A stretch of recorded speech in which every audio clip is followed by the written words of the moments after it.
and set me free.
If you wanna get with me, all you gotta do, call me when you need me. I'll be waiting for you. I know exactly what you want, satisfy your need. We can have a good time, don't you worry about a thing. If you want it here, or if you want it there, you got it. Have yourself a good time, act like you don't care. You got it. Get that motivation, you got it. I got just what you need. You got it. I got just what you need. You got it. I got just what you need.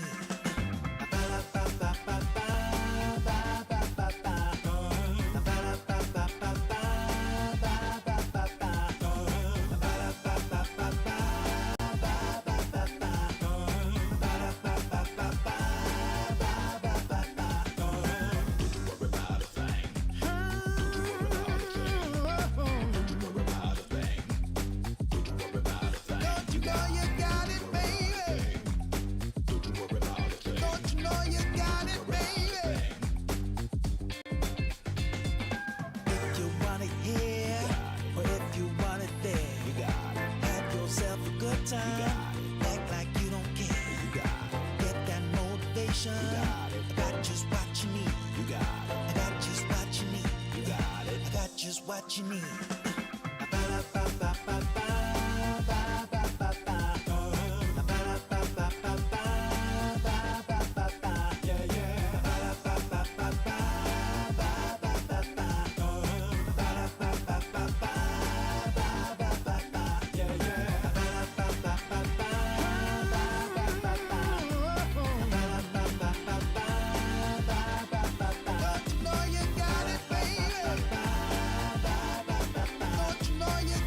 Baby.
Well, I hope you guys are having a swell evening because, once again, the South American Close Qualifiers continue with the DreamLeague Season 28. We're looking for the one top team out of the 8 contenders to make their way through to the main event itself.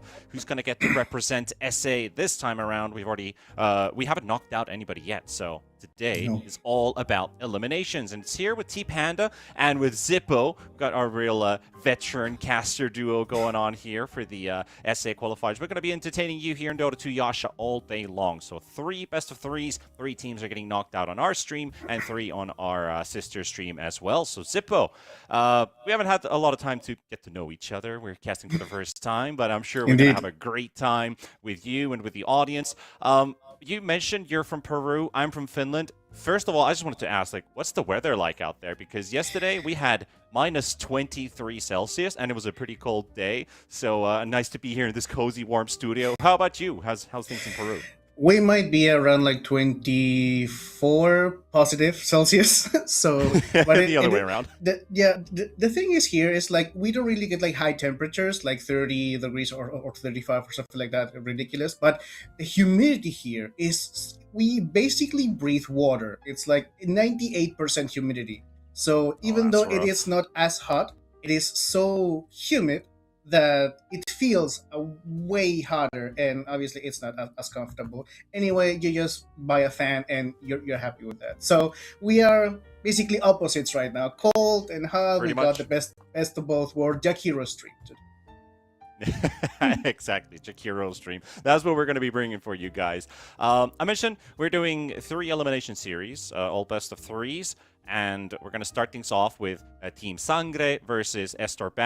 Estar is kind of the, I wouldn't say household name, but a organization name that's been around in SA qualifiers for who knows how many years. Now, obviously, their roster is a little bit different to what they're used to back in the day. And they're going up against a pretty star-statted stack of Team Sangre. You look at Pakaz, you've got Lumpy, Domi, Michael, King Tekka. This is like a really rough matchup for Estar if I look this on paper. Yeah, if you look at only on paper, you would prefer, and not prefer, but you would give it a little bit more to Team Sangre because the names there are, bigger. They have more international experience. They have more, let's say, success in terms of international matches. But you can really count out any team in South America because the players know each other so well that they know how to draft not for the meta, but specifically against the other team. And they know not only how to play to win a normal Dota game, they know how to specifically annoy or specifically target their friends, because at the end of the day they're friends, go a little bit more in the mental game. So I would give a little bit of an edge to Team Sangre, but I wouldn't count out Starbucks. And how do you think, looking at Estar I remember Alone and Axel from the past, or SL from the past, but now that you mentioned the fact that these guys, they play against each other again in pubs for years now, they know themselves really well, they're friends together. Do you think there's a point of time where it doesn't feel like it's an unfair matchup for a team that doesn't have star players on their team compared to their opponents, of course? Do you think that the balance of power shifts at some point? Are we there yet?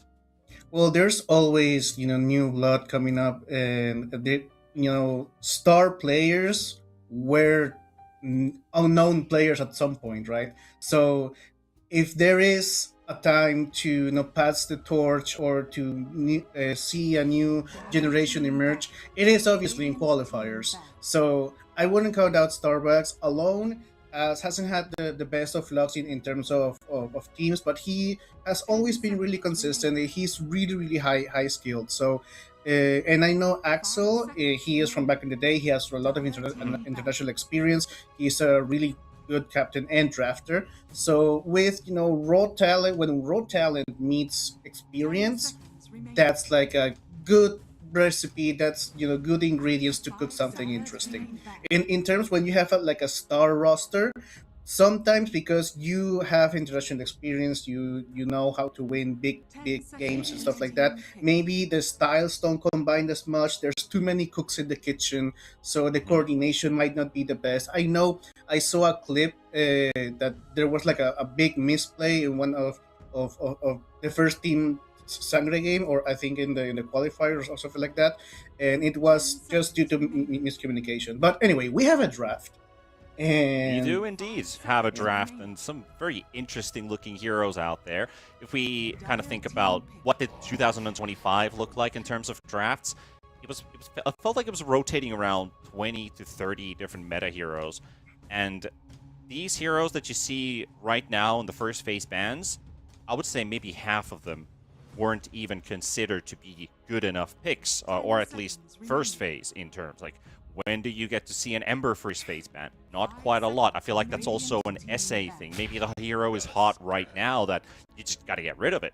But, you know, Viper is definitely a respect ban in a way. Husker, scary-looking hero from time to time. Used to be that cheese hero back in the day of Dota. We don't really know what cheese even means today. Like, is there even a thing called a cheese pick or a cheese strat to look for?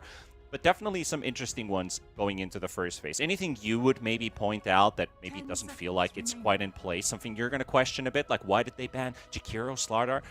Maybe give your point of view on that as well. well, just mentioning the Ember Spirit you were mentioning, it's because Team Sangre has played it 3 times out of their last 7 matches, and that's like a really mid hero favorite for Team Sangre.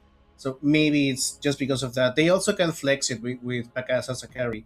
So also like that. Klinks is one of those heroes that you were also saying you wouldn't give the time of day for a Klinks pick a couple of patches ago, but right now it's really OP. Like it was stupid broken like on the let's say vanilla patch, and now in the V version he was toned down a little bit, but he is still ridiculous. He can 1v9 literally, and I don't mean 1v9 in terms of a team fight. We're not a team fight 1v9. He can just go to a lane, push it with battle protection and everything, and just rat the game out. He just needs his teams to not die as much. And then these, Starbucks and Team Sangre, they have a little bit of an overlap in terms of heroes, which is, and Muerta is the biggest one. I'm really surprised that they haven't banned it yet. So maybe we see the pick right now. 5 seconds remaining. Yeah, maybe we will. I feel like those overlapping heroes that you mentioned are, in terms of team preparation against the stack you're playing against, is it like that high-level team preparation like you do in those big tournaments of like, okay, this team plays these heroes, we need to keep an eye open for those, or just straight up ban them. But what if we take something out of their draft book and we pick some of their stronger heroes and kind of upset them in that sense? Maybe Muerta could feel like if it's played as a support, you can always have impact with the hero. If you're playing it as a core, I've always had this theory of Muerta takes too long to get active, but when she does, she hits like a truck. But it's very hard to get to that point where a core Muerta gets to be scary. Yes, you're right. She takes a lot of time in order to come online, and there's like faster paced carries right now in the meta, especially because Team Sangre has a lot of Bristleback is one of the also favorite picks of Starbacks. He's played it in 3 out of 7 games, and now Trend Protector. This is really solid. Really, a lot of frontline coming up from Starbacks. Maybe we see a ranged carry right now. Although they've been playing something that on research I found it really interesting. They've been playing carry Omni Knight. So if you have a carry Omni Knight with a Bristleback, with a Trend Protector, and with a Shadow Demon as a safety net, that's a really run at you lineup, and that's a really South American way of playing. Yeah. I've been hearing quite a lot of word about this Train Protector also being a pretty strong hero right now. A hero that has been forgotten for almost 2 years. When you compare to a hero like, let's say, Magnus, I don't really know exactly what they've done with Magnus, if the hero is still viable or not, but he was viable, and he was better than viable, for maybe 5 years of TIs. Every single TI, you would see a Magnus pick. But how often can you say you saw a Tree and Protector pick? Not that often. Well, he's not a really flashy hero as well, so you always tend to remember the Magnus, the, IOs and stuff like that, and the supports don't really get much love as they should. But yeah, you're right. Trend Protector hasn't been seeing any competitive play in years, and now he had to be reworked in order to get picked. And Yeah. speaking of heroes that you wouldn't, give a damn about, Keeper of the Light is really strong right now, and I really like the draft from Team Sangre because you have, Storm Spirit, Lost Keeper of the Light, Centaur War Runner, and Keeper of the Light. You do, a great combination as well. And then you have a really, ganky, pushy. You can defend. You can play for tempo. You can play for, ganking. You can play for just giving time to your cores to hit creeps. So I think the versatility of Keeper of Light is great, and especially if you can, slow down with the ultimate. Keeper of Light gets a new ability that slows down and amplifies the magical damage. Center War Runner is magical damage. Storm Spirit is magical damage, and then Team Sangre can also pick something like a Punch Carry, which they have in the past. That's also magic damage, and then you build around the magic damage, and that's a really early game lineup as well. Which you love to cast it, you love to see it. Oh yeah, absolutely, and a lot of this burst damage that comes into play. So when you think about like Storm, Caudal, high mobility, you have Stampede on top of that. You have Snowball to get these quick engagements out. I feel like Sangre, if they dictate the pace of the game, they can get away with nuking somebody in a side lane, then quickly retreating, moving over through the gate, or just going straight to another lane, maybe smoke gank to another one, and you can just get this big old, I'm not even saying this as a pun because of Tusk, but you get a snowball going with this lineup really rapidly. So is that a reason why Starbacks is going for these Bristlebacks, the Treant Protectors, to try and, match up to that laning strength? Is there something else to it that they might like to build this draft towards? Because I feel like Sangre has everything from early game to mid game to ending the game. They don't even have to look at late game with a lineup like this. I'd say both teams need a tower hitter, which is what they're missing. They're missing a carry, right? Like, even if Bristleback is going to be played on the offlane, there's just not a flexing situation. So they need a tower hitter. In terms of Starbacks, you can argue. I mean, they've played Juggernaut 3 times in the past. Terrorblade kind of works here a little bit, but I mean, maybe not as much in early game because Terrorblade is really susceptible to magical damage. But they can play a Gyrocopter, and I think Gyrocopter, which is something that they've played in the past, which isn't banned. He was just banned. Okay, I didn't say it. And Team Sangre, they've played TA, which is banned, Potch that I mentioned. And then they've really had a lot of flexibility because obviously Pack has a huge hero pool, so it's really hard to predict what he's going to pick. Oh, there it is. Tower hitters. And we get the Kez. All right. You get some Kez action into this one. Not the range hero I was looking for, but it is still run at you Dota, which we love. Can you still play like a Quap carry and a Kez mid? I remember some teams were doing that a few months back. 5 seconds remaining. I mean, you can, but Kez really wants his second Scepter as fast as possible, so you really want to farm. So I guess you can't have two guys farming all the time and just SD Bristle Treant versus that Snowball we were talking about. So I mean, it would be smarter to have Kez participate maybe a bit, or at least have the Quap participate and have Kez farming. Yeah, you really want, if you go mid, you get early levels. If you go safe lane, you got more farm, right? So you want early levels on Queen of Pain. And we see a South American special with the Shadow Fiend, and also a Pacas special.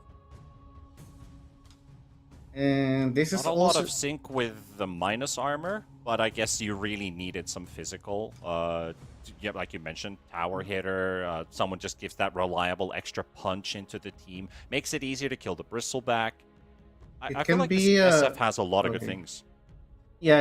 I was about to say maybe it could be like a switcheroo kind of thing, and we see Pacassin with his Stone Spirit carry because he can play him as well. But he just picked the Shadow Fiend. Because Shadow Fiend has a magic damage build, right? If he is played on a mid lane. So, I miss the Dota back in the day where you should, also try to call out the lanes. Maybe it's a tri lane, maybe it's a dual lane, maybe it's switching the lanes, maybe, the flex picking stuff up. Do you miss the tri lane? I miss it because it was really... it wasn't set in stone how the lanes were going to be. So drafting was way more interesting because you could play a tri lane that was just all about denying the carry farm, the enemy carry farm, or just pushing the tower early. And you got these other two cores playing one versus one, and then you had to be more flexible. You had to be more skilled in terms of how you play, right? Because right now you have all the speciality players that are really good in one type of Dota. Let's say it like that. But back in the day, you had to know your 1v1s, you had to know your 1v1 matchup as an offlaner, you had to know your 2v1s, your 3v2s, So I miss that. I miss the flexibility because Dota is all about flexibility. Oh, we start with the old chat, and I can't translate this. I can't. Unfortunately, it would be nice for the audience to know. I mean, people love drama. They love all the banter. Can you give us like a safe for work version of what they're saying? Well, let's say we have Friend Protector calling someone. Your significant other was unfaithful to you, like but in a really like a swear word kind of way. Oh, and the right. other one, Michael says to the other guy, I guess, you really enjoy the white dust of appearance. The white dust of appearance. I love that. you use it in a different way. You're built different. I think we get the picture of what he means by that. Oh man. Dude, And then, there's just something about DreamLeague and ESL events in general. Like, we've had so many rich all-chat moments in the past. I think one of the ones that we usually refer to with Kips when we were casting some ESL qualifier for North America, one guy actually got fined for something that he wrote for pausing the game. It was a bit straightforward with it, sure. He just mentioned that there was someone at the door. And very specifically, maybe one of those guys with white dust of appearance. So, yeah, sometimes the doorbell's ringing. You got to pause the game. You need a moment for that. You're totally allowed to do that. But yeah, I remember sometimes where you weren't, you could pause at any time. You didn't have to give a reason for it. You had your allocated 15 minutes or 10 minutes, and you could just pause it whatever, and the admin would just unpause. But people would just say the weirdest things, like I left the cat in the oven, or baby fell from the fifth floor, or something like that. Right? And it was, some of old Dota 2 shenanigans. And right now we have our first shenanigans here happening in the. Yeah, the potential setup here, knowing that you're playing against a Treant Protector, what do? You mass quelling blades, you cut down the trees, but we'll see if it leads into an engagement. Yadomi's going to get caught by the disruption, and an attempt by Estar backs to try and get some damage in, but can't get in quite a good position. There's always that Centaur with a hoof stomp. You all stack up with all these melee heroes together, and it's not necessarily going to lead into a very good result, so no proper engagement coming out of this, but I love the fact that they're still doing this. This is like almost 9 years ago. People started doing it, where the opponent is Treant Protector, you go to their safe lane and cut down the trees to prevent the Treant Protector from having impact. Yeah, and when you play against a Treant Protector, you want your team to do that because it is so annoying. He does so much damage. He hits like a truck, and he has 3 armor as well. It's not like you can trade. He's got that nice 3.4 strength per level, so his HP ramps up fast. He hits hard. He's got some good sustainability. He's very annoying to play against in the lane, so let's see how they get that Treant Protector to work. Mid matchup's quite classic, Swap versus the Storm, but in the top lane, see what Pakaz and Yadomi can do. Here's Monty and BSK. That might just be our first blood here. There's one more rage, and Yadomi just needs an extra right click, and that's gonna do it. Yadomi's gonna pick up the first blood for Team Sangre. And that's what you want. You want the first blood, you want the snowball. quite literally right now. And I really like that Tusk went for tag team and not drinking buddies, so they can take more advantage of their more melee lineup and try to go for objectives. Maybe early Roshan is in their plans as well. Now we see the mid lane, and it's Queen of Pain against Storm Spirit. It should be really decently matched for the Queen of Pain, at least in the early levels. But for some reason, he's losing the traits. You really want to ramp up that aggro if you're playing a Storm Spirit versus the Quap. You know it's going to get really hard after level 3. Like level 3, level 4, Quap has like a big advantage if you have 2 points in Shadow Strike. Definitely want to utilize those early trades. Lumpy coming up ahead with 1 extra deny and 2 more last hits and on a lone. Yadomi's going on the hunt here for Monty in the top lane. That's going to force a TP from the Shadow Demon. That's happening off screen. Yeah, right. I was looking at my Dota and forgot the observer camera. Oh, our wonderful GX. Thank you so much for being the best producer. Oh yeah. And well, right now let's talk a little bit about the lane dynamics. Oh, Bristleback once we again. might as well have to look at the top lane because it's going to be another engagement. They already forced the TP out from the Shadow Demon, but they get the trade. Pakaz will drop first. BSK will lose his life in the process, but I think this is a saving grace for Monty because he burnt that teleport scroll maybe 15 seconds ago. So if they didn't get that kill and they lose the Shadow Demon, that would be a walk of shame, and this lane could be completely over. So getting that Shadow Fiend kill, at least in the mix, helps out a bit for Estar backs. Yeah, Starbacks, like we said, they have the potential to go early, but they are a little bit slower than Team Sangre right now. Oh, nice play by Monty right there. And I wanted to talk a little bit about the lanes as they are. I do believe Keeper of the Light should be leaving the lane soon to just, as a position 4, you want to secure the best experience and creeps for your offlaner, and then try to rotate and make something happen around the map. So maybe once we get the level 6 on the Storm Spirit, we might see, because you can't really gank a Bristleback, and Shadow Demon is also really elusive, Queen of Pain as well. So the only thing you can do right now is pushing in order to at least take resources from the other team to another lane and give a little bit more of free space to your cores, and which right now is Pakaz. So maybe at least in like 2 or 3 minutes we will see a push down the mid lane. And well, speaking of doing things around the map, information here for Yadomich, looking if stacks are being made. Yeah, Lumpy was also forced to walk all the way back home, leaving Queen of Pain with a free lane, and now also getting starved out from those extra water runes. Lumpy won't get his extra regen versus the Shadow Strike, so good stuff done by Alone. Just that level 3, level 4 we were talking about. It's going to be really hard for the Storm Spirit, so he also recognizes he needs all the extra regen that he can pick up.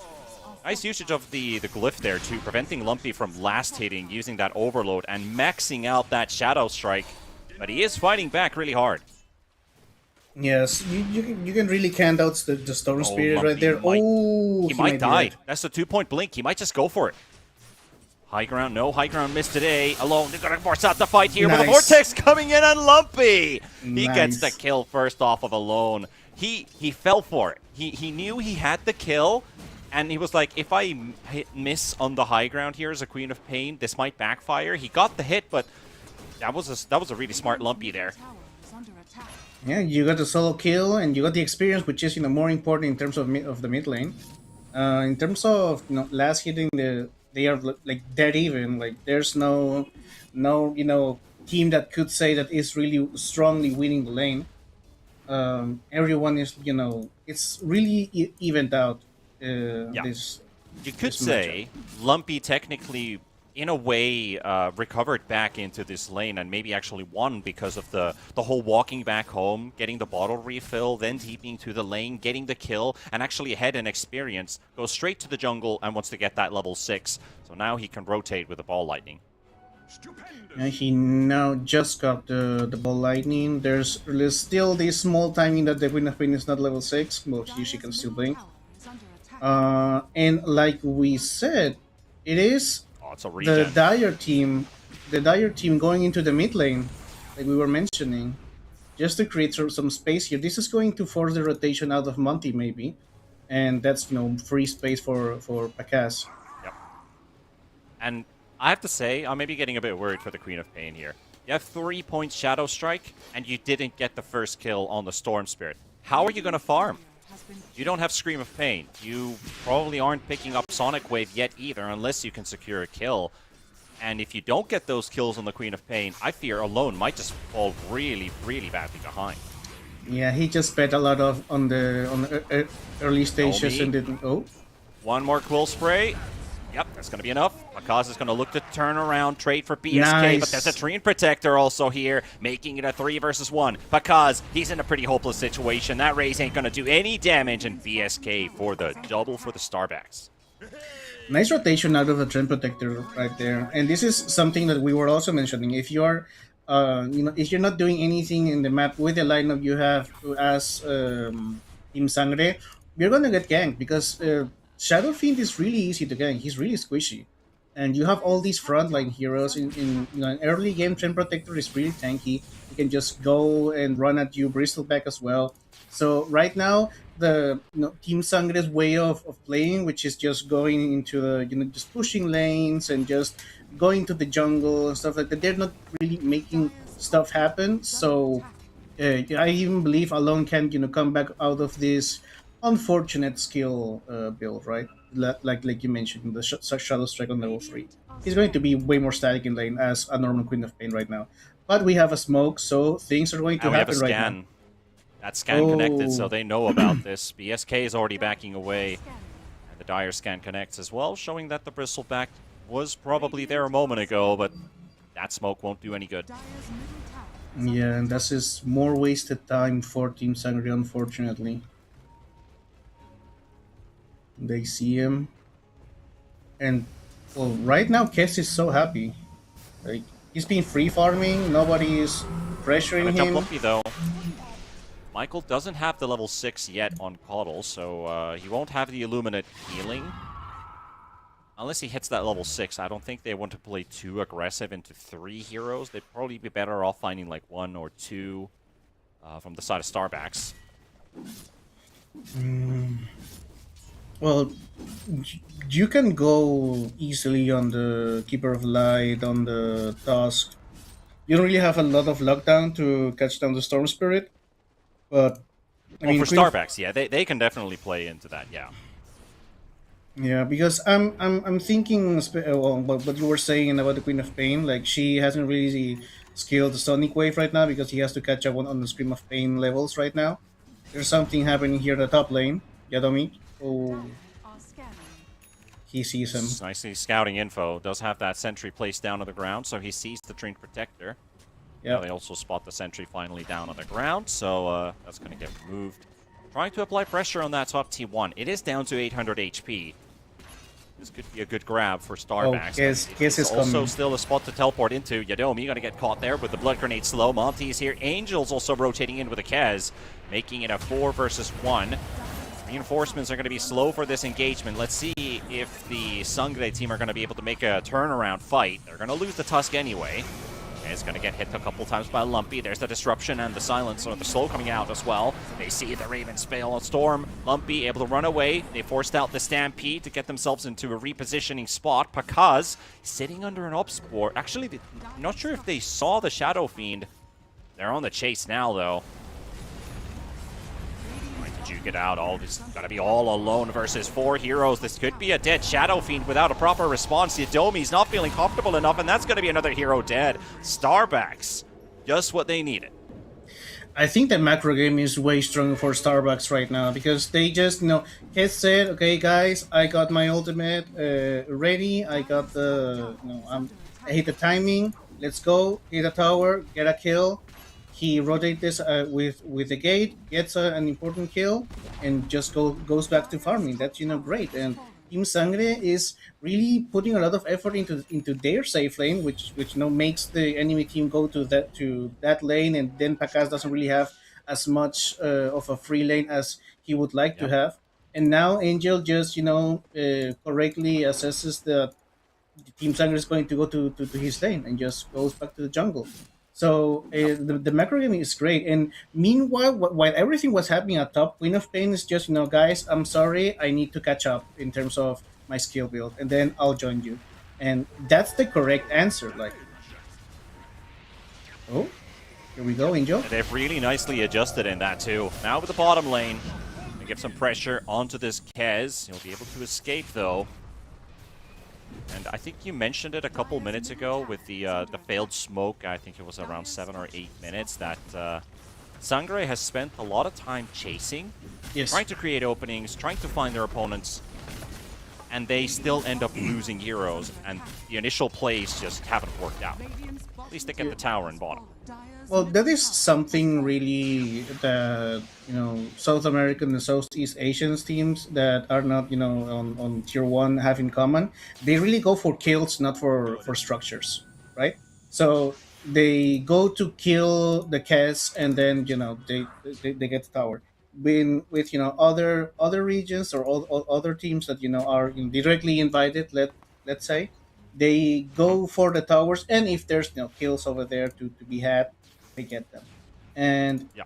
in this case, you can see it because Starbucks has gone for towers. They went for the top tower, they went for the mid tower, and right now they're waiting for another timing, which I don't know which one could be. Maybe the Queen of Pain scaling the Sonic Wave and getting the Blade Mail in like 200 gold.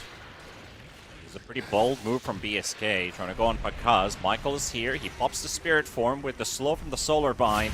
Yeah, Domi shows up, and here's with that extra damage. Nice. Dream Protector trying to turn things around. Pakaz down to 300, forces out the Requiem. Snowball coming out as well with Lumpy now jumping into the fray, and they're going to be able to punish that Dream Protector. This wasn't going to work out for Starbucks, and they instantly recognize why. I do believe that this was the best out of the bad situation. Like just the Dream Protector tanks the gank, tanks the contact, and they still create space top because they force rotations and TPs out of Team Sangre. So that means just way more space for Kes. And as you can Time say, for Kez. yeah, and he has like a Battle Fury in Power Threads, minute 14, which is really great timing. And this is going to translate into a fast Manta, fast Aghanim Scepter, and a faster paced carry, which sadly Pekkas can't say because he is a little bit behind. Like, oh, he's actually almost same net worth as Kes. Well, no, Yeah, Shadowfin he just is a farms way Shadow faster. Fiend, so, Yeah, Shadowfin farms way faster. Always the flash farming hero that we know. King Tekka going to be surrounded by multiple heroes inside of Starbucks and fighting for that Shrine of Wisdom. BSK is going to be able to take that one. Yet Domi dropping as well to alone. And that's a kill without the Sonic Wave. Just the screams and the shadow strikes and the right clicks. And that leads into another tower. Starbucks definitely off to a good start here in the first 14 minutes of play. And you can see the script being developed here by Starbucks. They are like, okay, guys, minute 14, let's go steal the experience. We get 2 kills, okay, we get the tower now. Oh, look at this. Let's check for stacks. They got stacks. They're ours now. So the macro game here for Starbucks is at least looks It's really more, better. It looks intentional. Yeah. I wouldn't say it's clean, but it's definitely better than what Team Sangre has going for them, because I feel like they've been on the receiving end of these last few fights, except for that one kill on the Dream Protector in the top lane, which is, by the way, their only kill between minutes 5 and 13. So that was 8 minutes, and they've only picked up a Dream Protector kill during that time. Yeah, Doesn't and- really talk a lot about a snowballing lineup like I was going on in the draft. Yeah. Well, also, especially here since Lumpy is going for Guardian Greaves, so the damage is going to come a little bit later. Let's see in the mid lane. Let's dodge on the Shadow Strike, but is that still enough for an opening for the Tusk to stick around and disseminate Does hurt quite a lot. Yadomi down to 400 HP. Not going to be enough for a kill. Okay, I want to see what's the next timing for Starbucks because they've been really alone. Oh, that's not an the blink, aggressive my jump from guy. Alone. He's got no blink for a bit, but he's getting healed up by the Treant Protector. It's going to be enough to take down Yadomi, and they find a follow-up kill onto Lumpy. Lumpy able to jump away, picks up that Arcane Rune for himself. Here comes Kinteka. We're going to get ourselves a real big fight here with Alone dropping down to 200 HP. It's going to be enough for a kill onto the Queen of Pain. And Angel, in the middle of everything, he gets the Raptor Slash. Ali's going, the Raptor Dance going on in the middle of a couple heroes, so he got himself a bit of lifesteal there. Fighting in the river, Lumpy. He's getting mute by this Kez. Kez is still on the chase through that ball. Lightning almost was enough because he's also isolated right now. The Storm Spirit still being the main target, but they're going to get the Shadow Feed and they're going to get the Storm Spirit. So they trade 2 for 2 cores on both sides. Yeah, they got 2 cores for 2 cores. You'd say it's like it's even, but it's actually better for Starbucks since the offlaner, this Bristleback got a little bit more out of it, and it's And they got the Tusk kill as an extra. Yeah, and it's again Starbucks is dictating the pacing and how the game is being played because every single team fight we've seen right now, it's always Starbucks making a play and then Team Sangre reacting. Obviously, they are high-skilled players. They're going to maybe turn it around, but it's always reacting. It's not like they are playing the game they want to play right now. And as you can see, they're building really defensive. They are, and Kinteka, well, that Crimson Guard gives a bit of extra, but the poison is too much. It's already a maxed out Shadow Poison. That thing hurts. Centaur dead. Yeah, for free, basically. We're not ready for that engagement for the Centaur to get jumped like that. I mean, he's standing in front of his tier 2 tower. Technically, for a hero of his stature, with his build, with his HP, he should be fine. But Starbacks, they smell blood in the water. They go for it. Now looks like Roshan is also on the table. Yeah, we see the okay. Well, there is Reason for a pause. That's what we need to see in today's Dota, right? maybe. I mean, there's a lot of Kinteka literally lives like 2 blocks from my house, so it is a little bit noisy outside. Maybe he just wants it to calm down. I don't know. Yelling into the street. I got a Dota game going on. I got a Dota game. Shut up. Yeah. Okay, go. Yeah, it quiet down. With all the goo flying in the air, it looked like Roshan had a green eye there for a second.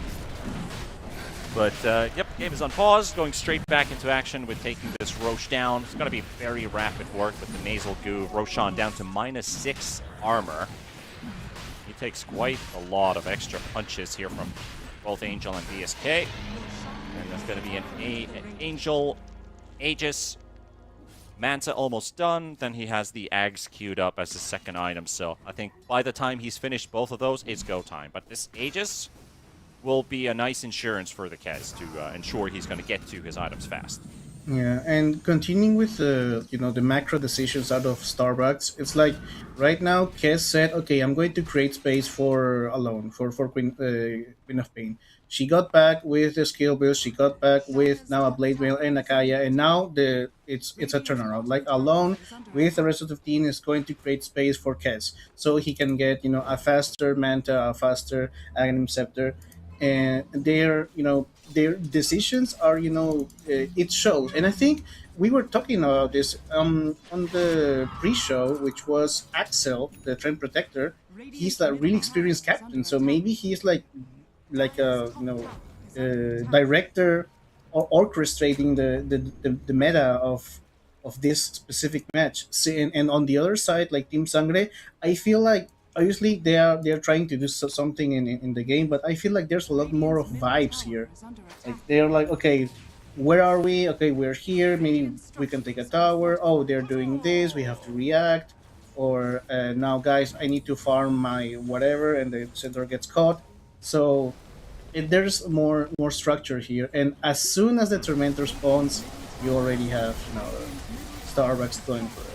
Objectives. Yeah, it is quite easy to control this Tormentor area as well with the Tree and Protector Shard that you can already pick up 5 minutes before you start placing down the Eyes in the Forest, which used to be the old Ags on the Treant.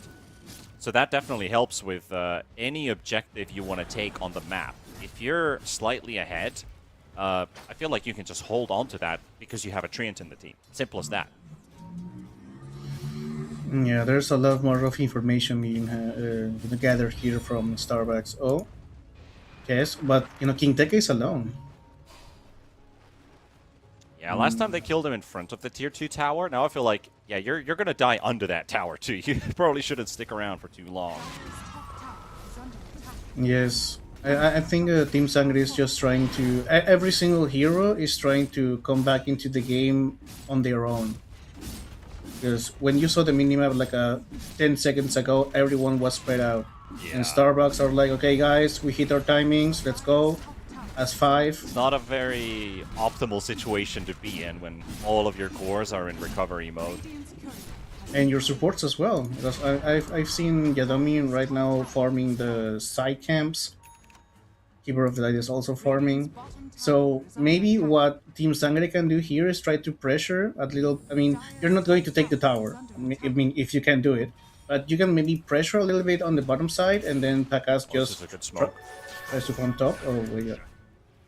Yeah, I really like the smoke because if there's one thing your opponent's trying to do is trying to play the map while you're going for objectives, use those smokes to cut that distance between you and your opponents. They spot Michael thanks to it, so Alone and Monty, you should be able to chase him down. They get the kill though. Doesn't look like it as the Huddle's going to be able to take the out. Mid's getting cut by the Tusk. Angel's also there trying to hunt. He might run into the Tusk here. Just picks up the regen rune for himself. And yep, Yadomi's nice blink. gonna die, I guess. He blinks away from the first ability, dodges the Raven's Veil. Nice. Gets enough vision onto the high ground for a TP out. And yep, it's also out. Good dodges. Good play, yeah. This is the first time I think one of the Starbucks plays hasn't worked. Like that smoke. And there's a lot of vision. It was the right call. It was the right move to do it, and yeah. They still got nothing out of it. Lone. Oh, we got. Is he setting up for a bomb here? Looks like he will, and that's gonna be a huge kill for Team Sangre, picking up that Queen of Pain, and to follow, Atrian Protector, double for Pakaz, and with those 2 kills, he caught up to the Kez in net worth. That's a great reveal. Like when you get one of those items like Shadow Blade, Blink Dagger, BKB, you really want to not show on the map and get the best out of the first play out of it, and it was great. Like Alone was really far away into the enemy territory, and he got punished for it. And right now it is like I was saying, Team Sangre, they are really skilled players, and there's something we play a lot with here in this region, and that's instinct. So sometimes maybe the book smarts are not is not there, but the instincts are on point. And maybe well, this is let's see what comes out of this. They already found themselves a 3rd kill for another lasting presence stack for Pakaz, but he has to bail. Alone coming in with the blink and the dust. But King Teka is going to be right next to him. No TP cancel. Nope, doesn't look like it. Lumpy also trying to intervene with a quick Vortex play on Angel. Able to get the Shadow Fiend out of harm's way. Lumpy continues to jump. They're just chasing a target that they probably can't kill. Still got the Guardian Creeps up and a big magic wand. There's no way they're going to be able to kill Lumpy, so he's just keeping Alone and Angel interested. They're, I don't know why they're chasing this long. They know they can't kill him. Well, sometimes it's about sending a message. that is true. Sometimes it's about that. And I like what Michael is doing here. He is, keeping the lanes pushed, making sure Starbucks doesn't really have a lot of setups to, go for plays, go for split pushing or try to pressure a lane, because that's what you do as a keeper of the light. And we already have the blink dagger on King Teka, so maybe some plays can be made Trying to here. make a play. Okay. On the edge of that Sentry Ward, they're going to spot him in a moment, but Pakaz already gets to jump in with Yadomi. There's the Sonic Wave onto the SF. Stampede forced down. Looks like it's just going to be a reset. They're going to be able to get away with a kill. Alone again with these aggressive blink-ins. He buying some time with Nice. Snowball. That's the Nice thing. two-man stun from King Tekka, and Lumpy's gonna follow. The Woof. Requiem Fear is there, and they Yeah, baby. clean house. 3 kills for Team Sangre, and Lumpy onto the next one. DSK gonna get slowed up. Michael trying to get as close as he can right now. He doesn't have his spirit. Oh, he does. So he still has that Solar Bind available. That's gonna be into the Bristleback. Make it a 4th kill. Oh boy. And those are the instincts kicking in. Like, hey guys, they are coming mid. I have a Shadow Blade. Let's go for it. You get the reveal on the King Tekka Blink Stomp. We get, you know, the synergy going on. That's we are a team. And now they're back into. They turned it around. They're like 4K ahead. That's their. I would have said it's their first net worth lead of the game, but this is the first actual lead in terms of economy. Just what they wanted to do with this lineup, probably a bit earlier on into the game, but they finally get to play this lineup as it is intended to do so. Starback's going to have to be on the receiving end. They cannot challenge that Shadow Fiend, even with all their 4 heroes alive, as he does have still 4 stacks of lasting presence, so that's a lot of extra minus armor. Radiant's bottom tower has Yeah, right now Team Sangre is, you know, they're back into the game. Maybe they can look into and we have a Gem of True Sight on the Storm Spirit as well, so there's not going to be any surprise plays out of the Trim Protector. Nope. Okay, Tusk is just giving his slave out of information. He tanks the contact and gives more. You know, It's a good space. spot to die in. Yeah. You're dying on the enemy side of the river. You pulled in everybody's attention. Fun Oh, fact though, early rush. Roshan literally just spawned, and Monty's Yeah. gonna spot like, hey, Dusk is dead. We can take this. Oh, that's Yep. really lucky. Yep. That's literally the earliest rush possible. But he roars. So, and we have a Can still Storm take Spirit. that challenge though. I mean, Lumpy might do something really suicidal here. We have a Storm Thinking about Spirit. it. But you might drop a gem if you die. So Okay. let it go. I guess there was like a universe he might have done that play, but because he has the gem in his inventory, he doesn't want to risk it. You're right. Well, at least this translated into Pekas getting a little bit more space. He's ahead of the cast right now. And the Queen of Pain really took a nosedive in terms of net worth. She had to play catch up for a little bit, scanning. and now she's behind the Storm. And Storm, maybe, he didn't build That's a deep scan. Fighting for that 28-minute rune. Lumpy fighting versus Axel. The Trained Protector is going to get Nice. blown up to pieces here. Even use the Stampede for that. They suspect that there's going to be more heroes showing up. Nobody from Starbacks is going to get there in time. Radiant's top tower is under attack.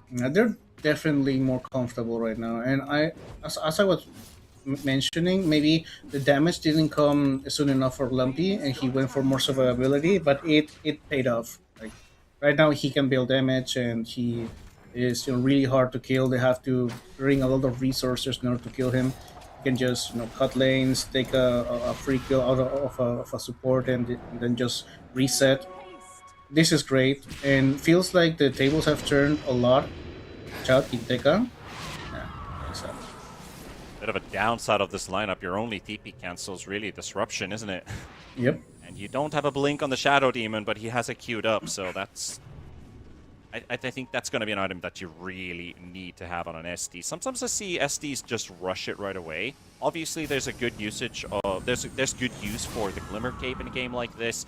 You have to buy pretty much everything in terms of being a support. Maybe the Trained Protector could just fully take over on that department. But I wouldn't have been against the idea that SD just straight up rushes a Blink Dagger and delays that Glimmer. Yeah. He's up to no good here. They see him. Not the Kez. He does have an Aegis and a BKB. Oz is going to get to work, throwing a couple punches at the Kez, down to 1500 HP. Now they spot the Train Protector. He's a much easier kill. Oh, Be on the Monty. hunt. Another Stampede just came off cooldown. Got the Kez inside for a moment, but Monty's the one who dies first. They go for the quick Sonic Wave just onto the Tusk, and they will they take the Nice Yokomi down? heal. No! An Illuminate heal comes into play, and he's burnt all of his HP regen. Finally taken down. Angel is not quite done yet. Now the Aegis finally pops because it's going to be right on top of him with the Requiem Lady to unload, and that's a one-shot. One extra right-click on top of the Requiem of Souls will take down the Kez. And now follow it up onto the Bristleback Monty. Still trying to intervene, but what can a Shadow Demon do when the Queen of Pain's got no ult? They have to run. There's no damage. No Kez, no damage. That's a double for Pakaz to end it. He still has a Titanic to play with. Yeah. Bit of a downside. You might be strong with an Aegis, but you're playing against a Shadow Fiend. You know how that second life is gonna be quickly or very rapidly. Your second life's gonna be over. Yeah, he didn't get to use the Raptor Dance as well, so he was saving it for his second life that, was shorter. Radiant's top tower is under attack. Yeah, this is really the Pakaz show. Like, he came back out of a really difficult lane and got really nice kills with the Shadow Blade, and now he looks a little bit unkillable, to be honest. That Satanic is maybe all he needs.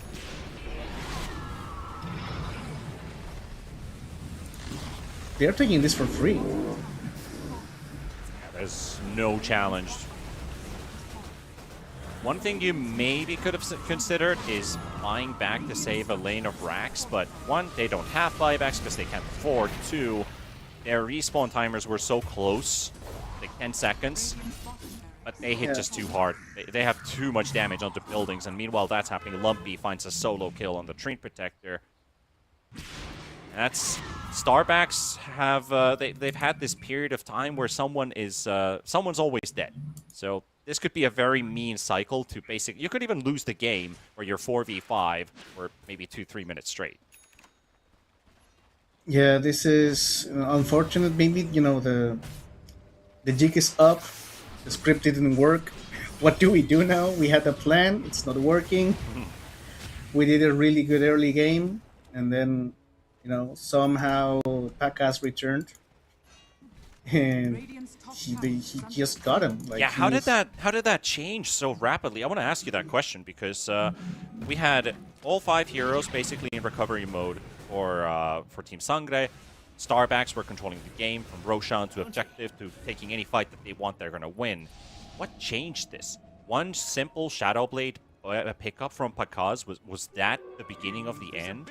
I do believe it was like 2 in a row. It was the first one we saw. It was, I believe, also the blink that revealed on the Centaur, that you killed the Queen of Pain and you killed you got another kill there, and then you got another team fight that was also favored for Team Sangre, and then they just started snowballing because they started playing as 5.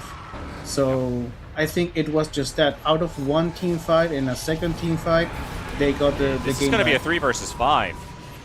But it's still versus Pakaz. He knows he has to burn that Requiem early. Lumpy coming with a long jump in. They've got that Kez very dangerously low on HP. Yadomi's going to be there to tank a couple hits as well. But Kez, he's trying to make a run for it, but he's not going to make it out alive as Yadomi is going to be dropping finally. But that's a Kez down. Your big damage battery is gone. ESK, all he can do is try to run, but it's just getting drawn straight back into Lumpy and Pakaz. Another blink stun, the Illumina Blast flying in. Double kill, triple kill for Pakaz. It's starting to look like this game is pretty much in the bag. They don't have buybacks. Do they know about that, though? They're going to find out really soon. Like, GG? Yep, there is. Radiant's middle tower. They didn't need to find out. So they don't need to find out because their opponents have tapped out. Starbacks with a good start to the game. Like everything was going on point. We commended their macro game. It was looking pretty solid. A couple unfavored fights, and suddenly you're letting these we mentioned star players, status players from South America, Team Sangre, walk away with the win here. Yeah, this is vibes against preparation, and maybe in this region we need more vibes, and we play around vibes. It was like we were mentioning, they were really far away. Every single core, they were farming, just catching up, just getting their items, and they were saying, okay, you can take a tower, you can take 2 towers, you can take as soon as you don't touch my racks, we're good. Just take it. And then they got the Shadow Blade play, they got another play out of it, and then the snowball happened. Like, it maybe they wanted it to happen, earlier, but Starbucks made a couple of, I don't want to say mistakes, but they got caught out of position twice, and out of that, with the star players you have, you just come back into the game. They certainly do. Maybe I'll point out from the early game the fact that Queen of Pain went for the 3-2-0 build. Mm, He's not actually playing like a fighter either. He's farming the lane, getting a couple extra levels to start putting points in Scream of Pain so he can farm faster.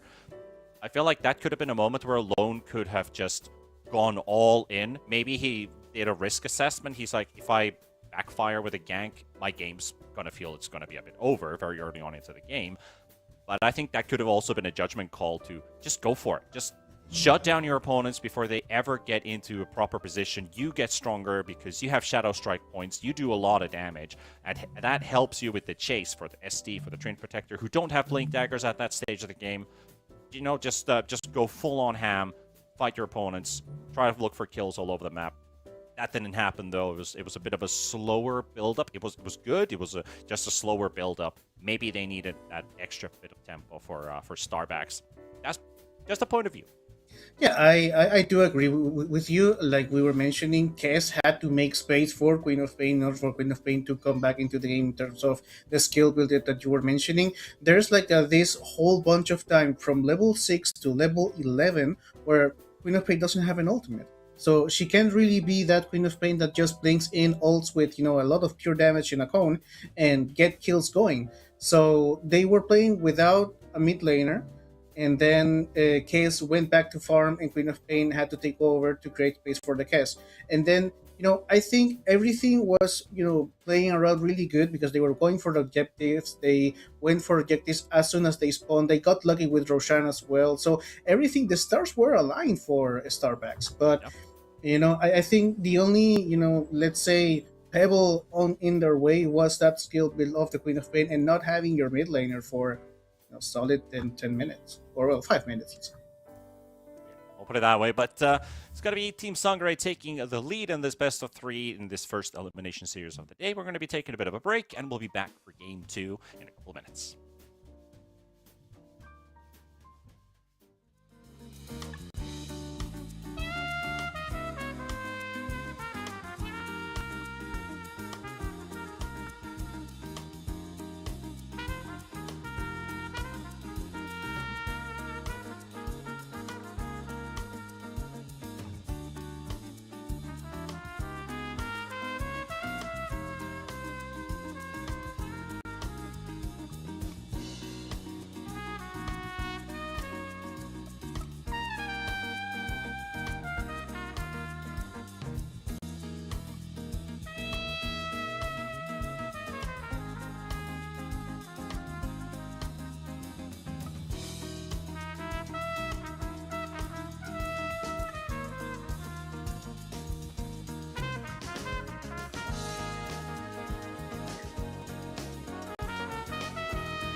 coming out the gate with the heat. Everybody's playing in the street. We got the summertime magic in this beat. Sun is in my eye, feeling high. Only good vibes, I'm alive. And if you see me driving by, don't be shy. I'm so excited. You know just what I wanna do.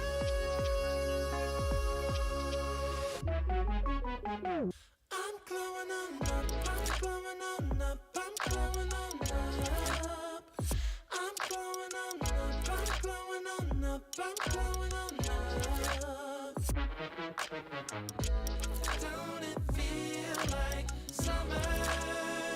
I'm glowing on up, I'm glowing on up, I'm glowing on up.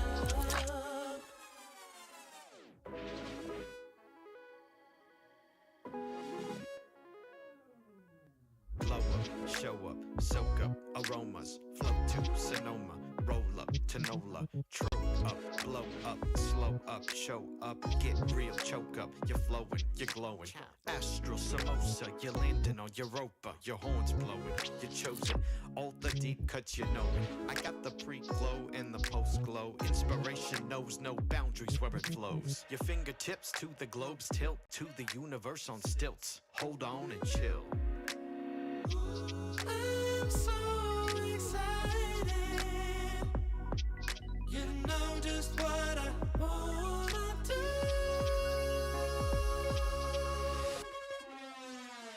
I'm glowing on up, I'm glowing on up, I'm glowing on up. I'm glowing on up, I'm glowing on up, I'm glowing on up. Don't it feel like summer? I'm glowing on up, I'm glowing on up, I'm glowing on up. I'm glowing on up, I'm glowing on up, I'm glowing on up. I'm glowing on up, I'm glowing on up, I'm glowing on up. Don't it feel like summer? I'm glowing on up, I'm glowing on up, I'm glowing on up.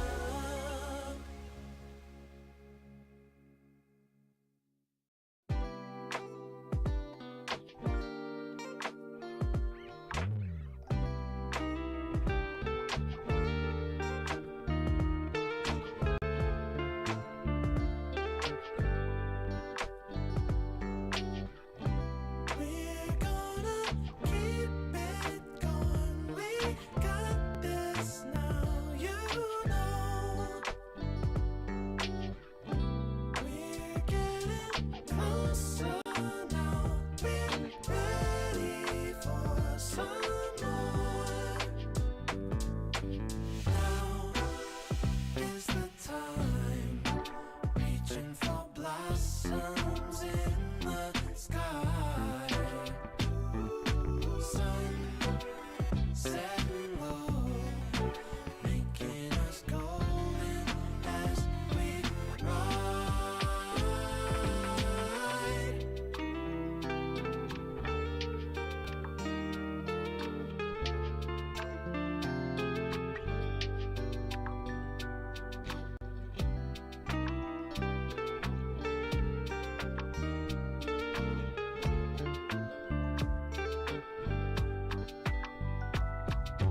Now is the time, reaching for blossoms in the sky.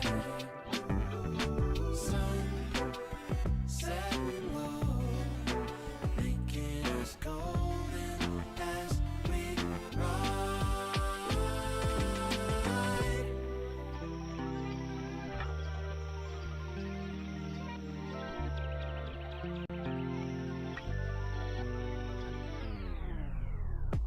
We've seen the magic tricks. We don't care. We've got more.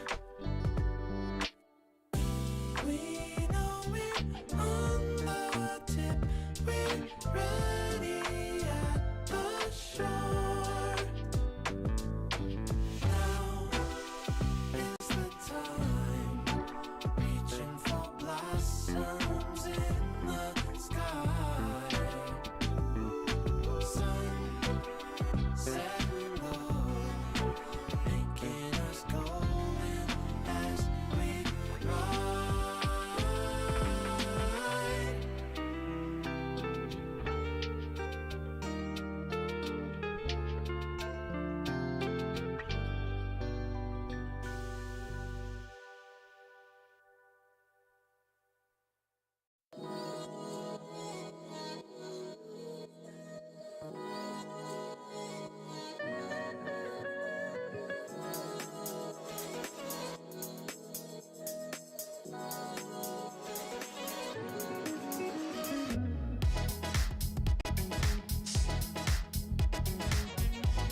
All right, welcome back, everybody. We're back with the Estar backs or Star backs versus Team Sangre going into game number 2. Sangre will take the lead in the series, one game away from punching their ticket to the next round of this lower bracket that we're going through. One of these two teams are going to have to end their tournament run in the first phase, so it's kind of weird seeing both of these two names already in the lower bracket round 1, considering they both got 2-0'd in the upper bracket. Peru Rejects took down Sangre 2-0, and Heroic. Well, Heroic versus Starbacks. You kind of suspect how that's going to go when it comes to a team like Heroic. But those teams are, by the looks of it, well, Heroic at least is also in the lower bracket. So this first round, you got to take it seriously. The opponents are only going to get harder with every passing round. And, Team Sangre, they're one game ahead. And they 2-0 this one by the way that they finished game number 1. There are definitely some weaknesses out there that they can exploit.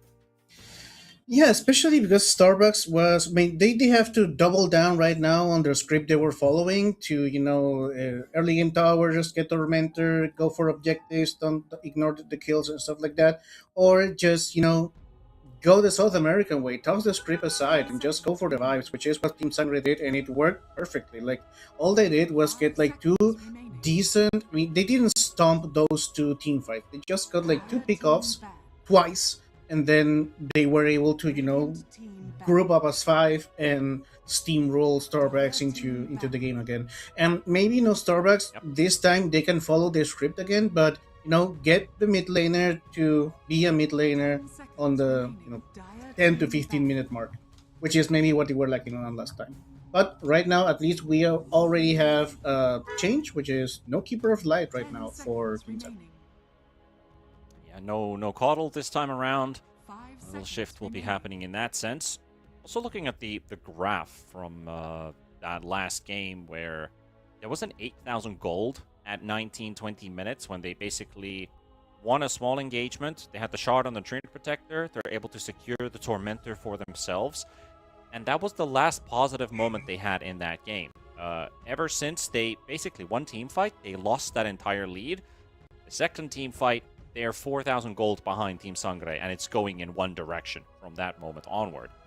That is interesting. Like if they can polish that 20-minute timer mainly through what we've been bringing out, and you also just mentioned, get a mid laner to be a mid laner, be aggressive, be scary. Not about just sending a message, but, send some, cut off heads as well as that message. Be that force. I mean, you have a talented star player in Alone. Young 21-year-old, hungry to make a statement, hungry to get further in this qualifier. This is the place to do it.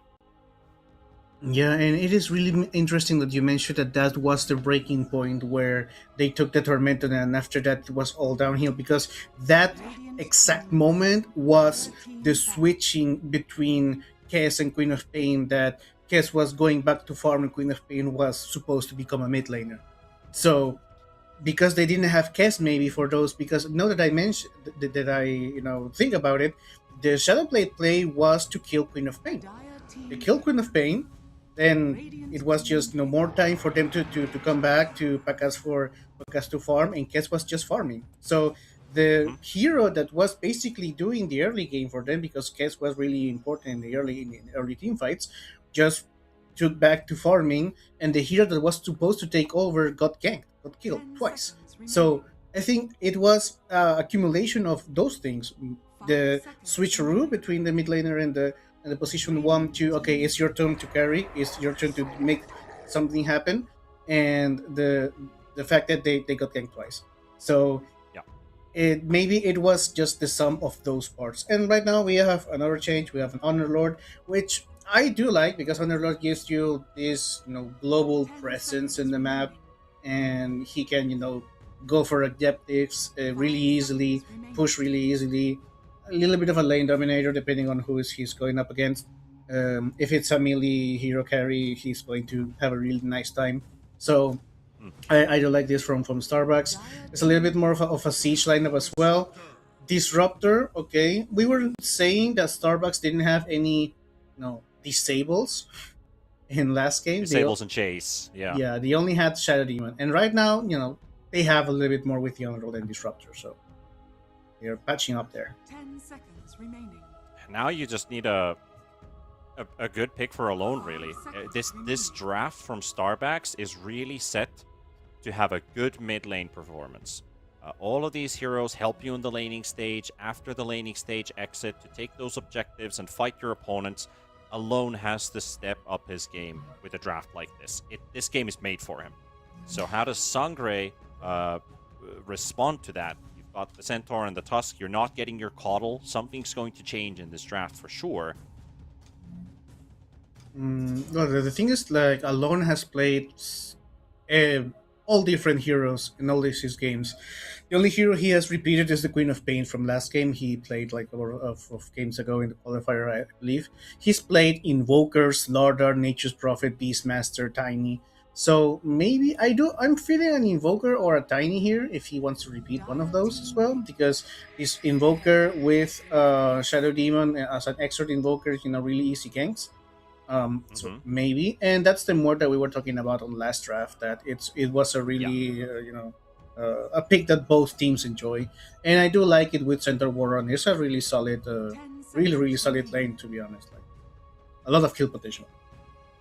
5 seconds. Yeah, these heroes work very well together. Even if you play Centaur Tusk and you play Muerta as a pause 5, yep, it's doable.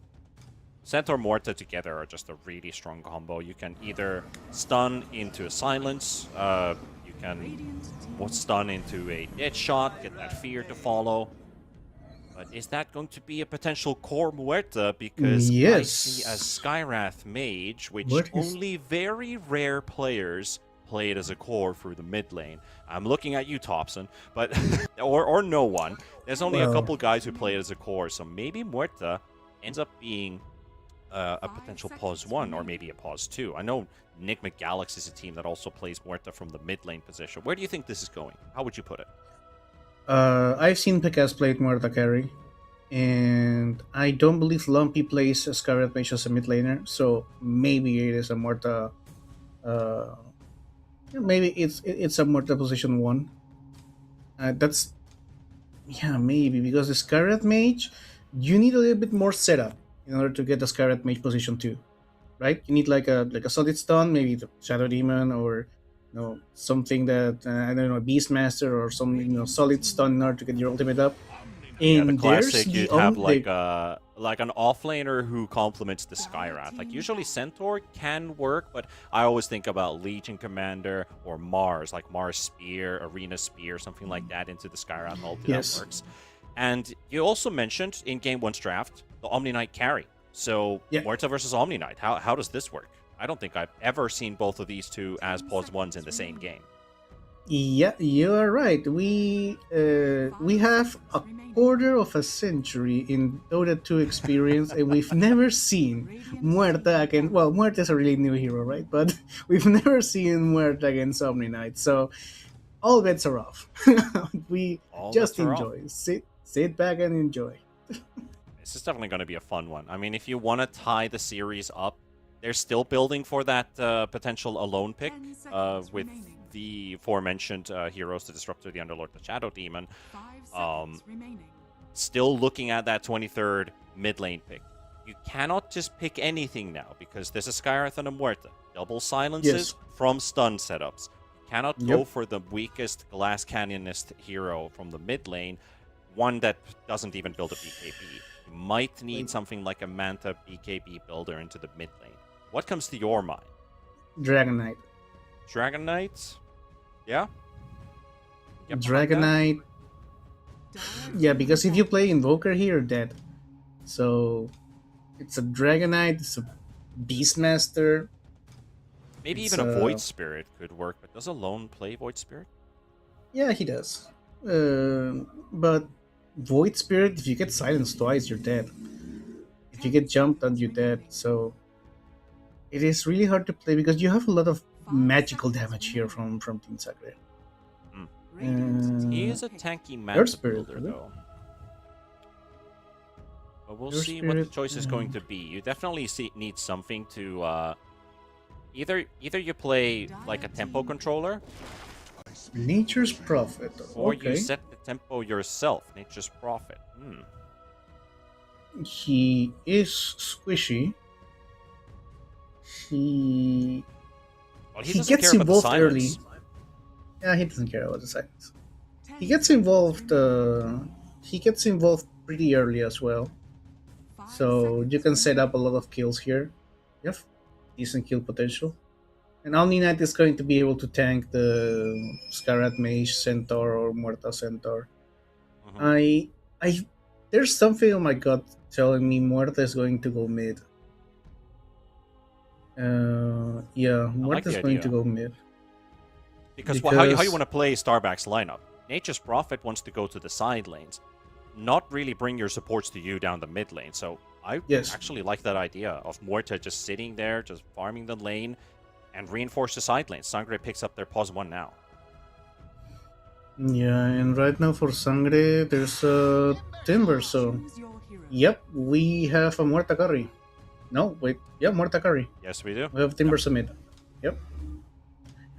Okay, Mm, so yeah, I see that Timber Saw is like, yeah, that's not a carry. People don't really play that as a +1. But no. they are going to stick with the plan. Keep that Muerta as a +1. Match up that Timber Saw. I mean, it's a Nature's Prophet. You're begging for a Timber Saw. Every Yeah. time you see a Sprout down to the ground, you want to be near that. You want to do that extra damage with the Whirling Death. Yeah, the pure damage. And now, oof, I wonder how the lanes are gonna go because you have, well, Tusk and Muerta is really strong. With tag team, that's a lot of damage. At level 2, they have kill potential easily against Shadow Demon of all.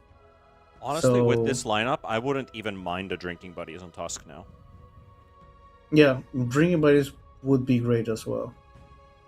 That For allows you to lanes break too. trees from Sprout too, but I think Yodomi's thinking about the bigger picture of him playing the front line in the early few minutes, and then that tag team is just going to be an extra for the late game.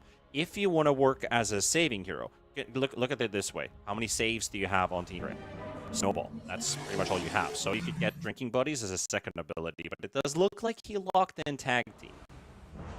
Well, sometimes they are not used to play with that facet, so they just stick to what they know, which is tag team. Because If it's there have not been if it's sometimes not where broken, don't fix it. yeah, and if that's how you want to play, just play it like that. Uh, Sometimes I've talked to some pro players here in South America, and you ask them stuff like that. Why did you go for tag team and not for drinking? But and you expect a really deep explanation, right? Like something that is going to show why they are professionals, and you just talk Mhm. about them, right? As a caster. So, and sometimes, like maybe like 3 out of 10 times, they just say, "I don't know how to play with the other facet." I'm just used to it, so I Yeah. just played like that. So it doesn't go that deep, right? At least in this region, for some guys. That And Yadomi is reminds one of those. me. That Hmm? reminds me of an interview we had with Whitemon. I think that was at the start of last year, or maybe December of 24.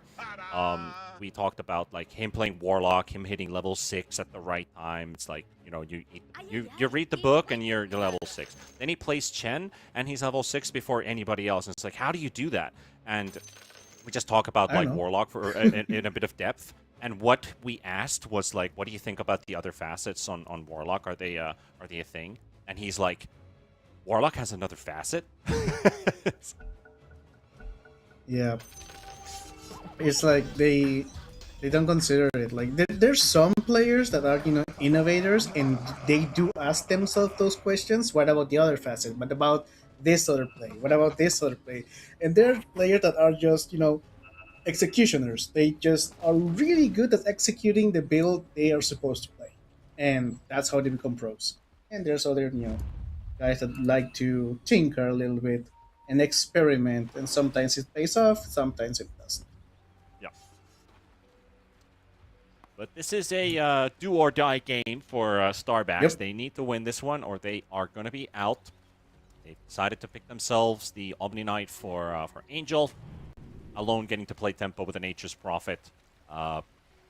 I think the only thing I really want to see them change is activate that mid laner. That's everything they need to do, because I feel like game 1, they were doing the right things, they were doing the right plays, but they weren't as efficient as they could have been if they did 1 or 2 or 3 little things differently. They don't have to change their core game plan. Yeah, well, one thing I do want to mention is that their tower hitter is Nature's Prophet. So all early game plays are going to happen with him. If you target Nature's Prophet, there's no script going The on. battle So begins. that's something Team Saturday has for them. And also another thing I want to point out, I just double checked because they've played Omni Knight carry twice, okay, and Okay. they have 0% win rate with that. So you were saying Stats this don't is not a lie. time to prove. Yeah, you were saying this is not a time to prove things. We'll to see. to Top see if it lane, there's a works. fight going on. We might as well want to look at this one, because that's a potential first blood right there. And Pakaz There we will go. drop on the Muerta. Yadomi wasn't able to provide a lot of help for Pakaz. That was some beautiful body blocking from Monty with the Shadow Demon, allowing all those extra hits to fly in. And that allowed Alone to get straight back into the mid lane action without really missing anything in the wave. And that's a first blood for Starbacks. And that's a level 2 for Underlord. He got the experience from whole lane there. That's a really great start for Starbacks. Not only on the first blood, but on the laning stage. He's a whole level ahead. Well, Yep. almost. I mean, Muerta Tusk is, to some extent, a strong lane. But Muerta Cleaning. definitely has her weaknesses. She is one of the poorest heroes in terms of trading in the lane if you don't connect your dead shots. If you miss your dead shots, you don't really have a reliable source of damage. Yeah, that's a position 4 maybe, but you have the Gunslinger passive, so you can trade two hits for 1. And right now, I do believe they are a strong lane, but they do need the level 2 on Tusk or level 3 on Tusk. Like on that time, they can go on the Shadow Demon. And then how Maybe about your trading in lane? the Oh, bottom lane bottom for lane. Angel. Bottom lane. Hey, Angel. they commit for that one. That's an Omni Knight down. And here comes Alone with the teleport level 2 rotation onto Michael. Take down that Skywrath Mage. Has a TP scroll for the mid lane, and of course, the money money bags. bags. Money, money, money, money, money. Yeah. Not a lot of 2 minutes, but you'll take everything you can get. I believe there's like 8 bags, and it's like 4 each, so that's like maybe a century or half of it. Oh, King Deca. Something. King Deca does go down as a response. They might lose that Disruptor. Michael, yep, he's got the nukes for it. Find a trade. Angel still trying to harass back with that Hammer of Purity. Omni Knight does hit quite hard, and of course the extra pure damage. Even if Skywrath has 0 armor, you Oh, can the thing is- still hit quite hard with Omni Knight. Yeah, as Skyrath, you want to trade with magic damage dealing heroes because of your facet or innate that gives you the shield. But Omni Knight does all pure damage, so you are really squishy and really easy to kill right now. Yeah, it doesn't really work versus the Omni Knight at all. I wonder what the skill build here is here. Does he go for like he's queuing up a Soul Ring? Oh, Michael. Oh, that's a nuke. Nice glimpse play. That's Disruptor with his 3rd kill. Axel really racking up the extra net worth here on this Disruptor now. He's got the boots flying over at 3 minutes. That's a very rich support.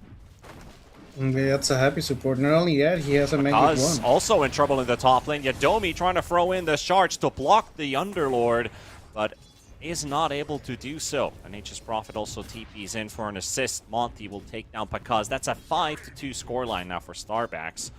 And this game 2 starting off just the same way as game 1. Yeah, but now, ladies and gentlemen, we have a mid laner. We have a mid laner, yep. 2 assists right now, and Nature Prophet is doing decent in terms of pass hits. He has the unfavorable matchup, so. Okay, wait. I really like how aggressive Angel is playing. They're really getting King Tekka out of it. Oh, there it is. Oh dear. Another kill. Ooh, He didn't he quite get have the mana right away for the purification, and the stun prevented it from using the magic wand and nuke him down. That allowed King Tekka with Michael to take down Axel. Angel, of course, still gets the kill in the end, but he could have been left empty-handed. yeah, but as a support, that's what you do. Maybe you don't really want to die, but if you get to carry a kill on the offlaner, that's the job. At least in the early stages. Speaking of the job, Monty trying to get the best situation here. Yeah, they're ramping up numbers in the top lane. Paka's got to be careful. That's a 4 versus 2 now with Alone TPing in. And yeah, there's not much this Muerto can do to fight back. She's already down, and that's going to be a follow-up onto Yadomi. Nice in time with the snowball. But it is pretty much his inevitable end. It's going to be 8-3 for Starbacks. Alone has been part of 4 of those 8 kills. He's about to hit level 6 and get the Wrath of Nature up. Yeah, and now They're going to try King Tekka at bottom. He's grenaded up. They've got Glimpse ready. That's a dead Centaur. He ain't going anywhere. Need the kill for Angel, man. This is a statement laning stage right here. Yeah, and I mean he was really far out of into the enemy territory without your position 4, and knowing that what they're going to do to you, they're going to glimpse you back, pure damage, nuke you down. He's died thrice right now. I think 3 times already. Yeah, 3 times already. So, well, at least they have to. There's something I want to talk about in a moment, but they're going to try and respond here in the mid lane. This is an all-in play. They'll take down Alone. Lumpy will clean this one up. Nomi snowballing out. Glimpses on cooldown. They're going to be okay. They're going to get this kill. And now the Underlord decides to TP in. He's got no Pit of Malice, though. 3 points Firestorm. Points in the aura. He has no mana. See glimpses of cooldown. He's got a Lotus. He's going to bring that Timber in if they feel like they can take this kill. Firestorm's almost off cooldown. No mana, might just be enough here for the kill. BSK's got no mana, though. He cannot use that Firestorm. They've lost the tower through the catapult. The Cardi gets the job done. Lumpy still kiting them, and Michael applying the slow. Very nicely played. Good response coming out from Team Sangre. Great play, actually. They force a lot of rotation. That TP from the Underlord, I don't know. I don't see a lot of sense into it because he doesn't have a Soul Ring. He doesn't have any way to have mana, to get mana. So he just went in, hit some creeps, got a Starstorm going, and then he had no mana to help the team with. Team Sangre gets the tower, gets the kill on Alone, really important. And most important of all, they give Akash time to breathe, time to come back into the game, and he's top net worth. Yeah, it's pretty insane for a hero who's died 3 times. Is actually ahead of anybody else on the server. He's got no kills, he's got no assists.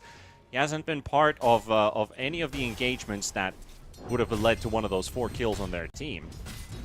Tekka's unfortunately also having to tank another death. Angel just finished him off a moment ago under the secret shop. But the thing I wanted to talk about is actually the Underlord in it. That has been changed, that every time an ally teleports, that is not just TP scrolls, but that's also with the Twin Gate. Everybody gets extra movement speed. Well, at least the person who teleports gets extra movement speed while we're hunting down Michael here in the Dire Triangle. That's going to be an easy pick. They have this constant mobility going on, and they have to try and respond to that on the side of Team Sangre as they are in the top lane. But Monty, Yadomi both down, and now targeting Pakaz. He's got the Pierce the Veil active for 8 seconds. They can't hit him for that time, but once that is over, Alone and Angel, they've got the burst for it. And now, Lumpy, does he have a way out? 4-point Sprout on Alone. No boots on this Furion, though, so this Timber looks like he's going to be able to get away. Yeah, he's out. Ooh. Fails the he Timber misses chain. The chain. All right, now bottom lane, we got a glimpse coming in onto King Tekka. Death number 5. Yes, sir. Yeah, King Tekka needs some stacks. He needs to go to another lane. Like, it's minute 9. You're still going to the same offlane. You're dying 5 times already in a row. Maybe go pair up with some supports, get some smokes going. If you there are some stacks there, so try to get to the item that helps you. I don't know, Helm of Dominator. It was really a big thing like a couple of patches ago, but right now I don't really see a lot of use on the Helm of Dominator. It helps you with laning stages, but you already lost it. But Yeah. top lane once again, Pakas. Diving for the Muerta. 4 versus 1. Good pick once again, and more money bags down to the ground. These are worth 14 gold each now for BSK, so he gets a nice payday out of that. That puts the Omni Knight and the Underlord at top 2 of net worth. A couple hundred gold ahead of Pakaz and Lump. Dire's top tower is under attack. Yeah, and Dire's top tower has fallen. well, we have a mid laner right now, right? So we have Alone Sure. participating in almost every. He's been in 8 out of the 15 kills his team had got. And So, Simbo, yep. you know what else we also have? We have a proper SA Blood Bowl going on. We've got 20 kills in 10 minutes. Yeah, that's how we like them. Oh, level 5 still for the Adomi. Okay, we have a smoke going on here. Michael and Lumpy. They're trying to cut from the back. that- Lumpy and Michael, they've yeah. cut the exit. Just got Angel is a tough though, cookie but to kill, though. Angel is really difficult. they're trying to set up a gank of their own, actually. They might be able to get King Tekka down once again. That's a level 6 Disruptor and a Shadow Demon. He's pushing in the wave. He know Yadomi's somewhere nearby, but do they know about the smoke gank? There's the Stampede. They need to get the reinforcements down as fast, but that Disruption Oh, prevents them from getting the kill, no. and now they turn onto the Omni Knight. Oh, no. He saves the Monty- Centaur. They could have been able to get a kill. Now they get nothing. And they're going to end up losing 2 of their heroes with the Disruptor being chased down. Domi's got charts up in a second, but they don't need it. Lumpy finishes them off with a level 4 Whirling Death. They were going to die, but they could have gotten away with a kill and maybe a Dominator creep for extra gold. Now they got nothing. Is under attack. Yeah, that's the thing about the Shadow Demon. Like, Disruption is such a hard spell to do properly. If he would have disrupted the Omni Knight, they would have Not run done. away.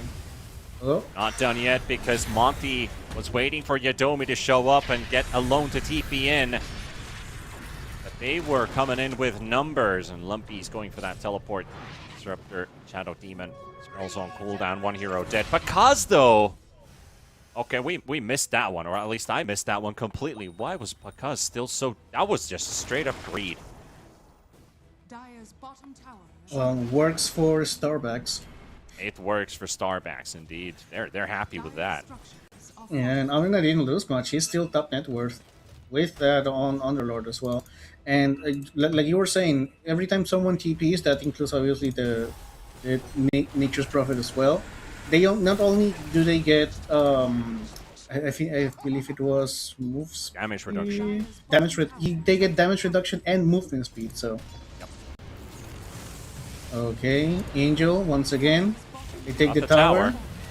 tower. Do they want to pursue this? Oh. They wanted to, but the They shards got missed. the shards. If they got the shards on point, they might have been able to go on Monty. Now they're going to smoke up Angel, Axel, Monty.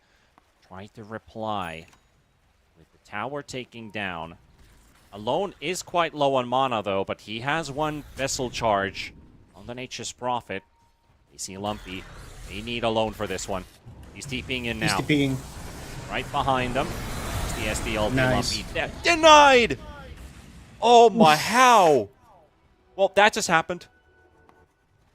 Well, that's a whole Dota movie right there.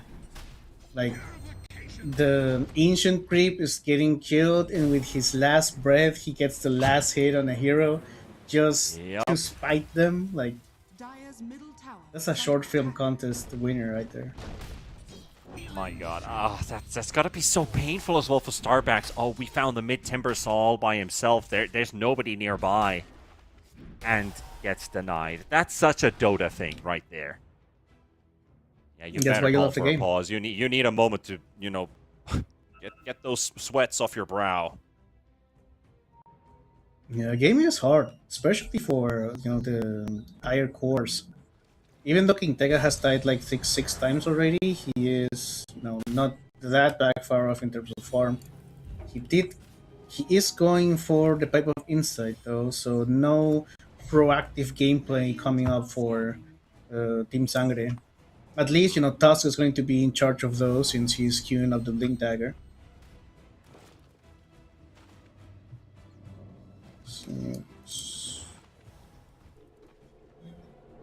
Blink Dagger as well for Shadow Demon. You were mentioning on the last game that sometimes you just want to rush it.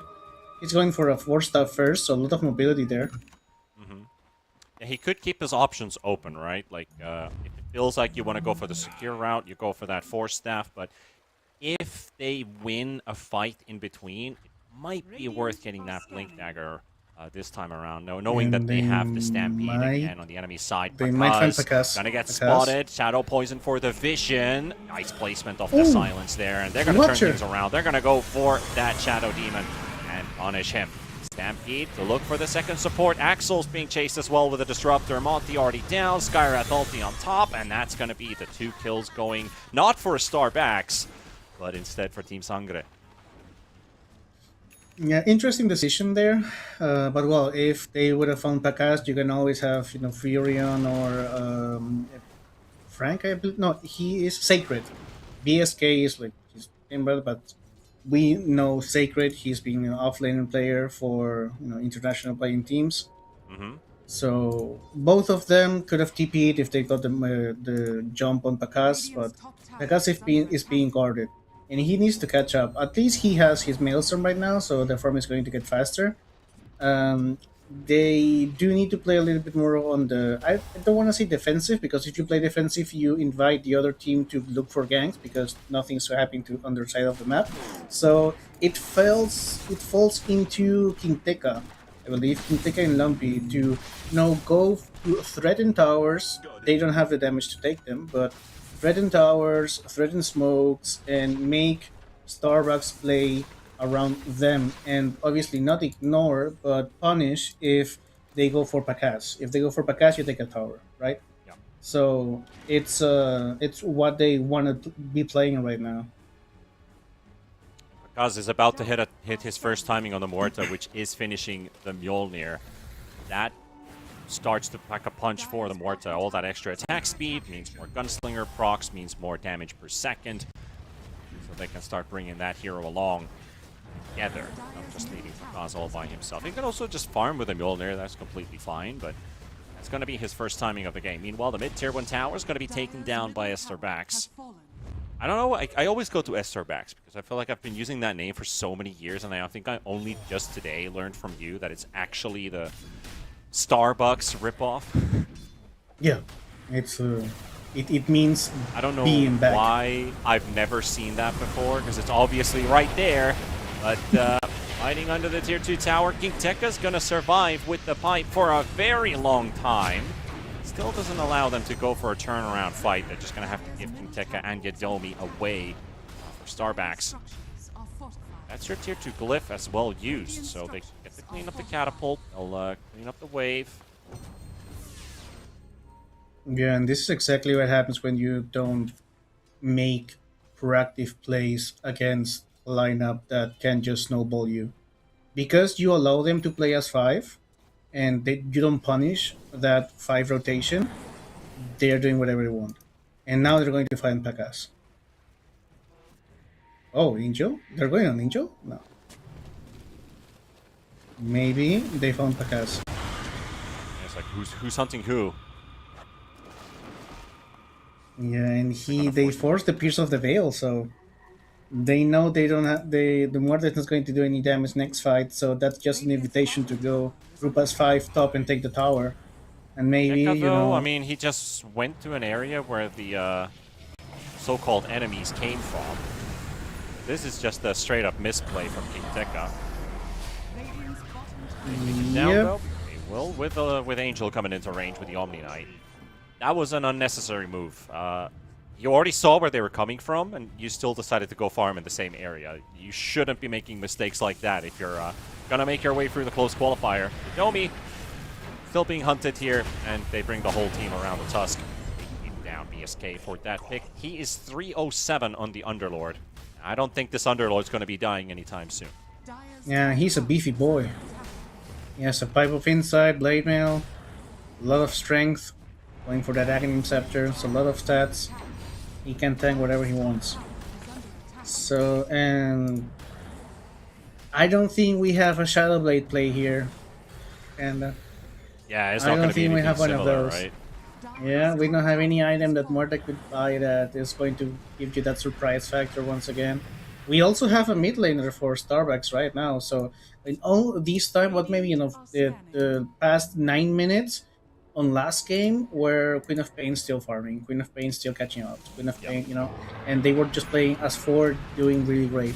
Right now they have 5, and they are showing. Okay, and Angel showing up for the defense here to get that disruptor out of harm's way, and Pakaz will die. The whole team from Starbucks are here. Michael's going to be the second one to fall. King Tekka, where are you going to run? Maybe just straight up teleport. That might just do it. Just before the Pit of Malice was going to connect from BSK. He still had it on cooldown. That's another death for the Muerta. Pakaz, you died 7 times on this Muerta now. How many more times can you take a beating?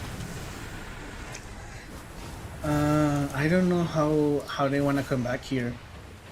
You don't have, last draft we mentioned. Oh, they're gonna make a play like this. Oh, They wait. spotted alone. Oh, he did. Oh, that's a nice freebie. Yeah, it's a nice freebie. Like I was saying, on the draft you were mentioning that Muerta is one of those heroes that really needs a lot of time, a lot of space from his teammates in order to be, a hero, a carry hero. And, the off laner got, stomped. The mid laner got, left alone. He didn't have a lot of impact early game. So you have, not the best recipe here for a Muerta comeback. Oh, Lumpy. Oh, Lumpy's going to have to make some big plays, but man, is he taking a lot of damage. They finally get themselves onto the backline, onto the Shadow Demon. They're trying to blow him down, but that pipe is taking so much damage away. They finally get him down, and now onto the Omni Knight as well. Lumpy will finally find a kill. BSK getting burned by the Chakram, slowed down into another stun by the Centaur. They have to dodge the Firestorm, but they've got the burst, and Lumpy will take him down. Big fight alone. He just respawned, but is he too late for the party? Monty's still in the backline. Here comes the timber for him. Monty is down. King Tekka will drop, and Alone's trying to make a run for it. But you've got Pakaz unleashing hell. No. Takes down the Furion, and that's a very costly trade. It's a smart read from Sangre. They take the fight while the Furion is dead, and they killed the heroes at a point where Furion's like, I can still save the day. I can still save this fight. And then he dies instead. Yeah, he shot himself in the foot right there. And Costly. I don't know if this is a 3k swing. In terms of economy, we're almost back. Like, Muerta is just 500 gold behind the Omni Knight. The Omni Knight death right there was huge. So maybe we got our Shadow Blade play or equivalent right there. And almost at the same time on the clock, right? It was 20 plus minutes. They got the Tormentor. They took a fight like 2 minutes after. This is honestly, if you're a new viewer tuning in, game 1 was just like game 2. So far, everything has been pretty much the same, except there is a Nature's Prophet that is active on the map. In the last game, the Queen of Pain on Alone didn't do that quite much. That was the only change. Everything else has been very similar. Yeah, there's a little bit, Starbucks might be thinking, it's happening again. But now it's us doing the comeback for them. Just on that last fight. And maybe they were, just confident that they could burst the Centaur once again, like for the 10th time. And he got what he needed. There was also like a surprise Meteor Hammer happening right there from Michael. He did a lot of damage right there. So, the stars are aligning here. And Pakaz is going for the Hurricane Pike first and then for the BKB. So there's still quite a bit of, road to travel for Pakaz. But it's a good start. The fact that the economy is almost even. Angel needs to start making plays happen. Like, he got a lot of space, he got a great early game. So when you're strong, you do plays. Like, you go for objectives, you force something. Otherwise, you just give the enemy team time to come back.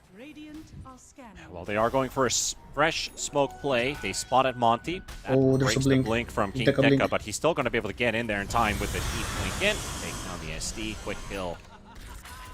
Yeah, that's enough. Bottom lane's quite deep in. Top lane is pushing out at least, but I wonder, is this time for a potential Roshan? Probably not. I mean, they... Starbucks Are is grouping pinging up it. for something. Yeah, they are looking for tier 1 towers. They feel like they have come back into the game. Like they're strong, so they're just taking tier 1s just to expand, you know, coming back faster, and then you open up the map for a Roshan play. Starbucks does have a observer there, so it's not going to be a surprise Roshan. Counter smoke from Starbucks. It's on Bakaz. Him and Angel didn't get to do much damage because the Pierce to fail does go off, and there's a Stampede coming into play as well. They're going to be bringing in reinforcements because he's burning down, and that's going to be a kill for Alone. Sniping the back line. That leaves Lumpy quite alone, but Lumpy, BKB's up, tries to turn the fight. Alone, dropping low. Guardian Angel won't do anything there against the magical burst, and Michael gets the kill, and now chasing BSK, forcing that Underlord back. They're going to miss the Walrus Punch, but it doesn't seem to matter too much because that Underlord is done for. 3 for 1 so far. Lumpy was a 1-yard timber chain right there, but he's still gonna. Alone comes in with a buyback. They want to turn. They want to find something here. Michael is dying to Angel, and they're still fighting in the back line here. Monty, oh, that snowball doesn't take them to the high ground, but it's going to be enough to take the SD down. Lumpy going for the TP out, 400 HP. Glimpse is coming in. He's done, and Alone will get a big streak for that buyback. So it's not a complete waste. Could have been a situation where the Timber gets away and you bought back for a support kill. That wouldn't have been worth it, but that was a lot better. Yeah, this time the bet was worth it. They did Was it get good? that. Was it good, Sipo? I do believe it was worth it. I mean, they do get the kill on Lumpy, and a buyback is a big deal. I mean, it is a big deal, especially if you, as a Furion mid, are not on the top 3 net worth where you should be. So, as you were mentioning, is if he just buys back for a support kill, that would have been devastating. So I think it's worth it. And it slows the tempo down. Something it's worth mentioning though is that Pakaz died so fast in that team fight, and it was because of Alone as well. So he got the kill on Pakaz, and then he got the buyback kill on Lumpy. And if they go, I mean, once Pakaz gets that BKB, I think it's going to be a different story.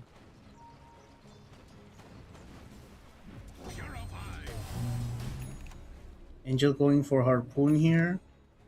I would like to see the Omni Knight play, you know, more aggressive. They do have the items, like they have a Pipe of Insight, they have a save with the disruption, they have a tower here on Nature's Prophet. So And they had 3 Force Staffs also at one point. They had the Hurricane Pike. Okay, that's actually still being built for the Nature's Prophet, but a Force on the Demon, a Force on the Disruptor, Blink on the Omni Knight, and then the Harpoon as well. So they have ways of getting out of the Ice Shards and more to silences. Yeah, this feels like the first game so much. Like Starbucks do really good on the early game, and then they find one bump in the road, and then they are scared to continue making plays, and that's just gives was space. It was a 5k lead. They got the Tormentor Shard again, but it just feels like they've been able to get themselves strong enough. The side of Team Sangre. Lumpy forces out the Disruptor Glimpse, and now No, the bubbled up. disruption Nice was not 3-man good. stun. Beautiful setup from King Tekka. And that is pretty much done for. That fight's over. Omni Knight TPing out with the Guardian Angel. Actually, it's the Repel, actually, and has quite a lot of HP regen for himself. He survives. Now BSK is going to be the next one targeted. No interest from Alone. He is not TPing in for this. They leave the Underlord for death. Beautiful.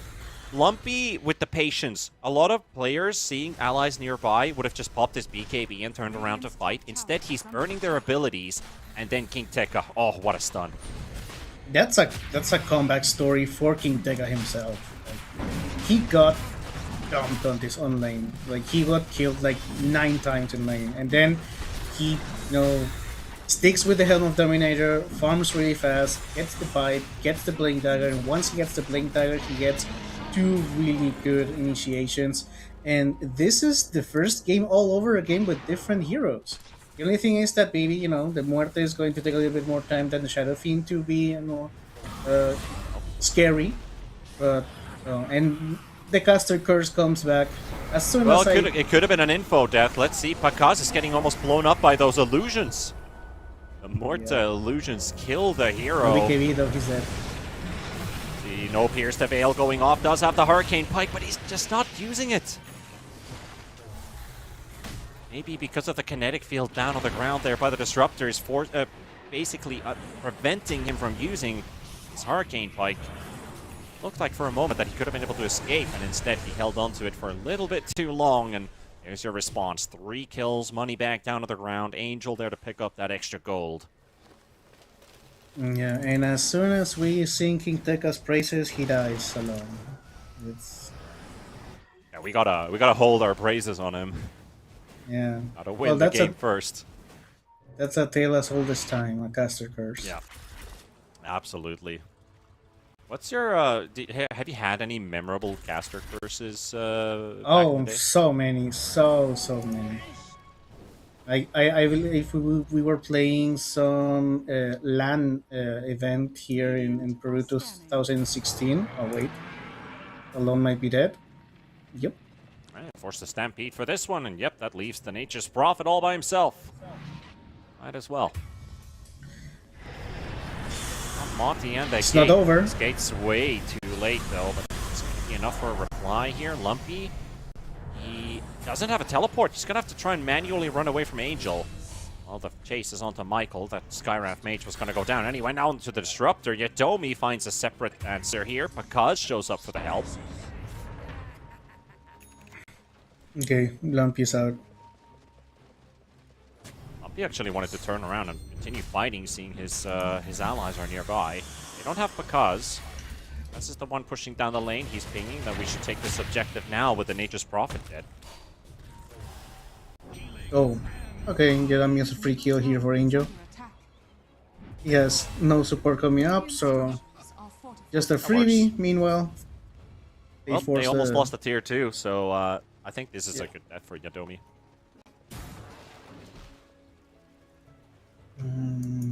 Okay, Pakaz now has a BKB, so it's all on Disruptor to get the Item Scepter, which is he's going for a Blink Dagger. Yeah, once the BKB here on Muerte is huge. Next team fight is it's going to be a lot. And I do see a Harpoon ready for the Omni Knight. BKB as well for him, so he has a lot of damage here to be dealt. Yep. I think he just flew in some pieces for the Sanjin Yasha that he's already building up. Sanjin Josh. Oh yeah, it's always nice stats to have. Oh wait, we get the goal on Cats. Yep. That's his BKB and the Pierce the Veil used. So Monty he has to get and out. Axel, just a double force staff move to safety. Angel's still coming in hot. Because he's already out, but the tank squad, this is a long wraparound. They're going to go all the way to the Lotus Pool. And they might catch them off guard. ESK with the boys, they're ready for the Tormentor, and this might backfire really hard. They're dropping low because of it. Lumpy's coming in. The Tormentor shard is picked up. The stun's there, but Angel still wants to soak it up. 4,600 HP on that Omni Knight. Very hard target to kill. They are stun locking him. Domi is stuck in the trees as Alone is coming in from the back. Gets himself a kill. 1 for 1. Because he's almost ran all the way here into this engagement. Michael is dead. Lumpy still on the run with King Tekka now regrouping with Pakaz. Alone. Aggressive TP. He's right in the middle. Oh no! Goes in for the curse of the old growth, and he's going to get locked in. Where's the reinforcements? Nobody can get there fast enough. We'll end up losing Alone, and now Yadomi's going to be coming in with a buyback. Pierce the Veil coming in from Muerta, but look at Muerta just die to her own right clicks. That SD needs to die first. BSK still on the chase. Pakaz is trying to fight back, gets the dead shot, Alone, but gets buyback. killed by the Fury and ulti in the end. And Alone, he bought back for that specific reason. Oh. Now the snowball in. Angel, BSK, they're nearby. King Tekka is coming in. The snowball does connect with the charge. They're going to be blocking them, and Lumpy's got no way out. King Tekka realizes he doesn't have the damage to kill the Underlord either, as Angel's going to be going on to the chase on Yadomi and try to finish off the Tusk. He'll be able to do so, and Underlord keeping straight back home. Man, you're fighting versus a global lineup, and Pakaz is dying to his own illusions. You can pop Pierce the Veil all you want, but if SD uses Disruption on you, you're taking the full damage. Yeah, and you know, I love my Peruvian bloodbaths. It's like buybacks after buybacks, and everyone is going for everyone. It's like, just get the kills. It's a crazy world we're living in. Yeah, and there's Lumpy another buys buyback. back with the Timber. They're trying to isolate the Omni Knight. He's TPing home. Alone, dieback imminent. And Alone is gone for 100 seconds. That is a buyback for a buyback, technically. The Furion bought back for his Wrath of Nature to finish off Pakaz. And now Lumpy buys back for the defense of the base and gets the dieback on that Nature's Prophet. It's also a dieback on the Tusk. Oh yeah, that too, yeah. It's also a dieback on the Tusk, yeah. It's a really fun match to cast and to watch. Teamfight after teamfight. Everything can happen. All bets are off with the Omni Knight carry. He deals a lot of damage, but he also feels really squishy. Oh, carry against carry. Michael, and also the backup from Monty. And those Muerta illusions, Pakaz is running away from them.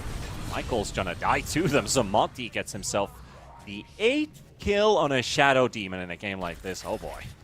That's a lot of kills on a support. Nicely dodges the dead shot as well. Blinks away to safety. Angel getting hunted down by Pakaz. Has another Hurricane Pike ready. Doesn't use it aggressively for scouting.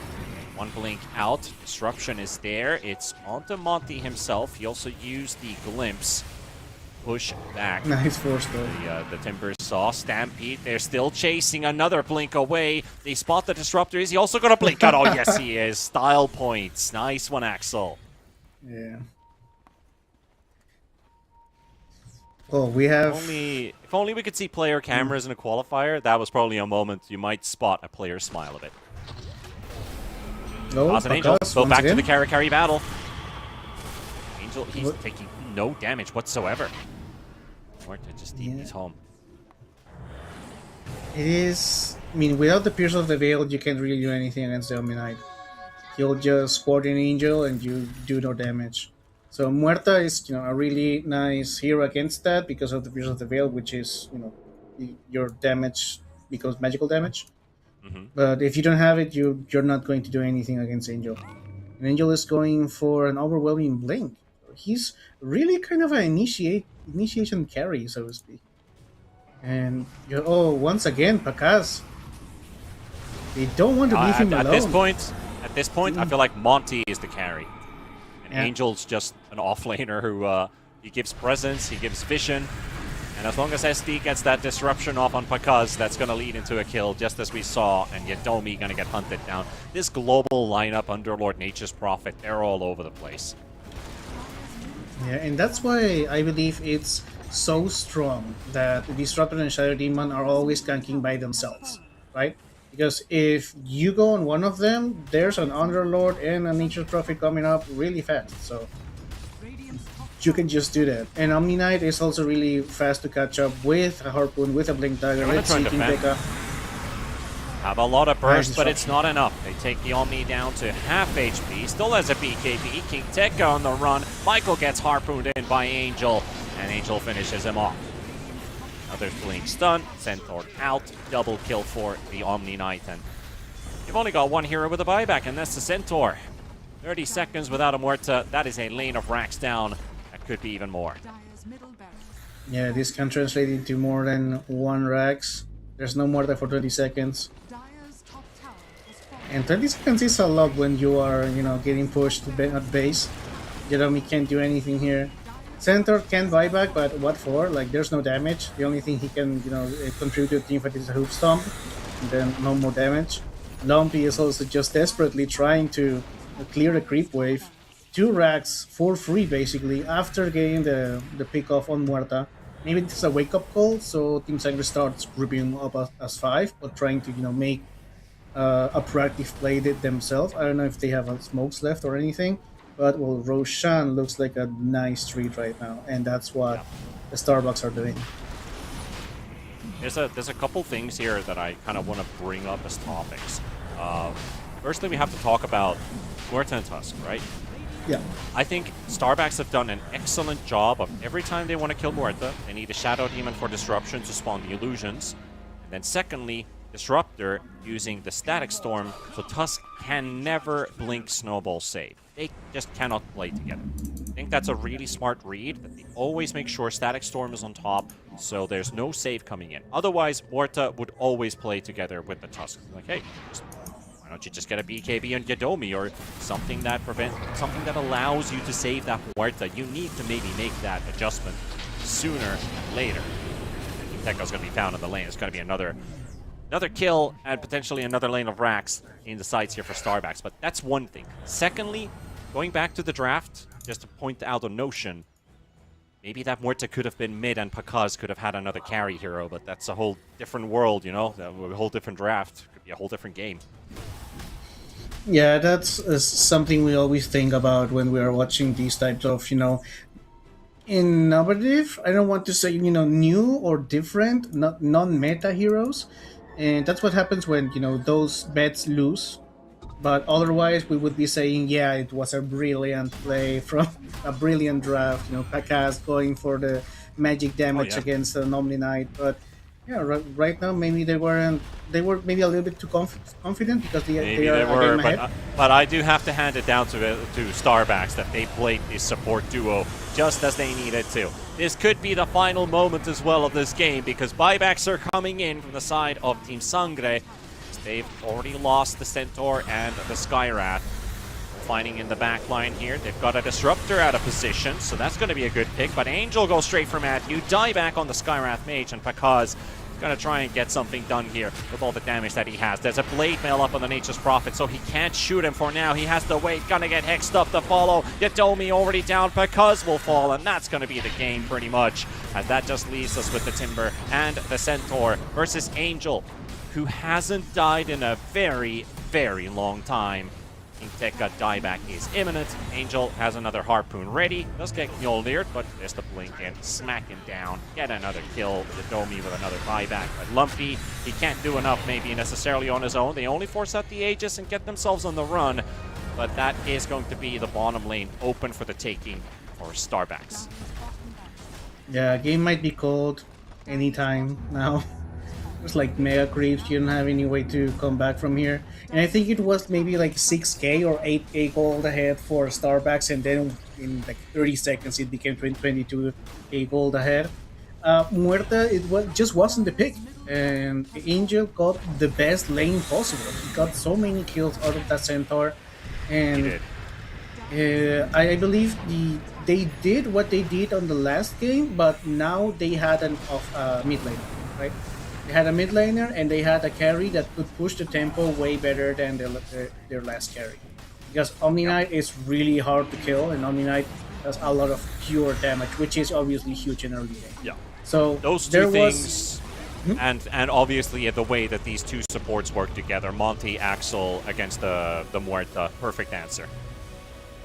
Global lineup, man, works. That means we are going to a game 3. Starbacks going to tie this one up in the moment that they needed to. We were humoring with that question that this is the lineup that's going to give you the tie, or you're out of the tournament. They got exactly that done. Beautiful gameplay. The Shadow Demon also ranking up a nice 30,000 hero damage, mainly thanks to the Muerta illusions. By the way, did 10,000 damage more than the Muerta herself. So just pointing that out, that Monty, Axel, hands down, this was truly a game for the supports to carry out, but going with what you said, Angel, free lane, Centaur did nothing, 13 deaths on King Tekka, rough game for him. And it takes a lot of courage and it takes a lot of confidence in your gameplay in order to pick that Omni Knight again, because we mentioned, like, in the early game, they picked it twice and they lost those 2 times. So this is something they said, okay, I know I can make this work. And sometimes, yeah, you have to go to the meta because that's the safe way to play Dota. But this is South America. We don't play safe. So if you think, the third time is the charm, and they got it. They now got a mid laner in alone that was really active in the map in the early game, getting those side lane kills and making the snowball come. They do have to work a little bit more on that mid game, which is where they didn't make some plays happen, and then they gave the other team a little bit more of space in order to come back. But then they got their confidence back and took the game. Took the game, tied the series, and we are going to a game 3, but that is after the break. We'll see you guys in a couple of minutes.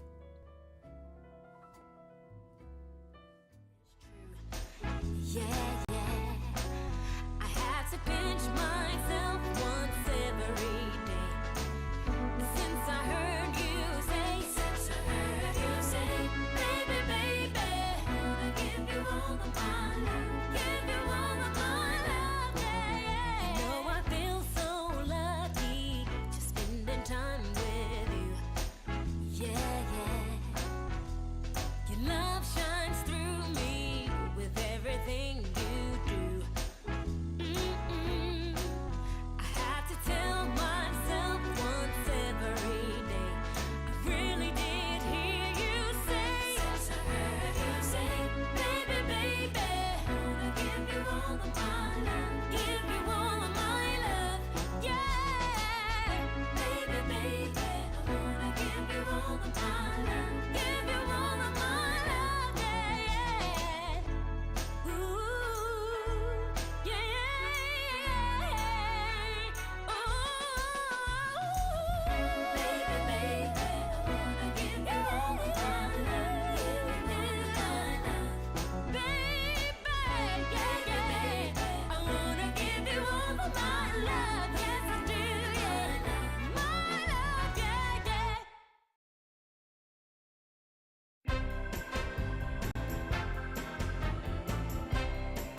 All right, welcome back, folks. It's a Game 3 time with Starbucks versus Team Sangre. Sangre, who started off the series with a good win at the very beginning. And now Starbucks, they did the adjustments we were hoping that they would do. They obviously listened to us because me and my co-caster buddy here, we know everything Zippo. Is there anything else we could ask for? Because obviously they're listening to us. They took advice. They corrected those things. Are we missing anything? Are we in a happy place now?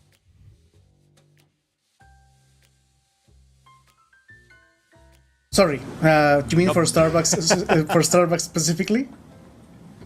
I mean, we could say anything from this specific series, right? Because Sangre, we haven't really, we haven't condoned them too much. They played a good game 1. They did some mistakes in game 2, but Starbucks just looked better. They fixed their errors. I don't really know where to begin here. That's why I'm asking your point of view here. Does Starbucks, do they still need to do something you'd like them to do, or do you feel like Team Sangre is now lacking? Or are we in a happy place and everything works, and let's see what Game 3 decides for us? I do believe the reason Team Sangre won the first game is because Starbucks still needs to work on. Okay, something didn't work. Now we fall back and give the enemy, 10 minutes, 15 minutes in order to come back. That's the only thing they're lacking, because the early game is really scripted. First, take tier 1 towers, then take the Tormentor, maybe get Roshan, get a couple of kills going, rotate, move, have a mid lane hero that actually, has impact on the game. That was perfectly last game. But then there comes a point where they are, used to maybe to always getting their way with the plays one again and again, and then something happens that the play doesn't go the way they wanted, maybe once, maybe twice, and then they just fall back and give the other team, time and resources to come back, which is what happened in the first game.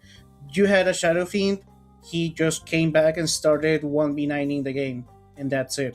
Because, it's been two constant things here. One, that 15 or 10 to 20 minute mark for Starbucks, and then the offlane for Team Sangre is not strong. And that's something we've seen in 2 different games. King Tekka died so many times last game, and he didn't die as many times in game 1, but it was still a really comfortable lane for the carry of Starbucks. Angel, yeah. Angel, yeah. So I do believe Starbucks has the blueprint on how to win this game, right? And if they do what they did on last game, that's great. And Team Sangre, they know where Starbucks, is lacking. Like, if you manage to have a better early stages, or if you manage to find that play that breaks the balance or breaks the script of Starbucks, you can come back. You only need a hero that is able to do that, because Muerta is such a slow carry hero in terms of how many items she needs, that it wasn't the hero for repeating the game 1. Yeah. Well, that's a lot to take in and a lot to process. So let's see if Game 3 is going to give us anything similar from Game 1 or Game 2. We almost followed a similar script with the little changes we hoped they happened. They made the game different. They gave us a different result. And we're into a Game 3 because of that. And we're going to start things off with Shadow Demon for Starbucks. Definitely a hero that has worked in their favor. Well, Sangre is going to be coming up here with no access to that Keeper of the Light. Okay, they take the Underlord out of the Starbucks toolkit. It is easier as an offlaner to play with an Underlord. You just, spam your Storm and farm that way. You don't really need to be as close or task it with your auto attacks. If you get paired with ranged, I do believe a Muerta here with Underlord is really strong as well, because that's a pick that overlaps a lot between the 2 teams. And well, as you mentioned, we don't have the Nature Prophet anymore, so I'm curious to see what do they pick for alone. They do need one of those high mobility, high impact early game heroes. Absolutely. I think that was what worked best for Starbucks was every time they make a rotation on the map, they follow it up with a second play. You see the Disruptor going through the Twin Gate to stack up a third or fourth hero into the top lane, and right as that gank has happened, they teleport in with that extra movement speed the Underlord in it gave them, and they were able to follow up on a Centaur kill right after. That happened 3-4 times maybe during the course of that game. Or at least during the course of that early laning stage. We had 20 kills in 10 minutes. It was 15-5 favoring Starbacks. Now that they don't have the Underlord, definitely is going to change things a little bit. They won't have the same benefit of that rapid movement. I mean, rapid movement. Shadow Demon had boots at level 3 minutes. That was very early to have round boots on your support. And then the Disruptor had the same thing. So both of them very fast on their feet, plus the Underlord buffed them even more whenever they made a move. So I'd like to see what the answers are. These are definitely heroes that slow the game down a lot. Underlord, Aura Carrier, Clockwork, also one of those pesky, annoying heroes to play against. Extremely annoying for initiators, yeah. Yes, and that too. So that's probably the tool Sangre just needs, is take away the playmaking potential from Starbacks in the first 7 minutes. And also, I believe Sangre is falling back to their comfort because King Tega was, let's say, professional player and actually, going through the DPC and going through the majors and minors back in the day. But when he was at his peak, Underlord was one of his best picks, and Michael was one of those, playmaking position forwards that tried to emulate Schofield. And when he came into the scene, he started with Clockwork because it was also a really solid Schofield pick. So they're falling through to comfort and falling to what the let's say meta of this series is falling to. And well, Starbucks, this is a Slardar, which might be a mid lane Slardar. I believe it might be, yeah. Yeah, I believe they've played that. Yeah, they played mid Slardar. You brought it up in game 1 when I was talking about the first phase bans. That Slardar is something that they have had a lot of success with, or at least have played it before, during either the course of this qualifier or in the recent few weeks. Now that Sangre is going in for these more comfortable heroes, changing their draft, that obviously leaves a couple heroes left in the pool, and Slardar is one of them. So I like that Starbucks is also realizing they have an opportunity to bring that Slardar up. Yeah, and Slardar as a mid laner, it might make the mid lane a little more difficult because now you can just pick a ranged mid laner and win the harass lane and try to have the favorable matchup here, because Slardar in 1v1 situations is maybe not the best. If you pick something like a spirit or a melee hero, Slardar is going to have a field day, but I don't believe that's going to be the case. I do like Invoker for Starbucks here, because Shadow Demon, Slardar, and Disruptor are just really easy to set the Sunstrikes for. Pure damage is also really good here. It will help with the global, quote-unquote, global lineup they were rocking on last match. Sunstrike is just a global presence. Slardar is a really high mobility hero. So I think that might be it. So are we looking for more heroes to slow the game down? I mean, obviously, Underlord can itemize versus the Slardar's minus armor. You might build something like a Lotus on either the Underlord or the Clockwork, remove the gaze. Yeah, because Force Stuff doesn't really... I'm sorry? Corrosive Haze, I mean. Not gaze, yeah. But haze. There's the Muerta. I do believe this is a position for Muerta with Underlord. That's a really solid lane.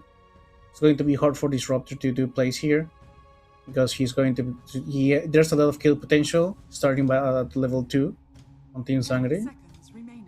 It also needs to be a carry that is not as squishy, because if you pick something like well, Klinks is banned, I believe.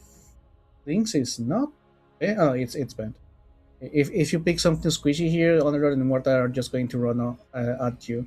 The Omni-Knight is still in the pool, which is surprising. Would go good with well with Slardar. It was really great with Disruptor, so why not repeat it?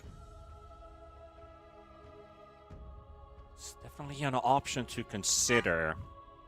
Sangre taking this second phase to the final seconds. We're going to get the puck. This puck's going to be very useful, at least with the Slardar initiations or counter initiations even.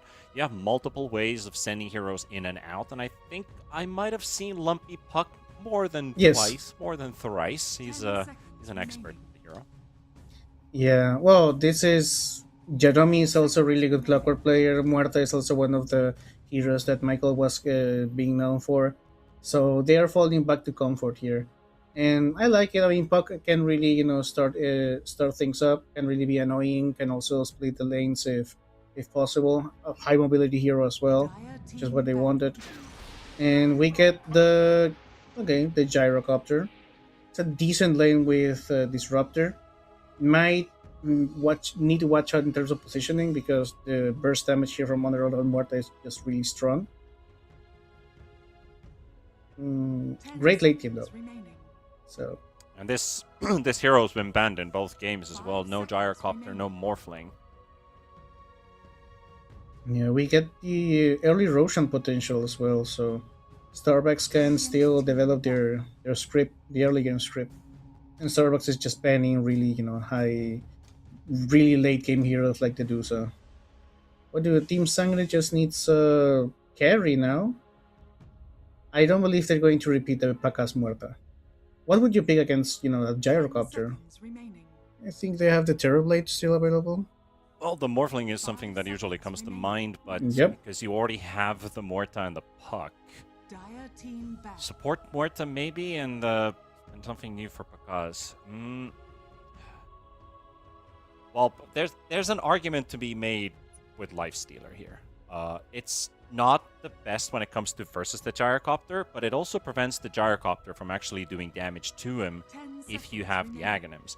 Not saying the disarm, which is no longer in the game, but to the fact that you get free damage onto the gyrocopter, so he doesn't get a flat cannon target to utilize.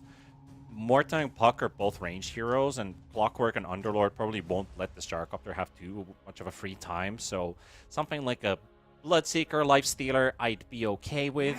I like the Bloodseeker because of the Slardar, but I think you need a melee hero into this lineup to be honest. A melee hero. Melee core for Pacas. Well, he's played Phantom Assassin, Luna Windranger, TA is banned, Klings is banned, Putch as well, but I don't think this is a Putch game.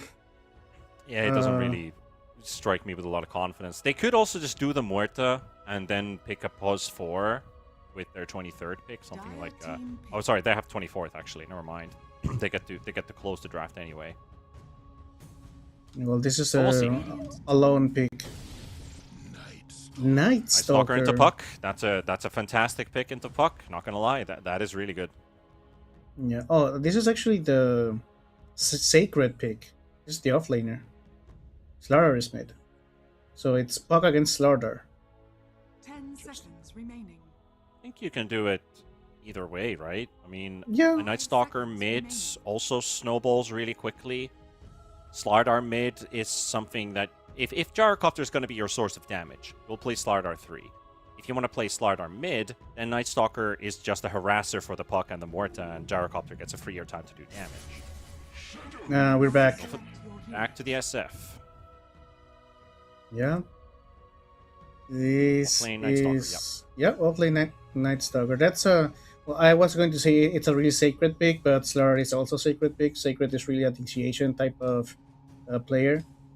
We do have the option here for Pacas. All of Team Sangre actually playing comfort heroes, which is, great to see. I do believe there's small playmaking potential for Team Sangre in early game. Because alone is going to need, he's not going to rush a Blink Dagger. He's going to get like a couple of bracers, the power treads, maybe one more item, and then the Blink Dagger. So it's going to take a little bit more time for Starbucks to be able to do those, surprise plays.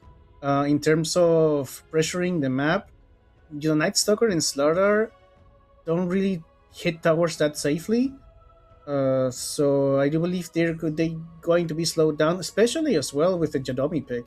like Clockwork is so annoying for Night Stalker and Slaughter because they really need to be close to you in order to do something, and it just cocks them away. That is true, but there's also a way to hit buildings with this lineup on Starbacks, and that's if nobody's there to defend the towers, right? I mean, this lineup is built for hunting. This is a really hard puck game. If I've seen something on Yes. paper, this is a really hard puck game. So if Lumpy plays with a very good KDA this game, that should tell enough how well he has played from start to finish. But do expect this puck to be under pressure ever since 9-10 Grandmaster. minutes into the game, basically, because you need a lot of defensive items to have a bit of comfort. Did you see that he has like over 1,300 games? Yep. That's a lot of Dota. He is a specialist on that hero, and now's the time to show if you're really that good. It's an elimination game, best of one. Yeah, everything falls back to this. So this is what sets if you continue on the bracket or you just go back home. And Or well, stay we have home. or stay home. Yeah, you're It's right. something that we always have with esports, right? Is like, do they go home? Are they already home? I mean, if they're boot camping, that would be different, right? Yeah, I don't think they're boot camp. So you're right. They just stay home. Or I think out of SA teams, I think Heroic might be the only team that actually boot camps. yeah, I think they're the only team that has the resources to do so. So if the other teams had, Yeah. they would, I believe. So yeah, well, this is just a standard Aren't there South American any- pause. Aren't there any cheap like internet cafes in like Peru where teams could boot camp? Yeah, but all these players have their own decent computers and decent internet. Back in the day, we did use. I mean, Dota became so popular in Peru because of the internet cafes. But now the internet is good enough everywhere, and your PC and Dota is not like really resources heavy game anymore. So Mm. yeah, you can just have your gaming setup at home and play from there. I think it's But- always smartest to do so like wherever you get the best performance. If it's a qualifier, you should always do that. There was a thing with Mouse last year when I was looking at their Counter-Strike team. They were playing qualifiers in front of a live audience at their their gaming house, basically. So is that something that is unnecessary? The idea is really cool. A lot of people would say, I'd love to watch my team play qualifiers and just have this like good vibes feel. But it also puts a lot of pressure on the players because they also need to perform double now that everybody is seeing you. And if you don't have a good gaming day going on, you might lose your confidence completely because you have that live audience you have to live up to. So there's definitely an argument out there. Should you stay at home or should you boot camp at the same place with 5 players if it's a qualifier? Yeah, well, that's a really corporate move, the live audience. That's not thought for the comfort of the players at all. Absolutely, yeah. Yeah, that's just marketing. Battle begins. And we have our first shenanigans here, and nothing's gonna happen. Oh, Okay. we have a glimpse opportunity? We had some all chat going on too, which I hope I'm going to get some translations for, is because only got to get hit by the Thunder Strikes and a couple pokes. Very good cogs placement there by Yadomi, preventing any further damage from flying in. So Pakas said, come on, kitty cat, lie to me. And I don't know, that's just an inside joke, I guess. Okay. And I think that's just a lyric from a song, because then Disruptor says, if I'm so bad for you, and Lumpy just says, jeepers, butterfly, whatever, they want your cheeks. Then Pakas says something I can't repeat. Like, Yeah, so it's kind of like a reference to some song lyrics, I guess. yeah, maybe. Then Pakas says, I pleasured you, and Disruptor says, that's nice. Well, Yadomi's just pleasured BSK because that's going to be a first blood for Team Sangre, who have actually been playing the last 2 games on Dire. They're playing Radiant for the first time in this best of 3. I was about to say Starbacks. Radiant team getting a kill, but nope, it is Yadomi. It is. Oh, this is the, good start finally for Team Sangre in early game. Maybe Radiant is just busted, like it's always been. Like it's always like 51% win rate for Radiant. It used to be that way. I feel like Radiant win rate has been dropping quite a lot in the last half a year, at least in tournaments. I've been looking at Radiant being at like 38%, like 62 on the Dire side. Like Dire has been looking better in a lot of tournaments. Well, maybe I just have the numbers from another. But it tournament. did. But you are right. I mean, if I look at DreamLeague season 27, the previous DreamLeague season that just finished, Radiant was 55.8 to the 44.1 on Dire. So that has changed. Yeah, I believe it's always been like historically, like let's say throughout the history of Dota, it's always Radiant on top. Oh wow. Alon is getting so much harass here. He's playing really aggressive against Lumpy. That's the only way he can play it right now. Yeah. Slardar, another. We talked about the Treant having 3.4. This guy has 3.6 strength per level, so even more HP. There's going to be a time where Puck doesn't seem to do that much damage against strength heroes. Not really optimal targets for a Puck target. Want to get the biggest benefit out of those right clicks and those spells early on.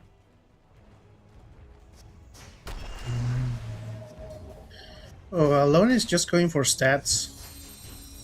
Just to counter the constant harassment from Lumpy. The thing is that Slaughter, if he gets a rune, if it's not a haste rune, he can't really make any plays on the side lanes, which Puck can. Level 6 is coming up in a minute and a half or 2 minutes. So that always, if you get Dream Code, you want to use it.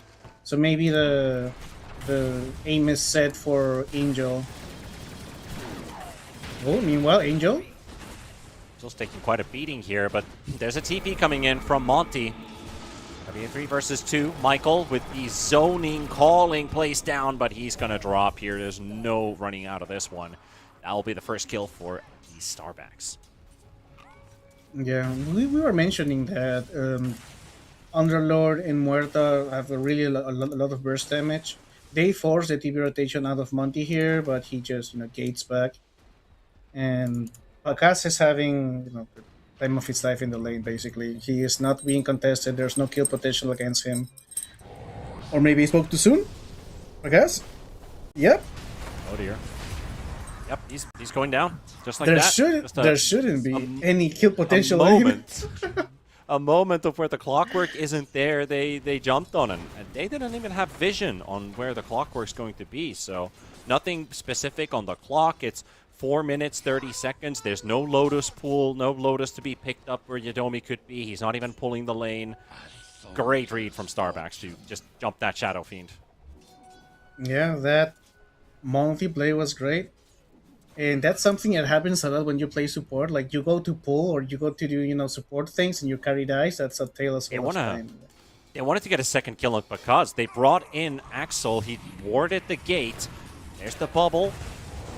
And here comes the Disruptor, and Shadow Fiend dead for a second time, very likely. 300 HP remaining, fighting for his life, standing his ground. But is it going to be enough? Monty's dropping low, but Because will go down first. And now Lumpy's here to clean up and get something for his Puck. Yadomi got a kill with a battery assault tick. Oh, that's a bit unlucky. Lumpy would have loved to have that. He's going to use the coil to get something out of this. He missed out on the previous kill. He could have had a double. But it's still going to be a trade. They lose Pakaz, though. That is a big play for this one, so walk of shame. Yeah, that is a big play for Starbacks. They actually great rotation. They go for the Shadow Fiend once again. They force the DP on the Puck, which gives Alone a lot of alone time, which is what he wants as a starter. Going to get those early items. Okay. Angel getting the kill on King Tekka once again. Deca really not having a series here. It is hard. definitely a mental thing when not necessarily you making mistakes, but it's just your opponents feeling themselves much more after having such a great laning stage. So Angel probably feels convinced that he can beat this lane again. Okay. And talking about that, Lumpy down to alone, and there's going to be the trade on the Disruptor. They'll get something for their efforts here. Monty, maybe a second kill potentially. Yep, straight back into the root. Michael snatches that kill. Comes Angel a bit late for the party. Good body blocking though from those illusions, but still Underlord makes a way out of this one. Michael misses the dead shot. What? Here's Alone. Oh my goodness, where did he come from? Where did he come from? Oh dear, Cotton Eye Joe. I thought of that exactly. Yeah, where did that starter come from? He took like all the whole wraparound route. Well, he managed to make a play. That's more than we were hoping for him. So that's great for Alone. He's top of net worth now on the Slardar. Actually, by quite a lot. That moment that he's fighting a honest 1 versus 2 here. Nomi and Lumpy. Not quite a match for this Slardar. There's a smoke once again. Pakas, he's being the target. Pakaz. He's got no TP. He's dead. Number 3 for the Shadow Fiend. Yeah, he's a flash farmer. He'll get back in, but your opponents might be getting away. Downside of that trade. Interesting. Lone still chasing Yadomi, giving pressure onto the Clockwork. Lumpy's also here for the quick D ward. We'll find the Ops ward to get rid of that one. And now Michael shows up. Doesn't get to use the calling for the silence, though. Nice coil. Cool. 1 to 3. Lumpy with a haste rune going around, trying to get that disruptor first. And that's 1. Yadomi still surviving through this entire engagement. The dead shot's a complete miss. It doesn't hit anything. Michael would love to get that slaughter, but the haste rune is still active. And Lumpy, that's another. And he's going for Monty. He ain't done yet. Gonna go for one more. Orb is ready in 1 second. Michael gives the vision. Orb misses, but the right click should be enough. And there we go. Lumpy on fire. If the Slardar was top on net worth, now it's him. Yeah, and that's the Clockwork against melee heroes. Like, he was untouchable because of those power cogs. And also another thing that is really interesting, and that Alone got pushed out from one cog specifically, and then he tried to destroy it. You can't get pushed twice. So Fighting it top, Underlord. Oh, Rocket. Oh, he did again. Denying the TP from King Pickup. And the Rocket Barrage gonna follow up. Clean him up. Michael's being chased by Alone in the mid lane. Slardar does get hit by the silence. Won't be able to follow up with a stun. He needs a Blink Dagger. He really does. I mean, anybody needs a blink on Starbacks if I'm honest about it. Like, Shadow Demon, again, this is the game for a blink. Night Stalker needs a blink. Slardar needs a blink. Disruptor could also use a blink. That's also not a bad idea. Yeah. It is a great Blink Dagger game for everyone, except maybe Gyrocopter. But later in the game you can get the Swift Blink. Imagine if that was meta, that you play Afterburner Facet, you build up your movement speed, and then you have a Blink Dagger so you can always get on top. Keep those movement speed stacks up. Sounds like a position 4 Gyrocopter, with It the does. homing missile Aghanim shard. And you wanna cheese it? Yeah, absolutely sounds like a support build. I used to play offlane Gyrocopter, where I would pick up stuff like Veil of Discord, Early Shard, just that kind of magical damage nuker, basically. Like, it's really hard to do, trade versus a Gyrocopter if he's fighting versus a single target. Same thing for Monty, right? There's too many heroes for a Shadow Demon to deal with. Yeah, they are really pressuring Pakas. Pakas is having the worst time right now. And I think they have also learned a lot from their mistakes. You were mentioning that Night Stalker is one of those really aggressive, harassing, pressuring heroes, and it shows. Because Pakas isn't safe anywhere. And look how many resources the whole team is coming. Forcing. Yeah. The whole team is coming for the rescue, and they don't even get the kill up because they're going to turn it around. Oh, they got the Disruptor and BSK is going to be a split kill for the entire Radiant team. You had one job, kill the Shadow Fiend, but 5 guys show up out of nowhere. Oh. You shouldn't have come back in Tekka. Yeah, probably should have taken the gate or stuck down to the bottom lane, but Monty will get one here. Well, that's out of space. I wanted to say that that's out of space. If they would have backed as soon as they saw the TPs, would have been a great play. But they got a little bit greedy. They wanted to get the kill on Pakas. Didn't work. Even trade. Because The greed is good, right? I mean, they were kind of committed to it. They're like, well, there's no backing out of that anymore. But yeah, I totally agree with you. If they backed out, that would have been a really high IQ play. Just give up the gank, force the rotations, nobody dies. yeah, it is. Monty's dead. He's not in a very good spot, is he? Domi will help King Tekka get the last hit for the kill. You have a Blink Dagger on Night Stalker, so he's going to jump on Pakas once again. Dire's middle tower is under attack. They have. Do they have vision there? They don't have vision of DSK or Sacred, so he doesn't want to show the Blink Dagger in order to get the kill on Pakas. Yeah, that's what he's not showing in. Oh, but there's a ward. Oh, they saw him. Yep, blinked. He's top, take down Michael.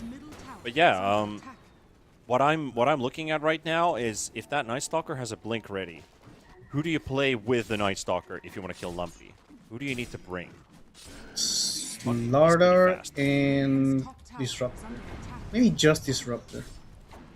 I was also thinking like Disruptor could be enough. Yeah.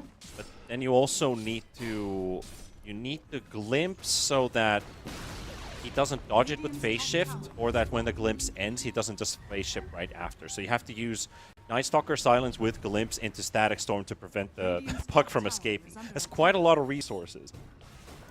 But it is a kill on the mid laner. That doesn't have a blink yet, so Puck becomes really difficult to kill with that Blink Dagger. So there's still a window of opportunity here, and they're, trying to take it. Though Angel just got revealed. Alone is still farming that Blink Dagger. Oh, he already has the Blink Dagger. Oh, no. So it's there we go. time. That's a 2-man silence. That's even better. And now you got the supports with you. You're going to go straight for Lumpy on the puck. They follow up that crippling fear into a Static Storm just to make sure. And they'll take Where's down my Lumpy. glimpse? Where's my glimpse? Oh, he has glimpse level 2. He got 2 points on Thunderstrike. That's Yeah, interesting. he's only level 6 at 14 minutes. It's been a tough one. He's last on net, or like dead last. Obviously, it's always dead last as a position 5, but it's a bigger difference. Yeah. I mean, Michael, Yadomi, they're both level 8, and you're still level 6. Okay. Alone is gearing up. Another play on BSK. Good play by Michael, but the follow-up stun is right there from the Slardar, so it doesn't really help, despite a really good dead shot. We said this was a hard Lumpy game, a hard Puck game, and it shows. It definitely shows, yeah. Oh, Pakas is dead as well. Because when you think about it, what do you have to do as Lumpy in a game like this?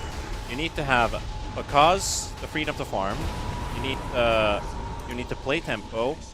You need to play safe because of all the counter initiation abilities on your opponents. So you kind of have to do everything, and then you also need to avoid everything. So that's just too much to ask from one simple hero. So Shadow Fiend is not going to get the space because of it. Underlord is probably going to be your most farmed hero in this team, not going to lie. And that doesn't really sound too good to me. Yeah, and I don't know. I mean, if you know you're going to get ganked a lot, there's a lot of potential for, all your illusory orbs and phase shifting to not work. The Witch Blade is like really aggressive. It's really like it's not going to help you survive, right? So I don't know if you'll Scepter into just do magical damage at the beginning, and you'll Scepter into almost getting the kill on this Gyrocopter. That was a very close call. Good TP cancel there from the bubble. They're going to send in All of those call-down missiles right on top of King Tekka, and Monty picks up the double on the Shadow Demon. He's Monty is 6 the kills carry. on the SD. Yeah. Monty's the real pretty carry solid. here. Monty is the carry, yeah. He's the carry of this team. I mean, because you do you. That's this SD on the other side is a whole different beast. Well, Pegasus, I think he already finished his Manta. Let's see what he goes for after that. I don't think you're going for a Blink Tiger. Oh, for a Shadow Blade here. And we... Hey, look what he's found. Nice prize. Underlord coming in with the gate. Giving that protection Nice for Eidos. because he doesn't have the Crimson Guard yet. But it's enough for him to bring in the Atrophy Aura. They got their blinks ready in 3 seconds on the Night Stalker. He still make a play. They have a ward there. They about see it. him. We're Yeah. thinking about it, but no opening. Monty, no D-ward on him, but Axel does. He's got the sentry. They get rid of the vision. Themselves out of harm's way. Well, at least Angel is having a decent farming spree. He is top of the net worth. He hasn't been. I mean, he's been participating in kills against King Tekka in his own lane, but basically just farming. Oh, watch out, alone. Out of this, good cog placement. That Stardust Monos can be completely burnt out. Good Static Storm as well to zone them away. That Slardar alive. No one. Well, not no one, but alone instead. Well, no one around alone, let's put it that way, as the Disruptor's going to get hunted too. Lumpy looking for a second. Roshan with the deny, but no, Michael, dead shot on the head. And, well, Clockwork is so annoying for Night Stalker and Slaughter. Like, they want to go against Pakas, and then Clockwork just, cocks in really close to Pakas, and then he's untouchable. Like, he burned all the Slaughter's mana as well, just with Cox. Just saying a lot. And he's... Monty's trying to make a solo play here. Quite enough. But you are right. I totally agree with you. Like, why this Clockwork is such a good pick in a game like this is because the strengths of a Slardar and a Night Stalker are the fact that they can run in and no one's going to challenge them. What happens when somebody does challenge them? Well, Night Stalker, it's not exactly the strongest hero when he starts taking hits to the face. So heroes like Sniper, Viper, if they keep poking, the Night Stalker suddenly does a 180 and starts running away instead of running in. And this is so smart prevents any from... big damage from happening. So even though he Yes. dies here, he has found 3 heroes. Yodomi has so far played an excellent game on this Clockwork, and he needs to do so if they still want to have chances of staying in, as they got themselves the dead shot. TP cancel onto Alone. Great play. And Michael finds an even bigger kill, so that Clockwork death is totally worth it at this point. King Tekka, Lumpy on the chase, BSK with the blink in onto the Puck. Puck's got nowhere out of this one, out of the silence. He will not survive. And Pakaz a bit late with the Requiem, and now he's followed into a silence by the Disruptor. And the server died. Server dies mid-fight. We're 15-18. Mark that one up. We'll see what the score is going to be after in a moment. We stop receiving communications from the remote host. Yep. We stopped receiving To communication. reconnect. Yeah, I guess. This is a first, actually, for me. First time I've seen that message pop up. It's really scary. That's been a while since I've seen that too. Yeah. Well, we're at the moment we're just trying to reconnect back Okay. into the game and continue radio casting. I'm still making attempts, but Zippo, it's 15-18, pretty crucial fight. Requiem comes out a bit late. Not the fight for Team Sangre. I already reconnected. Shadowfiend is dead. Shadowfiend is dead. Muerta, well, he was already dead, but Shadowfiend is dead. They got the kill. And I believe it's only King 1 to Tekka 2. surrounded. Yeah, it's So only 1 to 2. King It was Tekka. It was 15-18, so Puck and the Morta for the Shadow Demon is the end result of that fight. Yeah. Yeah, 16-20 now. And King Tekka is surrounded by enemy heroes. Night Stalker got back to the base. I got booted again. Oh, is this a remake situation? Oh, that would be so much drama. That is such a South American server type of stuff. If we get a remake, because what can we do now? Yeah. I can't also reconnect into the game right now. I've tried a couple times. Give it maybe a couple minutes. We'll see if the servers start to be a bit more polite. What we can do, we can update quickly on our sister stream, which would be ESL Dota 2 Sanj, as we're on the Yasha stream. They also went into Game 3. So if you're interested, what teams are playing, what's going on right there, they're also in a Game 3. I wouldn't guide you to leave our stream and go there right now, but if you have two monitors, if you're on your phone, go take a glimpse, come back in a minute, maybe then we'll be back into the game. You have time, or just, head over to the fridge, get some refreshments. My reconnect attempt is a lot faster this time around. Let's see if I got back in. I'm reconnected as well. I have been booted as well. Every single player is online. I'm back as well. Okay, that's a good sign. It was just a hiccup. Just a hiccup. It's a beta game. And yep, let's go and watch the game. Looks like our pause is going to be ending now, so let's dive in. Dota is still in beta, still developing. King Tech is just around it. It will always will be.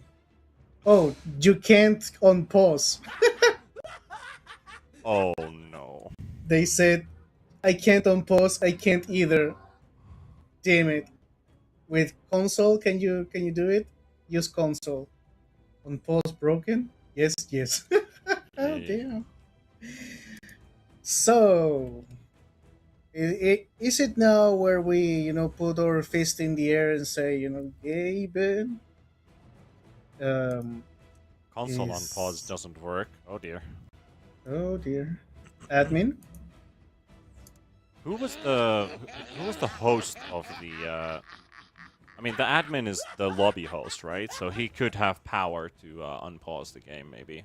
Okay, admin's probably sent a message because guys are disconnecting. I hope we're not remaking the game though. It's a qualifier, right? So that would mean a fresh game, probably with the same heroes, and that's qualifiers for you. It's like we don't have the Valve tools for qualifier games. Yeah, this is... I don't know, like, who is our admin here? We don't have... Well, I believe our, lovely production is going to tell us what's going to happen soon. So maybe, meanwhile, can we talk about anything? If not, maybe let's go for a pause, get some refreshments, and get ready for the Game 4 in a best of 3. All right, well, let's do that until we find out what the reason is going to be or what we're going to be doing going onward from here. We're going to go on the pause. We'll be back in a few minutes, and as soon as you start hearing me or Zippo talking, we're going to be back. So we'll see you guys in a couple of minutes as we're going to wait for the situation to get resolved. See you in a bit.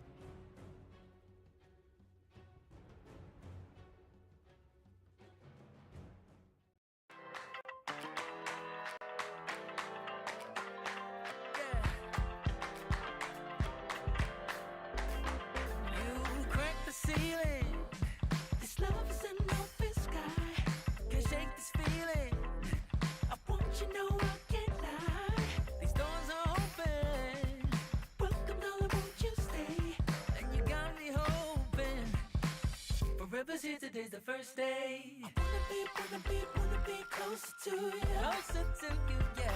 You to be all mine. I got all these choices, but I so made up my mind, yeah. There's nobody better, gotta be you. 1,000 voices, 'cause it's so good to be alive, yeah. There's nobody better, so it's gotta be you. These myths are busted, the grass is greener on my side.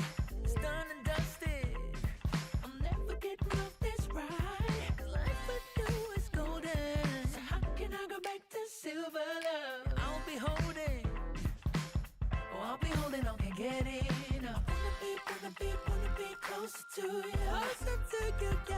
Want you to be, you to be, you to be all mine. Oh,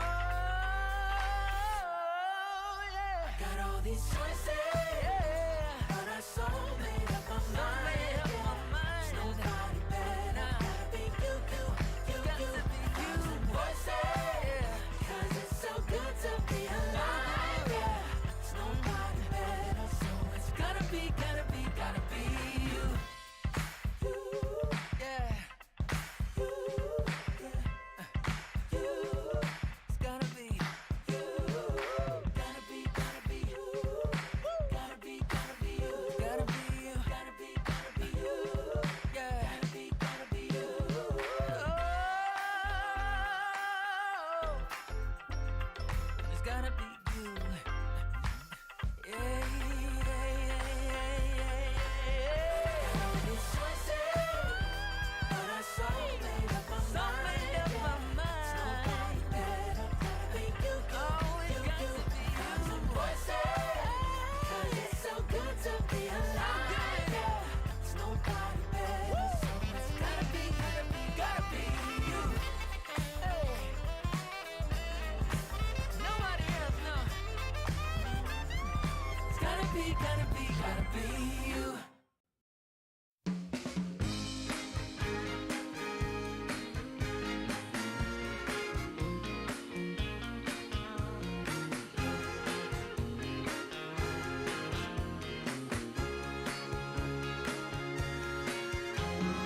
I want music, good music playing and dancing to the groove, and I want singing, to sing at the top of my lungs.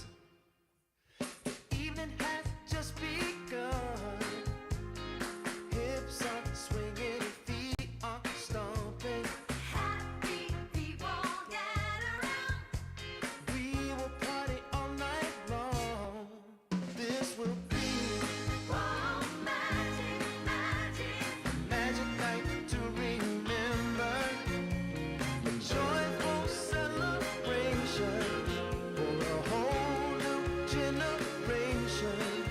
This will be magic night to have together. No more limitation. We united as one nation. I want keep on moving. The sweat is dripping. I want shake it to the beat of the drum. No need for hesitation. Bass is pumping and everybody's smiling. Happy people gather round. We will party all night long. This will be magic night to remember. A joyful celebration for a whole new generation. This will be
are my constellation.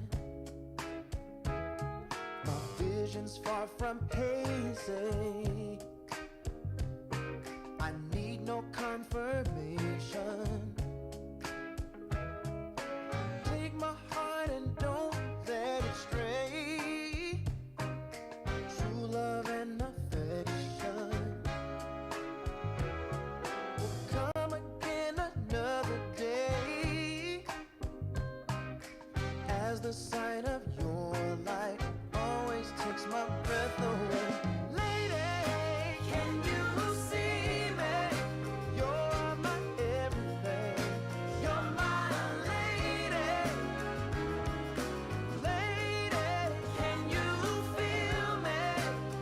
I fell head over heels. You're my lady, lady. Maybe you can hear me, my sweet little thing, my sweet lady. Lady, can you see me? You are my everything. You're my lady, lady.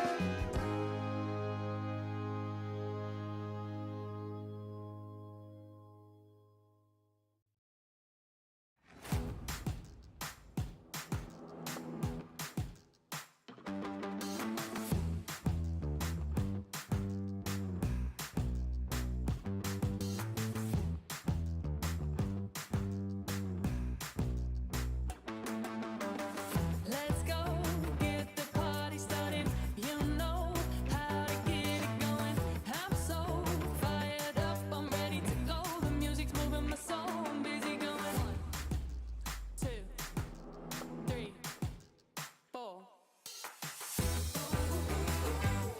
I really feel like dynamite. I really feel like taking flight. Oh, I feel good, I feel so fine. I'm making moves and getting mine.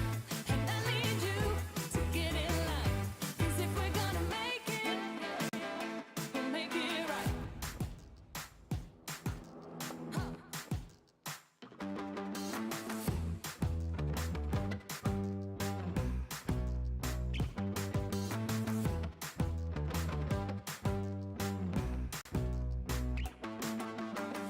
Let's go, get the party started. You know how to get it going. I'm so fired up, I'm ready to go. The music's moving my soul, I'm busy going.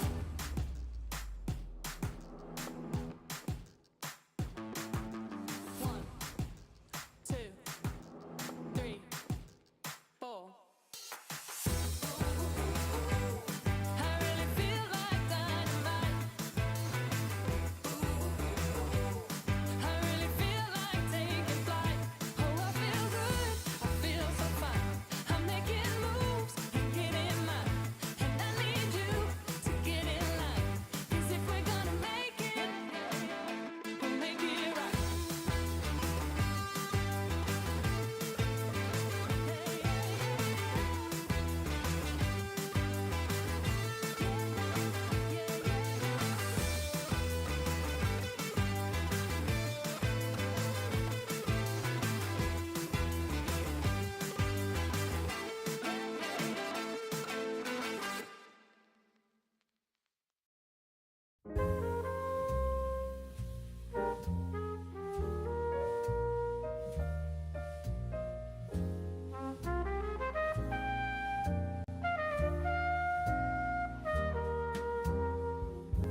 I haven't found the one.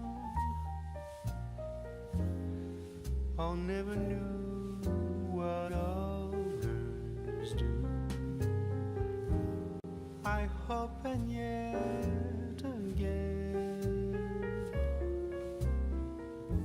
what do I know then? I believe it's all meant to be. All my dreams are so out of reach. I fool around, but we never know.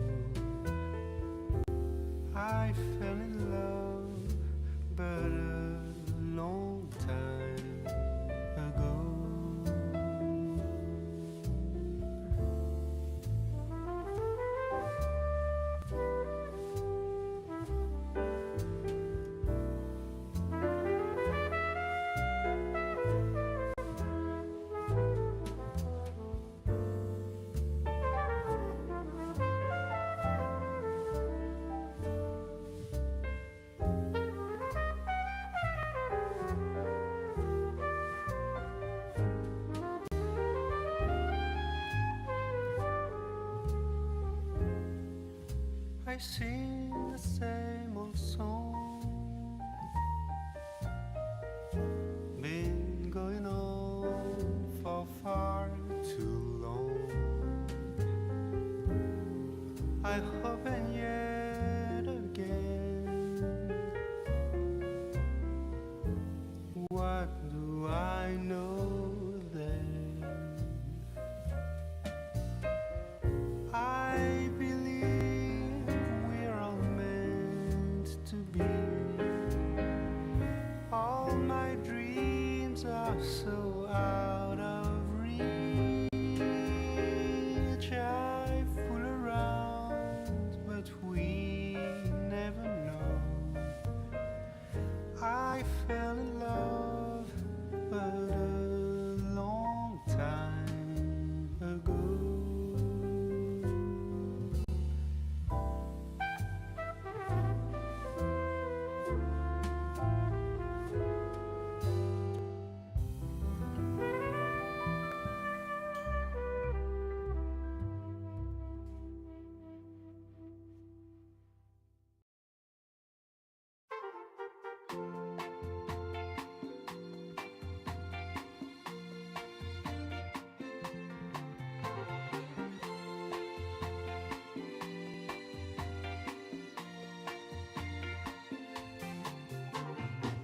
I got the sun in my pocket and the moon above my head. Got the whole world at my feet and the pain a cloud ahead. There are stories I need to tell. There is laughter I need to share. Joy and love all around. I can feel it in the air. Whoa, nothing can stop me now. There's nothing at all that can make me fall. Nothing can stop me now. I'm standing strong while I'm singing this song. Fa fa fa fa fa fa fa fa fa fa fa fa.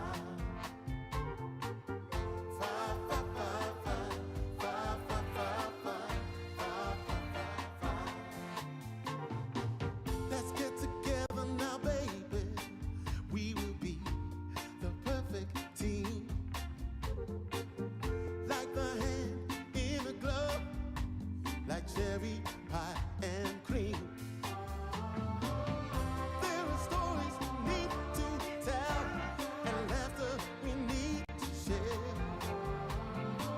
There's joy and love all around, good vibrations everywhere. Nothing can stop me now. There's nothing at all that can make me fall. Nothing can stop me now. I'm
make it on my own. But baby, now I know what it means to be alone. I'm lost in the shadows. Tell me, what can I do? 'Cause baby, without you, I'm all wrapped up in blue. Wrapped up in blue. Wrapped up in blue. Wrapped up in blue.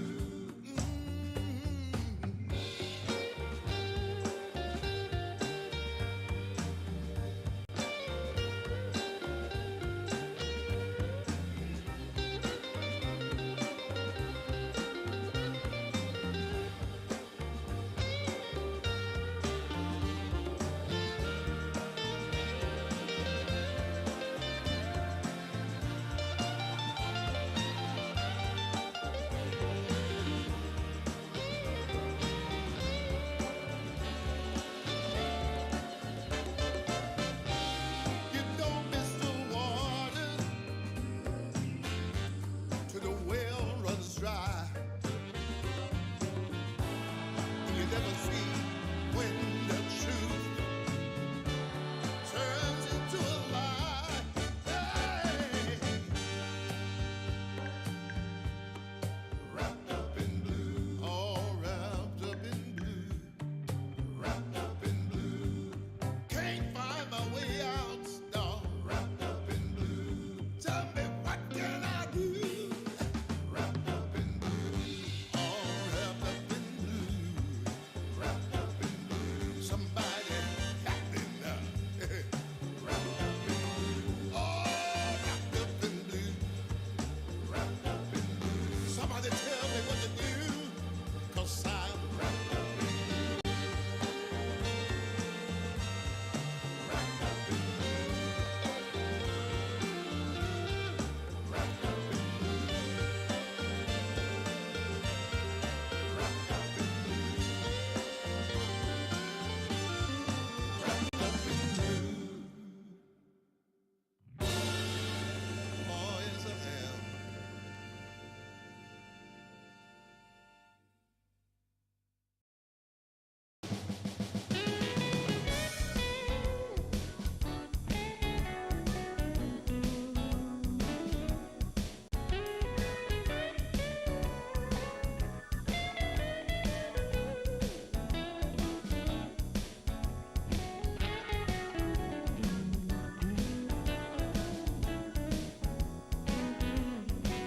I got the prettiest little girl.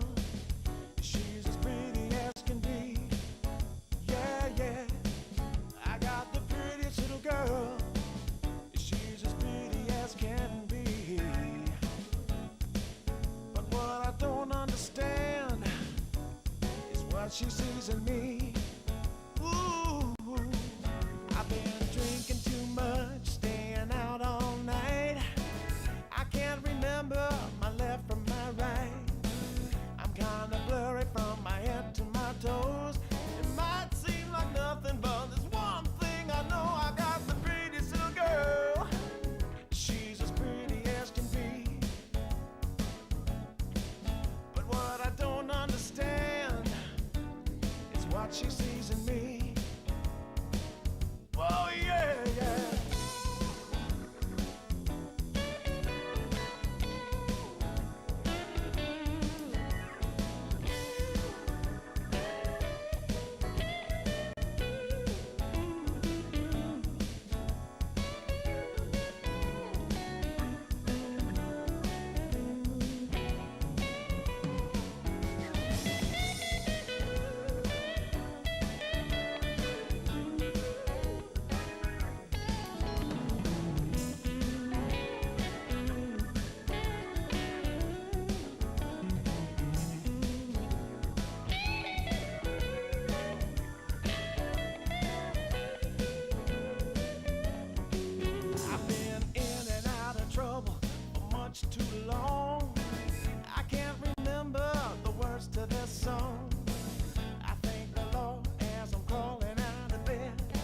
It's another day that I'm not dead. I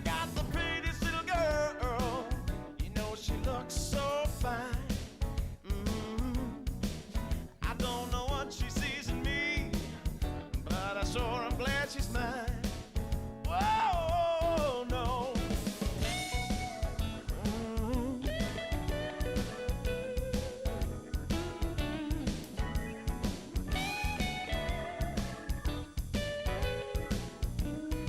Oh, yeah.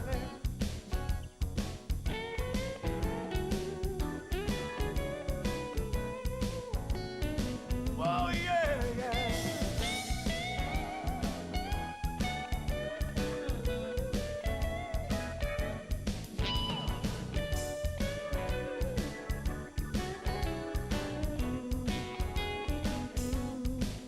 I got the prettiest little girl.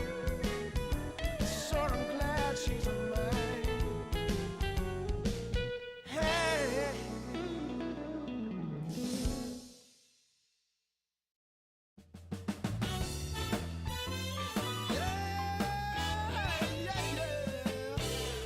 Oh, yeah. Take away my bag of bud, my camels and jack. Go ahead and take them all, I don't want them back. Those nasty things mean really nothing to me. Cause lately it's so plain to see. All I want is you. Honey, is so true. Give it to me, baby. All I need is you. Yeah, yeah, yeah. Come on, you can take away my mint Cadillac. Take my Harley too, I don't need them back. I got an engine, Lord, it runs so right. As long as I get your loving each night. All I want is you. Honey, is so true. Give it to me, baby. All I need is you.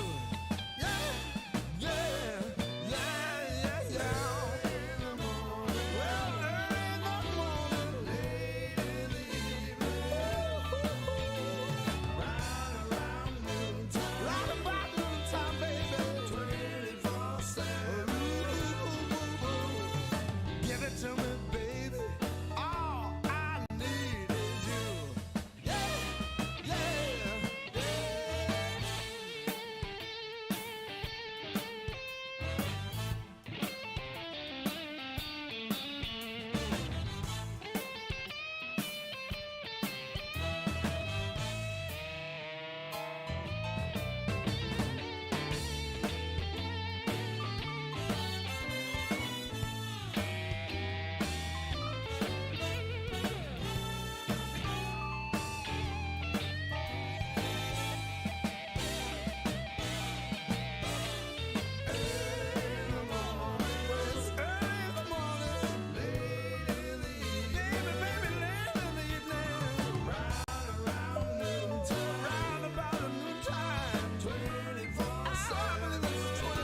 hanging over me.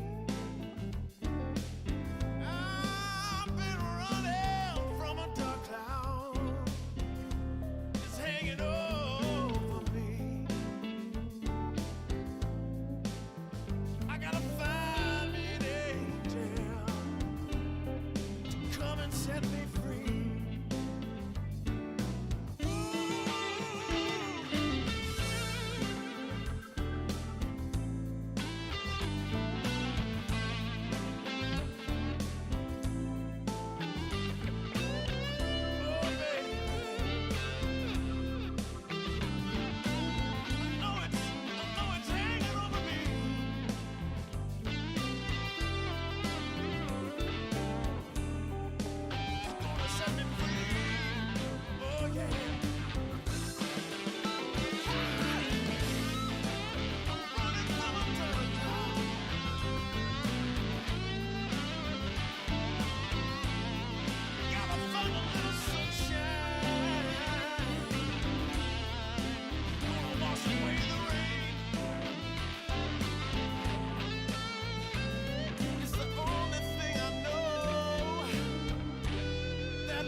Take away the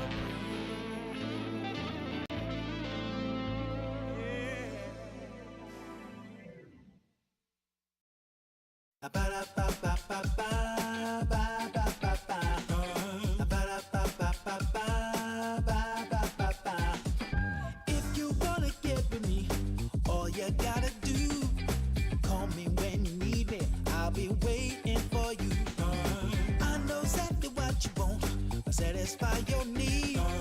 We can have a good time, don't you worry about a thing.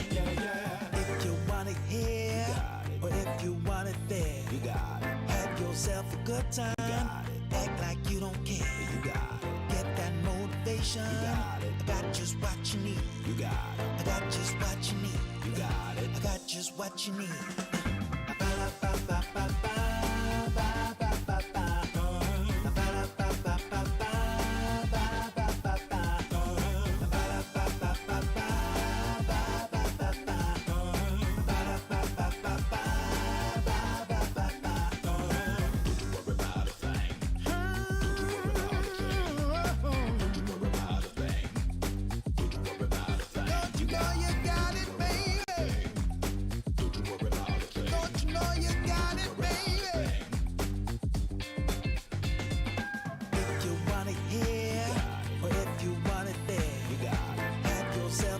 Act like you don't care. You got it. Get that motivation. You got it. I got just what you need. You got it. I got just what you need. You got it. I got just what you need.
Yeah, yeah, yeah. Ooh, everything I want, everything I need. Got everything I want, everything I want, everything I need.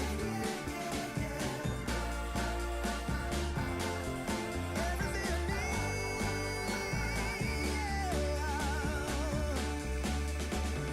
yeah.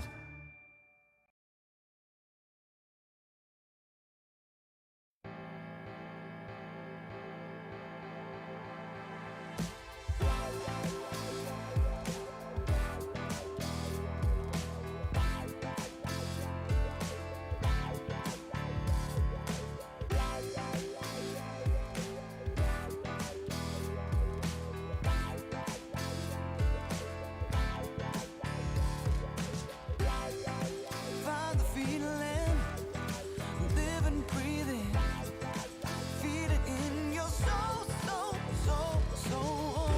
Anything you've ever wanted could be right there at your feet. Take your dream and take the power, be the best that you can be. Oh, we can go higher, higher, yeah. Gotta take the chance to rise above it all. Come on. Oh, we can go higher, higher, yeah. Gotta take the chance to rise above it all. Yeah. Ooh, face your fears, yeah. There's no limit. Can you reach the sky? Keep the faith and rise above it till you reach your high, high, high, high. Even when your body's aching, get up right back on your feet. Feel the message of forgiveness as your heart begins to beat. When you feel the fire's burning, nothing left to be. Oh, baby, get your signal on up. Oh, you can go higher if you try. You can do it, baby. You can do it, baby. We can go higher if you try. Oh, you can do it if you try now. Ooh, if you try.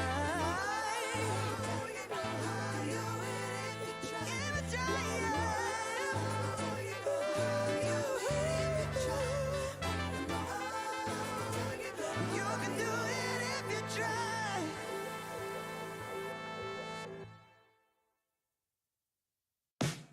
Sure gonna be a cold winter, baby, without you loving around.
Nothing quite as rough as today.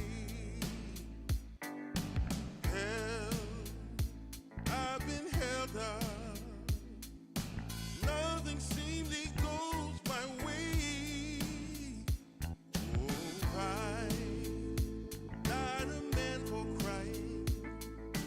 For a storm of tears I crave. Take all this sorrow from me. How much more do I have to pray? Foolish of me, you might say.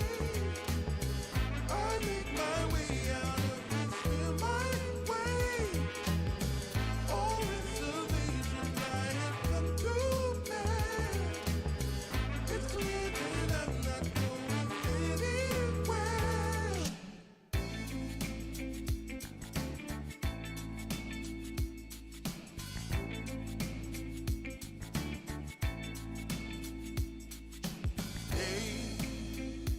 I've had days of struggle. Nothing quite as rough as today. Held, I've been held up. Nothing seemingly goes my way. Oh, I not a man for crying. For a storm of tears I crave. Take all this sorrow from me. How much more do I have to pray? Foolish of me, you might say. I make my way out of this here my way. All reservations I have come to bear. It's clear that I'm not going anywhere. Foolish of me, you might say. I make my way out of this here my way. All reservations I have come to bear. It's clear that I'm not going anywhere.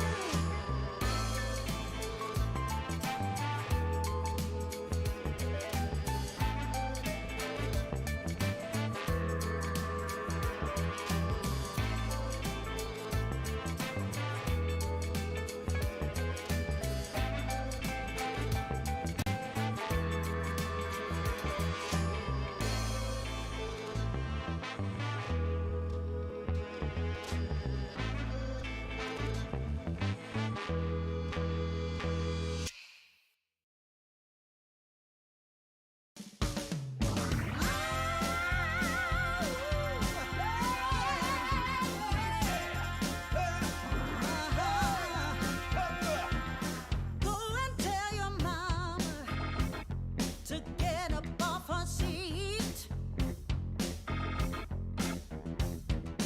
Go and tell your mama to come out in the street.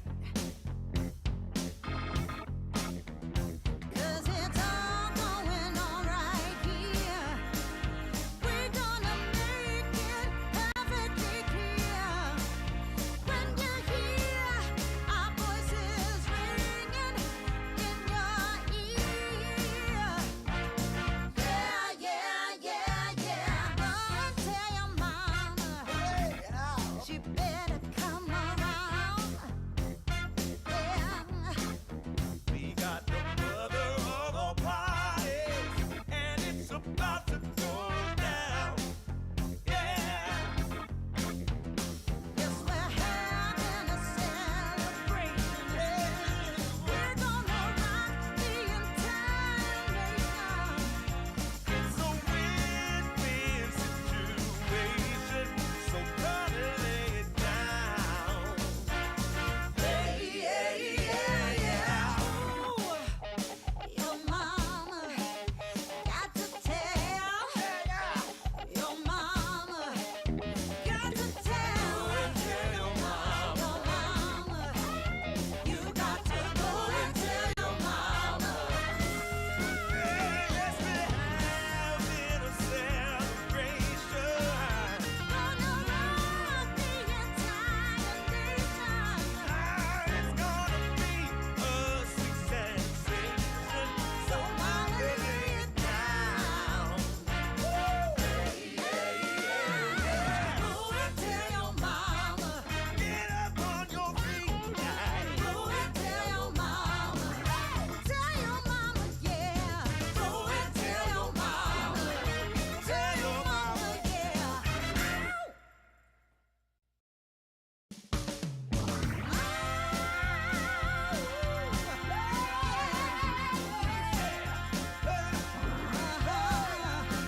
to come out in the street.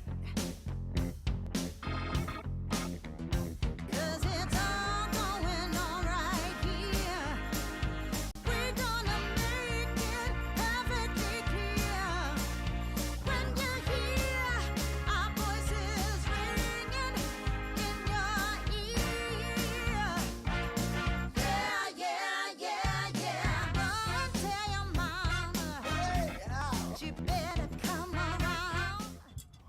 All right, welcome back, ladies and gents. Apologies for the long wait.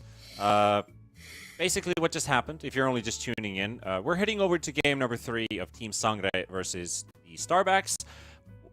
The servers basically died, and the reason for the servers dying was something I haven't encountered for many, many years during the course of my Dota casting career. I think for Zippo. It's usually it would be like, oh, everyone disconnected, let's reconnect, wait for the players to get back in, let's unpause and continue with the game. This case, nobody was unable to press the unpause button for some weird reason. Not even the lobby host was able to do so. So after a very long time period of looking for the decision, what are we going to do? We made a remake for game number 3 with the same draft, with the same picks and same bands, and we're going to have to replay this game. Unfortunate as it is, but neither team is going to get like, a proper advantage. Starbacks, you could say that they were getting their lineup online at that 20-minute mark. That team fight that they just won at the same time as that unfortunate disconnect happened could have led into them locking in the game. But you cannot say for certain if that would have been the case. So we're just going to have to remake and re-roll and play this through. We don't, unfortunately, have chronoback tools in qualifiers. We've never had those tools available in qualifiers, unfortunately. So for the players, for you guys, there's not much else we can say because it's not even our fault, really. It's the servers that died. But we do apologize for you guys, and we'll hopefully get to Game 3 in just a moment. But Zippo, recap. The heroes that we saw in play, both teams, what have they been looking like? You're going to have to talk everything that you just did for the last 20 minutes of gameplay all over again. Don't worry, I can do this. So we saw Slaughter against Puck in mid. Slaughter got a really decent lane going on in even though he's a melee against a ranged mid laner. Also, we saw the Night Stalker and Slaughter got a Blink Dagger really fast, so they could just jump into the Puck and kill him really easily. They ganked Pakas, the Shadow Fiend, 5 times in a row. He wasn't having a good day. Meanwhile, the Gyrocopter was free farming, but that's all in the past. Things that we can look forward from what happened and what might happen again, or what is like a constant that is going to be in this draft, is that Clockwork is so annoying for the initiators of Starbacks because he just cocks away and you can't really go in Pakas. He is the main playmaker here. You were also getting a lot of, a really decent performance out of the Underlord, getting a really decent in lane, dealing a lot of damage on the safe lane. So, I think what we're going to see once again is Clockwork being annoying, Blink Daggers coming really early. Puck might change the itemization because he went for a Witch Blade first. Maybe he goes for a Yule Scepter now because they're going to just jump him. And that's it. And maybe, Pakas might have a better game because he was not going to die 5 times in a row. So That is true, right? I mean, there are things I have to bring up here, though. I did think about that Yules in Game 1 as well, that could be something that they go for, because he needs a defensive item. You're still going to get hit by Static Storm by the time you get down, and you cannot use Yules to dodge Glimpse either, which is a bit unfortunate. So I would love to see like a BKB Puck very early on into this game. I think that's the only item that's probably going to save you and allow you to play this game. But not even that. I want to talk about the laning stage. What goes different?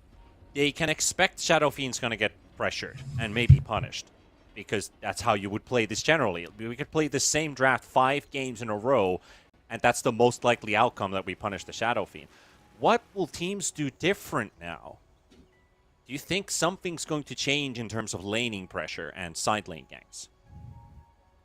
Well, Starbucks is going to continue pressuring Pakas, but I think now Clockwork might be not rotating as much and just staying with Shadowfiend and being annoying with the cogs. I think that's the play here because they know they're going to pressure Pekas. So you have two choices: either you stay with Pekas and prevent it from happening, or you pressure yourself and make them 30 move their seconds to resources go. to defending their own carry. And feeling like the way we play in this region, it might be the second option. Like they might go for into the gyrocopter often. I feel like there could be some changes, definitely, like gank the gyrocopter, or continue doing exactly what the opponent probably doesn't expect you to do, which is literally play the last game. Play this game the same way the last game played out, which is gank the Shadow Fiend, make him suffer. It is kind of these things like when you have long pauses, some teams, they lose their momentum, they lose their speed, they start doing different things. And of course, on paper, you expect specific moves to happen, and then they don't make any changes and they played exactly the same, and you're like, well, we just got like 300 IQ'd because they didn't actually change anything. So it's a guessing game. Speaking of guessing game, I don't think they are expecting a Night Stalker to try and gank here. Maybe. See if this one works out. One cool thing I saw was the Observer Ward placed down in the bottom right of the map. But Michael's gonna get run over by the looks of it, and BSK will get a first blood, and that is exactly the change in style, the change in play, and get that first blood on the Night Stalker. He'll be very happy. Yeah, that is so worth it. I was just about to say that Shadowfiend is getting a whole lane for himself, a whole wave, but he got the first blood. Like the economy is better right now. Great Okay, way solid start. to start that. And we already have a change here in game number 4 in this best of 3 because the first blood in last game was for Team Sangre. And now that I got to mention again that observer board placed next to the twin gate in the bottom right of the map, that will give protection for Pakaz. Last time around, they didn't have the vision. They had no idea about the gate movements of this disruptor. Now they'll see it coming, so Shadowfiend will have a better time in this lane in terms of those ganks. You'll always know what goes down in the mid lane. Slardar picks up a haste rune. I think you talked about it in game 2. If he finds a haste rune, Slardar will gank. Something else, he won't. So it's a bit of predicting. It's a bit of you already know what's coming up. It's how you adjust to it. As Monty is taking a punishment here. Fairy Fire regenning under the tower. Gonna go down, and Yadomi might dry as well because they already finished off Bakaz, and the illusions are preventing this Clockwork from running away from tower aggro range. BSK, the sole survivor, he's gonna hit level 3. Top lane, Michael goes down 4-1 for the Starbacks. This is a way better start than the last game. Especially for Sacred. Like, Sacred is doing whatever he wants, and Shadowfiend once again going all alone. I don't think he dies here, but he still needs he's being pressured a lot more here. With other rotations of Disruptor. This is great for Starbacks. Yeah, I'm also looking at the Underlord's last hits. Like, King Tekka's only picked up 6 to the 12 on the Gyrocopter, so he's also falling a little bit behind here. They're able to fight for the Lotus. Bottom lane, not looking too good for Yadomi, getting chased here. BSK getting blocked by the illusions, but he's still running faster than the Clockwork. He should be able to catch up to him and drop the Void. Does get the healing salve off though, so Yadomi's actually regenerating quite well here. Monty taken down by Bakaz because of the 2 players splitting. One guy chasing. Oh, he got the courier too. Oh. Has been killed. Okay, that's a nice salvage. Such a Schofield play as well. Yes, I was thinking about that. Like, Schofield Clockwork was the thing that came to mind. Damn. Yeah, you never chase a Peruvian Clockwork. Maybe we can change it to that since Schofield is not within heroic anymore. Oh, Michael, he might be going down once again. F number 3. Yep. Want that one in. Well, still, Solid start for Starbucks. Oh, Puck is getting a kill here. Alone. One more Kill. hit, and he gets it. Big kill from the mid laner, taking down the mid Slardar. That's We level got 5 eight. for the Puck now. 8 kills in 4 minutes. We got ourselves a really fun game right so far. See if we Yeah, can we're get one more kill going here. with the bloodbath numbers. Usually anything that is above 2 kills per minute is considered a bloodbath in Dota. And South America, you know, it's just a regular day in South America, right? Yeah. It is. Nothing unusual. Monty, might he be Okay, death so- number 9? No, like it's a good intervention there to prevent the pull. Okay, when I look at the mid lane, because the mid lane is also quite different right now. Puck is getting a little bit of a head start against Slardar. We got a solo Full kill. level. Yeah. Oh, we got a kill in King Tekka once again. Trying to look for the deny, not going to happen. Angel picks up his second kill, 202 Gyrocopter. He's topping net worth with the Night Stalker, who got the first blood this game, BSK. Lumpy, oh, this is a bad timing. He needed like 2 creeps to hit level 6, and he walked home. So now that means Puck has only one place to TP to, and that is the mid lane. But our support's going to rotate to it. There's a Shadow Demon. There's a Morta here waiting. Yeah, there's a Dream Coil though, so you don't really want to go there. The supports might intervene with that. Monty as well with the disruption. He's going to take this rune away, maybe. Oh, the DD's still Denied. there, but Monty is afraid to walk in because Yadomi is there. And Slardar is fighting versus Michael. King Tekka is also brought in. They're bringing everybody into the mid lane for Team Sangre. And they take down Monty, and now chasing alone. Slardar gonna make a run for it. There's no Pit of Malice. There's no way to catch that fishy fish. This is also something that is different from last game. Like Slaughter got a really decent lane in the past game in game number 3, and now it's like the opposite. On the other side, we had Night Stalker was pressuring Pakas, but with help of some rotations. Now he can do it by himself. He's got a way better early game than last game. So we are still looking for the same item build on Puck. So no BKBs, no Yule Scepters for him, just Witchblade out of the gate. And I'm looking at there's these also- side lanes right now too, because we're closing to 7 minutes. The Obs ward that I highlighted, it's expired. So Disruptor is now sitting and waiting for a chance to gank. The Wisdom runes were both set up, 3 heroes by Dire and 3 heroes by Radiant. So they're making a play on the Gyrocopter in the top lane, and they can't find the Shadow Fiend. So this could be a dead Gyrocopter. King Tekka, nice job there, pulling in the Gyro. And now, is he too far from that? Is he far enough for them to jump? Are they just going for They're the gate gating. down to bottom? Yeah, they're gating. They know they're looking for the Shadow Fiend, I think. Maybe. What are they finding? There's like too much blind plays going on. Well, Michael runs into the Disruptor, but Yadomi spots BSK. Just going to be a support battle. TP coming in for the Puck. Yep, they're going to go straight for the Disruptor and fight against the Shadow Demon as well. Wait, Puck? Oh, Slardar canceled his TP. There's no Puck coming into this fight. BSK might just win this one versus Yadomi, and they're going to be pushing Michael away. Pakaz finally reuniting, trying to get that Shadow Demon out of the way. Yadomi low on HP. Shadow Demon the one to fall first, and they brought Angel into this battle too. Yadomi finally taken down by BSK. He ain't got enough mana for a Void though. Kills Lumpy's Courier. Radiant structures are fortified. Okay, this is a nice rotation as well. If they take this tier 1 tower, would be worth it. They have really deep wards as well. They are really looking for Shadow Fiend once again. Yeah, and the only reason they win this fight is because the Slardar cancelled the Puck's teleport, and now he's actually chasing Lumpy alone. Does he have the movement speed? In the river, you do.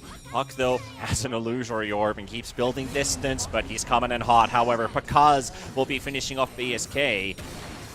Rest of them trying to TP out. Disruptor's the fear. TP gonna get cancelled. Can't get through the gates. And Michael and King Tekka, they're going to close in on the Disruptor, get a kill for the Underlord. And they're gating now. Oh, Into they the find Gyro! Angel just walks up and he almost takes 50% away from Michael. He No homing doesn't missile, have a though. point in the homing missile, though, so he's just going to have to do it. The rocket barrage, the right clicks, 20 HP. Oh my god. Oh, so close. But well, King Teka had no mana, so he couldn't go on Angel, and now King Teka's gonna die. I think there's a glimpse happening. Let's see. The 4th Disruptor, but with the rocket barrage, it's going to be enough. He's got the afterburner, 140 extra movement speed, runs down the Underlord. Radiant's top tower is under Well, Well, game it is- evened out. Yeah. 15 kills at 10 minutes, and the game has definitely evened out, but game word for the Slardar here. Alone doesn't have a start for his game. No, this is a way harder game than it should have been for Alone. There's a Dream Call happening anytime soon. Yeah, Alone can't really do much right now. Playing around. He in might the get a kill on glimpse. Michael. Oh, Michael, can they get more? Lumpy is low on mana. Here comes King Tekka to help out, to hunt down the Disruptor. Domi is being chased by Alone and Monty. The Disruptor is finally taken down. Dire's courier has been killed. 3 versus 2 situation, and Alone, well, he picks up an assist. He got something out of it. He needs more. So many couriers dying in this game. Nobody safe. Well, the only one that's having a better game right now than he had last game is Shadowfiend. Shadowfiend has died only once, which is, compared to 5, I'll take those bets. Oh, yeah. And it's, yeah. So the Blink Dagger is also coming up really soon for Night Stalker, so maybe he just wants to farm that really quick before trying to engage. As a Blink Dagger still a little bit farther away for Slardar, so no playmaking potentials there. And But I now do yet- think even if Slardar is going to be a bit late with his Blink Dagger timing compared to the original Game 3, he should probably play around this Night Stalker. Just Yes. because Night Stalker is going to get a kill, that's probably worth more gold picking up an assist than cleaning up a creep wave. But Lumpy and Yadomi, they're going to hit where Starbacks are the weakest, and that is the Slardar. He goes down. And now the pressure from Team Sangre towards that mid lane. They can take the tower here, and this is Tower a smoke. way better game for Pakas. There's a smoke, like you mentioned. I don't think they are going to scan. They don't have level 6s on their supports. I Oh, don't think they they have just- the firepower. They triggered the scan. They know they're there. Okay.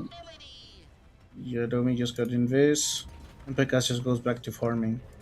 And this is looking scary for Starbacks because you're not doing anything about the Shadowfiend. The Shadowfiend already carried the game for them, for Sangre. Yep. So you are putting a lot of resources here in the mid lane. Yeah, your Jaro is free farming, but so is the Shadowfiend. You're not taking towers. You're not pressuring. Okay, this is the Blink Dagger reveal. You get a kill on Michael. Maybe we can get 2 kills in a tower. It's a good start. Slardar and Night Stalker working together. Exactly what I wanted. But the whole team coming together. That's the Blink Dagger now secured for the Alone Slardar. Well, 100 gold short, but when they get that tower, he's going to have the money for it. This is where you go gas, gas, gas. You put your foot down the metal, or metal to the pedal even. Isn't it pedal? Or pedal to I- the metal. Yeah, metal to the pedal. Yeah. Which one? I'm not entirely sure. which Whatever, one, but- whatever way you go, we whichever But works you, for you you. catch my drift. Tower is under attack. Yeah. Got a lot of car references here. Dire's bottom tower is under attack. Initial defense, I guess. Okay, Pakas. I think he Yeah, saw he saw the him. Night Stalker. Yeah. Okay, Love how he's you. just going with him. Oh wait, okay. Well, there's not much he can do. A little bit Roly poly premature around right the there, trees buddy. we go. Yeah. Okay, and this is more like Game 3. And this is what they need to Yeah. do. Night Stalker, Slardar, Disruptor. These 3 guys Immediately. always need to be together. Nice. Set off of the puck. Immediately gating. Glimpse there for the TP cancel. That's Lumpy down. Right. Yep, we're right back into business if you're a Starbacks fan. Can you blink in? Oh, and they take that as well. Oh, the hookshot failed. It hit his ally, actually, instead. Didn't get any stun onto BSK or onto Alone. So 3 heroes dead. That's going to be a 4th hero dead with Hitomi down. If they caught King Tekka there, too, that would have been a full-on team wipe in 3 different areas on the map. That would have been rough. This is looking like a snowball to me. This is I guess it's wrapping up really fast. Yeah, it's wrapping up really fast. I mean, yeah, Shadowfiend is better than last game. Obviously, he is like second on net worth. But look at the other 2 cores. Like Lumpy is having a is struggling a little bit, and he won the lane. He solo killed Alone, but Alone played with the Night Stalker. Night Stalker, helped his buddy out, and now he can get solo kills or initiations like this on Muerta. Maybe they can get the kill here. So They are surrounding the Muerta from all directions, but Lumpy is going to get a piece of this action. oh, nice Shot Jeremy. on the side to Alone. They isolate the Slardar. BSK on top of Lumpy. Lumpy going for the optimistic TP out. He's going to make it. He gets out. Alone goes down to King Tekka. And a response comes in from Team Sangre. Okay, they're still trying to be aggressive in Starbacks, but Team Sangre is, they're feeling more confident. They know they have a carry to play with right now. They only took they got the kill on Alone, which was really important right now. Oh, but going into the aggression But here. he's going to land that Requiem. Good night, BSK. And here watch comes out. the Disruptor trying to turn around with Angel, but there's a lot of creeps in between. The Rocket Barrage ain't going to do nearly enough work. Nearly as much work as they were hoping for, and Lumpy's back to action. Deadshot finishes off the Disruptor, and Starbacks are definitely taking quite a lot of casualties here now. That is 4 subsequent kills. Might be Make it even 5. more. This could be a 5th kill because they catch the Slardar again. They just weren't quite ready for it. Starbacks, they pretty much gave their strongest timing in this game almost entirely away. I mean, that's some tunnel vision if I've seen it. I mean, Absolutely. Disruptor didn't care. He just, tried to glimpse the Shadow Fiend from the furthest away possible. He died for it. Shadow Fiend gets glimpsed in. They can't kill it. Then Alone just blinks into the Shadow Fiend, try to kill the Shadow Fiend. They don't get the kill. Alone dies again. Like, he dies like two times in a row, basically. So, like you said, like every single, the great early game they were having, just down the drain right now.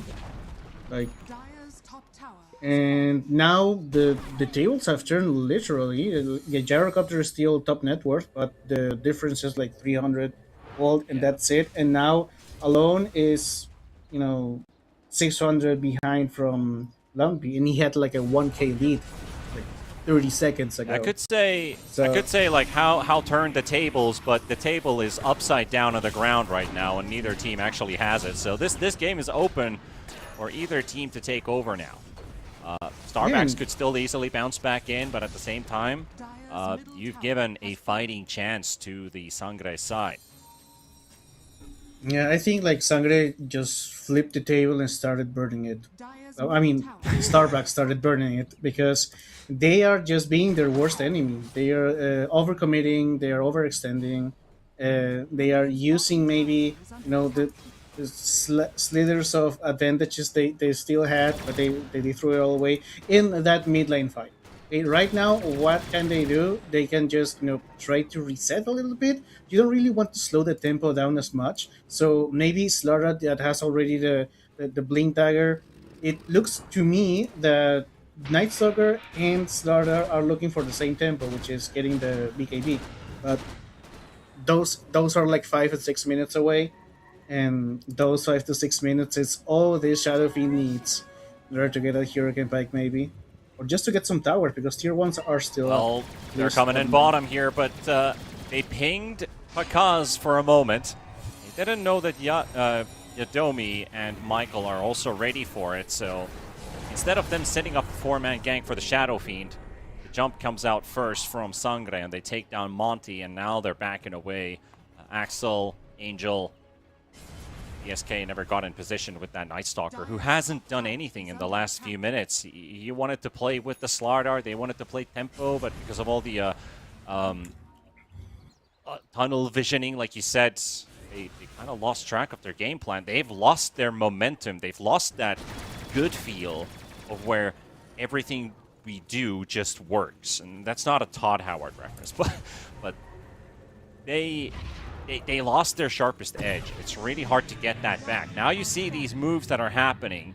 It's a guessing game. Blink in, pop the Dark Ascension, still smoked up Yadomi. Well, they got Pakaz. That's the one that they want. And TPs are coming in really late from Sangre, so they've already lost to Shadow Fiend, and they might just lose that Clockwork. Nice TP cancel from the SD with the disruption. Get themselves a second kill going. Great play here, just giving the vision. Shadow Fiend doesn't have a BKB or anything to go against Glimpse. So, I mean, it is good that they are not just falling back and trying to get to, next time in, I'm going to do something when I get the BKB. They know they have to push it. Otherwise, it's just going to be like game one, where they just gave Pakaz enough time and space in order for him to come back, and he just, stomped them. Really important that Alone is also just focusing right now on farming that BKB, because if he gets that BKB, the sooner the better, because there's nothing that is going to stop him. Maybe only the hook shot, but that's it. Yeah, and that hook shot's not it's not stopping you, it's just slowing you down. Just for like half a second, something like that. Half a second, yeah, pretty much. It's not much. I'm kind of liking this puck build here because honestly, I would have been fine if I see a puck BKB, because it's the item a puck build player never wants to build. It feels horrible to build a BKB on this hero. He's got Shivas queued up. And I kind of like it. What's the enemy source of damage? It's physical. Yep, it is. They're setting up. Ooh, Nice dodge. nice reaction. Comes out, silence, they're hook going shot, on there. follow up on that. Alone, soaking up the majority of the damage. King Tech also coming in with a gate. Disruptor, nice ulti onto two, and here's the chance to go in. Can they take down Lumpy in time? Yes, they can, and that's going to follow up on with a glimpse onto the Underlord. King Tech got to drop, and that's 2 for the Starbacks under their own Tier 2 tower. That's a little bit too bold. I mean, Under attack. you had a little bit of advantage there, and also this is the Game of Throws.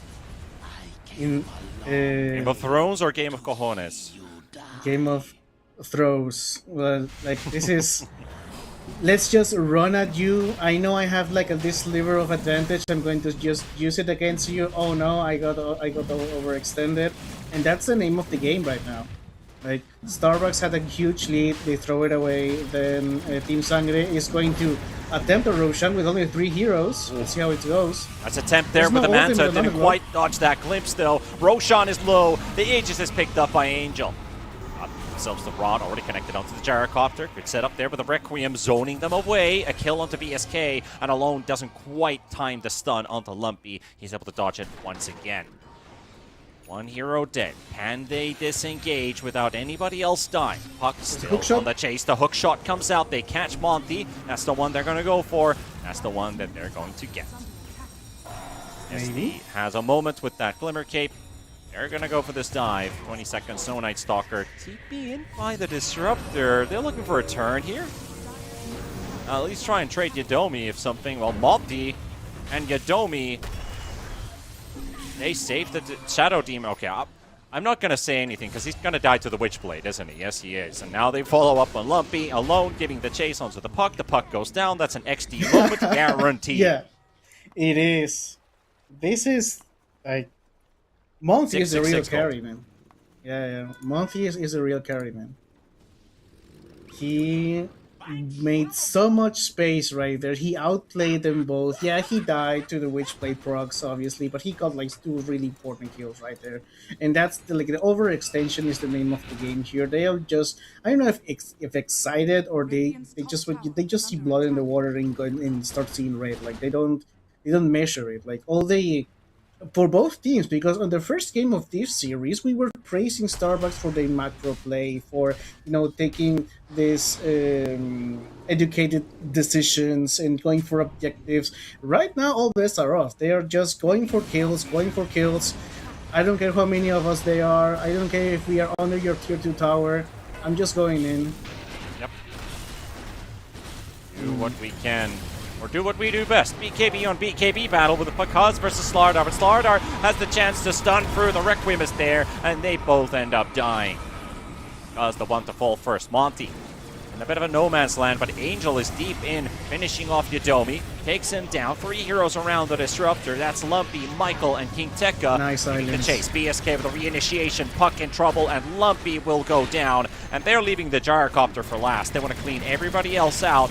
It looks like it's going to be the Underlord that's going to lose his life. King Tekka being chased. Angel has plus 200. He's already max movement speed. Michael goes down. That's a full-on team wipe. Estar backs. They're definitely not going to Starbucks after this game, but they're looking to go to the next round of the lower bracket if this keeps up. Yeah, Amaru is patiently waiting for one of them. I mean, game should have started half an hour ago, but at least they get to see their opponents 4 times out of the best of 3. 4 games in the best of 3. How? But yeah. Only on qualifiers. Only in Radiant's qualifiers. bottom tower is under attack.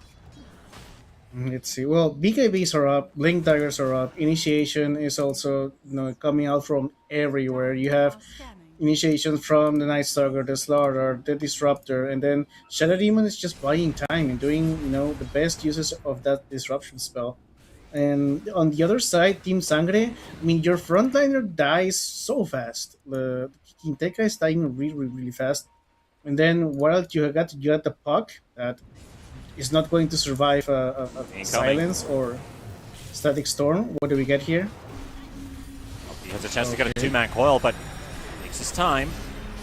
He gets it out. Monty buying a moment for himself. 1 minute left on the Aegis. They really know they don't want to focus the Gyrocopter down. Finishes off the tower. Hook shot onto Alone. Let's have that BKB still up. Big flat cannon damage flying in. He does have that Daedalus. You gotta respect that. Yatomi goes down to Alone. And now they're gonna target the Underlord. Michael, no dead shot. Oh, he goes for the Shadow Beam. What are you doing, Pakaz? That was super risky. He was going He can 1v4. blink. Alone can blink. There you go. Stun, Lumpy is there. Rocket connects on the other side. Still giving chase to that Shadow Fiend. He's got a lot of armor, and that physical damage ain't not necessarily going to be enough. But now with BSK coming in, it's going to be sufficient. Pakaz and Alone, they both die, and now BSK has to use his BKB to get out. They really want to kill that Shadow Fiend. Like, Alone doesn't really care. He just goes in. He was completely by himself. Well, he gets the kill at the end of the day. They get a tier 1 tower as well. And the advantage is up again for Starbucks. Let's see if they can keep it, because that's something both teams have been struggling this match. Yeah, game feels like it's a bit all over the place. It is. Starbacks are definitely building an economical advantage with every passing minute since the 19 or 18 minute mark. They took away the lead from Sangre. They're now 7,000 gold ahead, but they're still losing their Slardar in these fights. He's died twice in the last 2 engagements. They've lost the Night Stalker. They are killing the Puck and the Shadow Fiend in all of these engagements, so you could say it's worth it, because the Gyrocopter is 909. Yeah, it is. I do believe it is, because when you are playing any hero, you have to know what is your role in the team fight, what is your role in the game, what's your job.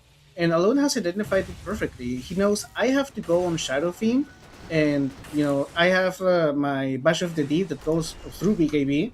So I'm just going to bash him to death, so he can't break him assault, he can't do anything, and my Gyrocopter is just going to kill him from far away with flat cannon.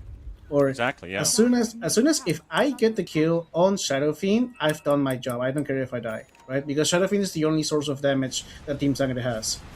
So as soon as you just go for Shadow Fiend, kill him, or take him out of the fight, and then your Gyrocopter can just clean, right? So I mean, KDA is, a measurement of how good you're doing in the match. But when your job is to, kamikaze, so to speak, into the enemy carry, you're going to die a lot.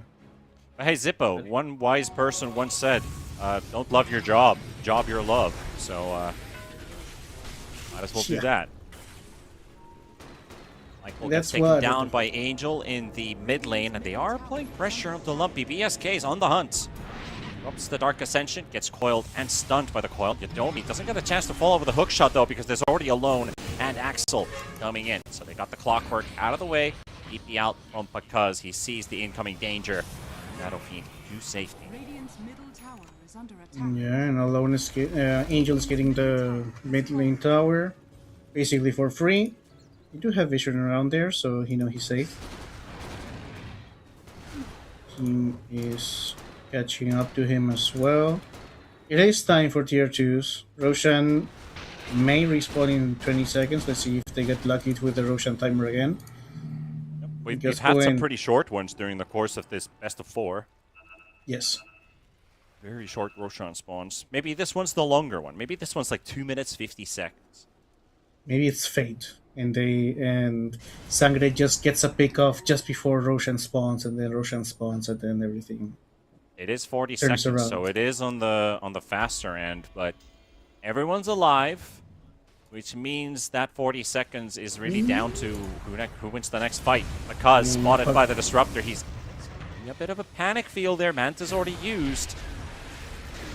Oh, A bit of malice actually coming out as BKB. there is an Ags on the Underlord, so he slows everybody down. Because has to use his BKB. Oh, he still got stunned after.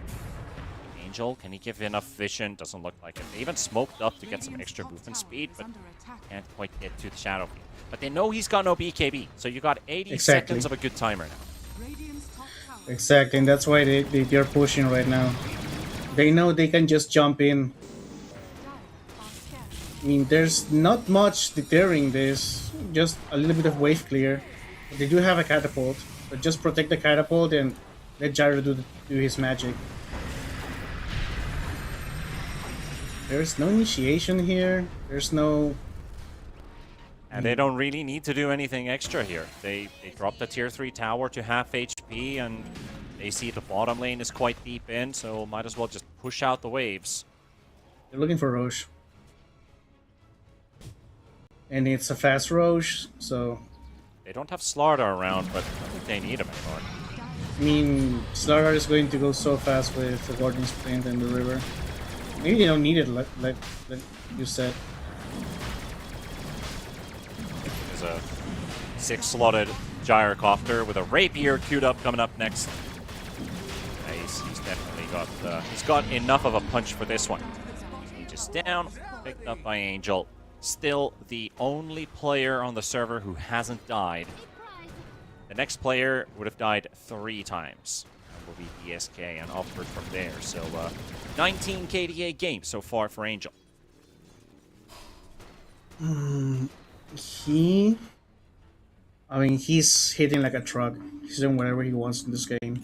And he knows he can just fall back and kill people with flat cannon because he has like 2 guard dogs around him doing all the initiation work. Like the Starter and the Night Stalker. Night Stalker is going to jump any second now. Yeah, must be very enjoyable. Just keeping your position because all your bases are covered. Take the initial jump from Alone. She's not really taking any physical damage right now, but I feel like they're finally getting a couple nice crits onto him. Force out his BKB, but there's the initiation onto the middle. With that puck jumping in, the Requiem is also there. Gyrocopter's down to half HP. They might be able to burn through that Aegis, but he pops a Satanic, and Angel's going to take the man fight versus Pakaz without the Morta, with all their ultis burnt, with the Clockwork dying. This base is open for the taking for Starbacks by the looks of it. Lumpy. Oil is still up, though. This puck just doesn't quite have the damage output unless you can hit the supports and take them down first, because these cores are going to be very difficult to deal with as they've got the Morta and the Disruptor coming in with the buybacks. Tekka going to get hit by the Rocket. Angel holding the front line. Got Alone, waiting with the Blink stun at the back. Imps coming in. That's going to bring King Teka all the way down to the low ground. PSK going to go for the jump onto Lumpy in the backline. They got the stun on Pakaz, and he's burnt out his Manta. Still has a BKB hookshot coming out as well, but King Teka's already going to go down. Angel is dishing out so much damage in the middle of everybody. And now Lumpy, he's trying to fight versus alone. He gets that kill on the Slardar. There's still 4 more heroes to work through. Lumpy taken down by Angel. Slardar buying back, knowing they've got the outpost. They can just TP straight in and look to knock out Sangre from the tournament. I think this might be it. There's no buyback on Puck. There's no way to go in for Shadow Fiend. He doesn't have BKB anymore. So it's just 80 seconds of watching your base die, basically. Gyrocopter is such a, not pun intended, such a machine. Like, he's 10k ahead from the enemy carry. Like, it's ridiculous. He has a Divine Rapier, still 2 minutes on the Aegis. Like maybe a 1% chance Team Sangre comes out for this. Yeah, they just don't have enough. They don't have enough. I mean, I think the only way would be Shadow Fiend getting a couple lasting presence stacks from maybe the supports dying, and then you'd maybe have a fighting chance. But outside of that, I don't think anything special is going to be happening here. Tier 4 towers being taken down by Angel. Positive thing for Starbacks is if they end up closing out this game, Game 3, they could have already done it there, but the remake was required. They still are looking to take the same result. The Ancient down to half HP. One more attempt with a hook shot. Aegis almost going through. The bubble save. He has the Satanic active, and he will regenerate back up to full HP because he's trying to poke the Slardar, not doing enough damage. Still the Gyro. He's pretty much just taking big chunks of the Underlord. Every right click that flies out because with the Hurricane Pike, a couple more hits on the Slardar. Where the crits? There's a couple crits, and that's a die back on the Slardar, but the Ancient is falling, and that is the series pretty much done. 200 HP. They want to clean up the heroes and not the bases. That is that. Starbacks. They'll continue to the next round. Yep, I mean, this is what was bound to happen. Maybe it took an hour more than it was supposed to, but the game plan, the strategy, and everything went according to script, right? Like, you get the 2 Blink Daggers on your beefy Guard Dogs, on the Slaughter, on the Night Stalker. They get the BKBs. They just go into Lumpy. They just go into Shadow Fiend. Shadow Fiend had a better game than the last game. He didn't die as much, and there was a point in time where they were looking really, confident and really like building the advantage. But it was like Starber had the advantage, then they throw it away. Then Team Sangre throws it away again, and it was a Game of Thrones, really fun to watch, really like bloody South American Dota. But at the end of the day, like, it was maybe the same outcome that the Game 3 would have been, just from timings and the heroes. Yeah, nothing really changes here. Shadow Fiend, he didn't die 5 times in the laning stage, but he still had less impact than the Gyrocopter. Angel having a clean 26 KDA game. And, without further ado, I don't think we need to stretch this any further because we're already 40 minutes late behind the schedule. This best of 3 lasted almost 5 hours. And Starbacks, they're going to be playing again. We have, right after the break, we have Amaru Gaming versus Starbacks in our next round 2 lower bracket match. So without further ado, let's go on to a break and we'll see you guys for the second best of 3.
turned on a dime when I saw you walking by.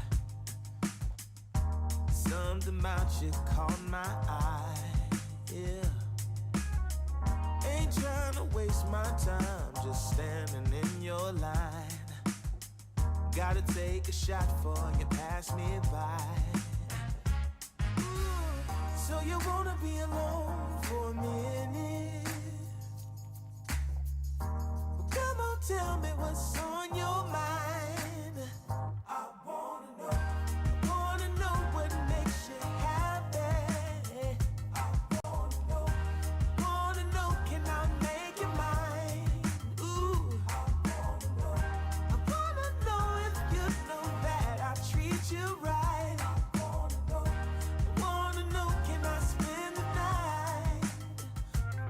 Well, I had my eyes on you for a little while now.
coming out the gate with the heat. Everybody's playing in the street. We got the summertime magic in this beat.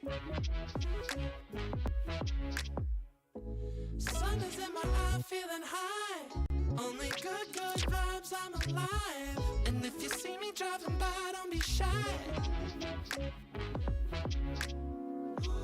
I'm so excited. You know just what I wanna do.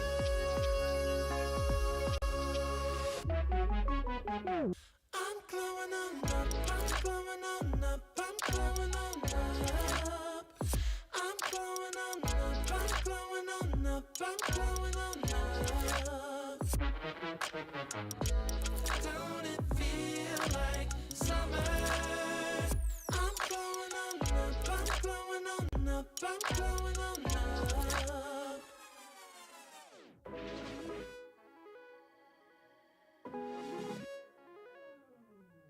Blow up, show up, soak up aromas, flow to Sonoma, roll up to Nola, trope up, blow up, slow up, show up, get real, choke up, you're flowing, you're glowing. Astral samosa, you're landing on Europa, your horns blowing, you're chosen. All the deep cuts you know. I got the pre-glow and the post-glow. Inspiration knows no boundaries where it flows. Your fingertips to the globe's tilt, to the universe on stilts. Hold on and chill. I'm so excited. You know just what I wanna do.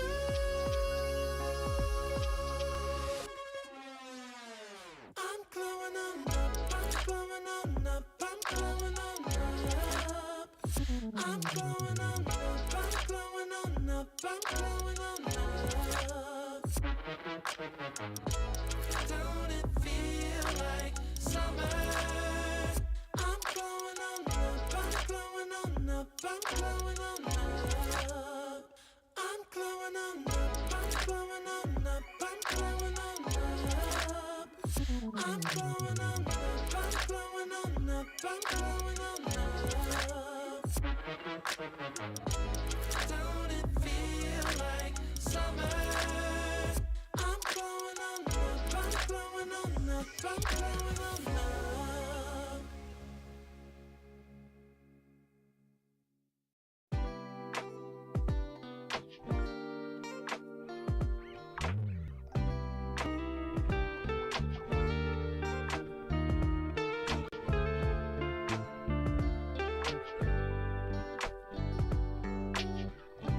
We're gonna keep it going. We got this now, you know.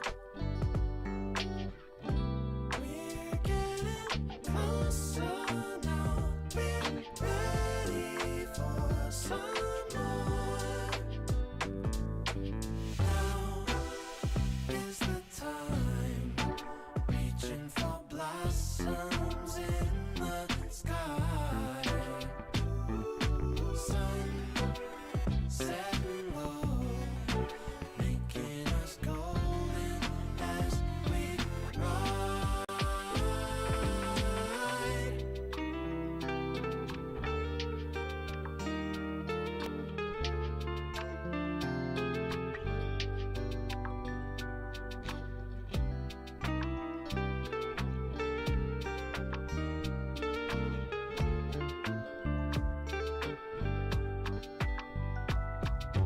Now is the time, reaching for blossoms in the sky. Sun setting low, making us golden as we ride.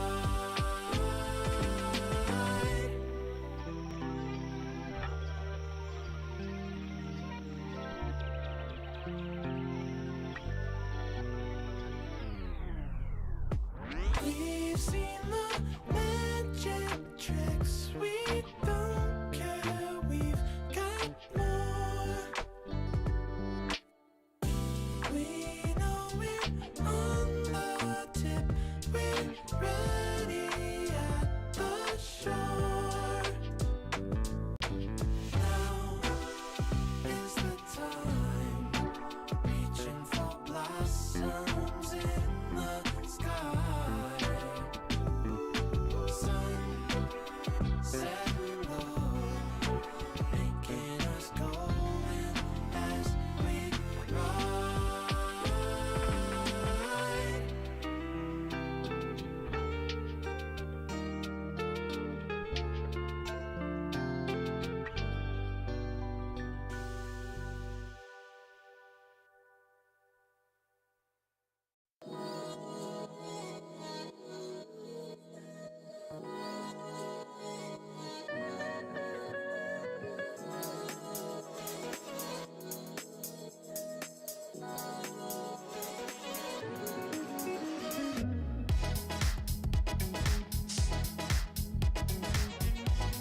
ceiling.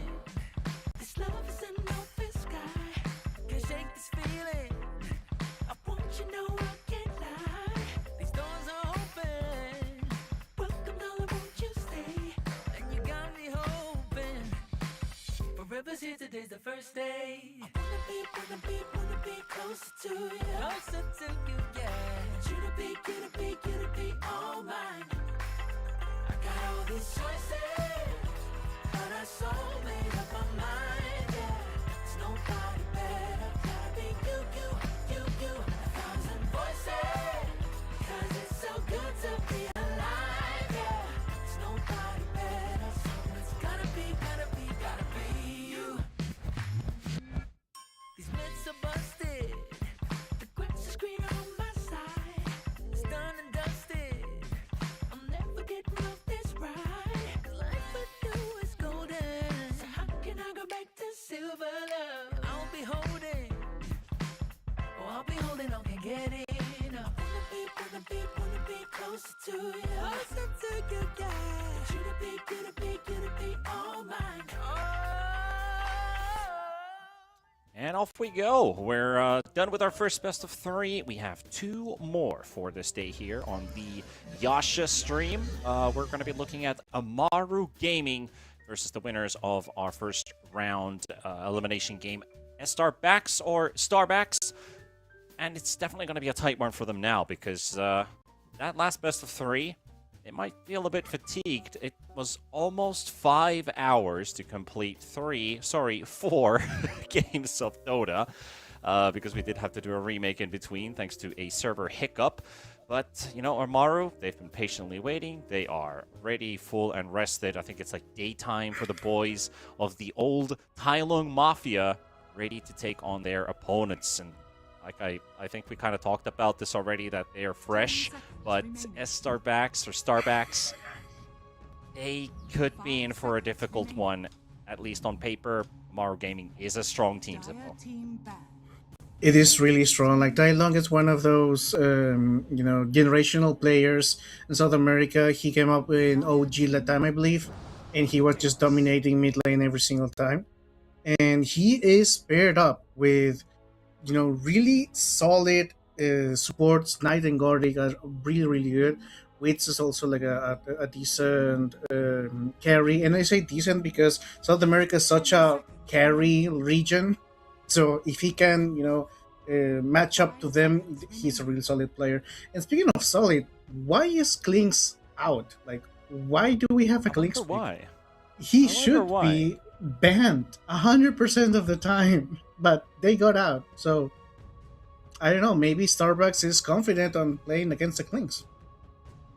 I guess so. I mean, they were banning Husker in the previous series, and now suddenly this Klinks hero flies through, maybe undetected.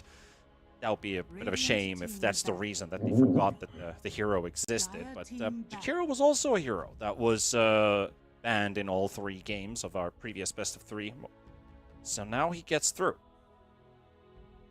Yep, we got the ban still for the DK and for the Beastmaster. Yep. But Plus, they picked the hero that fits the theme of our stream. Because, Peru, Finland, hot and cold, Jakiro. Yep, we're right there, like the caster representation, right, for Starbucks. I mean, they might get comfortable with us since they've been hearing us blabber for like 4 hours straight or 5 hours straight. And if they win this, they're going to continue hearing us because they're just going to continue on the lower bracket. Absolutely, yeah. Yasha stream will continue with the last round of the lower bracket today. The upper bracket stream is going to be on the Sanj stream. But Jakiro Tusk, very icy. I have to say, I saw an Instagram reel of a Jakiro cosmetic, but it's Jakiro with Ogre Magi's heads and Ogre's hands for wings, and it was diabolical.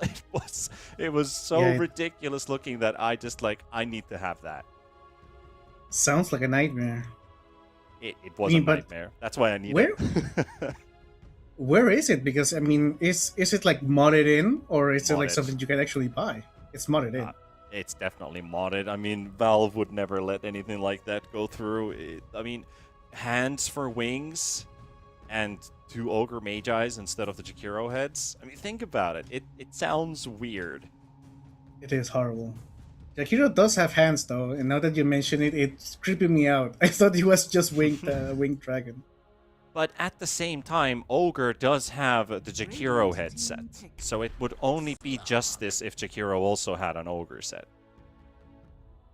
Yeah, I mean, an eye for an eye, I guess.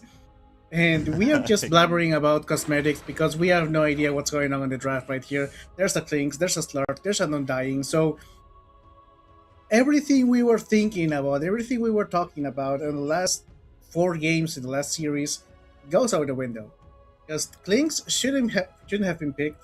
Slark is such a mid lane, young player, high skilled mid lane pick, and picking it early on the draft is also like, it's a little bit like flexing, because you're not going to ban Slark, right? You're not going to ban it. So if you show it that early, that you're so confident that you want to, get your supports later, so to accommodate them better. Yeah. I don't know, like Undying Klinks is such a weird lane. Undying is obviously going to bully you away. If you pick any strength-based off-laner, you're going to have a bad time. And if you can pick any melee hero, you're going to have a bad time because Klinks is just going to orb walk you to death. And there's a Wind Ranger. Well, we got 5 new heroes already in Game 1's draft compared to the entire last series. This is wild. I really like it. We're getting like a big hero meta here. Yeah, this is different teams, different heroes, I suppose. There's a different meta as well. I don't think I've seen any Slark game pick. I saw a couple of Undyings. Yeah, that's a Gardic special as well. He really loves that. Oh, but now that I see it, yeah, Knight also plays Slark as a position 4. Maybe that's it. Maybe it's not the mid laner Tylon. We get the Shadow Fiend, so that's something we know about. He did it in the first game, couldn't do it in the third and fourth game. 10 seconds remaining. Now for Angel. I actually want to look at the Immortal rank meta, which would be from pubs. I definitely see Klinks is the most contested hero, but where does this Wind Ranger go? This Wind Ranger... Actually in the top 4, damn. So, Pudge is always there, Rubik's always there. Klinks Wind Ranger would be the top 3, top 4 in Immortal rank pubs.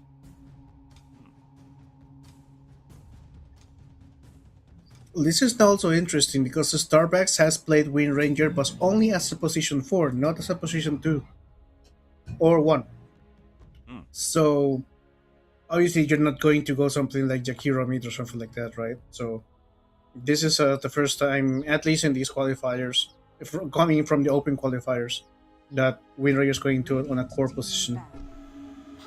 I would really like to see core Jakiro still. I mean, the hero feels like it was a bit untouched, at least according to sources. They were saying that Jakiro is still the same as it was before.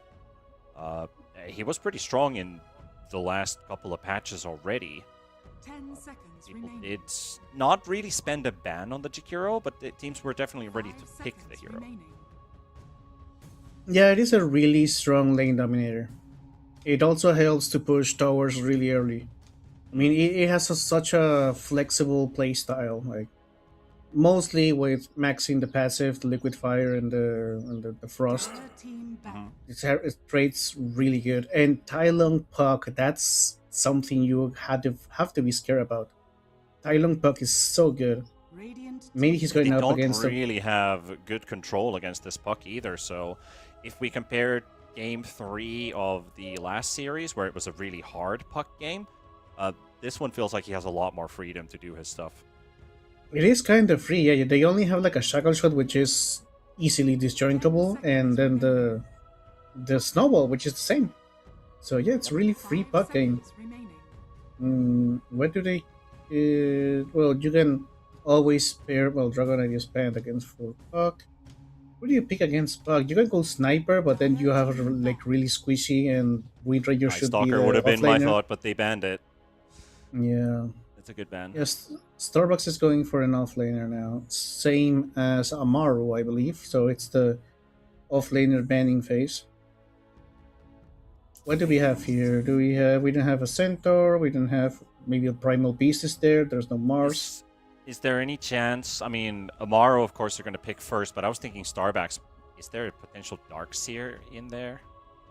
Darkseer goes well with their heroes. They've played Axe, Bristleback, Underlord, and Mars. So Axe. So very is straightforward offlaners. Yeah, like simplify, initiate, a presence, vision. Yeah, so maybe it's an Axe coming up.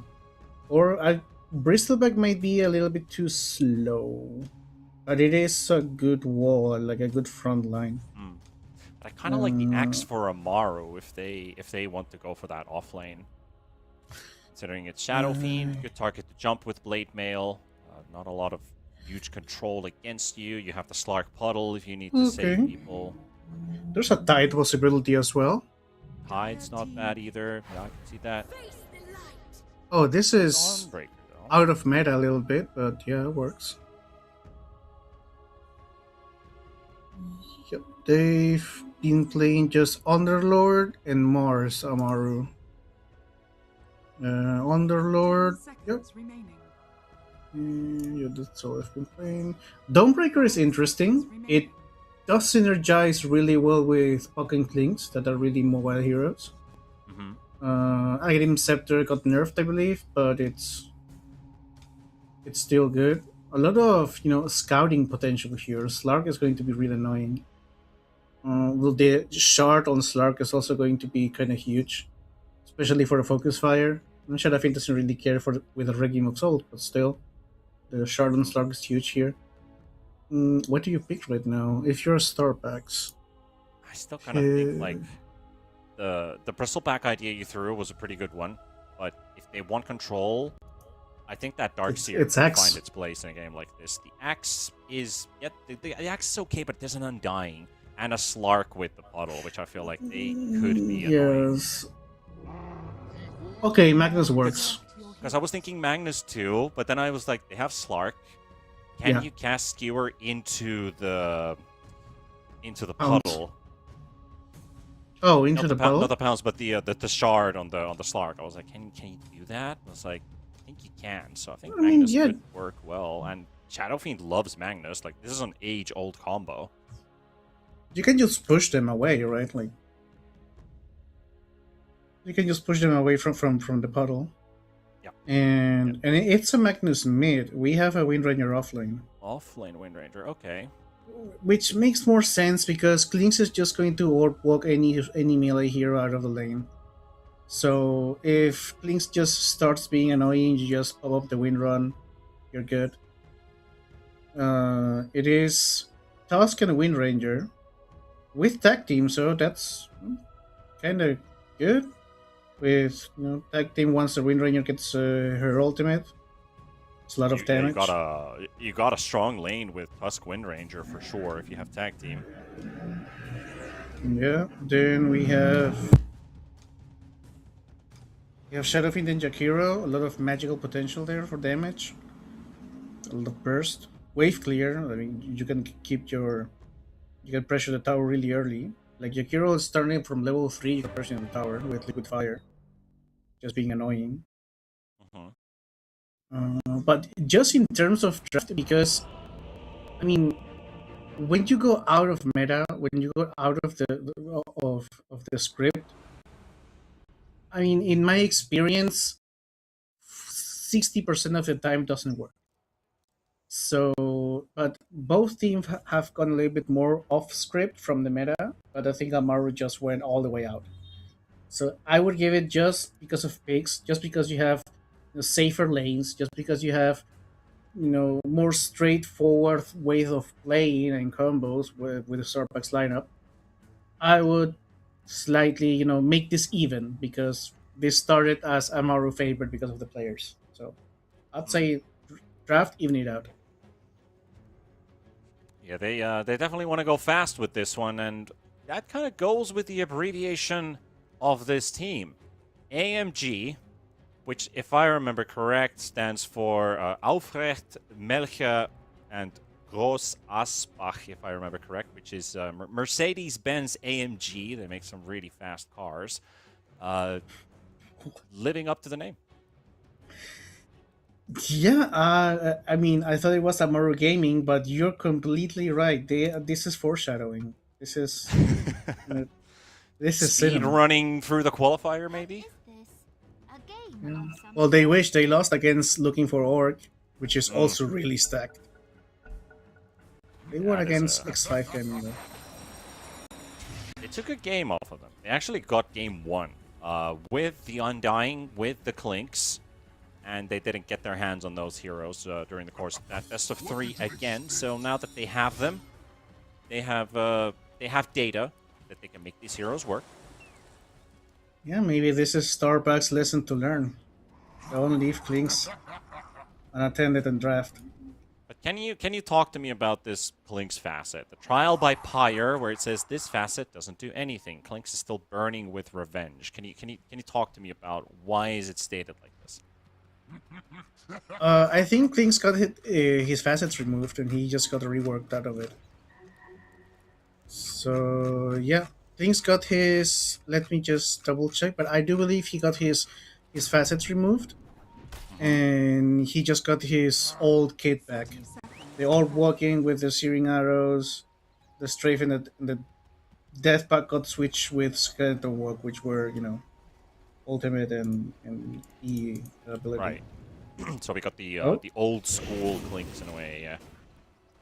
And now he's surprising everybody that it's a strong hero. Let's see, we might have a fight here. Let's see if anyone gets caught. Monty with the Takiro trying to, well, Assel trying to run away as fast as possible. Still bringing 4 versus 3 here for the top bounty, but nobody there to pick it up. It is going to be 3 bounties for the Tylone gang, Amaru Gaming, as Clinks is going to find 2. Yeah, I just double checked it. Yeah, Clinks got both his facets removed. Right, right. I was thinking that, is that some kind of hidden thing that he does something even though the text says it doesn't do anything? I remember other heroes, they also, like, Ringmaster got introduced as, like, your facet doesn't do anything. Sure, understandable, new hero, etc. Clinks is not not a new hero. I don't even remember if Clinks was, like, one of the originals or if it was Gardic. maybe that at some point he's taking a big amount of poke here from this Shakiro. Do you remember, was Clinks one of the original heroes, or did he get added at some point?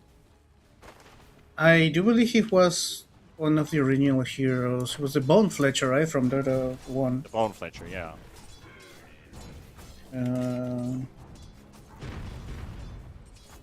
First heroes. Okay, I'm just gonna double check it. Yeah, you'll do the fact checking Yeah. for me, because Yeah, I was yeah, like, yeah. we rarely get to talk about, like, Dota 1 stuff, so I was like, I'm gonna use this advantage because Zippo's my my trusty, my veteran here.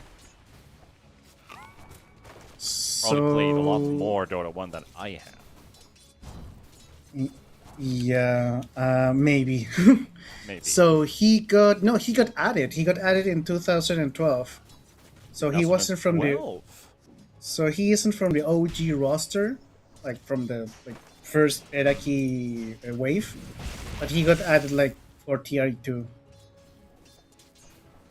Right, Like- okay. on January 9th. I'm This just might be looking, the first everyone one. is so low. This Wind Ranger's been sitting at 20 HP, and it's Knight who gets first bled. At the same time, another battle going down in the bottom lane with the Jakiro and the Undying. Undying is actually the one applying pressure. Gardic. Trying to keep that creep wave away from the Jakiro, who tried to snatch it for the Wind Ranger, who has been absolutely struggling. He has 2 last hits. The first last hit's coming out of this particular wave right now. But the first blood goes for the Tusk off of the Slark. Yeah, this is so interesting because normally you do this as a position 4 when your melee offlaner can't really lane. You just drag the creep wave onto where it is right now. But it is really like first time maybe I've ever seen it that ranged offlaner gets this treatment. right? Because it is just so hard to win. I'm still looking at this top lane chase because Knight was, after he died, he was full resources when he came back. Monty was low. Monty knew that this Slark is going to come sniping couriers. Angel, of course, you know, the casual pause 1 player, they don't micro their couriers. He dies to the Slark. And Monty has to continue running away, so he was juking him in the trees. He built a bit of distance to the Slark. He salves up. And he burnt his burnt the blood grenade for that one, as the Jakiro is doing the exact same thing here. Healing salve up. This one at least goes through the full duration instead of getting broken, like the Tusks. Oh, they got... Close call. Gardic almost got the kill there. These lanes... There's so much harassing going on here. Radiant structures are fortified. Lone is they feeling went... the same from Tai Lung. He's trying to get in range for that level 2 illusory orb and nuke him down, but Magnus is gonna get to stay around in this lane for a bit longer. Everyone is still low. These first 4 minutes, there's almost always someone at less than 10%. Yeah, it is really aggressive. It is also measured aggression, because these guys know how far they can stretch it. And the only one who, you know, didn't calculate as well was Knight. Okay, BSK. It is really hard to go against an Undying. You can't really... They're not really outfitted with a Wind Ranger and a Chikiro to fight against an Undying. They suspect that he's going to level up with Tombstone, and they have the heroes to deal with the Tombstone, so Gardic's like, I'm just not going to level it up. I'm going to harass you with the K and Soul Rip. Screw Tombstone. Yeah, that double attack on Jakiro is really good for those, you know, for the cogs, for the tombstones, for the phoenixes. Oh, top lane. Applying pressure onto the Dawnbreaker. See if he can get out of this one. Monty and Angel with attack team. Lots of damage with the razes flying in. 115 HP remaining. Monty. Oh, he's looking for the hammer down to the low ground. He gets it. Monty almost got his spells off cooldown. He's trying to go for the shards and try to go for a snipe, but he's too far away. So we only have 1 kill in the first 5 minutes. It will stay the same. This is like so fun to watch. Oh wait, I think... Oh, we don't have any power shot here. He's doing the Thompson build. Oh, mid lane. Shot max with Tangled. One up. Tai Lung. 2 versus 2 even. Knight gets killed by this tower by the looks of it. Nice play with the skewer. Good juking. Monty survives. Yeah, Monty is the GOAT, man. He is in all those plays. Yeah, they go He's on been him. playing so well. Yeah, he survived somehow, and then gets a kill for his team. Yep. I have to say, I'm really impressed by Monty today. Like, what we saw in the first best of 3, he's been an impeccable piece of this. RP. And now we're going to get ourselves an RP. Tai Lung's going to be able to dodge the stun. But they've got a lot of damage. Knight goes down, Puck has to disengage, and 3 kills for Starbucks, and you guessed it, it's Monty. This man is everywhere. Finally, Gardic finds the kill on the Jakiro. He's been working on Axel for quite a long time, and Tai Lung still dies. Radiant's middle tower is under attack. What happened there? He was already in the clear. I think he got skewered. He got shockwave skewered. That's it. He had a phase shift. He had an illusion in the bottle. Dodged nothing. Just got killed. One of the top lane. Dawnbreaker finally taken down. Angel and again Monty. Man, Monty Tusk is everywhere. Requiem coming into play. They're going to get a double for Angel. And Tai Lung, he's desperate for this kill on the Shadow Feed. He's not even getting it on time. And Monty's got Gardic now coming in. Tai Lung for the double kill. They do get some revenge for losing their Slark and their Dawnbreaker. Beautiful rotations here. Like from the Undying. Knight is sadly dying so many times. I think he's died like 4 times out of the 6 kills the Starbucks has. So he's been really playing it aggressive, or as aggressive as he can. He's been giving up a little bit of those kills though. 2 kills on Magnus, and that's like a fast Blink Dagger or a fast... I would say mid Magnus you go for Blink Dagger, right? To start the playmaking happening. Yeah, and you have to. You have to. What do you go on Clinks though? Oh, you're rushing Desolator. Okay. That's like a pub build. Yeah, I remember Klinks was. I mean, back in the day, he was played with Orchid as a first item because of the mana issues he has with the Seiyun arrows. But now it looks like it's just a Soul Rings kind of situation because you have the Death Pact as the third ability, not the ultimate. Yep. Does look like Dire are scanning. Soul Ring is sufficient enough. Just looking at the Maelstrom queued up there for the Wind Rangers. Monty, once again, you guessed it, he's in the action. He's been part of 5 of the 6 kills for Starbucks. Oh, Wits Wits is coming out of nowhere, but he saw it It's a with a sentry. sentry. Yeah. Radiant's Of bottom tower a lot of resources here from Amaru. They need to get Still this going Angel in for kill. round number 2. Angel doesn't have Requiem. He ain't gonna wait to save himself. Here comes Garlic and Knight, and they are No stuns, surrounding though. the Shadow Fiend. They've got the Dawnbreaker ulti coming out too. It's 4 versus 1. The Hammer slow connects. It went the full distance, and that actually costs the Dawnbreaker her life. And here comes the Magnus into play alone. Doesn't pop the coil. Ilum's got no mana left. He's gonna have to work with just regular right-click snowball in onto Wits. There's the RP. Skewer is available. That's a very long tangled shackle shot right there. Wits under the tower, tanking hits, and Monty will help get that kill. Tylon now on the retreat as Knight is also making his way away from this engagement. Dire's top tower is under It's going to be a attack. 2 from 1. They lose the Shadow Fiend, but they got the Clinks and the Dawnbreaker. So 2 core kills from Oof. 1. Oh, this is so annoying. He got the courier there, and he got the Jakiro's boots right there. This is horrible as a Oh. support player. Yeah. As a support, that's the worst that could happen. One of they're the so- slowest movement speed heroes as well in the game. It's Yeah, painful. very frustrating. It is so nice to see so many plays being so aggressive. Look at the wording for Amaru. It's so aggressive. They really want to go for the kills, for the plays. And something I have to get accustomed to, I suppose, is this Wind Ranger without a power shot. They've been like 2 or 3 times I said, okay, just power shot and he dies, and there's no power shot.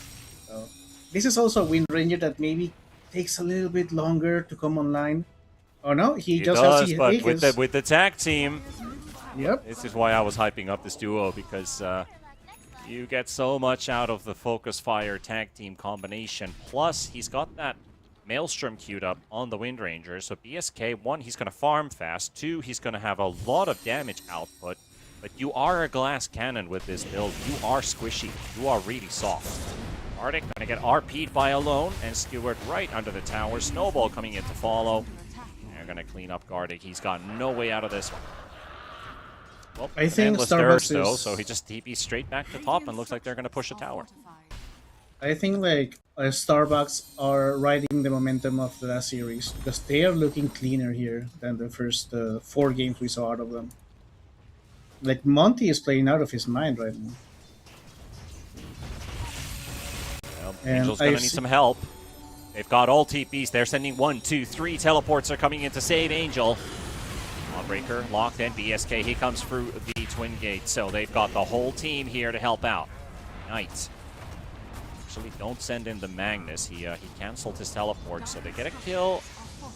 And the Tombstone. Undying getting slow. Another Blood Grenade. Didn't quite connect onto the Undying. They didn't get the slow for it, but Tylon trying to turn things around. Wits is going to get hit by the Shackle Shot. BSK, he could use some backup here. That Wind Range is going to be all alone. The Snowball's coming in as well, but that's not going to be enough, and that's Tylon with a double. Knight's going on for the retreat, and Gardic, he Flesh Golems up, and Angel's in the middle of all of this. Tylon, here comes the Dawnbreaker as well for round number 2.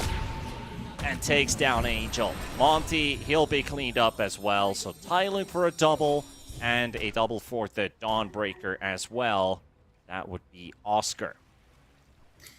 You know, some people might argue that why did Magnus cancel his TP? He should have been there. They could have done something with him. But the correct play was to just stay because he now gets his Blink Dagger.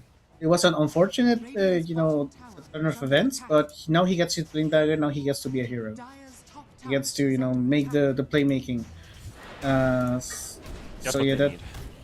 yeah, that's why he canceled his TP, and now he can just go for a new kill with the Blink Dagger reveal. I don't think he can get Tylon because he doesn't have really any damage. It looks like he's going for him because they ignored the Slark completely. There's the RP, the skewer, the snowball following. They got him. Oh, Monty. Monty, Monty you're for the everywhere, rescue. man. Yeah. That was a good call. I have a blink and an invis. Why would we kill a Slark? A support Slark. They spot themselves the puck, they catch him off guard, and well, they almost caught the Slark here. He pounces away at the same time as the shockwave flew in. All sorts of nice reactions. And I like that Alone is, as soon as he gets his blink tire, he starts making plays. And his support duo is just complimenting him. And those two alone are just a menace. They're rotating all over the map, trying to get all the kills that they can, maybe pressure towers. Yakiro is max liquid fire, so the towers might melt if they leave him alone. Like, you just need like a wave and a half and the tower dies. Dire are scanning.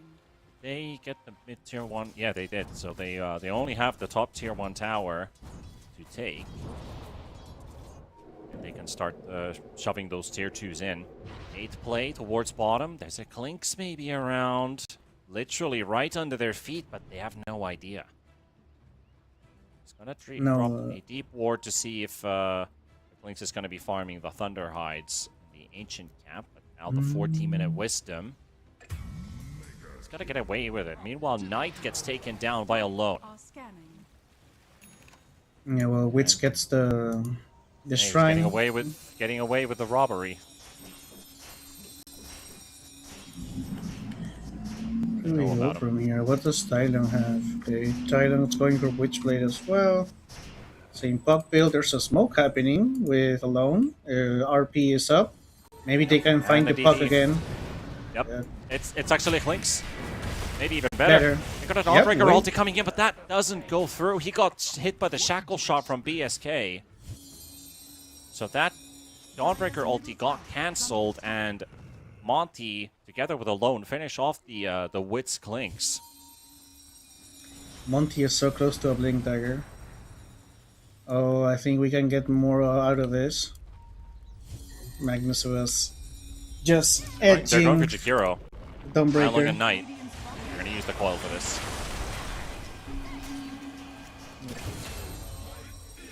No second thoughts. Go for the kill when you have the opportunity for it.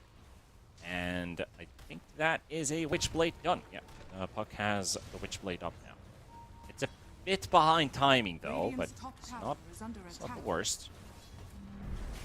He's at twice though. Let's see, well, they're just going to get this tier 1 tower for free, basically. No need for the Jakiro. The Amaru doesn't want to defend this, actually. And, well, Clinks is still lacking on damage. He is 4th in net worth. We have, well, 5th now. Angel is just having a great time. Just farming his jungle, showing up to lanes where it's safe, where there's other enemy heroes showing the map. Meanwhile, his team is making so much space, especially like Monty, who's been in 13 out of the 16 kills his team has. 4 heroes smoking into mid. All they're going to find is a Jakiro. It doesn't even look like it's going to be an easy kill either, because they're already coming in with the reinforcements. Knight instantly turns around. They see Alone. They see Monty. Trying to keep that blink broken on the Magnus. BSK trying to get in range for a good shackle shot, and he got the connection. They can RP this one as well. They got the puck locked in. Oh, they pushed him up to the high ground. Oh, no. That's a mistake if I've seen one. That puck was dead for sure. A little bit too far with the skewer. He got greedy because he could have RP'd. And that. He could have also RP'd, but he could have also shortened skewer, and that would have done it. Right. Well, maybe you get a second chance. He's out. What do we have here? There's a Clinks nearby, so Clinks can just destroy the Jakiro right now, get a preview on Monty as well. Beautiful shackle shot. Where's the damage though? We have enough. Dawnbreaker ulti, that's going to be enough for the save. And there's the RP from Magnus.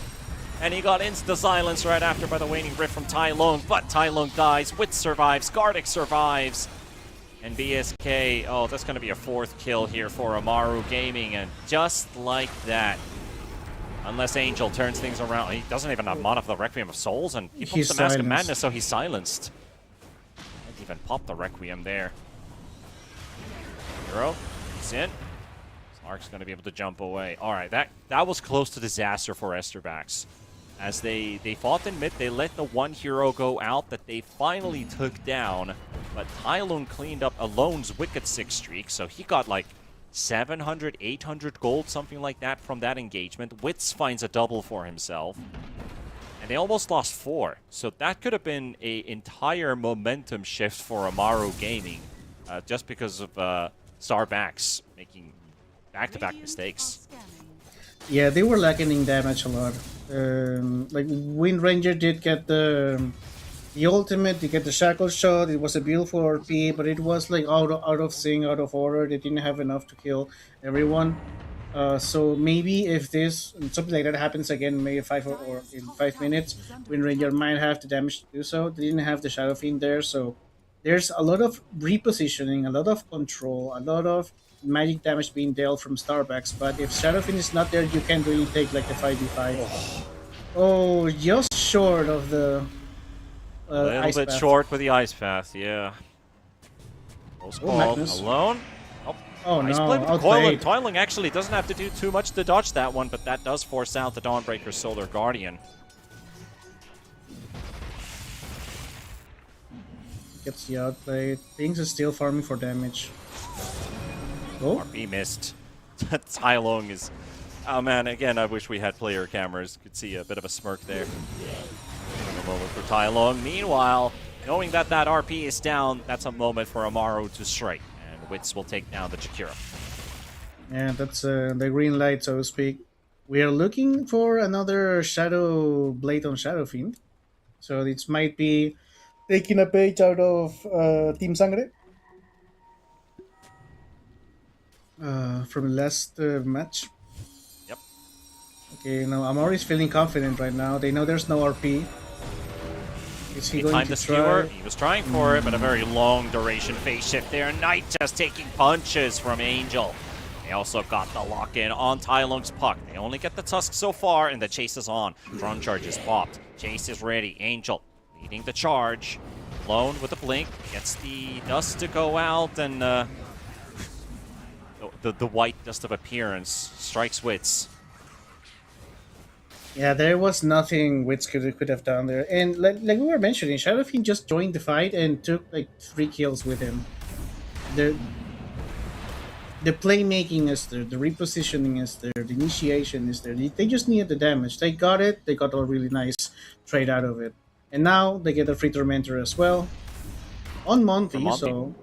Yep. He is the early game playmaker, and now Alon has taken over.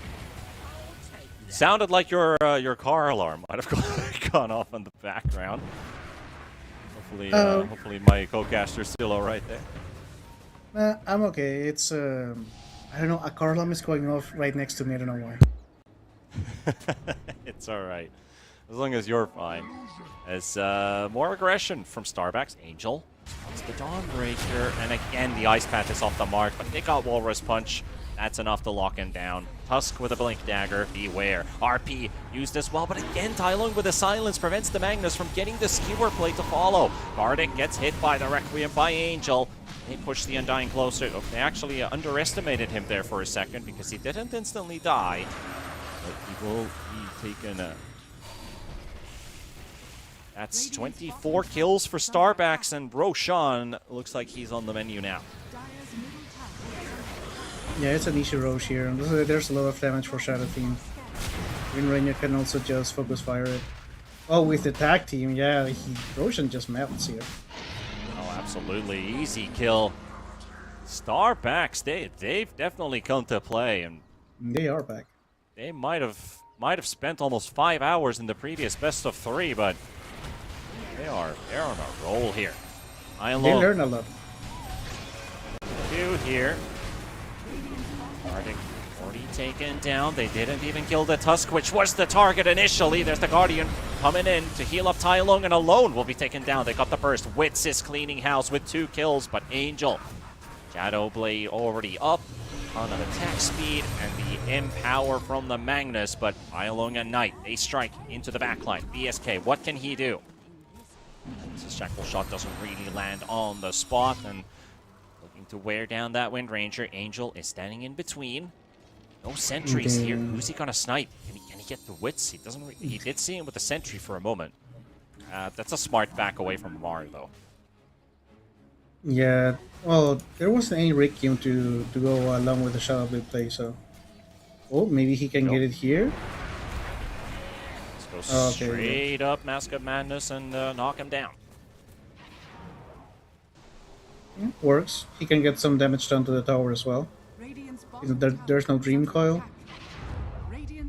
Forces out the the... glyph. That's pretty good. Yeah, that's right. And a second play is already happening by Starback's 3-man smoke. Ooh, They're not giving Wits. a moment for Amaru to breathe. Wits. It's a good attempt by he wasn't too far off the mark. That was a pure blind shockwave skewer play, and it wasn't too far off. Well, it didn't happen this time. They took the tier 2 tower, so... Still a win. The map becomes smaller and smaller for Amaru.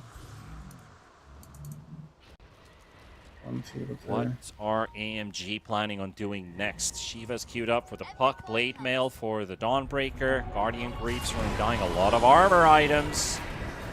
And the fight's actually happening on top of the Magnus. Tylone will be able to get the kill on alone. Axel on the run away. Just gets the initial stun onto the Puck. A couple hits by the Shadow Fiend. Not going to be enough to kill the Puck. Angel. How did that shackle shot didn't launch? Oh, but Tylone with that haste rune, he's causing some issues. They finish off Monty. Dying to the damage over time ticks from the Witchblade, and another target's been found. It's on the Chikiro. They got the Ice Path set up onto 2 Cardex, dropping dangerously low. ESK gonna get hit by the pounds from Knight, and there's the full off on the Dawnbreaker, and Wits is applying so much that they're taking 3 and looking for the 4th kill as Axel's Chikiro is next on the list. Meanwhile, Angel pokes back Wits, but it's 1 versus 4. What are you going to do with no Requiem? Angel, he's trying his best to dodge as many hits as possible. That's the Aegis down. They have the Magnus up, so they're going to respect them. They team wipe Starbacks. Shadow Fiend at least gets to keep onto his Necromastery stacks and his streak. That's a big win for Amaru, and we've just been saying like how good Starbacks have been lately, but Amaru are also hitting a timer here. Great big snowball save does allow the Magnus a second chance to live, maybe even get a play going, but he will just insta-blink to safety. No further casualties. Well, Zippo, that's a 5,000 gold swing, and economy's even. Yeah, they just found the pick of own Magnus. Magnus couldn't do anything, and then also something we maybe didn't see is that Shadow Fiend tried to go for the blind Requiem of Souls. He thought Puck was right there, but he just wasted his ultimate. That's why he didn't have it on that team fight. And it was, all about trying to hit Wits. And Klinks is so careful for not going on Shadow Fiend once he has the Mask of Madness activated. So it's been really surgical from Amaru, how they engage on team fights, get 1 kill and then go back. And Alone has been missing so many skewers, not because, of our lack of trying, but they are just so many mobile heroes from Amaru. They don't get Knight, you have a Puck, you have a Slurp, you have a Klinks. So those heroes are really hard to get, and they're also really separated. So there's no big possibility of one of those reverse polarities that get 4 heroes or 3 heroes and you get the big plays with the Wrecking of Souls combo. That's just not going to happen. Just have to RP Wits and try to win from there. And one thing that I'm getting a bit afraid for Starbacks is the fact that they're playing versus a Slark. We're 27 minutes into the game. They have the vision advantage on the side of Amaru. Deep wards, they already had those aggressive wards in the laning stage. They've gotten to a point if they see a single Starbacks hero, or if they think that they can see one of us, we'll probably see the whole team. And that will always give an advantage for Amaru to take fights at their disposal. And yeah, as I'm saying that, I do want to give a quick update. The Sanj stream is already done with their their best of 3. Heroic 2-0'd after 20 minutes and a default win in Game 2. forfeited by X5. So the winner of Amaru and Starbacks will play against Heroic in the final best of 3 of the day. That will be Okay, on that's this stream. great. Yeah, it is.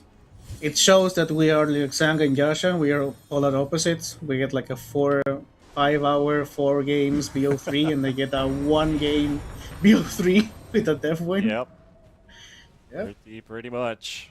We Yep, should. that is later for today. So if it is Starbacks going back to back series, then it's going to be a long day for them. Yeah, lots of Dota though. It's always fun.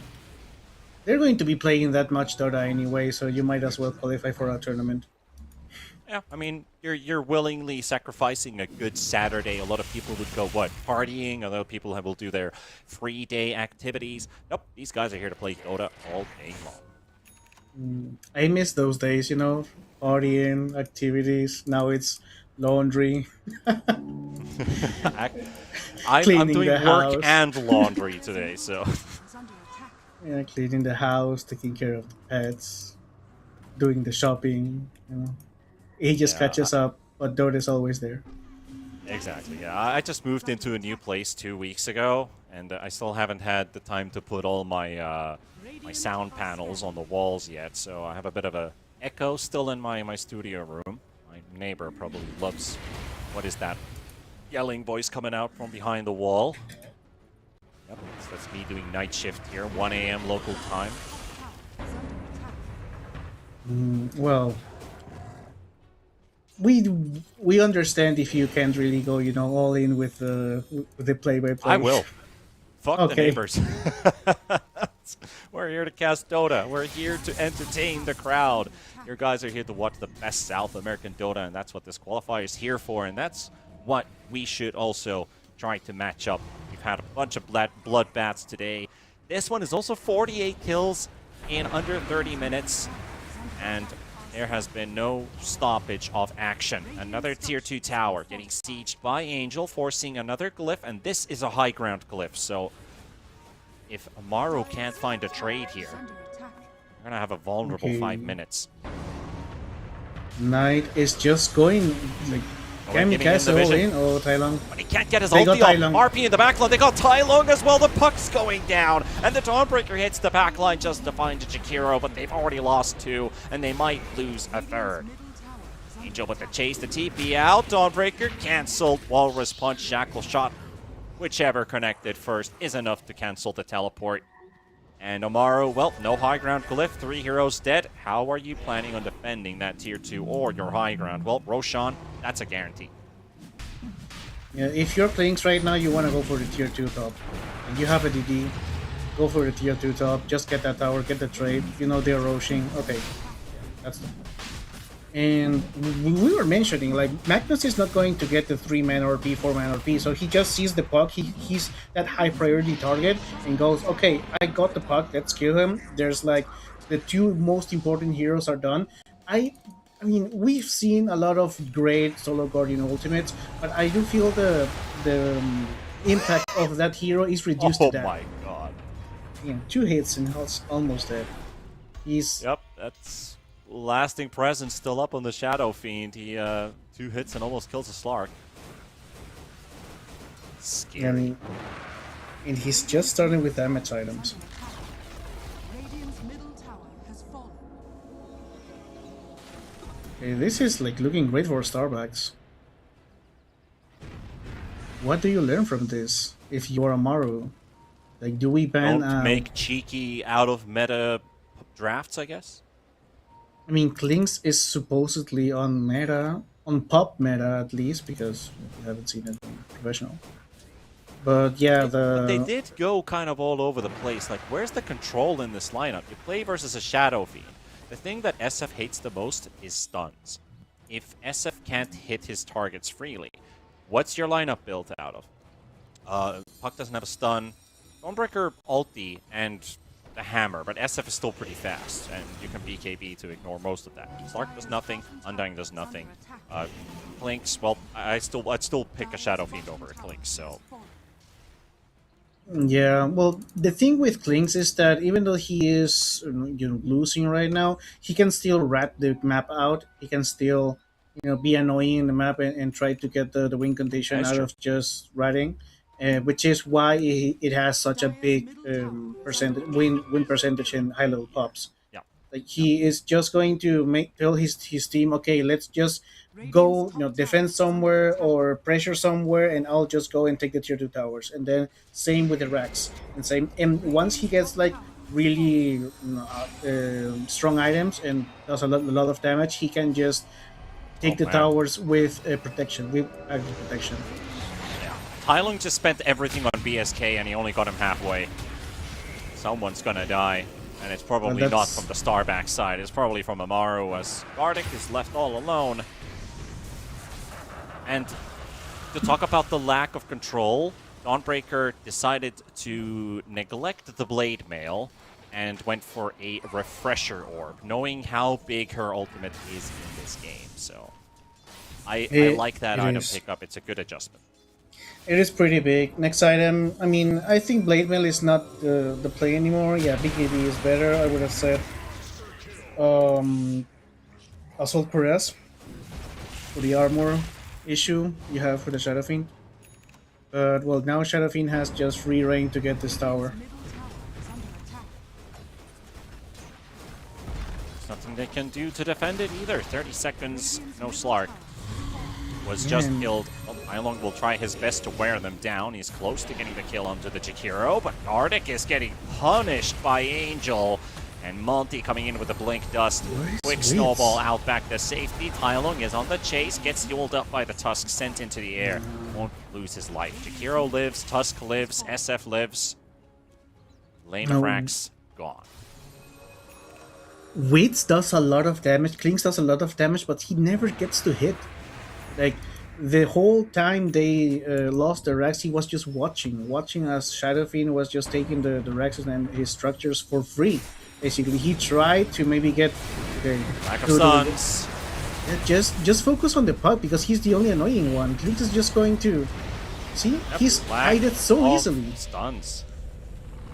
How are you planning on getting the Klinks to hit when no one's getting you the time to do so? While you don't have Starbacks to- are just having a field day right now. Focus onto the Magnus, at least they'll be able to take him down, but it still doesn't quite remove this Shadow Fiend problem from the equation. Gardic, he hides inside that Tombstone because that's all he can do. Tombstone is going to get blown up. BSK trying to hit the side. Dawnbreaker uses her ulti, or that refresher on her ulti at least. Got BSK, but while they got BSK, another lane of Rax has been secured by Starbacks. Yeah, you see Wits playing almost with fear. He can't go near the ESF. He's just been out damaged, and like I was mentioning, the only way I see him having any impact is trying to rat the map out, because he is not that far away. Well, yeah, he's actually like 5k gold away, which is a big item. They can't 5v5. I feel like the last 10 minutes, this lineup is never going to have a 5v5 versus Starbacks, at least a successful one. Because the only thing you need is Injo. Like, Magnus doesn't really need more items. Wind Ranger, maybe he's going for a item scepter. But now Shadowfiend is just doing the damage he needs to be doing.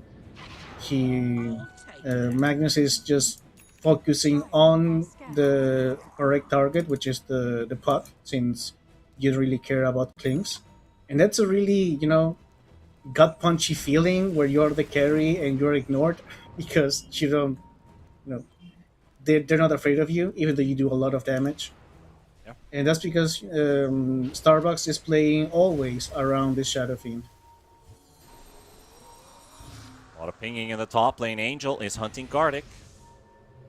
See the TP, or do they? Monty gets in range for the Yules, and Tylung is trying to initiate as well. Gardic again hides inside the Tombstone. Angel knows that Tombstone is going to die in a moment. He does get the Glimmer Cape, but unfortunately there's dust on the ground, so he gets spotted. Oh, RP is also used on the side. Alone, he's falling down, but the Dawnbreaker is left to her devices, and that's also going to be Tylung caught with the snowball.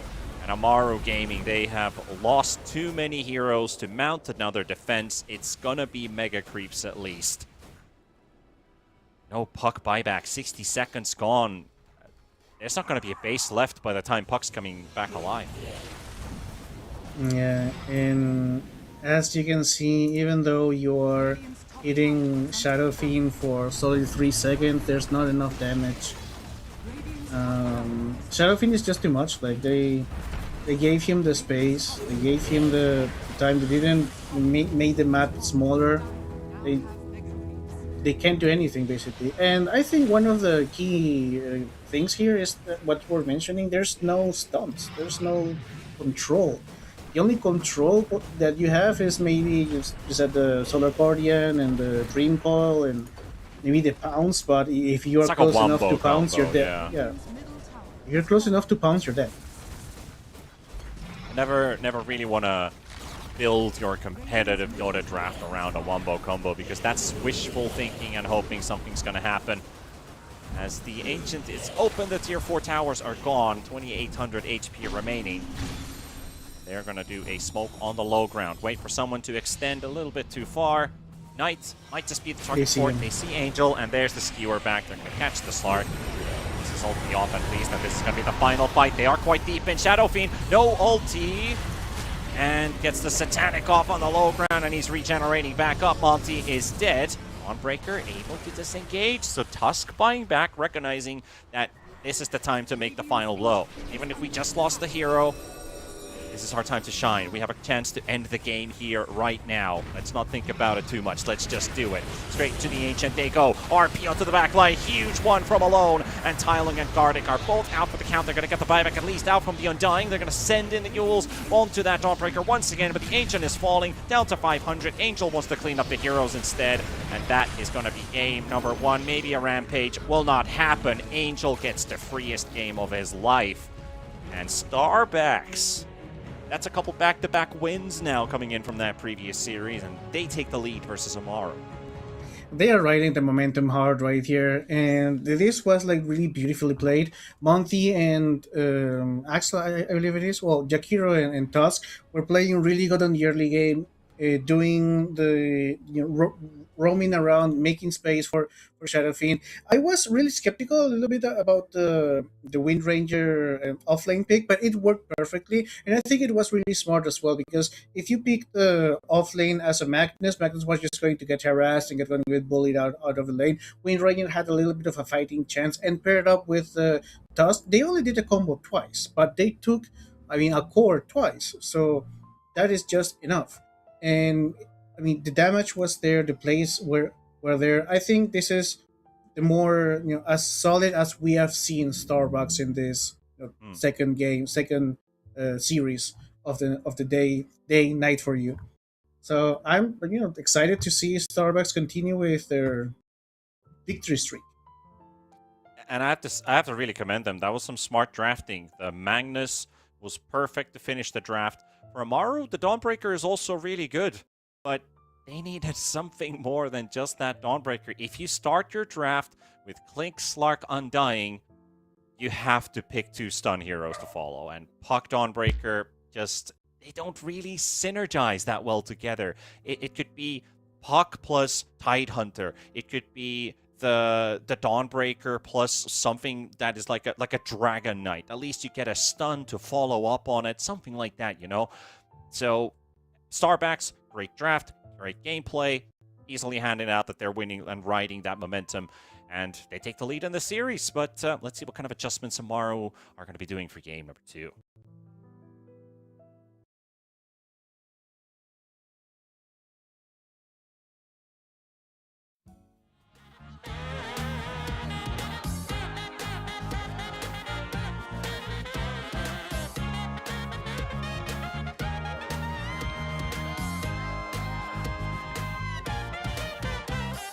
Girl, shake that body.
She's driving me crazy, and I'm out of my mind. But you don't go messing around with a girl like that. A girl like that. You know she's gonna take your heart, and you're never gonna get it back. So don't go messing with a girl like that.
And off we go, ladies and gents. We're back to our second best of 3 series in the lower bracket of the Dream League Season 28. South American close qualifiers. Starbacks versus Amaru Gaming. And potentially building up to be one of the dark horse storylines here. To be honest, we haven't brought this topic up at all, and I think now it's the good time to talk about it, Zippo. Team Sangre is already out. With Bakaz, with Lumpy, Michael, Yadomi, Kinteka, big names. Amaru, the number 1 seed of this qualifier, down a game to Starbacks. With 2 guys who don't even have a Liquipedia page, could be making it to the top 4 of this qualifier. And I think that's already a fantastic start. Keep it up. Starbacks riding on the momentum, like you mentioned it. They're going with that good feel. They're winning games. They know they can beat anybody. Where do they stop? I mean, I think they figured it out, right? They figured it out. They said, okay, what if we don't slow down at minute 10, right? What if we play with our carry, we protect him, and then he carries us, right? What if we just continue making plays? And if we mess it up once, if we mess it up twice, we just go because we still have an advantage, right?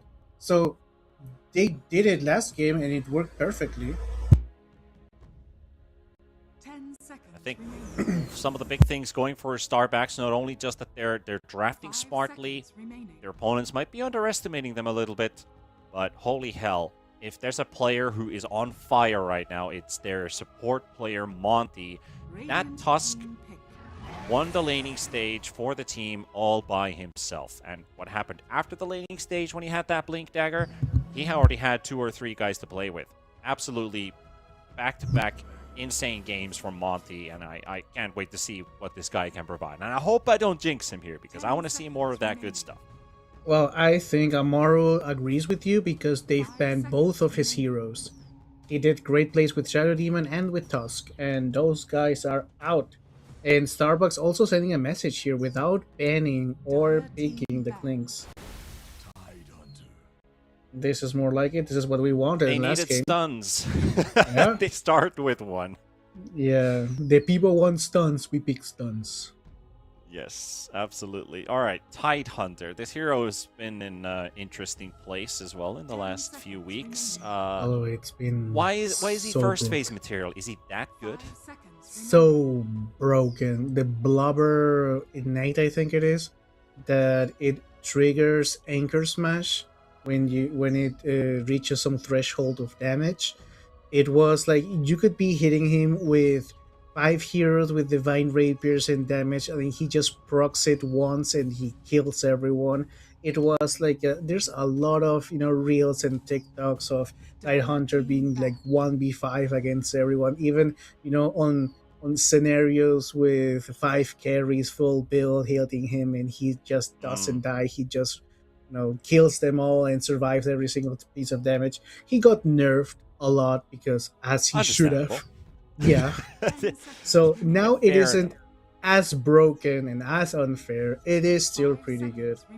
But I believe his only source of stun is his ultimate. His ultimate has a really long cooldown. So maybe with the previous build, you didn't really go for Blink Daggers. Right now, you really want to initiate with Blink Daggers. That's maybe why it hasn't been picked on the first series.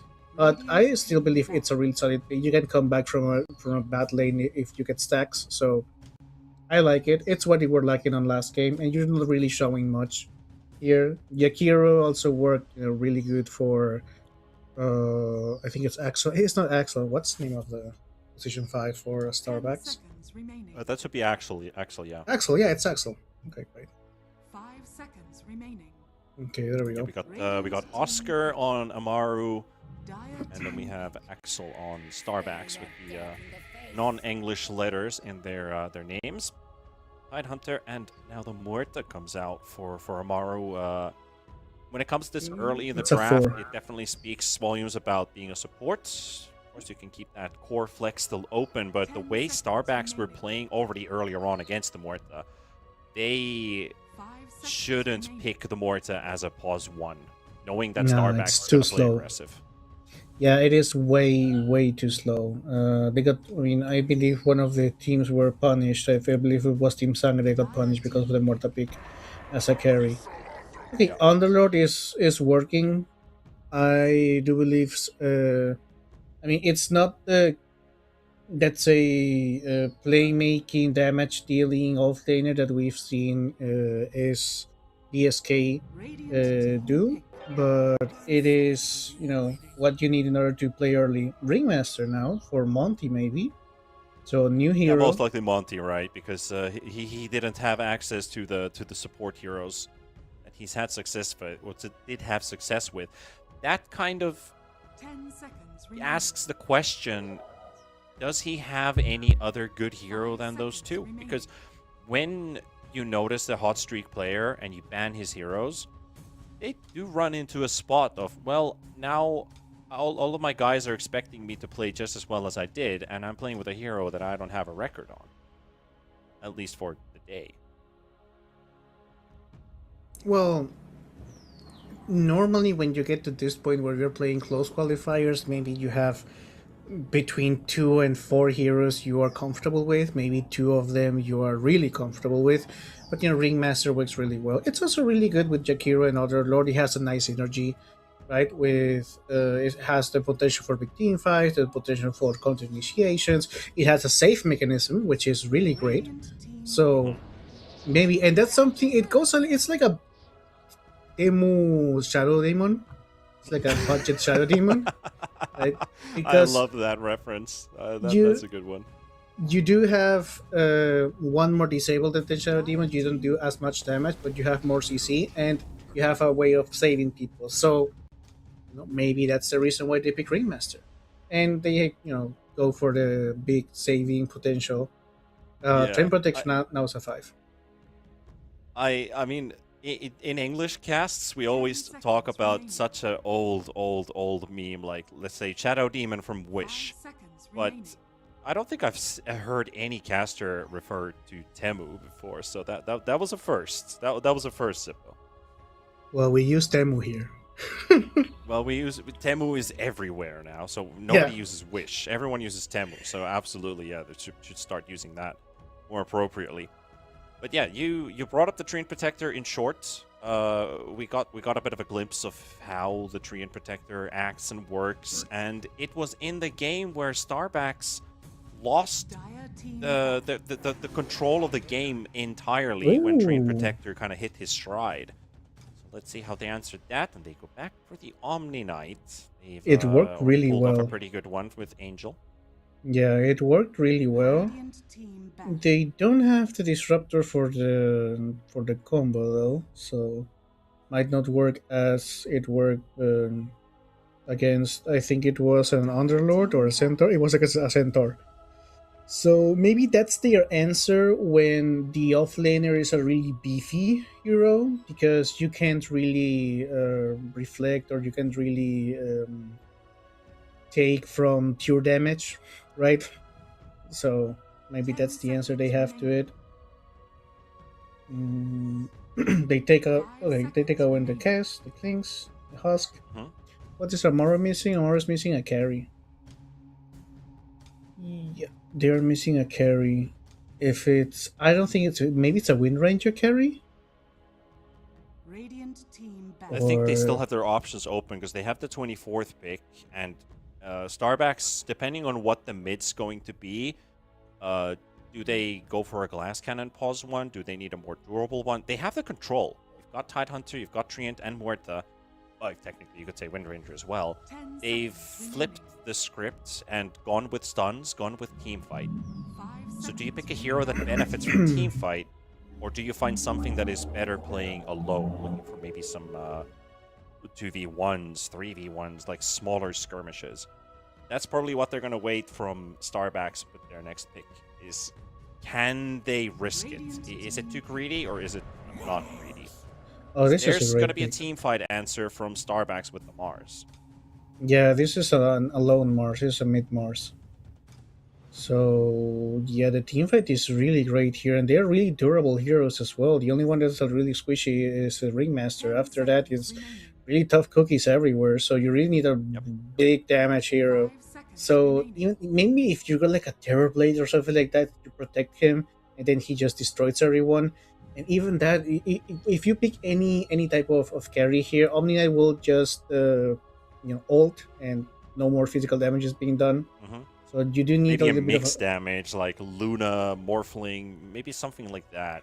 Because I was worried Yeah. about like a long range hero. You're playing into Mars Arena. That will just deflect all of the projectiles that you're throwing at your opponent. So Morphling is at least short range or mid range even. So that could work. Monkey King is something I'm also thinking about that could potentially pay off here.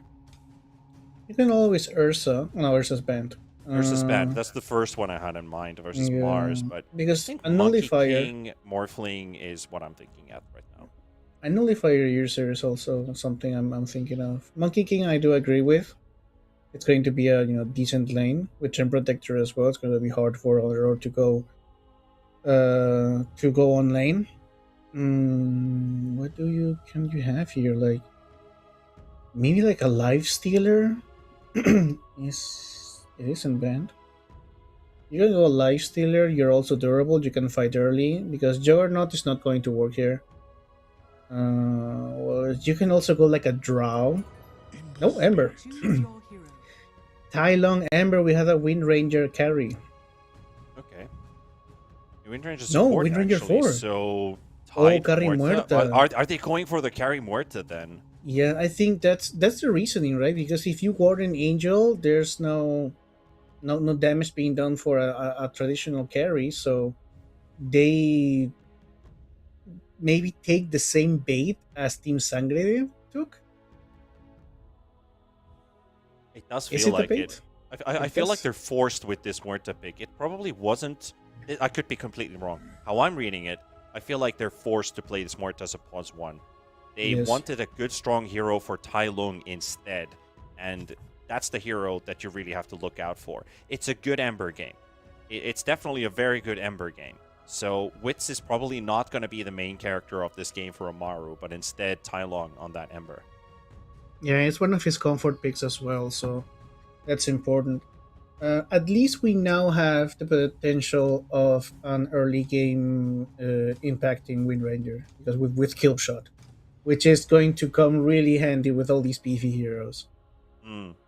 You were hoping for that. Like, why doesn't Wind Ranger have a power shot? Well, now we will.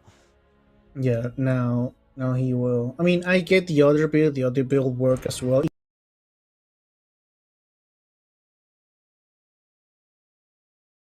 You can't argue with.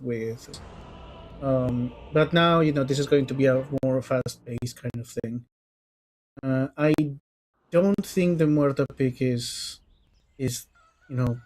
maybe what they wanted to play because That's how I'm reading it. It wasn't their go-to option. yeah, because now you have to wait for Muerta to get online, which is going to take like 15 to 20 minutes. If he doesn't die as long, if he doesn't get ganked and ganked and ganked all over again. And then if you're Starbucks, you just, maybe you kill Muerta once or twice and then you just focus on the Ember Spirit. And even so, if you go as a death ball and just push, because with Jakiro, you can just, melt towers just with that hero. And starting at level 10, you get a little bit more of attack range, so it is safer that way. You don't really have too many ways of defending towers in a safe manner, right? If you're Amaru. So you just go all in on a tower, you make the map shorter, you make Muerta's work of farming harder. Muerta takes longer to come online, and then, I think this is also a little bit of pressure on playing fast on Starbacks. Like, there is a ticking time bomb, and that's Muerta. Yeah, it's the fallback option that they have, and for Starbacks, I'm just kind of trying to paint the picture of if this game does end up going into plus 40-minute territory. Sure, you have a tanky Omni Knight, you have the Underlord and the Mars. They're going to be very hard targets to take down. And you'll always have the Mars Arena to block Muerta's projectiles. So the usage of the arena, the timing of when you're going to use it, Is it like where is Morta positioned at that time when it's being used? Can they use that time fully to their advantage, or is it just to slow down the Morta's damage output? A lot of small quirks to how team fights go. But who are you going to give the advantage to Zippo? If we look at these two drafts, is Starback's just going to continue with the high aggression early on? I mean, playing versus an Ember Spirit and kind of highlighted that this is a pretty good game for him, and maybe getting a first blood would be a perfect way to start the game. Alone is right there. Can they dead shot Alone? Yes, they can, and he's brought in for that first blood. Knight slowing him down with the power shot. Fairy Fire even burnt. Okay, they were trying to give the kill to somebody else, so that Fairy Fire used for that particular purpose. But Knight's going to be the one to get the first blood for Amaru. They see guarding the entire time. They know he's there. They can't do anything about it, though. And this is also really smart from Amaru, because they know they're going to come in and cut every single tree for the trend, so they know where Starbucks is going to be. They just, say, maybe we can find someone out of position. They did. And who got the first blood? Oh, Knight. Okay, it's boots early for Wind Ranger. You have my respect.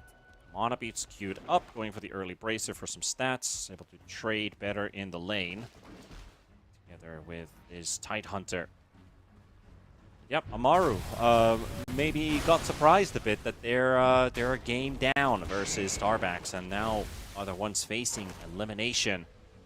Starbacks coming in from a successful win in their earlier series and taking the lead here. That is so sad. Tidehunter tried to body block the creeps, and he did it like for a second and a half. He wanted the creeps to meet next to the tower so the tower would push the wave, and he took so much damage for it, and it ended up meeting just at the edge that the tower doesn't hit the creeps. Yeah, that's sad to watch. Yeah, Pain for the offlaners sometimes when the lane equilibrium doesn't go your way for the first block. Yeah, this is also a situation where you want to cut their wave if you are the position for if you're Monty. It is better done with a melee hero, but Underlord is going to need that lane cut. Otherwise, he's just going to get out harassed by Morta. Damage output is a lot here. And back on top, you don't really want to trade against a Jack Hero or a Wind Ranger. Wind Ranger is just taking the farm here. Does seem like it, yeah. Both have 4 last hits picked up on the Tide and the Wind. Mostly been using that power shot to secure the range creeps. Has picked up a couple extra last hits on the side. Everyone is farming. We have had 1 or 2 games today where one core has like 2 last hits at 2 minutes, but now it seems like everyone's getting their fair share. Well, I think Omni Knight is also a little bit slower in order to go aggressive. He needs like level 4 or 5 because the purification doesn't really do him that much damage. Hammer of Purity as well. So the first blood might, the second blood might take a little bit longer. No, I didn't say anything. Alone is almost dead in mid lane. Close call. At least he's got the bottle to start regenning up. But High Alone's definitely making sure that this is not going to be an easy lane for Alone. One is going for the Vessel. The other is going for the Soul Ring for now. Well, for now, there's a lot of harassing going up here in the top lane. I do like it that you have always this potential of, just harassing with Wind Ranger with the power shot and trying to force Angel's purification to be just defensive. So there's no option of going on the Tidehunter. That's a way of securing a little bit of a lane piece. Like trading resources uneffectively, and that's exactly what you don't want to make happen. And right now, I think Angel at least has a hero that can challenge him, can chip him away in the Wind Ranger. So I am looking at this mid matchup here. this is, first of all, a great last pick with the Ember Spirit for Amaru. And Tai Lung is already on top of net worth at the first 4 minutes. Mars can't really do too much to bully this hero. At least you can spear away to secure a bottle charge for yourself. But Tai Lung is, with that vessel, he's going to be all over the map. Mars, probably not so much. So it's going to be one mid laner making plays, but what do you think that Mars is going to be doing? Well, he wants, obviously, Phase Boot, Soul Ring, and then Blink Dagger. If you, I mean, So yeah, a lot of farming instead of a fighting. lot of farming, a lot of staying in your lane. Maybe if you get level 6, you can try and go for maybe Muerta, but it's going to be really obvious if you smoke or go for a rune, because like you were mentioning, Tai Lung is, you know, being the bigger force here in the mid lane, taking the lane as however he wants it to take it. Oh, Tai Hunter. That is such a close call. And the power shot's flying in the blood grenade, so but close. Jakiro gets a solo kill, 340 gold and the XP. Knight only gets what's remaining of that Jakiro, but that's a big kill. Yeah, and good job for Knight for not just taking the creep wave. He's just, you know, taking them to a safer place for the offlaner. It is a hard lane for a Tide Hunter right here. Oh no, he went to grab. Okay, he's actually looking to balance it out, let one of the creeps go through. Gardic and Monty, what are you guys up to? 6-minute runes about to spawn. Monty finds a free bounty. Gardic and Mounty sounds like a cartoon. Like It kind of does. You That's know, I mean, Saturday Monty Night cartoon. Python comes into mind first, but yeah, it does sound like, you know, Rick and Morty, Gardic and Monty. Morty is a cartoon name, and Morty is also a playmaking name. He's making a little bit of space here, giving BSK a little bit of free reign. Island got the shield rune, a kill for Wits. Maybe space for BSK for the time being, and they even glyph the wave to get some damage onto that tier 1 early on, 6 minutes into the laning stage. But that's also a 2,000 gold net worth lead for Amaru this early on, and it's a promising start for this Radiant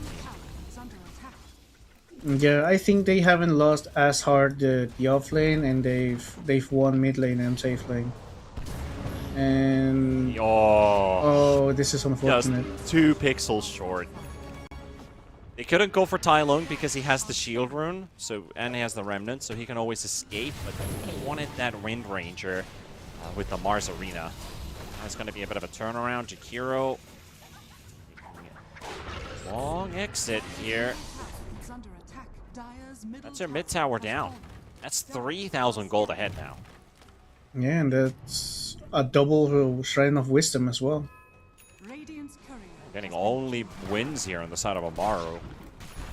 And BSK the Underlord's is in dead. trouble now. BSK getting pummeled by Wits, Gardic, and Knight. Just the power shot, but 3 hits from the Muerta.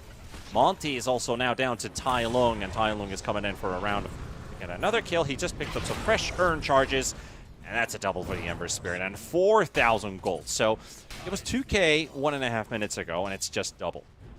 Yeah, you know, you were mentioning that once you get 2 kills per minute, it's considered a bloodbath.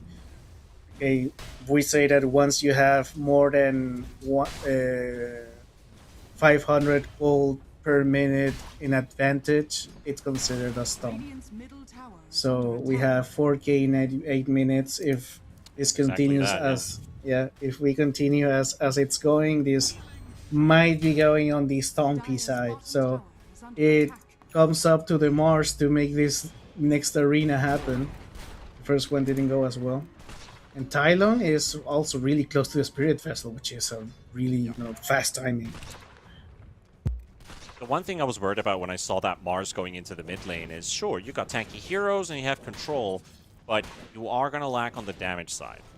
Absolutely. So how strong is this Omni Knight carry? We've seen it in action once today. He was strong, but he wasn't the only source of damage for the team. I don't remember what was the other hero that was the damage Dire's bottom unit. If I remember correct, wasn't it a Furion? The mid Furion? Let me see. Yeah, it was. It was game 2. They had the Yeah, they had the Shadow Demon, Furion. Underlord Disruptor, Omni Knight, and the Furion. Yeah, that was the one. tower is under attack. Yeah, and the Furion was more engaged with the game. Like right now, alone hasn't really have any impact. He's also really far away in terms of net worth, just right Yeah, next to the we supports. come back to the we need a mid. Yeah, it is. I mean, you lost the alone coin toss in this one. Yeah, Tylon is just doing whatever he wants. But you know, we can't really place the blame in just one lane. You know, it's you have to do something with whatever you have and what the current state of the game Yeah, is sure. right now. So Omni Knight is going. He just wants to farm. I mean, there's no. He doesn't have the disruptor as well to do those. You know, that combination that kill the offlaner the entire time. And Amaru is just also, you know, pacing themselves because they know Wits needs time. They can be going on the aggressive, and yeah, maybe later on they take a little like 2 more last hits to kill, but it's going to be it's going to be easier if they just take it slow, get their items, and let just Thailand do his thing for the first 15 to 20 minutes. Yep. And It's gonna be a 4 versus 1 in the bottom lane. They just killed the Ringmaster down in mid, and now the Underlord will fall. That's a kill picked up by Knight. Something that Tai Lung and Wits get a piece of. Dire's Eastrun courier is has up, been killed. chasing alone. And really wants to get close by. Power shot to fly through, and with the vessel, that might just be enough. This is the spear. He's dead. I think he just 360 him. He literally round the lap around him. Dire's bottom tower is under attack. Yeah, This these is really rough for Starbacks. the numbers are looking stumpy. So what do you do if you're Starbucks right now? You can't really go and pressure a lane because there's a Tide Hunter, there's a Friend Protector, and even all the cheap damage you could have done to towers are just going to get healed up. Yeah. So yeah, it looks kind of rough. It does feel like we're getting to a point in this game that your Starbacks, you can never push a lane far enough to 1, hit the tower because it's going to get healed. 2, there's an Ember Spirit who will always try to punish you if you're too deep in the lane. Tai Lung is constantly hunting for kills. He doesn't need to farm creeps. He can farm players. It's working for him. He's like second in net worth, and he's going for a travel wood. So it's always a sign that you're doing good. Here's the backup. The first attempt on a team fight here. They're going to punish the Wind Ranger. Angel the one to pick up that spree, so he does go for the right hero. Needs to activate as soon as possible. We've talked about the late game scenario for this Dire's Muerta. top tower is under attack. Don't want to be behind when it comes to your pause 1. Yeah, the difference is not as much. It's only 500 gold. Like Angel just got back a little bit, but I think okay, I think Angel just needs to get that radiance as fast as possible, and once he gets it, maybe that's the time to start grouping up, doing something. Oh, there's a kill squad constantly on the hunt, and Gardic is being as annoying as possible. He's blocked that hard camp, I think, once or twice already. They had to bring 3 heroes to address the situation. Tide Hunter farming in front of a 2-2 tower, gonna get jumped by Angel and Monty.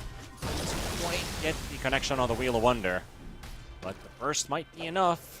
Blood grenade. How did that blood grenade miss? I don't know, but Angel still gonna get right in front of the Tide Hunter. Make sure the Hammer of Purity was gonna take him down. And Tai Lung, yeah, he's doing Tai Lung things. 602. He is literally going bottom lane, getting a kill, farming the Dire Triangle, then going mid lane, getting a kill, then back to the Dire Triangle. He's like so efficient right now. Got the TP cancel, but he does gate away. But is it still going to be enough? He's still going to die to that vessel. Ow, and here comes Tai Lung. He's jumping around on the chase. Gets another and 2 more Spirit Vessel charges. This is looking scary. If an Ember is topping net worth, the game's not going well for the other side. Yeah, I think they, on the draft, maybe Muerta carry was not what they were wanting to play, but they just said, you know what, let's just give Tai Long his Ember Spirit and hope for the Yep. best, and the best is happening.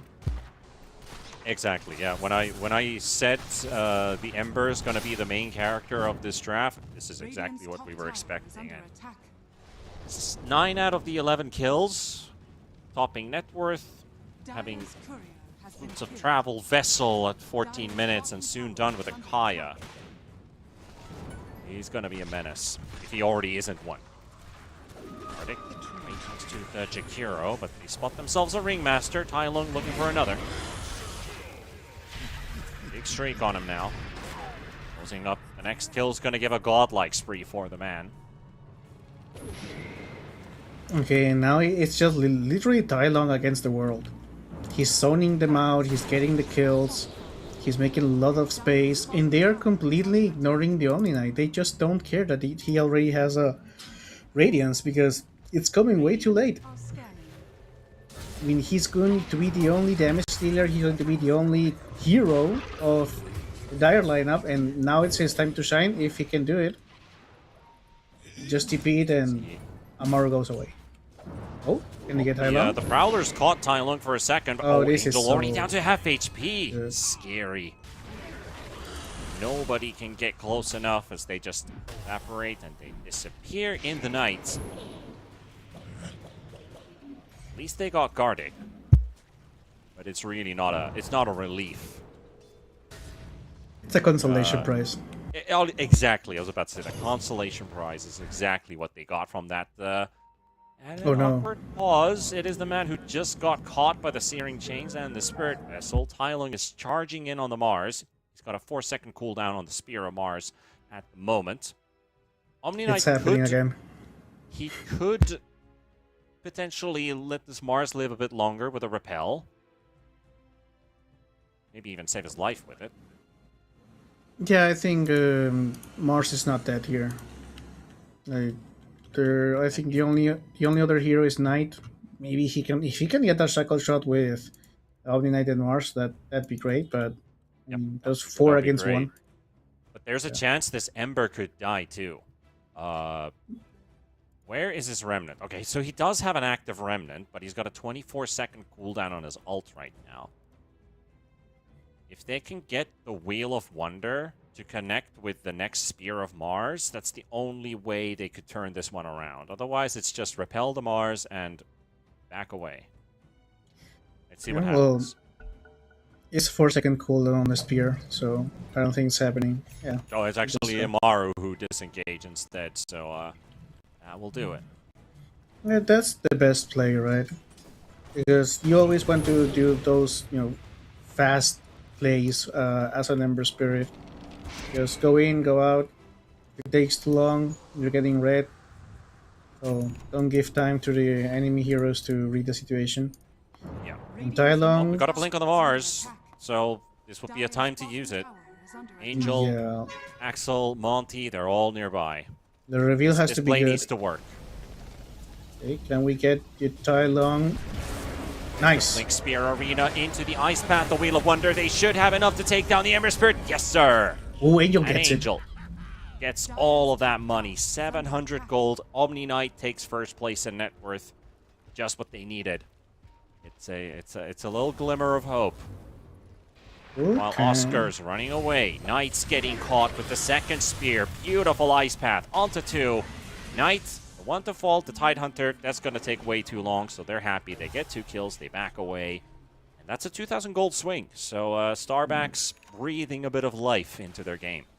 Yeah, and that's great for Angel. Like, he got the big kill, he got another kill as well. He got ignored, so he got his timing, a decent timing. He's going for a Manta style next, which is interesting. Maybe because he doesn't want to get, vesseled as much. If you can't heal, you can't really survive as much. Let's see, how's the Muerta doing? Because he's been farming and farming, already finished with the Mjolnir. Going for the the Hurricane Pike as the next item. He still needs some cooking. Still a little bit, raw. Going for a Roche. Meanwhile, Gardic is applying a vision down into the mid lane, and I've just been looking at this Bermuda triangle of sentries. None of them catch a single eyes in the forest. So they don't even know about the Treant Protector placing all of this vision here. But now finally Jakiro finds one of them. So he knows Gardeck's about. Problem is, you can't just spend every single sentry in one spot hoping to find trees. If you don't see him, you don't see him. Yeah, they... Emmer was trying to bait with illusions. Now, well, they're grouping up. They're grouping up, so maybe Starbacks want to make something happen here. There's a Ring of Mars available. Could get our first team fight here, too.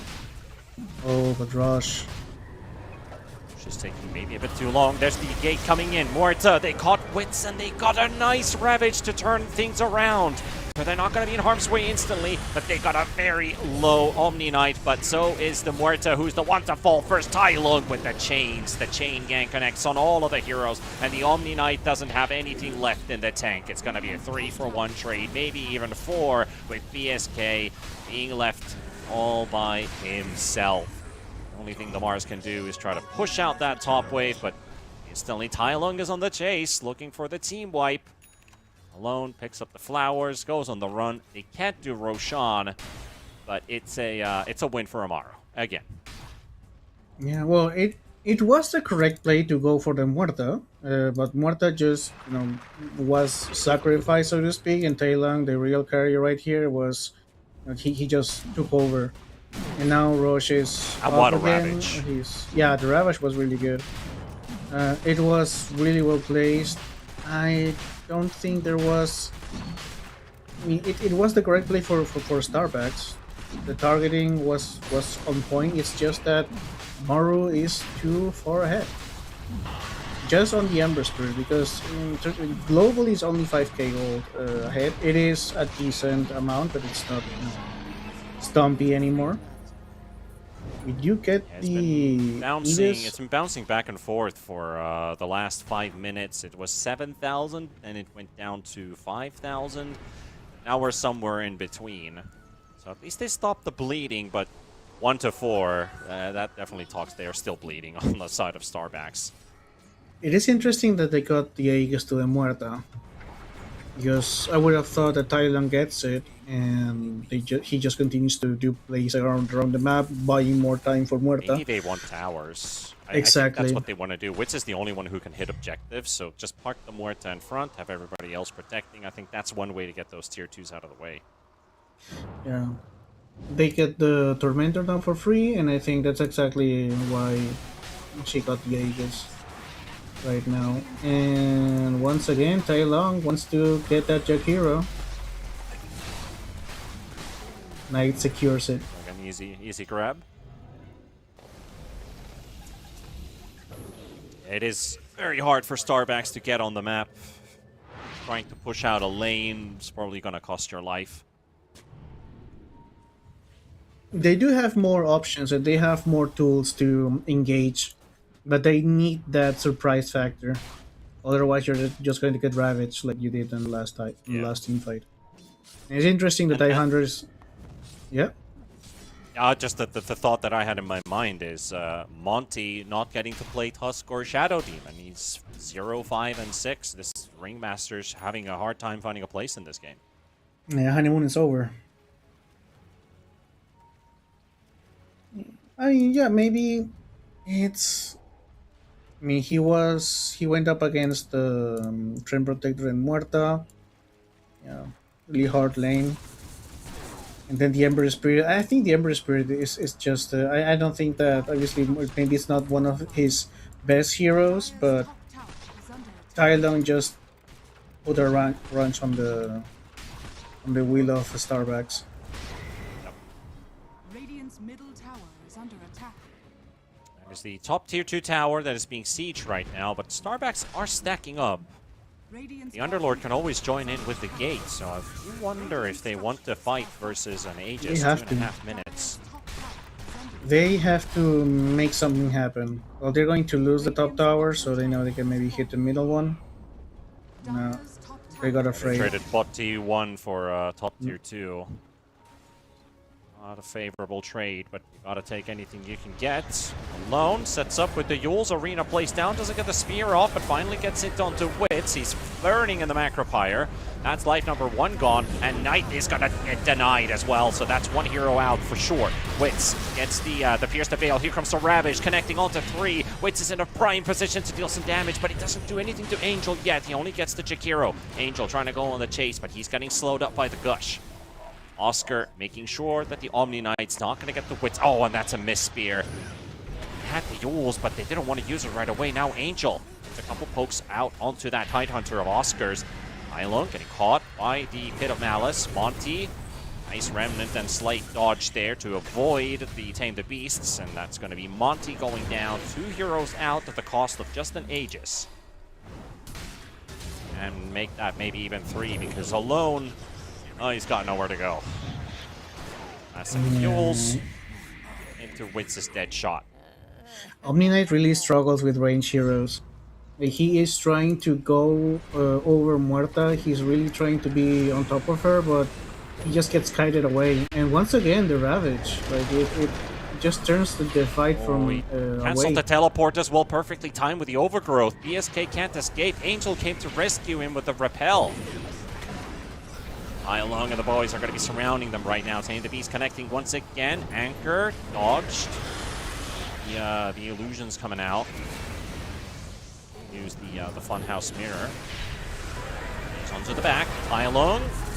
He's inside No the Wheel of damage, though. Wonder. And is it enough? Is it enough damage? No, it's not quite. Long escapes 200 HP. Is more than enough for him to get away.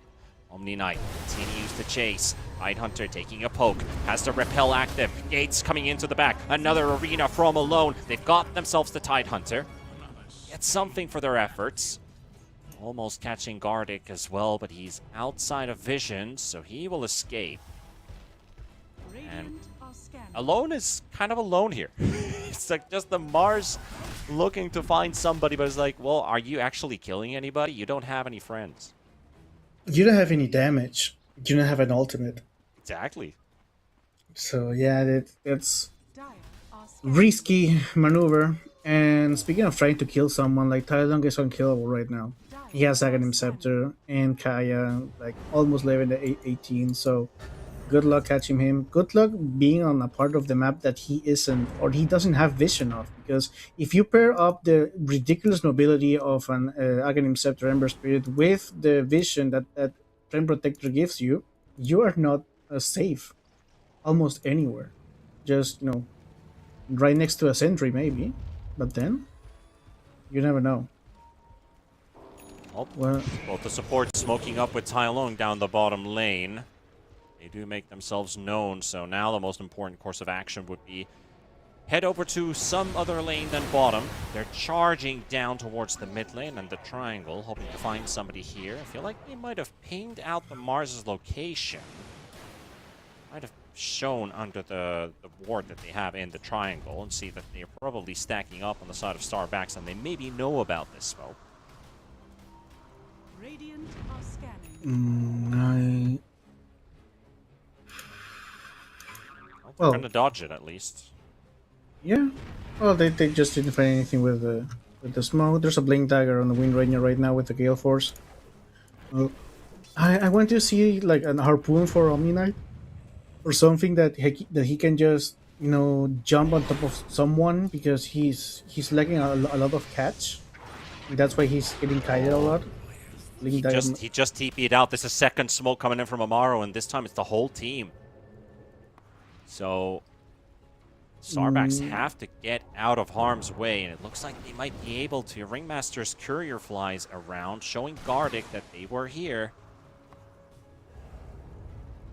And they probably saw the Jakiro as well coming through the gate, so if that's a hero they're going to find, that's probably the only one. Yeah, Tylong. Oh, he tried. Slight misses. Oh, he just misses so him. close, but and now Jakiro showed yeah. himself, and the TP gets cancelled. So he finally found him. Kessel's gonna kill him. He could have But at gotten least the they knight. dodged the full 5-man gank squad. It was just a Jakiro given away in the end. Ward, Sometimes- Monty. He agrees to get rid of the first chains, but he's got no movement speed, and it's just a ringmaster support. He doesn't really stand against that much damage either. This opens up Roshan though. If he spawns us again, See if it's a fast one or a slow one. we've been having 180. this medium one, middle of the road quite literally. I don't think we've had a single Roshan go over 1 minute 30 seconds today. You might be right. I remember they're spawning in less than a minute. And Amaru is just making the map smaller, and they are succeeding at it. I mean, the only one who can do any damage is the Omni Knight, and after that, your other heroes are reduced to their ultimates, and that's it. Because Alone doesn't do any damage, he can control a little bit with Arena of Blood, but that's it. After that, you don't really have much. Underlord as well, all he does is wave clearing. His contribution to fights is, popping a pop pipe. Maybe, the Fiend's Gate for the counter initiation or the mobility. Oh, Found they the can't Muerta. do it. They find the Backup is Muerta. on the way. Angel is also here, but is there anybody to help out? They're very cautious about this. Angel is running in circles. He's so afraid to engage that Muerta, not knowing if there's going to be more heroes around, and now they finally arrive. Mars could use some help. The Repel comes into play. He's going for the teleport back home, and he makes it out. Repel saves his life. The Jakiro, not so lucky. It's really interesting that they had the opportunity to kill the Muerta, but because they are afraid of Ember always being there, they didn't do it. They could have bursted her down, but they hesitated for like 3 seconds, and that's all it took for Tai Lung to jump up. Hesitated, lack of information, no confidence. Yeah, and now Don't Gardic want is to just make a giving risky vision. move. Well, BSK, Gardic's been getting all this vision for quite some time, and now they find the Wind Ranger walking in, but still might just be the same result at the Mars. No teleport this time. They're going to have to take this fight. Omni Knight goes for the Wind Ranger, cleans one up. Gardic, beautiful ulti, connecting all to 3. There is the box to save this Mars for a bit longer. Can he make his way out, though? Good spear, pushing them back. Another two-man chase. Ravage is used for this, too. Angel goes in for the heals, but it ain't going to be enough. The Wheel of Wonder is going to be a miss. Wits still has Pierce the Veil, still has BKB. Not needed from the Muerta. 2 for 1 traded. And an attempt by Angel. Well, he forced out the Pierce the Veil. We'll get the BKB off, though. 5 seconds for another Repel. That's probably the time that Angel can actually do something. Can't really fight when Repel's on cooldown. He can't really chase or kill someone if Harpoon is off cooldown. That too. That also makes it really hard. Yeah, Go you're. for a bit of a longer wraparound. He's too conditioned. He picked up by the This is Emperor. great. Maybe they have a chance to catch him. Yules into the ice path, catching him. Is it going to be enough damage, though? It's going to be lacking, but the Pit of Malice is going to be Ooh, there. so close. ESK arriving for the rescue. That Fiend's Gate Pit of Malice was just what they needed to stretch it long enough for a kill. Smoke up from Amaru. They see Jakiro. Yeah, the Gale Force, the Shackle Shot. Just going to push the Jakiro closer. Get something going, but they lost the Ember. They do have the option of Roshan right now, because you have Arena, there's no Ravage. And yeah, they're smoking. Okay, good Moment to scout. fight. Maybe the best moment to fight for Starbacks. Yeah, this is the best moment. And smoke breaks. Train Protect there out of all things. They'll take what they can get. Maybe There's- Roshan too. The waves are quite close to their base. Someone has to defend mid. I don't think they can Rosh right away. Yeah, it's really risky. It's sad that that's the only play they can do, but that's actually nice macro from Knight. Angel, Okay, he's got a harpoon Angel. ready. Oh, he doesn't see the he time. missed it. Out of range. Maybe it's like 5 seconds for his Blink Dagger. Maybe Under we an do enemy it. T1 tower. Risky. He got leashed by the anchor. Needs to kill the anchor first, but the arena's going to save him from a couple of the Nice. right clicks from Wits. And he's going to get the blink to safety. Okay, so Alone rescues Angel at the right moment. Perfectly placed arena. But here comes Tai Lung. And that DD rune, or AD rune even. That's Jakiro deleted. Yeah, that's sadly not how you want to use the arena every time you get it. And now Roshan is free for Amaru. Yeah, now they have Ravage. Now they have the Ember Spirit. So, like I was saying, it's sad that the only play they could make once they had the advantage or once they could have taken a team fight is just taking the Trend Protector. And that's because Amaru is really is really pressuring really well on Starbacks. They're pushing the lanes, they are getting the pickoffs, they're getting the information. That Train Protector has been on double duty. Like he giving vision with his shard, and he's also really well positioned and taking the point of contact, which is you know, your work as a position 5 melee. Really important one too. All right, that's one TP on the Underlord. Uh-oh. The sound went through, but the hero didn't exactly manage to escape. Now he's trying to go for the gate. That's another stun. It's taking so long, but they'll get the job done. And that might be enough to push the high ground. Witz has already brought the creep wave. The rest of the squad is not too far away. Underlord is probably the one reason why they have not been sieging high ground aggressively. Now there's a chance. Witz's Aegis is going to burn, though. Chain Gang missing completely. Set up onto Witz. Angel is close by. Witz is falling. He's down. And the Ravage is too late. He might have just been better off by casting that Ravage right away, but Witz is down. There's a slight disconnect in timing for Amaru because that's going to end up costing them a couple heroes. As there's the Wind Ranger going down too, and you could have taken a tier 3, you could have taken a lane of Rax, but now you got nothing. Yeah, Witz got a little bit too overexcited there, positioning himself far away from the team. Now Starbucks can try to at least take one objectives here. They didn't get Roche, they can get a tier 1 and mid. They really want to get like at least a tier 2 or settle up for a new gang. There's arena still in like 50 seconds, so sadly not much they can do. Once they win a team fight, once they get in a position where they can actually make something, they don't really have the resources to do so. Just being the name of the game right now. The only one doing damage is Omni Knight, and then like we were saying, the Mars is reduced to his ultimate, same as your other two supports on the Underlord. So they're really timing dependent. They're really cooldown dependent right now. Yeah, they absolutely are. But man, these small mistakes. I mean, Amaru, you're not in the lead of this series. You're down by a game. It's these small things that might come back to haunt you, especially if they get knocked out of the tournament because of moments like those. Well, Monty gets his shard. Monty, yep. It's Spotlight. percent mischance on top of the Muerta helps. Muerta's not really a hero that builds MKB, so that could find its use. Plus, you have Radius. You have a nice amount of mischance to rely on Amaru. Oh, BSK might be the next one. Okay, Tylon is not as bold as he was like 10 minutes ago. He knows he's died 2 times, which every time he dies he gives like 800 gold, always to Angel. So Do you think BSK, when he was making his nickname, he was a big BSJ fan? I don't think Peruvians watch BSJ content. Could be. I mean, NASA is not too far off. There's a language barrier. The only reason I'm here is because I There's a language barrier. languages. Yeah.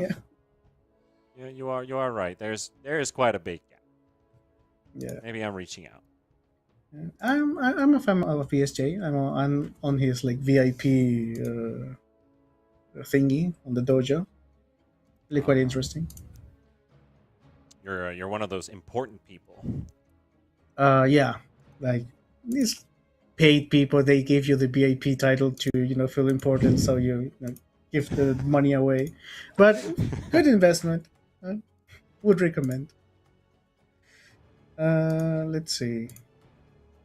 What do we have in terms of comeback potential for Starbucks? Well, we do have. Yeah. We have Firestorm. That's percentage-based damage, right? I mean, Yes. that usually goes quite far into the game. My favorite late game scaling scenario, Jakiro 25 with the left side talent at 25. That's my go-to. I don't know why people don't pick it. Me, when I play Jakiro, my player preference is I can help you take down these big juggernauts because 3% extra max health damage, anything that has percentage and late game in the same sentence.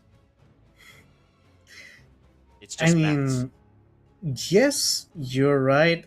If you are able to hit them, if you come too close and you didn't get you don't have like a dragon lance and you don't have the attack range talent, which it's now moved to level 15. Yeah, he has it. We could humor the question: why does he not have a dragon lance in the first? Yeah. Well, he's going for the Aghanim Scepter, which I believe it's the better play. Like pure damage on the macro That player is is also always good. good. Good Yeah. source of damage. Everyone gets tankier late game. Pure damage is always pure damage. Knight is giving a lot of information with this move here. Might just be enough. They've got the wards placed down in the lane. Here comes Axel, places his down. He got the Obs Ward out of the way. Gale Force pushing the Jakiro. The dragon is flapping desperately, gets hit by an anchor, while Alone is going to find the Wind Ranger into the back as well. Angel going to go for the jump and take down Knight. Now they got Tai Lung, they've got the Tide Hunter ready for the Ravage as well, and there we go. The Ravage hits 1, 2, 3 heroes on both the Ringmaster and the Jakiro, and that Mars is also dangerously low. Alone BKBs just to get himself back to safety. You managed to keep all 5 heroes alive on the side of Starbacks. They will regroup and reset. Yeah, well, they didn't use any of their ultimates, so Starbucks might be looking at a window of opportunity here. Only the macro player was used, but it's not with Aghanim Scepter, so it's not a big loss anyway. No BKB for Mars though, so that's might be a point of contention. Now, Omni Knight going for the overwhelming blink, which was something he was buying on the next latest match.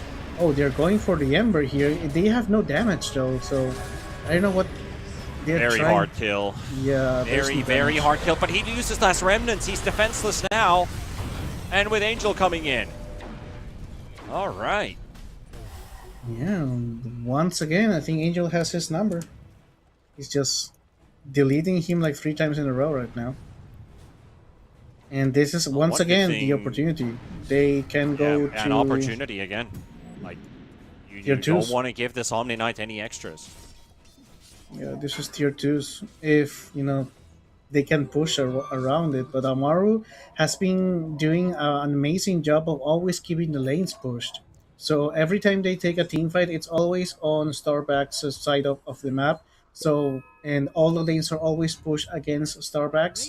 They don't really have a lane to go and get a tier 2. It is just really hard for them. They need like a solid team fight win and then go into Roshan or something like that. But otherwise, the macro game for Amaru here is really nice. They are still trying to make something happen here, the bottom lane, even though there's no Ember. Well, Ember has Boots of Travel, so just wait 20 seconds. Yeah, they've definitely been trying for a while now to break that high ground. But all tier 3 towers are still standing. And that Omni Knight is looking scarier and scarier, top of net worth. Pure damage. They can get that Ice Path Macropyre with an Omni Knight hitting on top. I think good things will happen from that. Morta might be a hero that hits really hard, but she's also very soft. 2,000 HP at level 21. And you only go damage with the remaining items in his build. Yeah, the advantage Morta normally has is that when she is with the Pierce of the Veil, you need to nullify her or you need to just wait it out. But Omni Knight can just straight up hit her with pure damage, so he can still burst her when she is at her toughest. And there's a smoke play happening here. Everyone is grouped up. I think Almost into the same area again where they were fighting previously. That was in the top tier 2 area. Are it- playing it smart. They're basically making a perimeter. Starbacks are grouping up together. They're pinging that Shrine of Wisdom frantically. 1.5 minutes for that to spawn. Hylong, well, he showed himself with the Remnant. They know where they are now.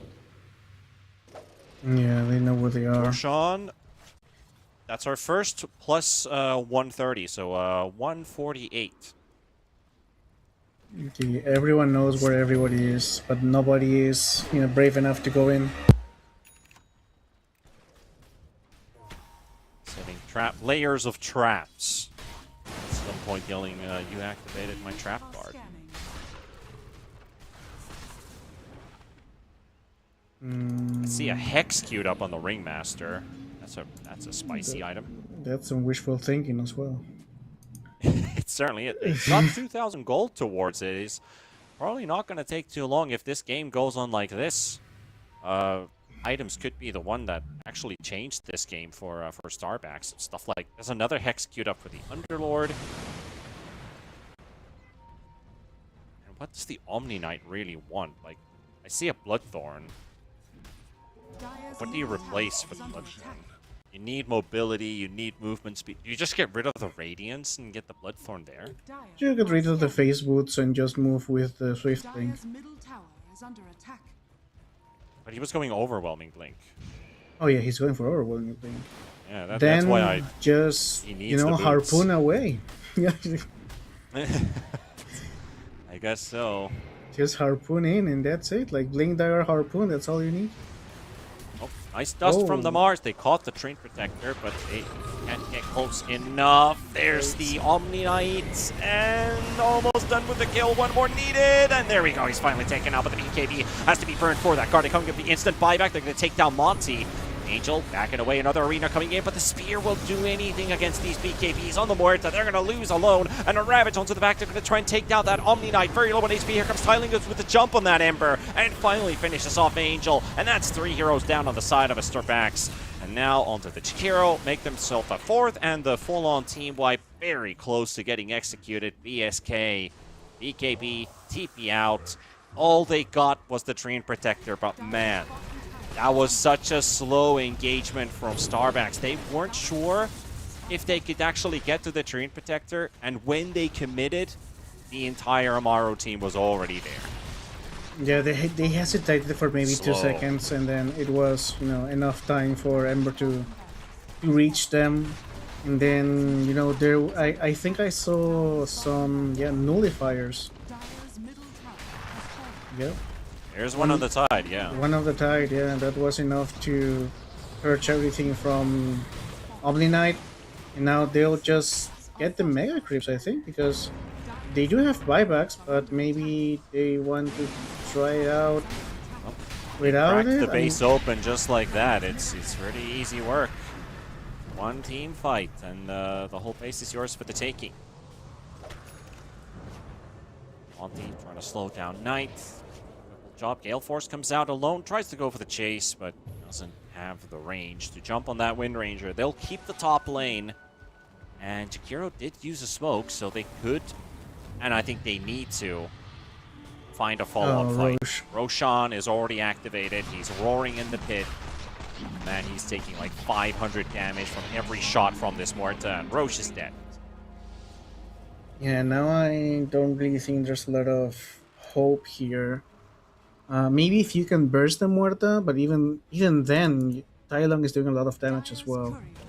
So Yeah, it's it not took so long to kill the Train Protector too. Like, you really think they're gonna kill a Muerta?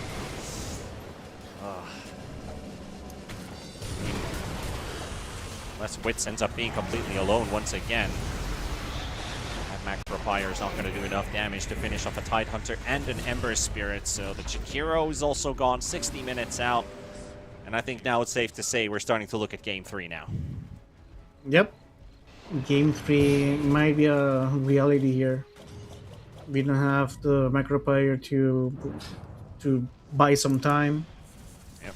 Then- That also means we are going to still remain behind schedule. Yes. The next Best of 3 was scheduled to start in 40 minutes, so we're going to be going a bit of overtime. But that doesn't matter. If we can get a proper brawl between these two, we still have a lot to play in this game too as well. It's not over until the, what do you say, the fat lady sings? Yeah.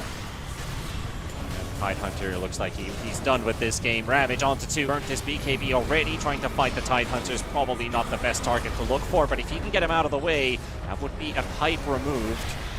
That will be done. Ringmaster buys back. Tidehunter buying back as well. Wits already popping that Pierce the Veil a moment ago. And its course, BKB spent. Silver Edge runs away.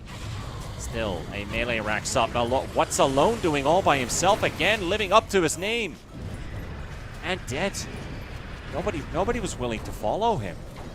Yeah, and well, Panda, I think I hear some singing happening. There might be a chorus going on.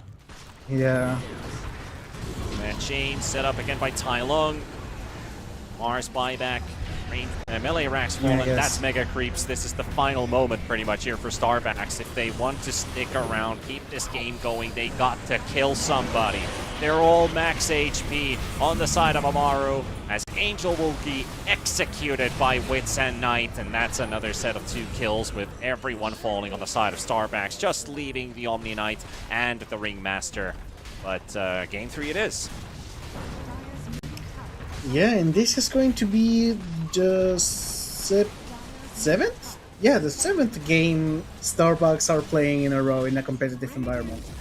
That's not taxing at all.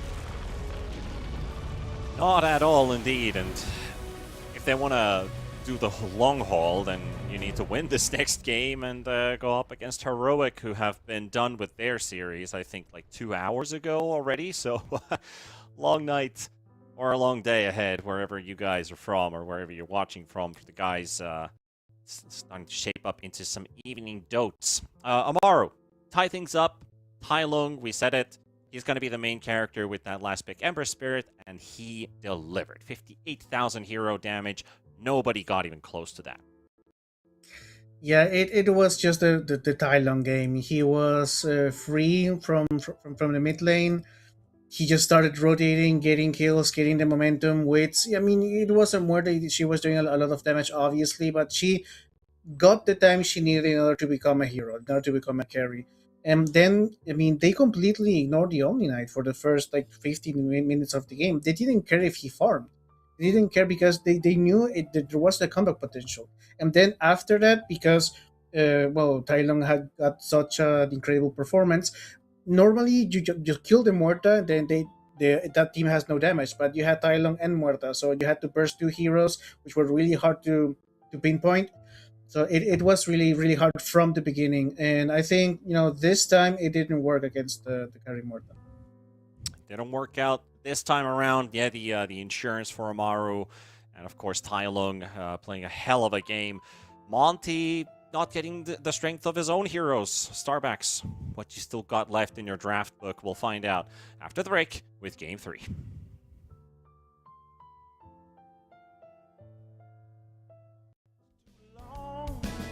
I can't remember the words to this song. I thank the Lord as I'm crawling out of bed. It's another day that I'm not dead. I got the prettiest little girl. You know she looks so fine. I don't know what she sees in me, but I sure am glad she's mine. Whoa, no.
my bag of bud, my camels and jack. Go ahead and take them all, I don't want them back. Those nasty things mean really nothing to me, 'cause lately it's so plain to see. All I want is you, honey, is so true. Give it to me, baby, all I need is you. Yeah, yeah, yeah. Come on, you can take away my mint Cadillac, take my Harley too, I don't need them back. I got an engine, Lord, it runs so right, as long as I get your loving each night. All I want is you, honey, is so true. Give it to me, baby, all I need is you. Yeah, yeah, yeah, yeah, yeah. In the morning, well, early in the morning, late in the evening, right around noontime, right about noontime, baby, 24/7. Give it to me, baby, all I need is you. Yeah, yeah, yeah.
Camels and jack.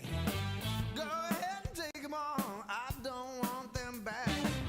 The only thing I could ever really miss is what I feel when I get your kiss. All I want is you, honey, it's so true. Give it to me, baby, all I need is you. Yeah, yeah, oh yeah. Early in the morning,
satisfy your need.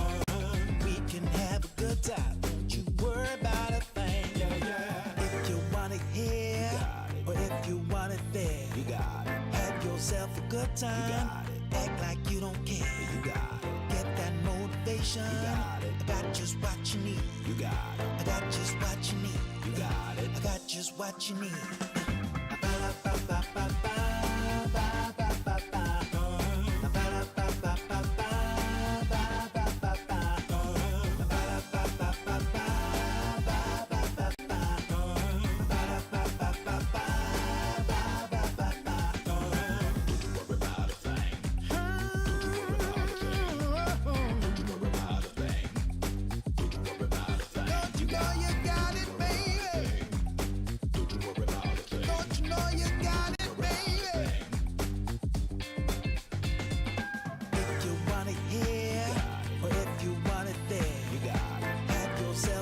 Act like you don't care. You got it. Get that motivation. You got it. I got just what you need. You got it. I got just what you need. You got it. I got just what you need.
All right, welcome back, ladies and gents. Hope you guys are ready for another game here. We're 6, 7, maybe 8 games already done inside 2 best-of-3s. How's that even possible? Well, if you haven't seen all that action, you better head over to the VODs and look what went down in the first series, because we're in for another game 3. Zippo, Amaru, Starbacks, only one can advance against Heroic, who are waiting for an opponent from the series. Yeah, I for 1 second I thought you were doing the 6-7 bit. No. And I was like, dude, really? No. Like, I'm a boomer. Okay. I'm a boomer. We're not going that way. Don't worry. Yeah. We're safe. Please. 5 But seconds well, remaining. okay. dangerous stuff. Okay, we got a, we just learned that we can't give Tyler one of his signature heroes. He got a puck in the first game, wasn't really an issue. He just got countered, and then we got the Ember Spirit. You just have to ban it because he just stumped the lane, he stumped the game, he created so much space, and once he's comfortable, well, Thailand is one of those high skilled players that can take a game over from himself easily. And maybe the Omni Knight carry did work because he was paired with a good lane support on a disruptor and another damage dealing hero with Nature's Prophet in a global lineup as well, because I remember it was maybe paired up with an Underlord and with a Nature's Prophet, so they could always be going into those global kills, global team fights. But right now he was alone. He was lacking catch. With he had to buy like a blink dagger and a harpoon in order to be useful in team fights. He was kited the entire time, and then it just didn't work. The hero works with the correct support team. He didn't have it, so maybe go for the more traditional picks. They won with and Shadow Fiend. Why not repeat that?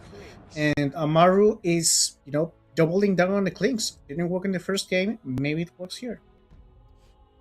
Yeah, the Clinks didn't quite find its place in game number 1 because he wasn't ratting, and when he was supposed to team fight, they lacked the chase and the catch. They sorted those problems out by not picking the Clinks and going for team fight lineups in game 2, which gave them the win.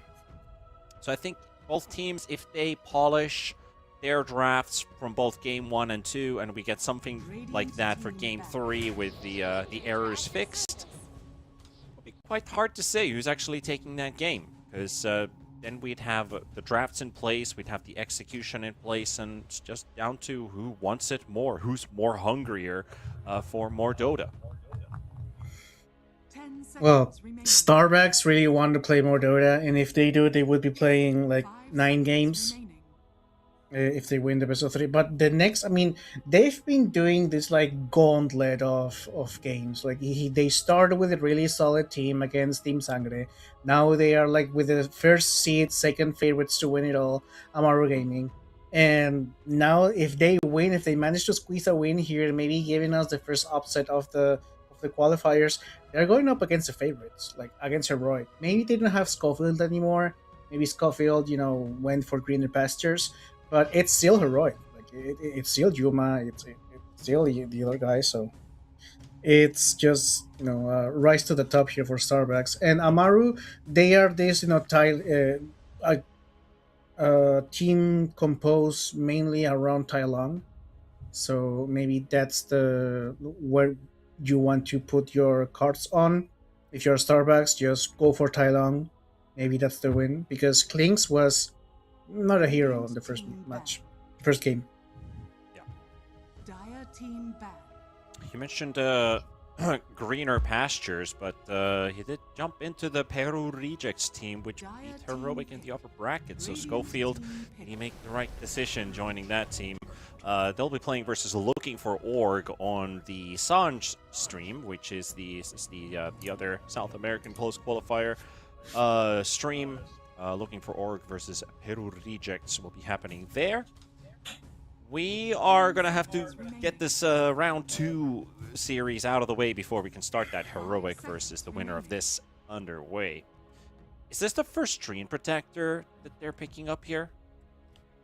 Did they play it in the Sangre series? They did, actually.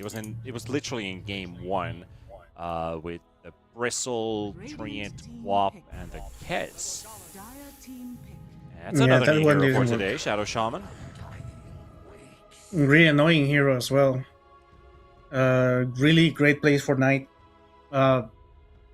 Actually, also a really nice playmaking, early pressure type of hero. Lots of team fight, and that was actually what the Cleans was missing on the first game of this match. Someone who just stuns or retains the enemy carry or an enemy, so Cleans can just focus on hitting. Absolutely, yeah. This is what I wanted. Something to pair up with the Clinks who allows him to hit. Shadow Shaman, at least in Finnish Dota, his nickname is Ankle Biter. Basically, what we call it is he grabs someone by the ankles. That means when you shackle somebody. So you're holding his feet, and you're preventing them from running away. Yeah, he is, and now he is being played more with the chicken fingers facet. So it is a lot of favorable trades in lane, also a lot of control as well. If you time it up, you can, CC someone for like 9 seconds, which is more than enough for a cleanse to kill you. Yeah, and we, from Starbucks, we go back to the Wind Ranger, we get a Trim Protector right now. And Shadow Fiend, yeah, we were just saying, it worked in the first game, it worked against the Clinks in the first game, so if it ain't broke, no, don't fix it. But they have Teamfight, Control, Catch. Do they need a save? 10 seconds. You have Wind Ranger and Dream Protector. Do you play core Wind Ranger and pick up a save here? That's not a save, that's a Nyx Assassin. So we want to stun you before you stun us. I'm going to scout you before you scout me. Because of the innate. Because of the innate, yeah. Treant and Nyx both great vision providers here for this game. Yeah, play aggressive above defensive. I like that. Yeah, and it's like Nyx can initiate, Wind Ranger can initiate if she has like a Blink Dagger into a Shackle Shot or just a Shackle Shot. So there is not like this beefy initiator like an Axe, like a Mars. Oh, there's the Axe. There is an Axe. On the other side, but there's the Axe. Yeah, but this Axe gives Klings someone to hit. He just blinks into Shadow Fiend. Maybe he dies, doesn't matter. Klings already killed the Shadow Fiend, right?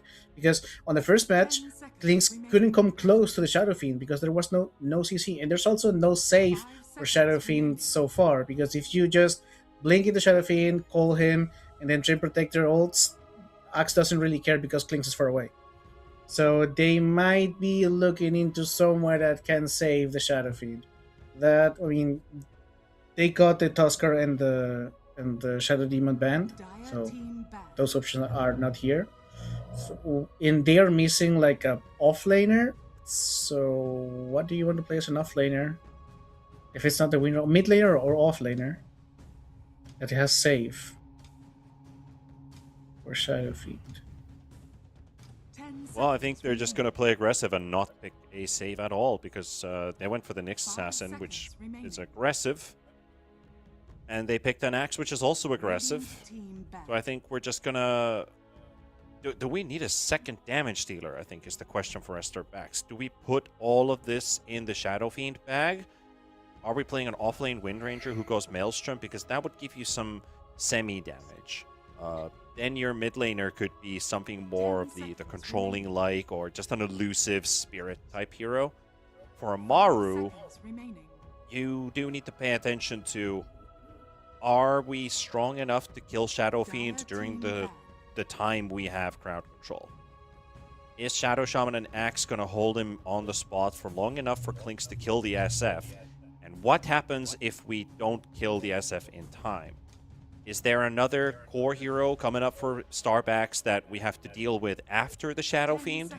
Or if it's just about the Shadow Fiend, how do we extend that? Or do we also need a second damage dealer if Clinks is gone? I think these are the questions that both teams are considering right now is, do we need more damage? Do we need more control?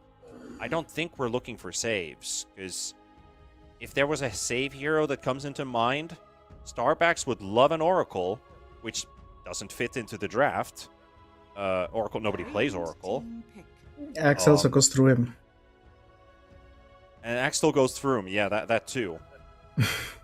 So there's... I think the best answer is either we get like a semi-damage dealer with some control, or we go full-on damage with the next two picks for both teams. They can go Wind Ranger mid and pick something that can create some space on the mid game. You could get an Orchid Storm Spirit, even if there's a Nyx Assassin out there. Starbacks could also consider a Storm Spirit, for example, for themselves. An Ember doesn't look too bad. They banned the Earth Spirit, which I was also thinking about for a second, which could have been a good game for it. Well, the spirits are still up. Amaru means not. Well, there's only a storm spirit available. So what are they going for? Puck. Okay. I think we're going Comfort Puck pick. Storm now. It's probably going to be a Puck Storm to finish the draft, unless that wind's going mid, which you brought up. I was thinking BSK goes for the offlane wind with the Maelstrom, and they get something else for the mid lane. So DK's banned, Ember's 10 banned. seconds remaining. Queen of Pain. I mean, Are we going back to they- Quap? they have been playing Bristleback in Starbacks. So as an offlaner, I mean, if not, they do play Invoker. Invoker has this global presence. It does damage later in the game, provides more control. Invoker and works Shadow a- Fiend. Yeah, works- maybe that could work. I still Works think really good with Nyx. Quap, I still think Quap and Storm are the ones they're looking for alone. It's a hell of an Orchid game. Oh yeah, Storm might. I mean, if between Quap and Storm, I would go for Storm.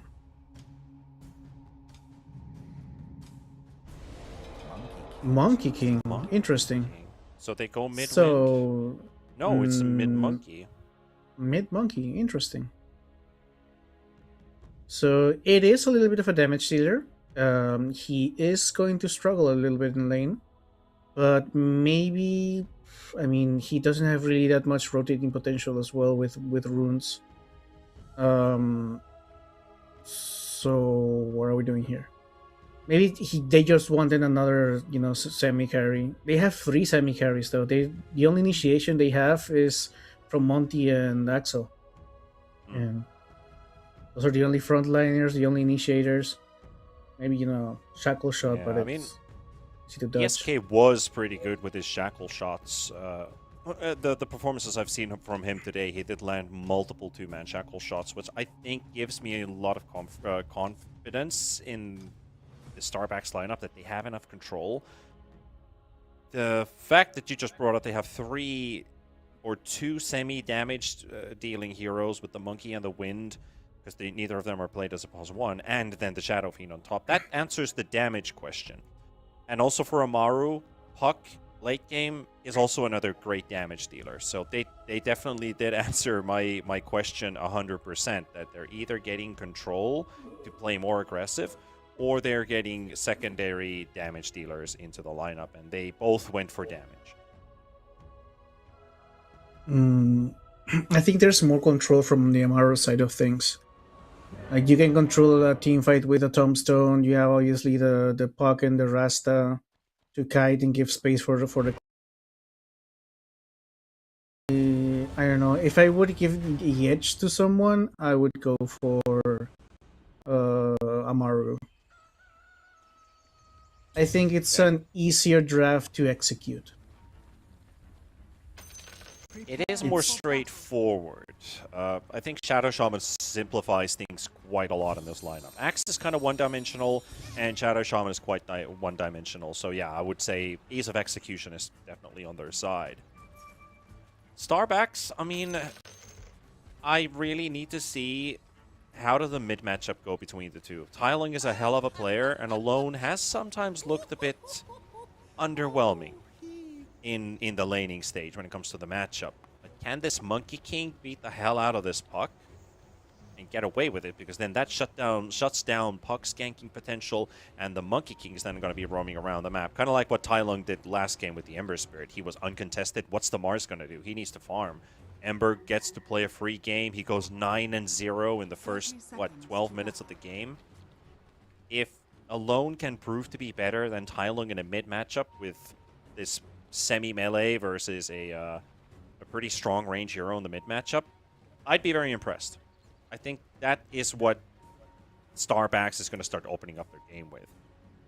But the reason why I'm saying that, why it needs to happen, is because it's very hard for me to predict what's going to happen with Starbacks' lineup. Is it a good lineup? Because it has to start from the mid lane.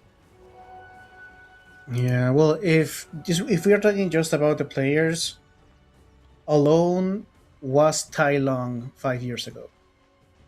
Mid laner, huge potential, a lot of in individual skill, and Tai Long, I think he is at his peak right now.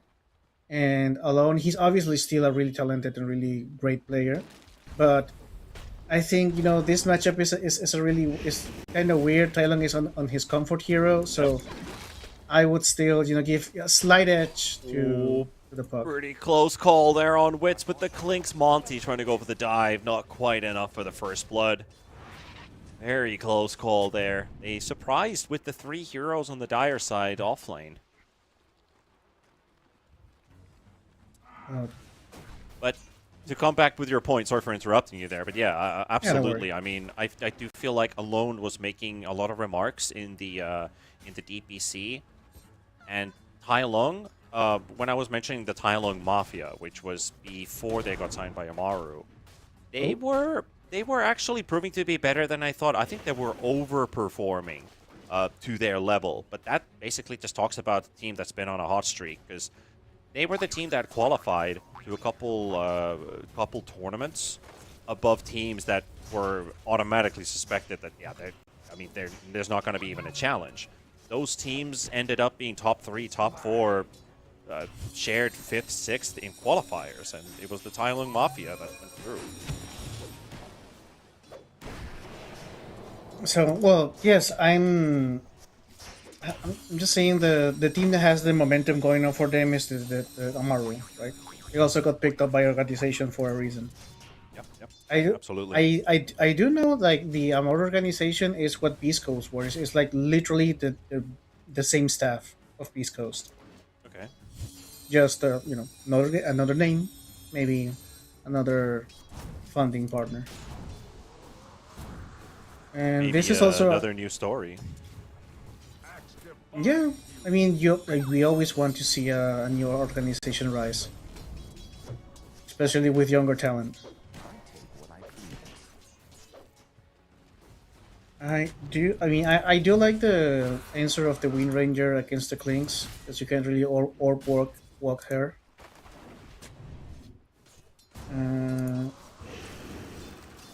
They're just trading.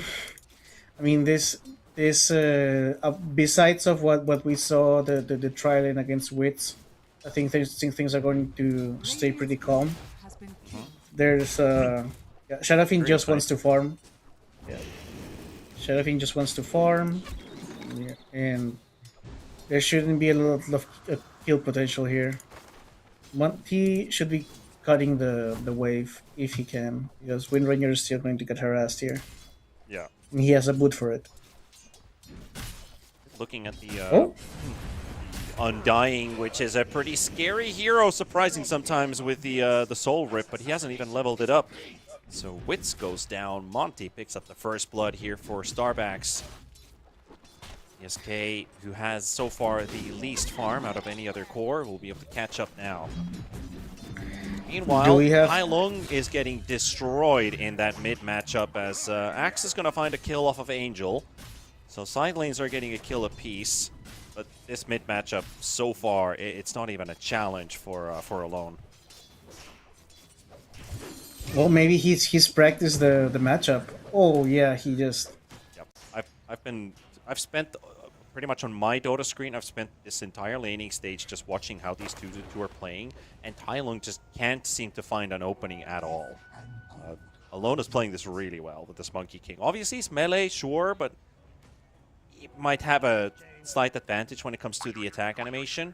But Puck has Puckish, you move under the tower, use phase shift, orb away, keep your regen up, continue to spam and harass Alone. But the Treant Protector. Axel has been sometimes using that living armor down to the mid lane to help Alone sustain versus that Puck harass. So it's like a 1.5 versus 1 mid matchup. That's actually pretty smart. And Alone is also like leveling up Jingo Mastery, so he is playing really aggressive here. I want to see what his item build is going to be. Like, he's going obviously for threats now, but After that, Oh, he's he going for might the get a dive kill. here even. Ooh. Oh, that was close. One more hit and he would have killed the puck there. One boundless and he was dead.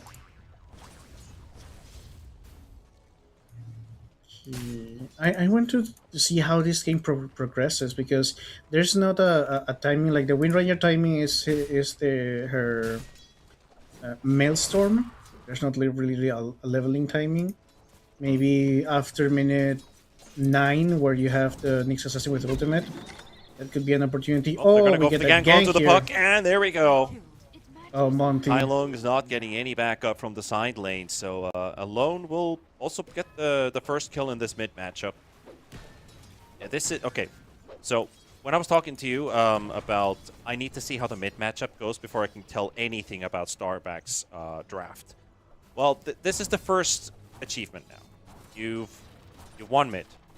What happens from here is Monkey King is able to rotate when the puck wants to rotate with Dream Coil. I feel like this is where you can now actually open up the map as Starbacks, or just simply reply to Amaru's moves on the side lanes and give yourself a fighting chance. That saves the Shadow Fiend's game. Potentially that also saves the Clinks' game because neither mid laner is going to get a gank for free. Yeah, it does give Starbucks more playmaking potential as well. They can, I mean, they can really pressure towers, but they can slow down the progress of the other They're on two. the move. Yeah. He's coming in right behind Knight, but they've already got 3 heroes next to the Monkey King. I love how he's hiding as a salve bottle behind the tree. They don't actually see him. The shackles are there. Knight. He has the Jingu. Have a couple pokes, and here comes the Treants and the Nyx Assassin, so they've got Knight trapped in. Waiting for good old foul play to run out his duration, and Alone will pick up his second kill. I think also the player that's making all this happening is Monty. He got the first blood on the Clinks. He got the kill on the puck mid. I mean, he is assisting his cores really well. Maybe we found the third Monty hero. Maybe we did. I mean, Tusk and Nyx Assassin are quite similar in terms of what they need to do in a laning stage. DSK, though, gonna get shackled up. He got the wind run out perfectly. That was like a 0.1 seconds in between. He didn't get the Hex and Shackles overlapping, so Wind Ranger actually survives because of that tiny little mistake. Yeah, and I love that Trend Protector is maxing living armor because he knows it's really hard to kill the Shadow Fiend. He can always, put his body in between the enemies and his carry. So he's just enabling everyone in a global scale. Like, global stuff is working for Starbacks. And they're on the move. Monty with the shield rune, Monkey King hidden as a tree, Treant Protector deep behind the tower. This could be an 8-minute tower too if Angel just gets the creep wave in place. It's not going to be anybody found. Alone.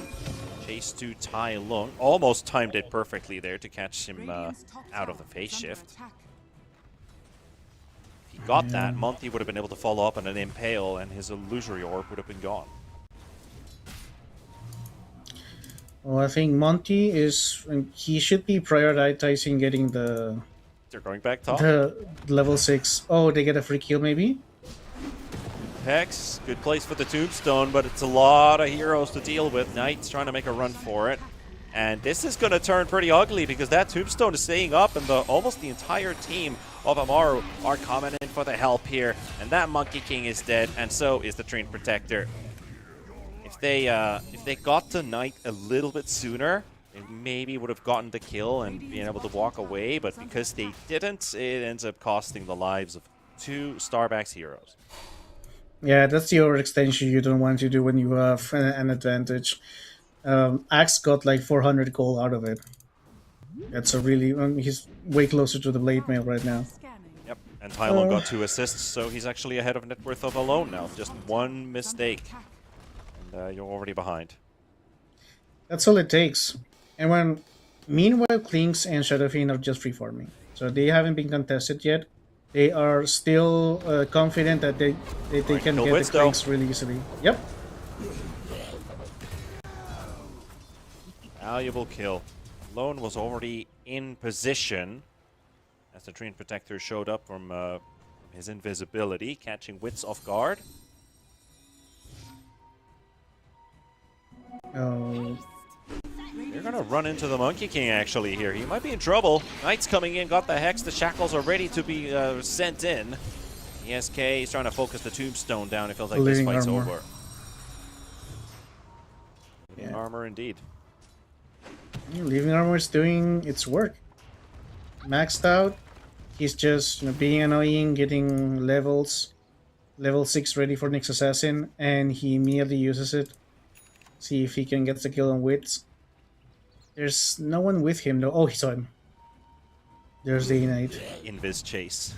Radiant Yep. are scanning. The Nyx sense. He does need one more hero though. Does need somebody. Wind Ranger is on his way.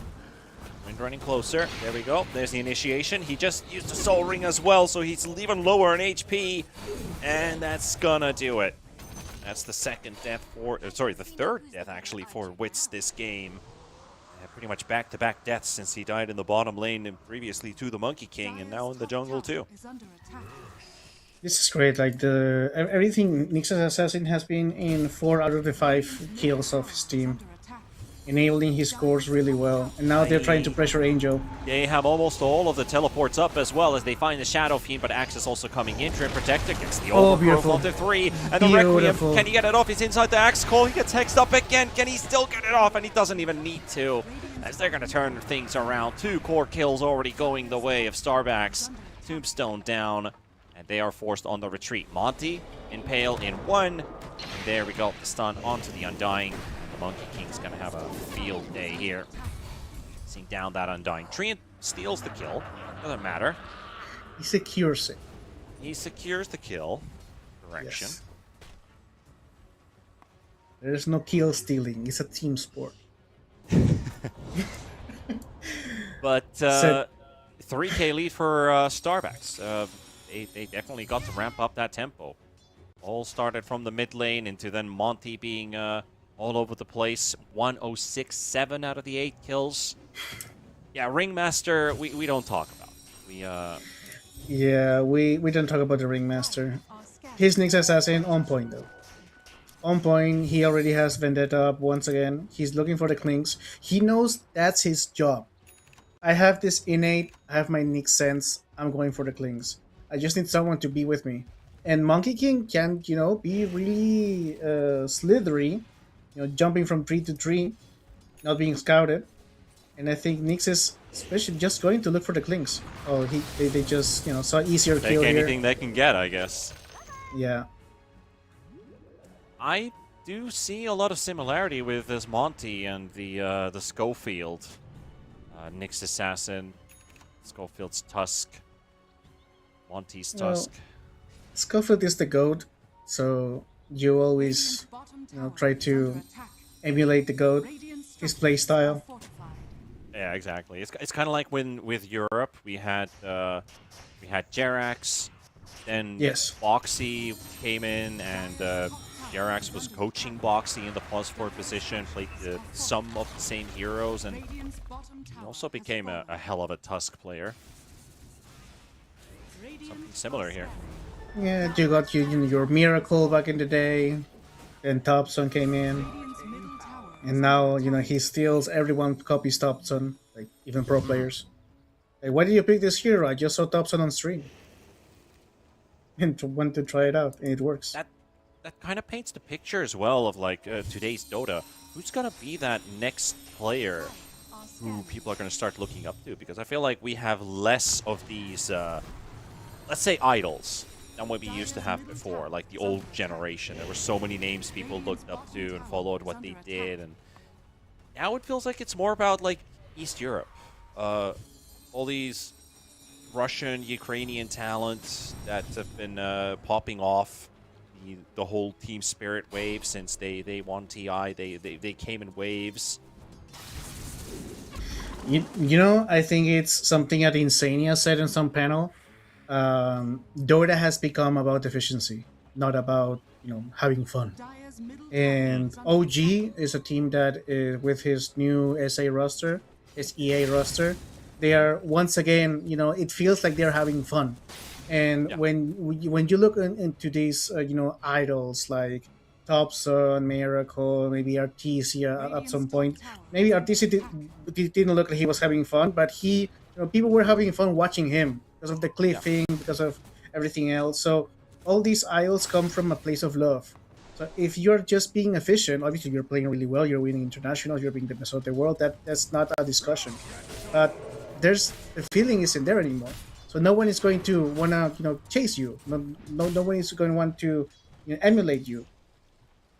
So I think that's it. We just need to find the love again for the game in competitive play, and not just go for the most effective play. Oh, The yeah. innovations Words of come- wisdom. Words of wisdom Yeah. right there. Find the love for the game. I love that. Yeah, the innovations comes from streamers. They don't come from professional games anymore. Oh, here we go. We did talk about drop your love. As Gardek's going to be pushed away with the Wukong's command placed down by Alone. Soak up all that extra damage and keep himself alive, force them back side of Amaru. Battlefield continues to rock the top of the net worth as well. 9,000 gold to the Axe at 7k, second place. All the other 5 cores are inside 500 gold of each other's, and then there's Angel. Yeah, he is. It's another day at the office for him. Just farming it up, just getting the net guarding. worth. And then once minute 20 comes in, you better watch out. Like that Shadow Fiend is just going to do the same thing he did in game 1 with the Clinks. Clinks is just not going to be able to come near him. And if they manage to burst him down because he's still a little bit of a glass cannon, you have a Wind Ranger, you have a man. Still with the scoreline being 3-10, Starbacks are spending quite a lot of time running around the map trying to chase Amaru heroes and actually losing net worth because of it. So what's really important here is if they don't lose any heroes on the side of Amaru, they're doing things right. They're potentially getting away. I mean, you can sack these supports, but as long as these 3 cores, the Clinks, the Puck, and the Axe are farming, you can afford these support deaths, but it looks like it might just be a fight to turn things around. BSK actually locks in the Puck, and he almost blows him up 40 HP. Oh, but BSK still gets the attack in first from the focus fire, and that's Knight and Tai Alone both dead. Axe is spinning, but is he spinning to win? Doesn't quite look like it as he's running away from Alone. Shackle's coming out. He's on the edge of that Wukong's, but inside of it, so he has to back away. BSK give a bit of pressure there again. Another couple seconds until Shackle shot's ready. Gardic recognizes there's nothing to do in this fight as Axe is now being pushed away. Alone is going to follow up. Monty with another stun. And well, I think I might have cast her curse. I might have spoken too soon, Zippo. If they don't lose any heroes, they're bound to overtake in net worth, but now that's from a 1k to a 5k swing now. And Starbacks are in full control. Funny enough, like 3 out of those 5k are only between the carries. Yep.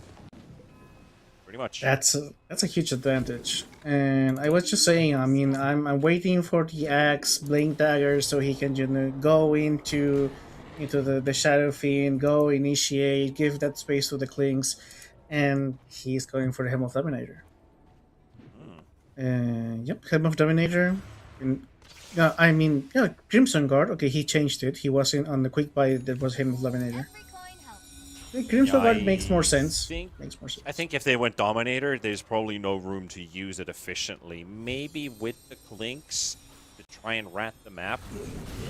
I think it's too early for them to make that decision that, hey, it's 19 minutes in and we're going to have to play rat on the map. Yeah, they are getting a free Roshan though. Like, really nice smoke here. I don't think they... Oh, Monkey King wants to scout this. Oh, he has the Nyx vision. Assassin could always walk in, but is he close enough? Wukong's inside the pit. The Monkey King is only shackled, but nobody's doing damage. All this control, but nobody hitting the MK. And now he's inside the pit. for a moment at least with the changing of the guard. BSK and Tai Lung both going to be the first casualties. Gardic also low on HP. Now they lock in the Tree Protector, but they will lose the Undying first. Shadow Fiend unleashing the Requiem. He's going to secure that Aegis, and that's a steal. We did all of this hard work only to give it as a gift to Starbacks. Now they're up 8,000 gold, could be even more as this Monkey King is relentless on the chase on tonight. He tried to turn around for the Hex. Oh, beautiful. But he won't be able to get anything out here. Monty securing the help, and that's going to be a full-on team wipe. They take everybody. Yeah. I mean, I don't know if it was just game sense or something like that, that alone just scouted the Roshan attempt. It was looking really good for them. Monkey King is just so annoying to deal with that change of card facet. Yeah, I'd love to see a replay of that fight because you got a full duration Hex shackles on the Monkey King and nobody's hitting him. That just feels so bad. I also love that the heroes or the players on Starbacks know what they have to do in the team fight. Like BSK just immediately zoned into Tai Lung. Like he just immediately shackle shot into focus fire the Puck, so Puck couldn't really do his thing. He couldn't control the team fight at all. He was just being controlled. Everyone, this is more like a traditional sport when you have to mark someone. It's like one-on-one engagements going on. The only one that is just playing for the whole team is Monty. He's doing like 2-3 hero impales, controlling the team fight. And I do believe that there's no initiation for Amaru. They don't have a Blink Dagger on the Axe. They don't have, the Blink Dagger on Puck doesn't really matter because he just gets destroyed if he goes near anyone. And if he does and he gets anticipated by a Spike Carapace, he just gonna die immediately. And now we are at that point, Panda. We are at that point. That Shadow Fiend is just hitting like a truck, hitting really fast. Towers are going to melt. And it's really hard to play a support in a game like this for Amaru. Like, if the Shadow Shaman ever wants to lock somebody in, oh my goodness, you got 2 big kills here. Tai Lung wits out. That's the 1-2 special right there. Absolutely. Yeah, it's hard to position as a support to try and provide assistance for your damage dealers, but when if 2 damage dealers are getting caught like that, well, good night.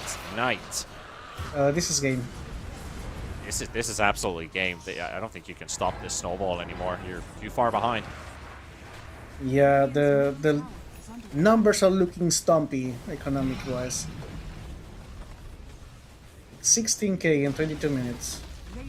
And it's not even just the numbers on the gold, but the numbers on the damage department. Like, this Shadow Fiend is probably doing more damage than all Amaru heroes together. Yep, you're right. He is 7,000 gold ahead from the Klings. Klings doesn't... It isn't working. Like, he needs way more support around him. Way more CC. He needs to maybe get active sooner on the map. I don't know. Like, Tai Lung got completely stomped by Monkey King in the lane. You were just making sure of that. And he rotated really well. Everything started from, that rotation in mid against the Puck. And then the advantage grew from there.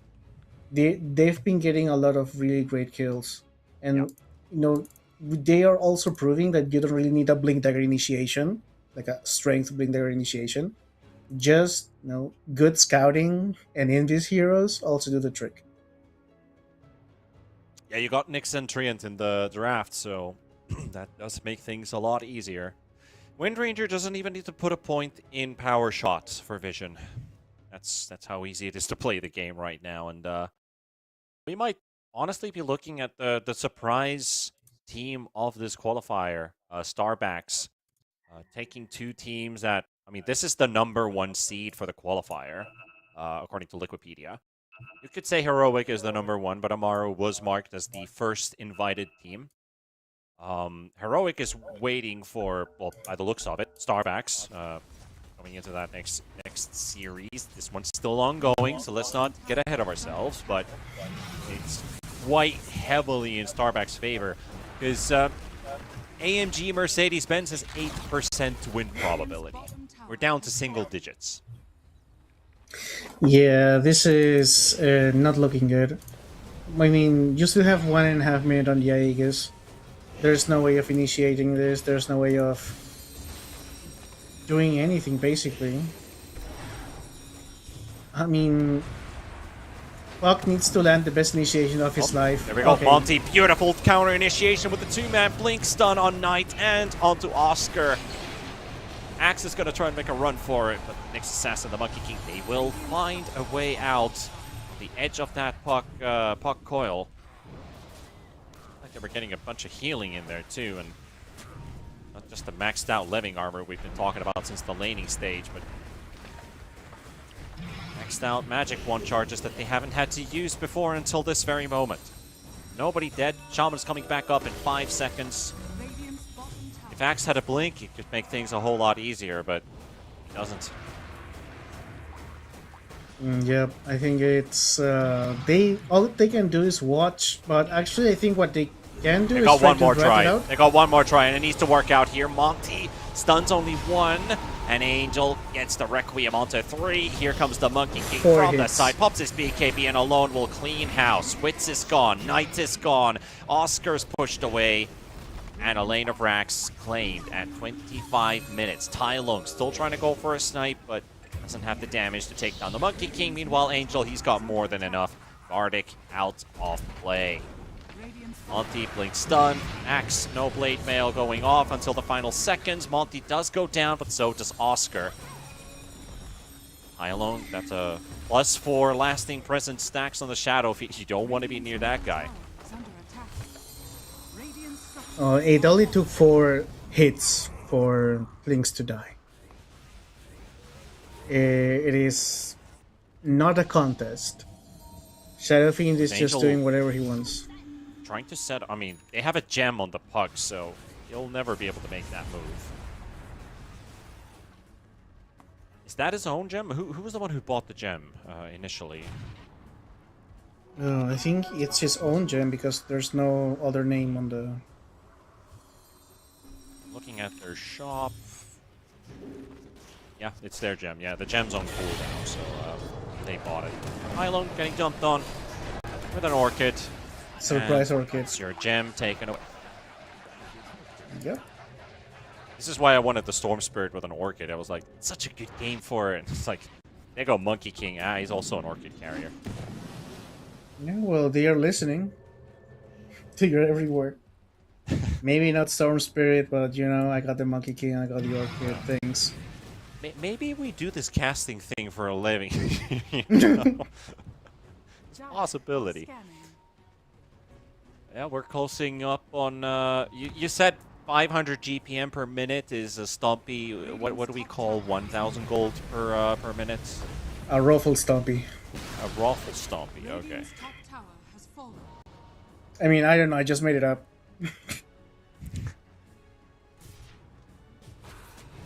Oh, there it is. The big jump. Say it's over, but that might just be the case. Does get the call, and the Train Protector's the one getting caught by it, but doesn't have the Shadow Fiend in it, so Waits is forced away. That leaves Oscar by himself to his own devices. And Shackle Shot will finish his life. At least Gardic and Tai Lung are able to claim this edge of the triangle as their own territory, but they're going to have to give this one away pretty soon. Creeps are already inside the base. The tier 3 tower is also very vulnerable down the mid lane. Tai Lung is deep as well. Gardic is... Well, you stuck around for maybe a bit too long. You're going to pay the price for it. Monty. Oh, Silence silenced. coming out from the Orchid by Alone. Knight is just waiting for the Shadow Fiend, but he's going to have to hex around on 2 different targets now. They've got the lock in. Is it going to be enough to take down the Monkey? Yes, it is. Tai Lung will pick up some extra money for himself, and Wit survives the oncoming barrage of Shadow Fiend right clicks and Wow. lives. Tai Lung got 1k gold out of it. And Amaru got almost 2k just from killing the Monkey King. That's how far ahead he was. Interesting. Can we also look at the win probability graph, because the graph broke. If you look at 23 minutes, it's a steady line. Does that mean we have no heartbeat? That's exactly what I was about to say. You stole the It's joke. stuck at 8%. It's like, has someone died? Yeah, or maybe the Dota just gave up. Like, he's like, yeah, Dota just gave up. Maybe it's a sign of a comeback, you know? This game's gonna go on like this for like Radiant's top 150 tower is under minutes. attack. And I'm gonna finish my casting shift at like 7 a.m. Well, I We'll mean, see if I jinx myself or not. yeah, your self-curse, caster cursing you. I mean, it's Okay. gotta turn at some point. Counter psychology. They're gonna go for Roche. Easy, fast Roche. Nothing Amaru can do about it, actually. The Blink Dagger for Axe is still like 700 gold They away. need to fight on the edge of this triangle spot, but nobody's ready for it, so that's just a Shadow Shaman going down. Roshan is down to 600 HP, so the Aegis will be claimed without a challenge. I think the one thing you could have done is exit your base, take over the triangle, try and fight there, but it looks like the Shaman was the only one who wanted to do it. I mean, you can do that, but then you're really afraid to do so because there's a Nyx and there's a Trend Protector, right? So maybe they're hitting Roche, but there's an Invis hero right next to you. They just jump you. So nowhere is safe, That is also true. including But I the guess base. you have to make a move happen, otherwise you are just giving away Yes. the lane of Rax. Talking about wraparounds, ESK is trying to make a cheeky play happen with the Monkey King, and they spot Gardic, but here comes the Blink in, and they might be able to kill this Wind Ranger right here, right now. Because that's 5 versus 2. So Monkey bails. ESK loses his life. They got the top lane of Rax cleaned up, and this glyph is used to protect the mid lane. Here's the Wukongs. Very small area. Gardic drops the tombstone up at the back, so it gives them a bit of extra vision. Melee is gone, ranged is gone. Mega You need creeps to blink, my claim. guy.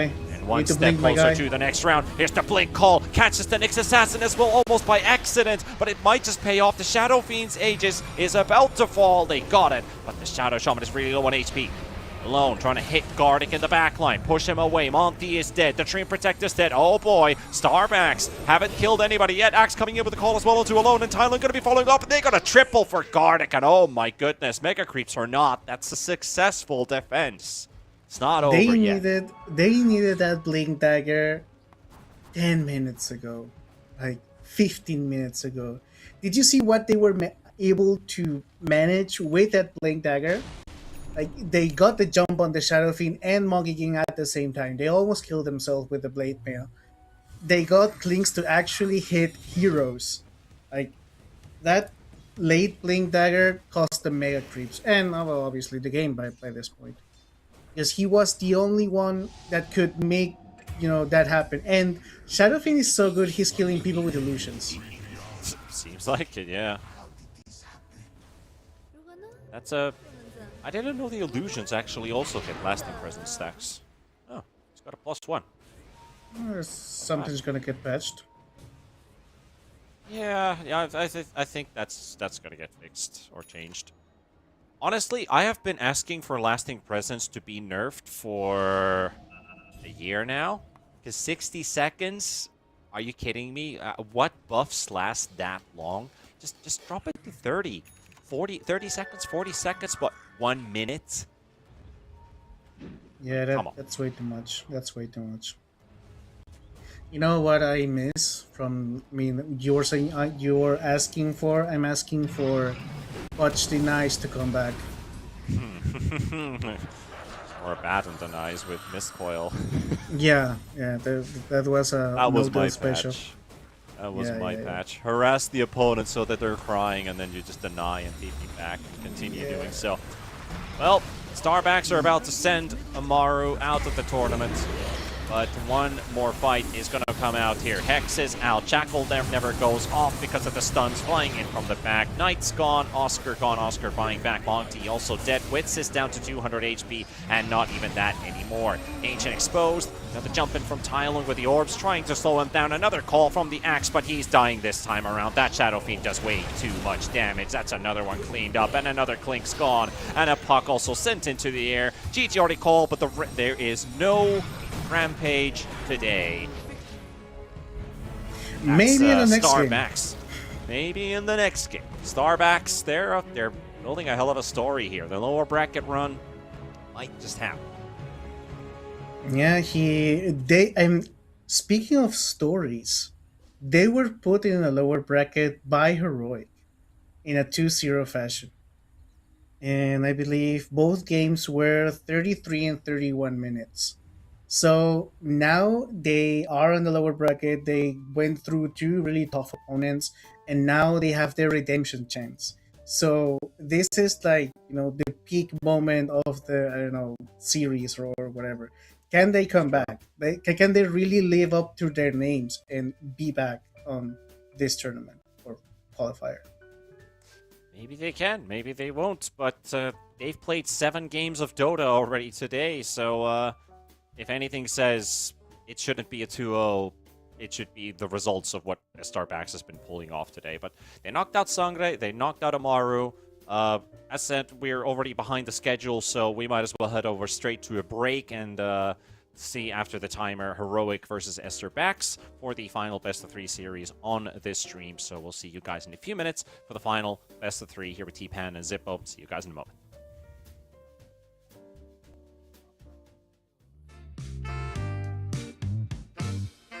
And I can tell just by the look in your eyes that you've been hurt before. But baby, no one can promise you forever. Right now I only know that we should be together. Because it's now or it's never, so won't you take a chance on me?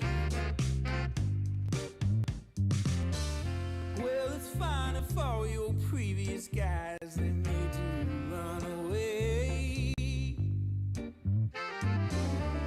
You can bet you'd only have one regret, and that's if you didn't stay. Walk my way.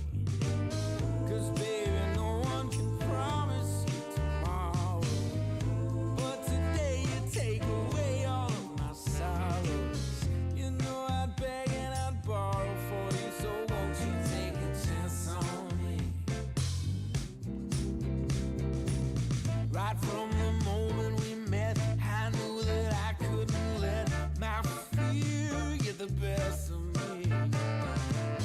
And every moment since then has proven time and again that we're exactly where we're supposed to be. Yeah. Oh, won't you take a chance on me? Ooh, oh, won't you take a chance on me?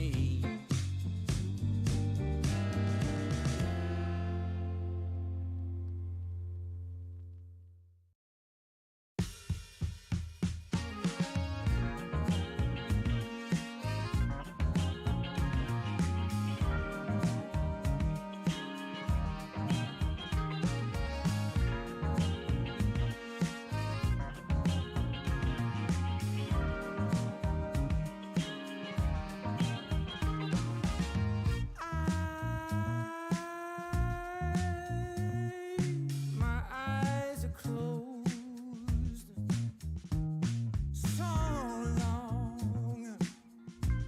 so long after the sun comes up. We do a dance in the dark, down the hall, pictures fall, even the neighbors call. But then you rip out my heart, every artery, a part of me. Ooh. It's obvious to me that you love to watch me bleed.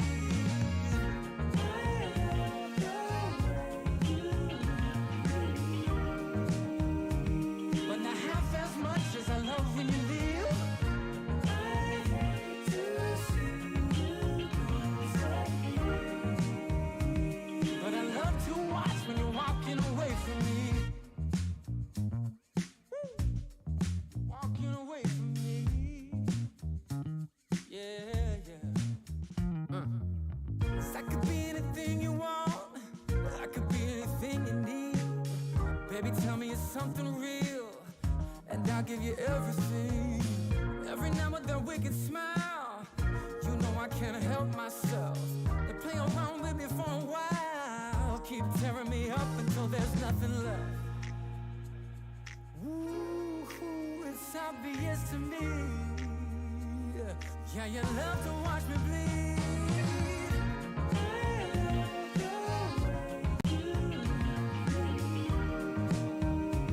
But not half as much as I love when you leave. I hate to see you go.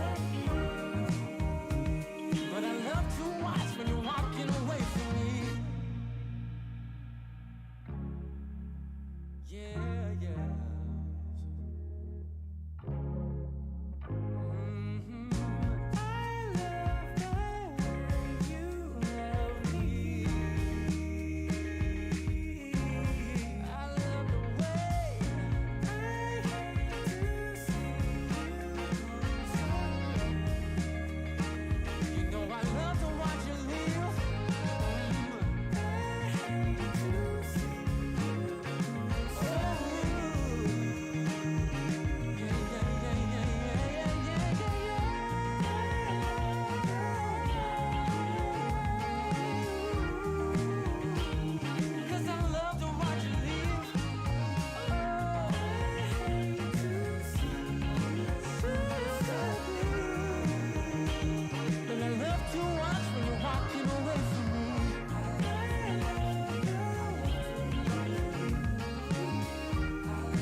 Took a walk down Pico, heard someone shout from a crowd of fed up people, getting told they should calm down.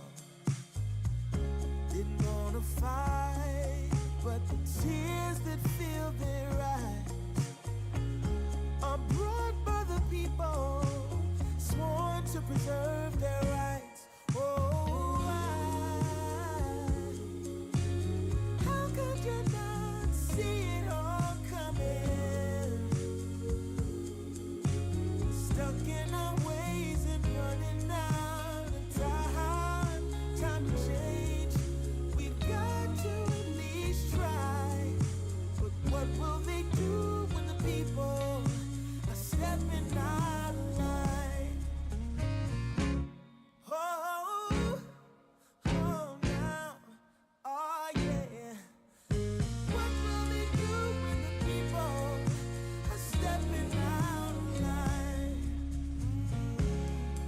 by the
when I saw you walking by.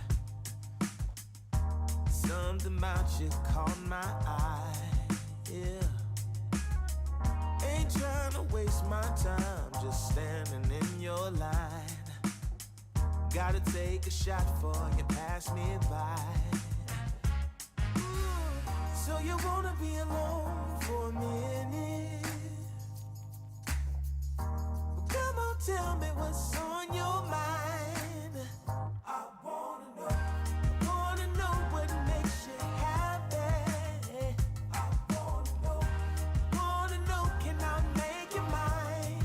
Ooh, I wanna know if you know that I treat you right.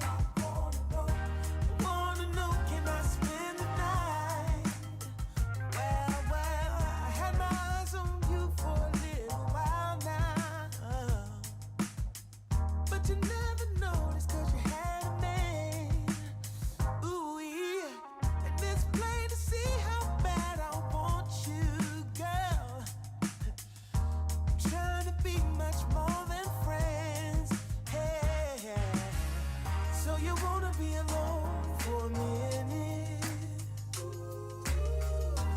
Come on, tell me what's on your mind. Tell me, baby. I wanna know what makes you happy. I got to know.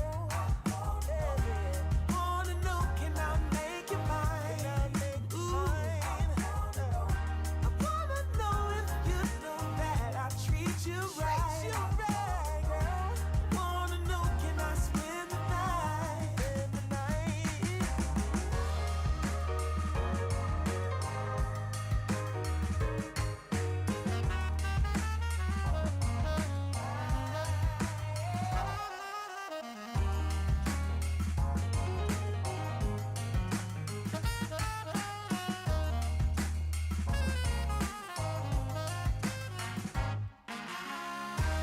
Wanna know what makes you happy. Wanna know what makes you. Wanna know, can I make you mine? Make you mine. I wanna know if you know that I treat you right. Wanna know, can I spend the night? Spend the night.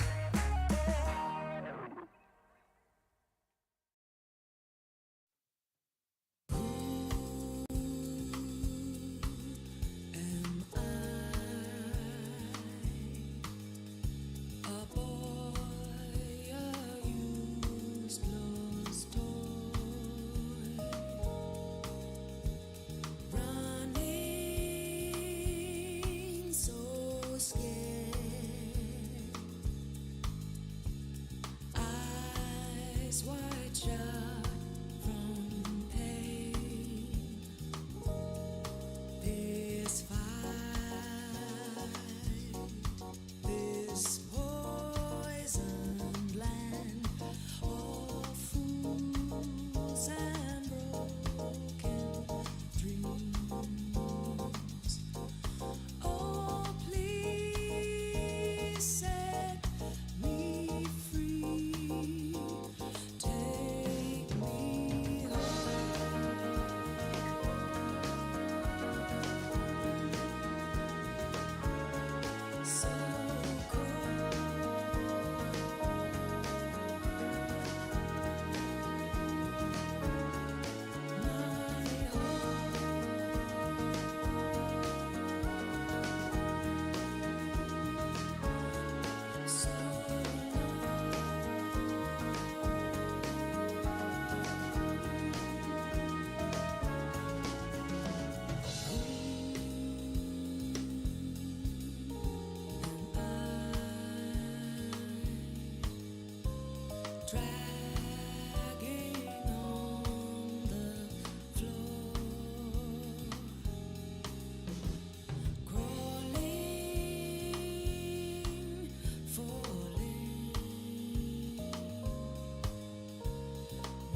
coming out the gate with the heat.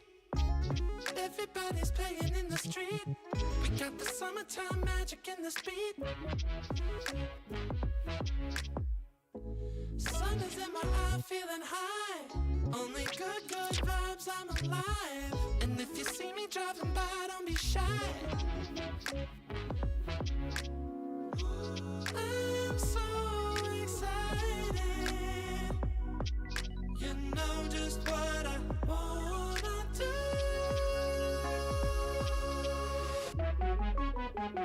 I'm glowing on up, I'm glowing on up, I'm glowing on up. I'm glowing on up, I'm glowing on up, I'm glowing on up. Hey, welcome back, everybody. It's time for another best of 3. It's going to be the last one for today here at the South American Close Qualifiers for DreamLeague Season 28 with T-Panda and Zippo, your caster duo for today. We've seen back-to-back Estar backs, and it's going to be heroic for the first time today. I think we're in a pretty interesting position because Estar backs, they knocked out Sangre, they knocked out Amaru. 2 pretty hot teams, pretty well-known stacks as well in terms of names in the teams, and this is their by far hardest challenge for today. And those 2 series that they just played, they didn't come easy, Zippo. 3 games, 1 series taking 4 games to get it done. Heroic beat this team 2-0 in the upper bracket on the first day. I think that's going to happen again. I think there's obviously a huge disadvantage on playing 7 games so far, which is you are tired. You are tired. You've played so many games. You've been up since like the evening, and now it's like 9 p.m. almost here in Peru, where all these players are from. So you're tired. But heroic, but the upside is you've played so much. You already know your team a little bit more because this is a stack, right? So you already know Shadowfiend is working really good for you. Playmaking, scouting, supports are working really good for you in terms of Gem Protector, Nyx Assassin. You get maybe in this series, you get your Tusk back, you get your Shadow Demon back, right? So you know what is working, you know what style is working for you. And yes, there are some really pros and cons here for Starbucks and Heroic. They've been, stomping. They put Starbucks into a lower bracket with a 2-0, and then they got put in a lower bracket because of Peru rejects. But then Zippo, I'm going to interrupt you for a second. Yeah? Jump in the broadcast slot so we can start the game. Oh, damn. Okay. Yeah, there it is. No problem. Just had to get that out of the way. Please do continue. Okay. Ready. Just had to get that out of the way. Okay, and Heroic won so hard, let's say, in their lower bracket series that X5 Gaming just forfeited the second game. They won in 20 minutes, and then X5 Gaming was like, okay, yeah, why even try? Yeah. There's a huge skill gap, right? You wanna see if game 1's gonna lead into anything, and then it was obviously going to be a very big stomp. They gave it a try. They're like, well, why waste anybody's time? We're not going to make it happen. It's not because you give up because there's no hope. You give up because there's probably a better way that they can spend their time. There's another tournament that they have to play, an overlapping game. I remember in, was it September or October? I think it was the last week of September. We had 4 qualifiers overlapping each other, so one stream was waiting for another tournament to finish a game that had a team that's supposed to be playing here, and then they have to go back to the other tournament right after because they'd have to play their lower bracket match because they forfeited their upper bracket match, and it was absolute chaos. You had to be everywhere at the same place at the same time, and you just couldn't. And you were really like choosing which tournament was more important to you. And that was, like an ego battle between organizations. It was really fun to watch. Obviously, maybe not as fun to be, in the middle of it. But yeah, you're right. And there's also this other notion that, you go into the qualifiers and you say, okay, maybe I can make a run out of this. Maybe I can qualify with the second slot, or there's only one slot here. But when you get Heroic so early on the bracket, you're like, yeah, this. I mean, I got just unlucky. Like the hopes were off, and I think X5 Gaming lost against Amaru first, and we have a draft. We do have a draft, so let's jump into that one and see what comes out of this final best of three. Like you said, it is an evening match. It's been a long day for both of these two teams. For Starbacks, an even longer one. Well- Probably spent the start of the day just warming up, getting ready for the day, doing their personal pracs, playing some pubs. Starbacks has, since the moment they woke up, they've been playing officials, playing officials, playing officials. They've had these 50-minute breaks in between. They're playing more officials. And it's something that you just have to mention. Playing competitive Dota and playing ranked pubs. You can play 12 hours of ranked pubs and feel like, all right, I'm feeling a bit tired. It's kind of the equivalent of playing 3 hours of competitive Dota, where you not only just play the game, you play it 150% focused and talking and thinking about your next move, and you do not have the opportunity to slip for a second. Ranked game, you do that, you slip, you fix things with muscle memory.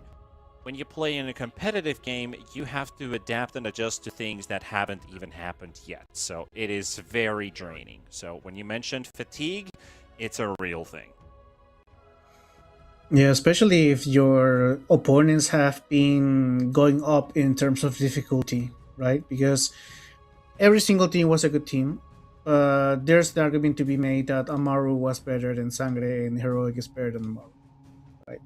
So it just gets harder, you get more tired, and you also get scouted because the first ban was that Shadow Fiend. So they know Shadow Fiend is working for Starbacks, they ban it immediately. They made, I mean, Heroic didn't even care for the Shadow Demon because Starbacks banned them themselves. So Nyx Assassin is back, maybe? Maybe it is. They did lose back-to-back versus the Tidehunter, so let's see if Heroic wants to first phase that again. It lead them into that 2-0 victory in the upper bracket on day one. So they don't need to divert from what was already working for them. They did adjust versus the Peru rejects, where Heroic would open up with... They did open up a Tidehunter in that too, but a Timber and a Shadow Shaman. And now we get the Centaur. So that will be their fourth unique opener. Yeah, well, it's a really divide kind of hero, with farming potential, with semi-carry potential, but mostly an initiator. You have a type of save with the Aghanim Scepter, if needed. So a really flexible pick right there. We go directly on the And I also want to also mention about the Centaur. What I remember about the Vi was when we still had the blink range penalty, when you had to click on the edge of the circle to get your full duration, a full distance blink instead of getting pushed backwards a little bit, like a couple hundred units. The Vi was one of the guys who, when he played the Centaur, he would do a lot of these blind blink stuns from low ground to high ground or into random spots in the trees, and he would surprise a lot of people, especially viewers watching their games, that how did he find them, or how did he know? Because he ends up in these very, very aggressive positions, but they always paid off. That's how his Centaur really stood out from many other players. 10 seconds remaining. Well, I think the whole Heroic team, it's always been about high risk, high reward type of plays, and really, team fighting and synergy between the players. Sadly, they don't have Schofield anymore. He was like the prankster of the team. He had the most high risk, high reward type of plays. But Theolicor is like, he is just as good. Maybe he doesn't have the Nyx plays that steal the shrine with Impale or whatever, but he is still like a really solid player, really playmaking position 4, which is what Heroic has been used to.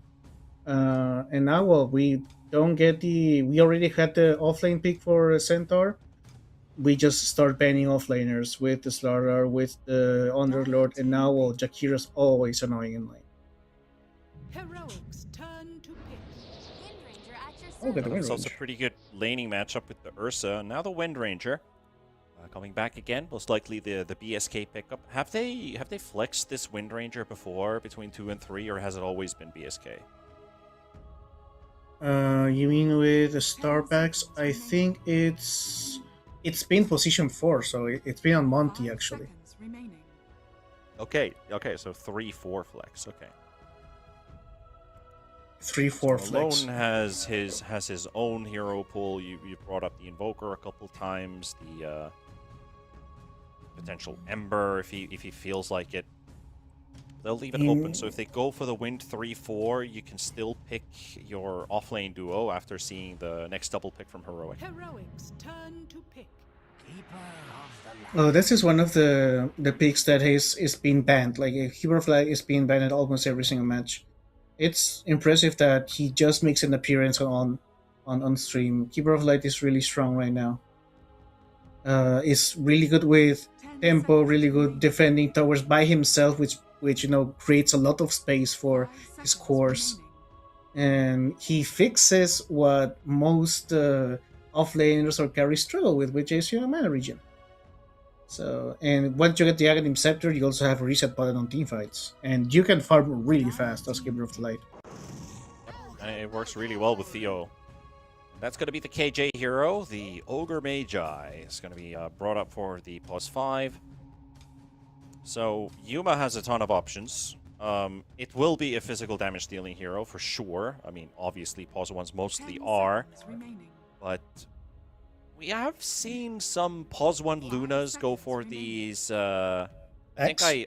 I noticed a message about Hex and Wind Waker in a Luna's build, so that doesn't really talk about a lot of physical damage. But interesting builds, and Ogre definitely amplifies anything that deals physical. So maybe something as well for Whisper that the Ogre could benefit from. Or who benefits from the Ogre, actually, let's put it that Dire way. team heroic. Well, every single physical damage dealing hero benefits from the Ogre. But well, I like the tiny big hero. Like Alone is one of the heroes we were mentioning and before series. Disruptor. I mean, there's a lot of repositioning here from Starbacks. There's a lot of kiting potential, so you have to really take care of Yuma here. And going back to your point, I mean, Yuma has been playing mostly in these qualifiers, Ursa and Juggernaut. He only played 3 games so far, so. And he is, I think I've seen a Meepo also for Yuma. Yep, he played versus the Peru Rejects. Yeah, and I One think of his a go-to Wind heroes. Ranger and a Temporary Assassin as well. So Temporary Assassin might benefit most from Ogre Magi. Because you really want a Meepo here. You don't want a Meepo against a Tiny Nursa. So if he's picking one of his... Well, actually, Juggernaut against Ursa is not maybe the best pick. TA looks really good. Pretty decent with Keeper of the Light as well. I mean, if you want to do pressure towers, you can pressure them really easily. For Something tells me Yuma, I'd really like a Sven as well for Yuma if he wants to pick his hero now. that's a Yuma hero. Like, Turn to ban. oh, there's the Invoker. They'll leave it. We'll leave it. So Whisper Invoker. He does have a Centaur Stone for setting up the Sunstrike, but I think this is a Wex Invoker. Because if you drain all their mana, they do nothing. There's a lot more control to be had there. 5 seconds And remaining. you don't really, want to burst an Ursa. You can't burst him if he's with his ultimate. There's also a lot of global potential if he decides for X at the end of the day. It's a really flexible pick actually. So I really like it, and they don't have 24th pick, so Dire team ban. but they can still surprise us. They are okay. Heroics turn to ban.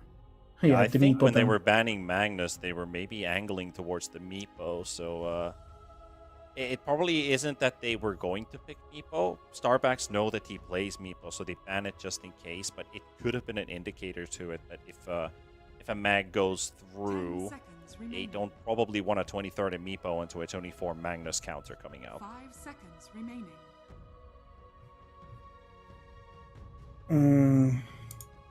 What about, I mean, can't you play Exort Invoker if they pick something like a Faces Void for Yuma? Faces Void Ogre's a pretty solid lane, Caudle can help with that, Invoker can help with that. Pretty decent against Ursa as well. Yeah, I mean, that's a really pop stumpy lineup with Faceless Void. Works really well. It your lineup doesn't really depend on it. Like, it's a really combo to have, but it's not like you depend on it to win. It's really decent against Ursa as well. If you can't really lock the Faceless Void down, he just time walks all the damage. So yeah, I do agree with you with the Faceless Void. I haven't seen him picked though in professional matches. Yeah, you gotta maybe think outside the box. I mean, they banned the TA, you brought that one up. That would have also been a really good pick for a Heroic. So you could say there's like 6 or 7 heroes that Yuma could potentially pick up here. Talking about the Luna, the Sven, the Faces Void, Razor instead. Razor, that's an age-old good hero against the Ursa, so I'm pretty happy with that. No arguments made on that. Really, yeah, it's really good. It's also a Yuma hero as well. He's really comfortable with the hero. And it does. He's going to be the only damage dealer though, if it's not any Exort Invoker. They do have decent control, and you can always use the chart as a Razor, right? With Razor. Centaur, charts Razor, you just follow the Ursa. Ursa doesn't really care much if he has enough time to get on the swipe stacks. What do you pick against the Razor though? If you're looking for an offlaner that's going with the Wind Ranger. I mean, Viper is what comes to mind if you want to fight versus a Razor. You want to zone the hero, you want something that goes through BKB, that slows. Usually that's something like a Shadow Demon, but he was first phase banned, so it's really all that I think about right now. But Wind Ranger. Ursa, Wind, and Tiny Cores, they go for the Nyx Assassin on Monty. So, I mean, I guess we should have seen that one coming, right? Because you mentioned Alone was playing Tiny, and 24th support pick. It's very weird. It is interesting. Yeah. Go on. No, it's like, it's very weird that you go for a 24th support pick with the available pool that you have, because there isn't really a support that is that game-changing that you last pick it. So, it is Monty's hero, though, and Monty has been the game-changer for the team throughout this entire day. So in that sense, it makes sense. But if this was any other team or any random game you tune in to watch, you'd be like, why did they last pick a support? Well, that's so Monty can pull it off. Oh, maybe it's also that they don't really see any perfect pick and they went instead of, I don't want to say right? Because BSK has been doing pretty well on the Wind Ranger, Monty destroyed with an Assassin, so maybe it's just about comfort, because when you're playing against a team that is supposedly better than you really play a standard game of Dota because they are on paper better. So you have to rely on your instincts, or rely on your comfort picks, or rely on your cheese strat, right? This is a best of 3, so if you're going to cheese, it's on game 1. This is not a cheese, so you go for comfort. Maybe that's the reason why. Also, Nyx Assassin is really solid against most of these heroes. Like Spite Carapace is huge against Invoker, against Keeper of the Light, against the Ogre, against the Razor himself. Like, he can just stun himself with the Plasma Field. Devi is going in for an aggressive scout here, and we're going to get a full-on fight going here. Centaur's about to drop the Olakor Frozen, the Blinding Light, and 30 HP is not going to be enough for Devi, as that's going to be BSK getting the first kill. And with that being said, the kill happened so early, Starbacks might be able to get their heroes back into the base. Oh, Whisper so close with the Sunstrike snipe on Angel. that was like 3 pixels away from actually getting a kill for the Invoker into the mid lane. Whisper would have been very happy to pick that one up. Yeah, I think it was just right because Ursa's HP was like 160 something, and it's 175 in level 1. 3 pixels away. That's like a name of a band. But yeah, they got enough time to walk back into base, regenerate, go back in. They might lose a bounty for it, because Heroic, they are going to get 3 out of the 4. Monty Well, picks up the only one. You got the first blood for it, so maybe it's worth it. Yeah, you didn't lose a hero, got first blood. Pretty good start. And you're going to need everything. It is Heroic you're playing against. This is the South American household name that you have to beat. Shout out to Caps, good old buddy Furtado. The pleasure to meet the man multiple times last year. Had some good talks. He's a really a nice guy to be around. I also met him at EWC when I was translating for his team. Oh. He gives a lot of interesting insight as well. I remember with the first FBG when they stomped the Swiss stage, they went 3-0. They had 2 days off, and because of that reason, they lost both of their series in the playoffs back to back. So they just got knocked out. So their hot momentum was drowned by they played so well that they earned free days, and those free days just took away the best, sharpest edge from the team. The previous FBG that we're playing in, Heroic was definitely looking a lot more solid in the sense of they can counter curse their way of playing. But I did have some good talks with Cavs. Basically, like there's a lot of ideas he wants to try with the team and get some different drafts going. So many ideas that I guess like when you end up on a road of we're doing so well in tournaments, even the coaches get really hungry to get some flashy drafts. 1 or 2 different types of heroes that could be played in a different position, different role. You have these huge hero pools on almost all of Heroic's players. That it gives you this avenue of we can build wild drafts because we have the players for them. There's also this necessity of, innovating, because if you play the same heroes over and over again on the highest possible level, you're just going to get red, you're just going to get, countered. So there is this pressure to innovate when you are on those, top tier teams. So that's also a reason why top teams try sometimes to, get these picks. These unusual picks. Yeah, and as we were talking about that, there was a Sunstrike kill down in the bottom lane, taking down the next Assassin. Whisper was able to pick that one up. Get his first kill going, because this mid lane hasn't exactly been going his way. Alone, 14-7 to Whisper's 5-2, and in the top lane, Davai and Angel really stretching their limits here. Ursa was able to pick up that healing Lotus, but it was still flying to the hero, so he wasn't able to actually heal himself after he finished the kill on Davai with that Centaur. So talking maybe 0.1 seconds, he might have been able to pop that heal and actually survive. Sometimes that's, the difference, 0.5 seconds. It's a long time in Dota.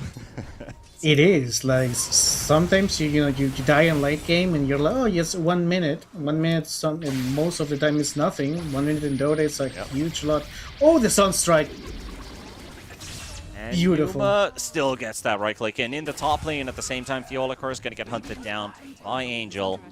Axel having that 1 point Thunderstrike. Last time we saw him do was it a 2-2-0? He had 2 points. Oh wait, he had 2 points in Thunderstrike and 1 point in Glimpse. That's why he was lagging behind those Glimpse levels. Let's see if this time around he'll just leave Thunderstrike at 1. Well, Will be an efficient tool. Yeah, you mostly want to max the Glimpse. And in this case, Kinetic Field, it is, important so the center doesn't jump you.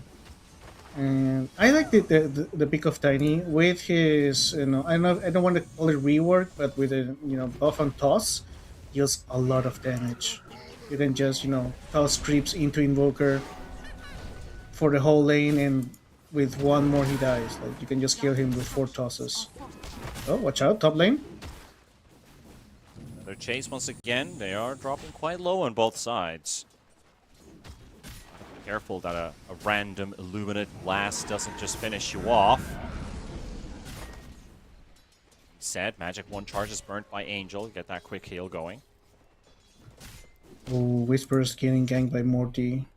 He saw him. I think? No. I think there's... Dire are scanning. Yeah, they're all looking for Another dire Whisper. scan. Yeah, they're going back in. They are really on Yeah. the hunt for the man. He does get the healing salve off though. And there's a half HP disruptor. Whisper hit by Monty. Tiny is too far away. The crash landing toss goes in with a tree toss to follow. Sunstrike on Monty onto the high ground, and Whisper, well, it felt like he did all of this all by himself. He did. He did. Like he's created so much space for his team right now. Just with surviving the gank. That does Oh. mean Devi is going to go down because of the supports rotating to help out the Invoker. Angel gets his kill on Devi. Also good understanding from Starbacks that when the supports are on the move, we might see trouble in mid, but they instantly recognize we need to start applying pressure on the side lanes.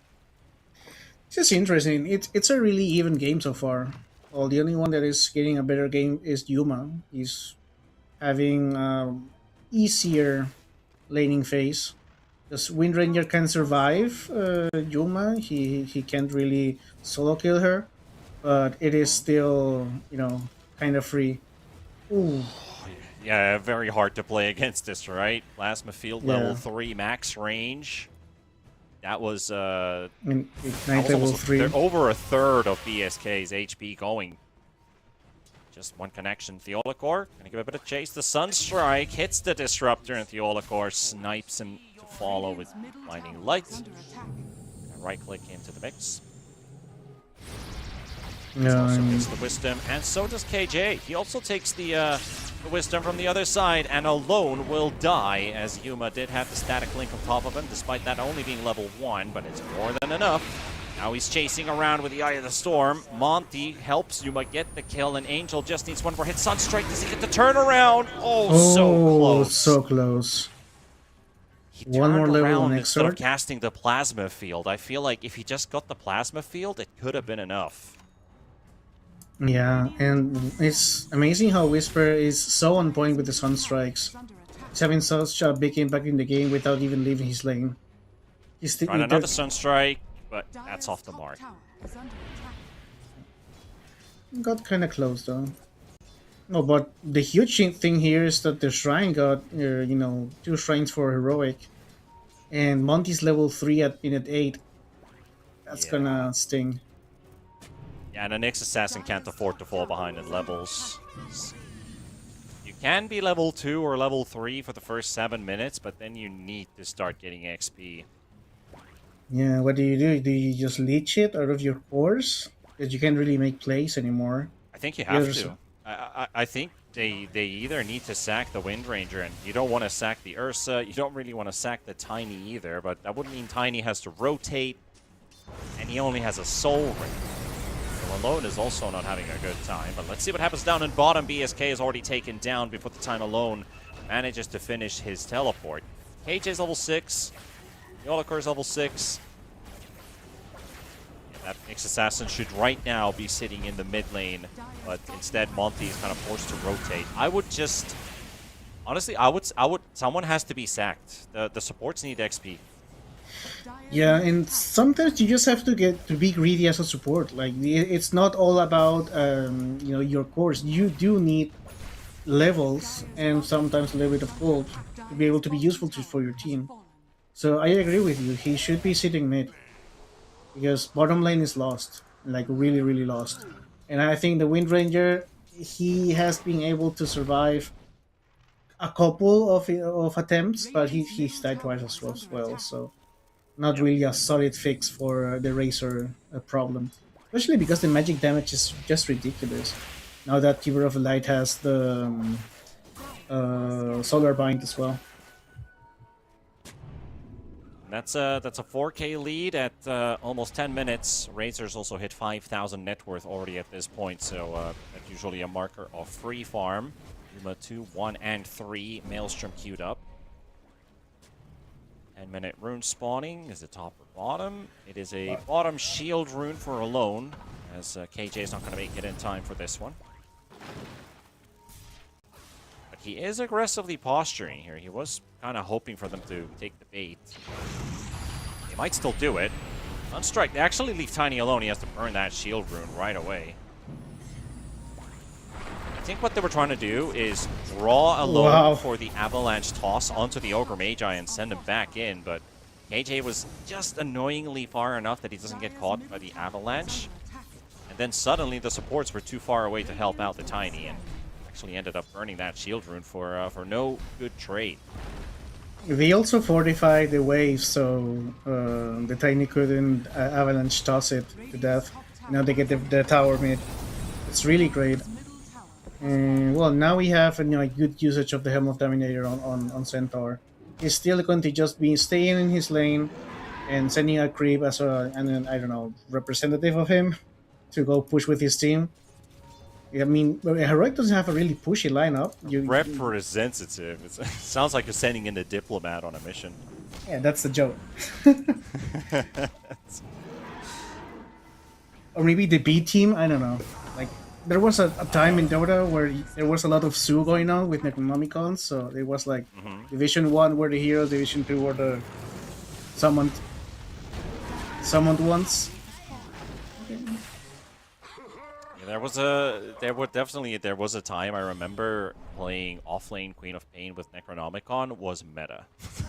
Sounds so weird, but that's the way it was. I mean, how could you ever fight against the Skelly boys? Yeah, everything was meta. Like everything with Necronomicon was meta. Lycan with Necronomicon, Queen of Pain with Necronomicon, support with Necronomicon. It was like you just send them to the towers and get the free gold out of it. Yeah. Monty's still looking for that level 6 at minute 12. Which is obviously hindered his potential of making plays here. Oh, Whisper is going to get that juicy stack here. That Rod of Aegis is coming really soon. Yeah, that's a lot of money. Yep. And with the Hand of Minus in his inventory, so even extra bit injected into his net worth. Gonna overtake Yuma. He finishes this stack.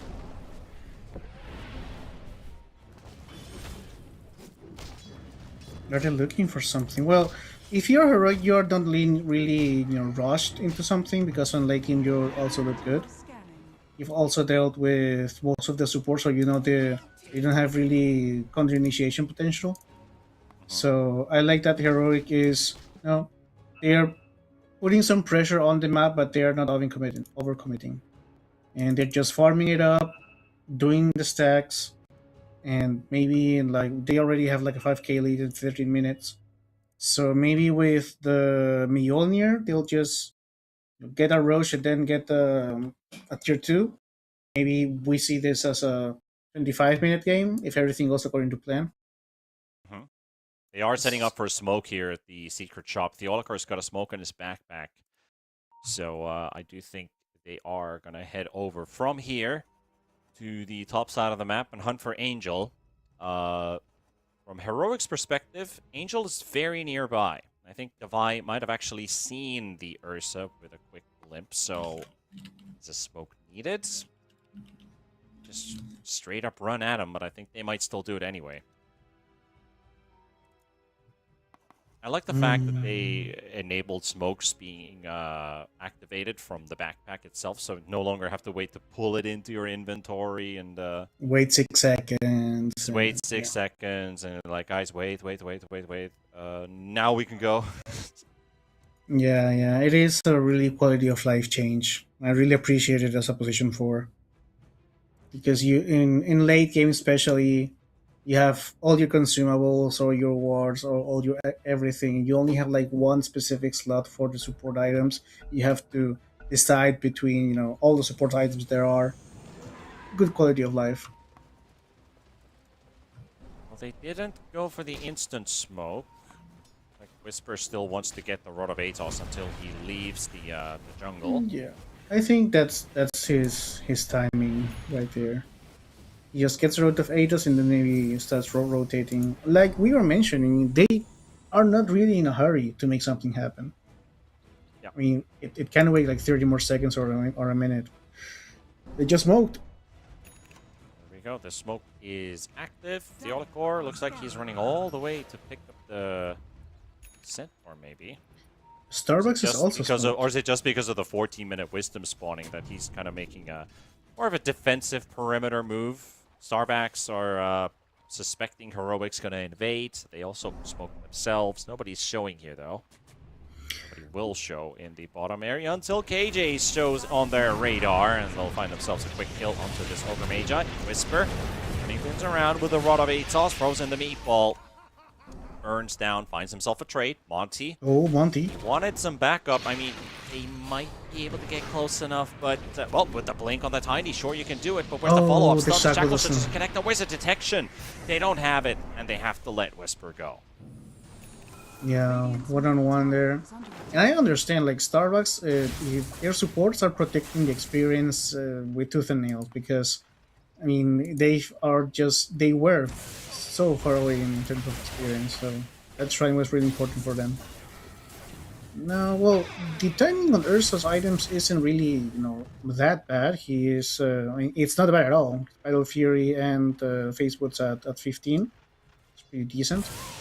He's not that far away from Yuma, so there's still a saving grace here for Angel. He's like the light at the end of the tunnel.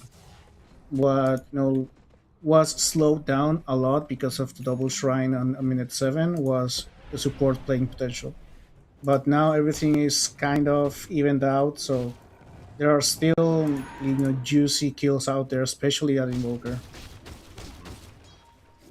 Whisper and Theoloc are both together here in bottom, as there is a Tiny, a Wind Ranger, and an X-Assassin making their way. They have been spotted. Good vision with those wards placed down, and alone actually just suffices with cleaning up the wave. Both Theoloc and Whisper do make themselves known with their abilities being sent into the wave, and Starbacks are going to be looking elsewhere. But the net worth lead continues to grow. Heroic is 6,000 gold ahead now. And Rune is spawning. It's a haste for Davai, so he can run straight into this fight. Someone's gonna die, and it looks like it might be Monty. Okay, nobody dies then. They might have been afraid that there's gonna be more heroes around, and Heroic, again, they make the judgment call. We don't have to fight this. This is interesting. Yuma has been slowing down in terms of farm. He just got his Mjolnir, but I don't think that is enough if you want to start grouping up with your team, because you have a lot of disable for Starbacks, a lot of kiting potential as well. So maybe it's gonna be, well, Razor, it's a slower carry. The only one that Razor is fantastic when it comes to the late game, right? So yes, if he gets to target the Ursa in fights, Angel, even with how many Furious wipes that you have, your damage is constantly getting diminished. But he does have the blink, actually reveals his blink now. So Battle Fury blink. Radiant's top tower is under which attack. means he wants to fight. So smoke coming up maybe.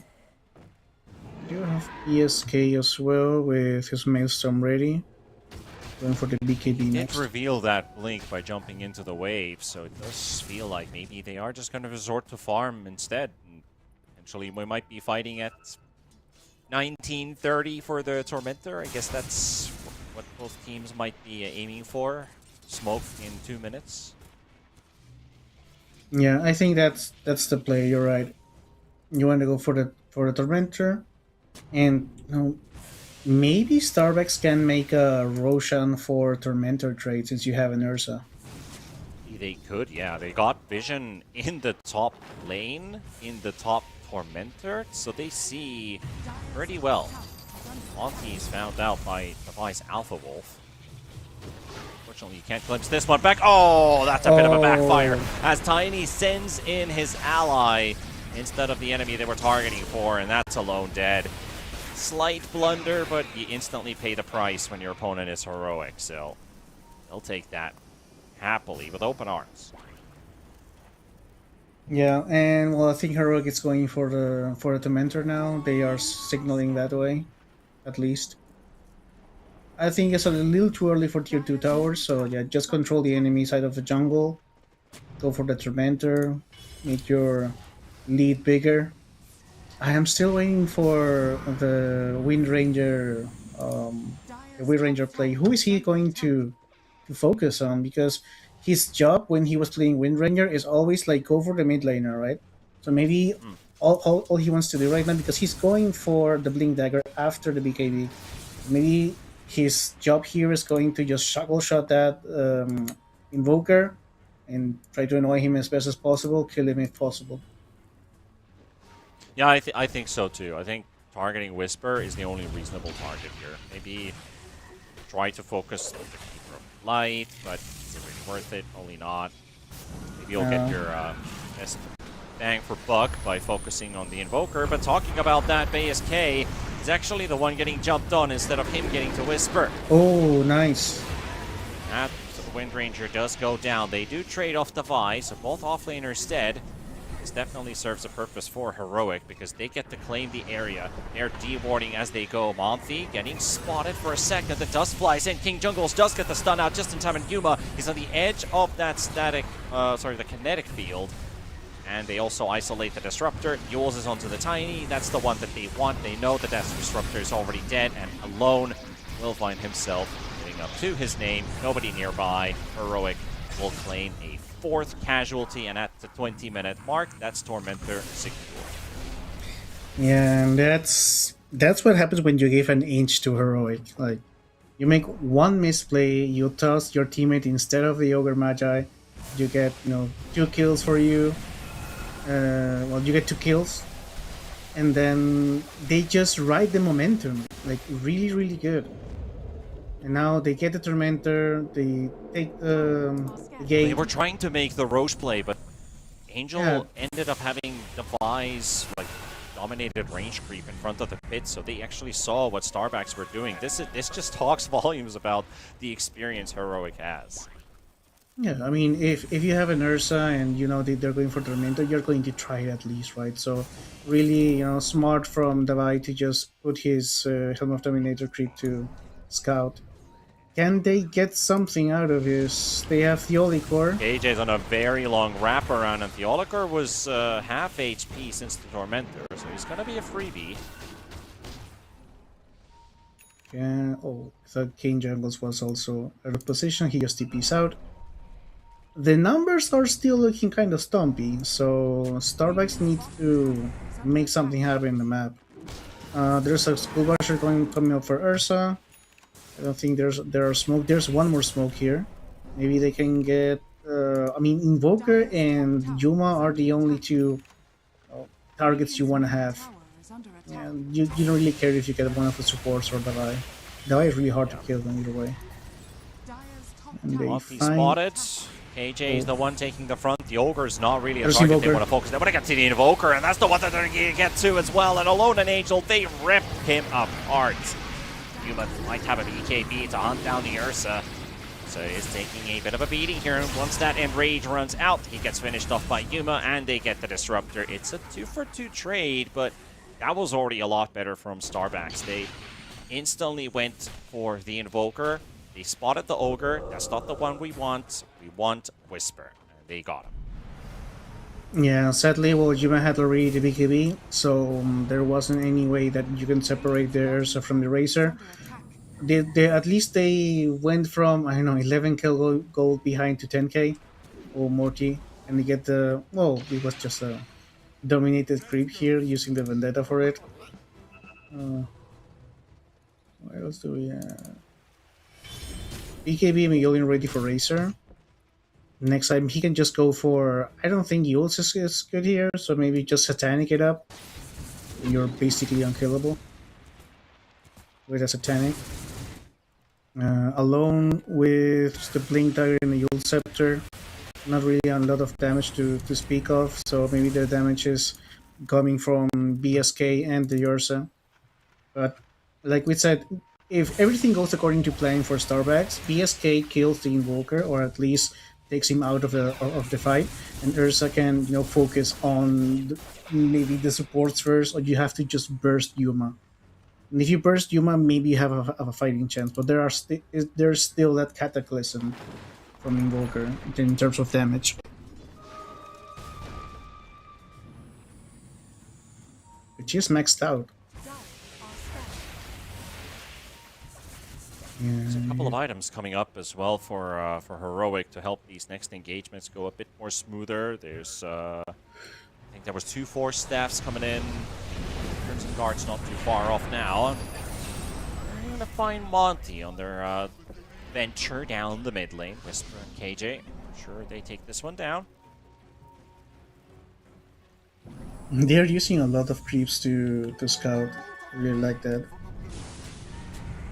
Take, dotting all their eyes. Unleashed. Yeah, the Zoo is unleashed. Okay, this is basically a free Roshan. They're not gonna get contested. And after this is just a tier 2 tour, right? How do you defend against this if you are Starbucks? Basically, you just power shot the wave, but he doesn't have any power shot. You can avalanche toss, but then you don't have any initiation left. So it is really hard to push against this, or to defend against this. We are getting to a point where this Razor might just be unstoppable. He's getting to level 18. He's close to a level 20 talent. He's got the Satanic Butterfly queued up next. Those 2 items. And Ursa's game is... Well, we're going to see the impact of it. Ursa's not going to get too much done.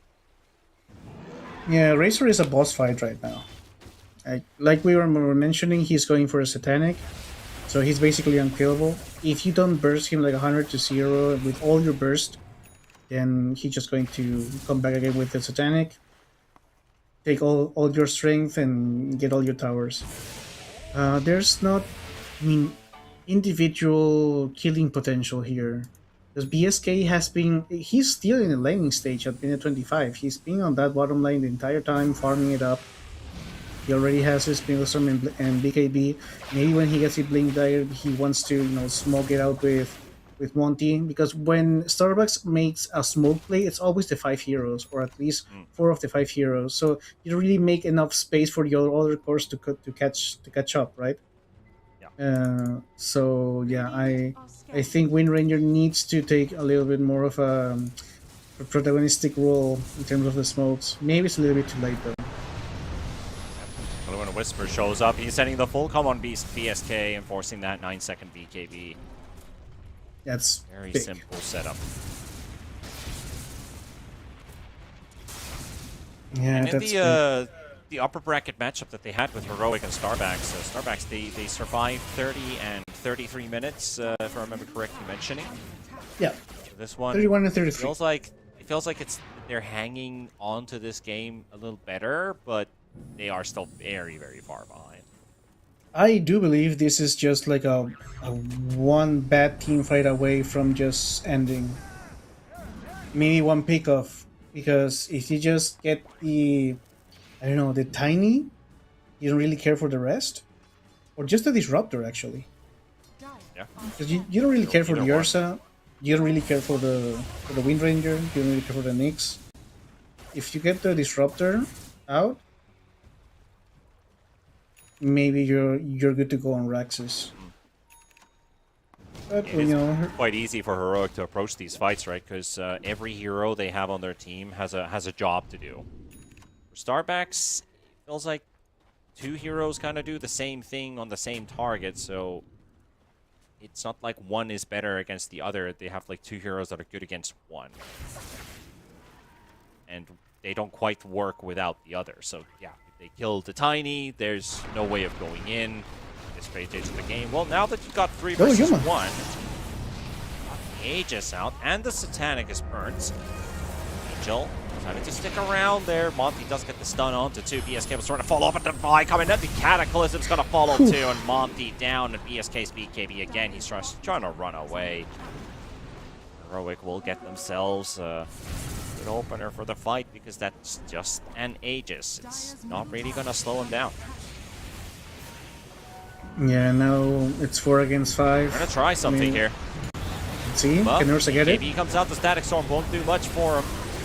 As the Disruptor goes down, Angel, he only can teleport away, and that leaves alone again by himself. 3 heroes now dead for Starbacks, and one team fight away from causing some serious damage, as he said, Zippo, and that's exactly it. Yeah, they can take Rex really easily here. They know Ursa is bottom, and not that he could defend by himself. The only way Wind Ranger could defend this is with Power Shot, which she doesn't have. Oh, she just has one point. So yeah, I think maybe this is a quicker one. Maybe it's in intervals of 2 minutes, 29, 31, 33. Let's see. Or if there are hopes of another game 3 for Starbacks, that's the real question. They do it 3 times in a row. Yeah, can they play 10 games in 3 of these? Probably one of the only ones in Dota history to be able to do that. Yeah. Rosine. Monty shows himself in a dangerous position, but Defy is more interested into that Tiny. Yeah, Tiny just uses his Avalanche Dust to clear the wave, so he doesn't have initiation or counter initiation then. Defy is comfortable just jumping in. BSK, you need to kill... I mean, at this point, just kill the Ogre or the Keeper of the Light. Maybe Invoker is too much. Yep, Defy is already blinking in, popping those smokes. Not all of them, but enough of them. HA does the next one up of BSK, and that leaves... Well, there's that Ursa who's still hidden. Man, are they tanky on the Heroic side.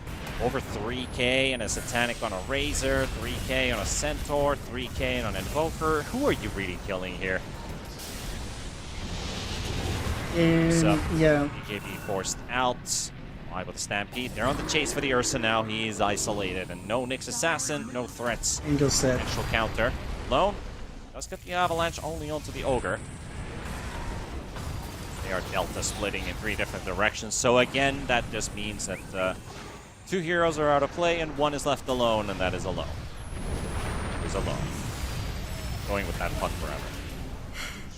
He's by himself.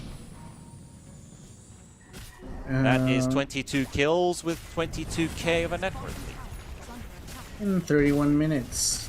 But yeah, this is kind of stumpy, officially. Kind of. Just kind of. Just a little bit. There might be... I mean, do we have a flat line or do we have like a one number? We don't actually have a flat line this time around, but we could show the graph, the gaming graphs, to our fellow audience. We're still at double digits, but not for long. 89 to 11. Oh, there's I like still... how all 3 graphs are doing this kind of... it's not a roller coaster ride, but they're all going in one direction in an almost similar pattern. Do you mean the three lines on the graph? The 3 lines, yes. Well, it would be weird if you get like a gold advantage and then you lose win possibility. Maybe. I don't know. I think what they should add is a throw probability graph. Yeah, but that's like really team-based, right? Like if... They have different type of multipliers depending which team is playing. Yeah, and how do you call it? Like, is it a percentage base or is it like you go from... I don't know, what's a team that doesn't throw? That's a big question. You can do it like a lie detector, where sometimes you have like a very steady line, and sometimes it looks like a roller coaster. Changes patterns. Even better, instead of a static line that updates every few seconds, it's just a constant animation that changes with where the game is standing right now. You know, like kind of like a graphical animation that's synced with music or footsteps or something like not like a sonar, but you get the idea, right? Like a sonar. Like a sonar. So Just an animation. yeah, I mean, it would be funnier if it's like if you are really close to throwing, or if like you see the 2017 2018 EG logo with like really high probability of throw, and then you go on towards the really not really throwy, which is I don't know 2019 OG, right? Yeah, So it put it is that way. in the spectrum. Or like, I actually saw a Rocket League tournament where they were playing on LAN, and next to the car boost meter, there was the heart rate BPM. Oh, that's interesting. And I think that would be really cool for Dota. I think one Dota tournament probably used that before. It might have been one of the Midas modes or something like that, but Yeah, maybe. they were measuring heart rates in playoff matches. Yeah, that is interesting. I mean, it does really affect the outcome of the game, but maybe that's something else betting side can put in. Like, is anyone going on this BPM? Like, is anyone has heart rate going in this? People Like, will put their money in anything these days. So yeah, you're Yeah. absolutely right. I mean, I saw an actual like a channel like how long do they hoist the trophy? Is it over 5.5 seconds? It's like, oh gosh. yeah, They'll- how they'll long pay for is anything. this politician's speech going to last? Is he going to say the word moist? And Super Bowl has always had how long does the national anthem last? That's been every year. It's like for over a decade, as I can remember. As Heroic looks like they're going to be setting the final tones for this game one. It has been very one-sided so far, but Starbacks are going to give one more fight at least. Whisper is going to go down to ESK. You know, if I'm the Looks like Wind it's gonna be Ranger, the I just only one that they're going to get. if I'm the Wind Ranger, I just stand up from the computer and say I did my job. I solo killed the Invoker. Enough said. Let's go next. I'm happy. I got the job done. They're trying to kill the Razor with all of these buybacks, all of these tossbacks, and with the Fountain coming in with the 6th player, they have killed Yuma. That is his 2nd death of the entire game. In Jungles, getting a pistol bladed up. Angel, he's suddenly level 23 on this Ursa. Heroic's probably just having a bit of fun there, like, hey, we do a bit of throwing. But net worth hasn't moved anywhere because of all those buybacks coming in from Starbacks. Yep. I mean, it was a last-ditch effort. They did get the kill on Yuma, which is important, but yeah, the win probability maybe is still on the 1 digit, or maybe it's 12% right now. I don't know. It's actually 19. Oh wow! Radiant's Like one, Up almost from 11 1 in to a 5. 19 thanks to that one fight. Yeah. Almost 1 in 5 chances. That's a But That's a that is payday. against Dota logic. You just bought back on multiple heroes, so technically your win probability should be going down. So now you only have in one Whisper. life. Whisper. Is this the 20%?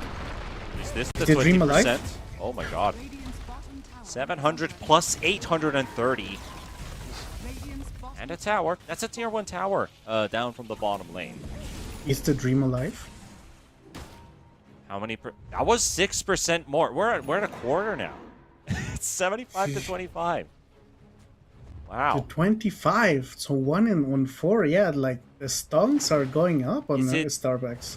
Is it time to refill the oxygen on the copium tank? Because I don't want to get too excited, but Radiant's bottom tower is under I attack. think we might have to eat our words in a moment if we don't. I mean, hope you Gotta be never careful. runs out. But when does Copium turn into Hope? Oof. With a divine purchase. With a divine purchase. You don't really have a good divine carrier for this game. Maybe a nullifier's better. Yeah, Wind Ranger actually has a nullifier queued up. Ursa's not exactly a rapier hero. No. Wind Ranger could be. Wind Ranger could, yeah. That's why I like the nullifier. ESK, just go all in on damage, please. Got 3,000 HP. You can upgrade that Maelstrom into something. Up that nullifier for damage. I think just the casual shard on Wind Ranger, even if you're pause 3s, not a bad purchase. Well, yeah, the shard is always nice for disengaging or repositioning in heroes. Positioning, maybe forcing out a BKB when combined with a stun, like an avalanche blink in. Yeah. Tracer at bay. Gale Force to break Static Link.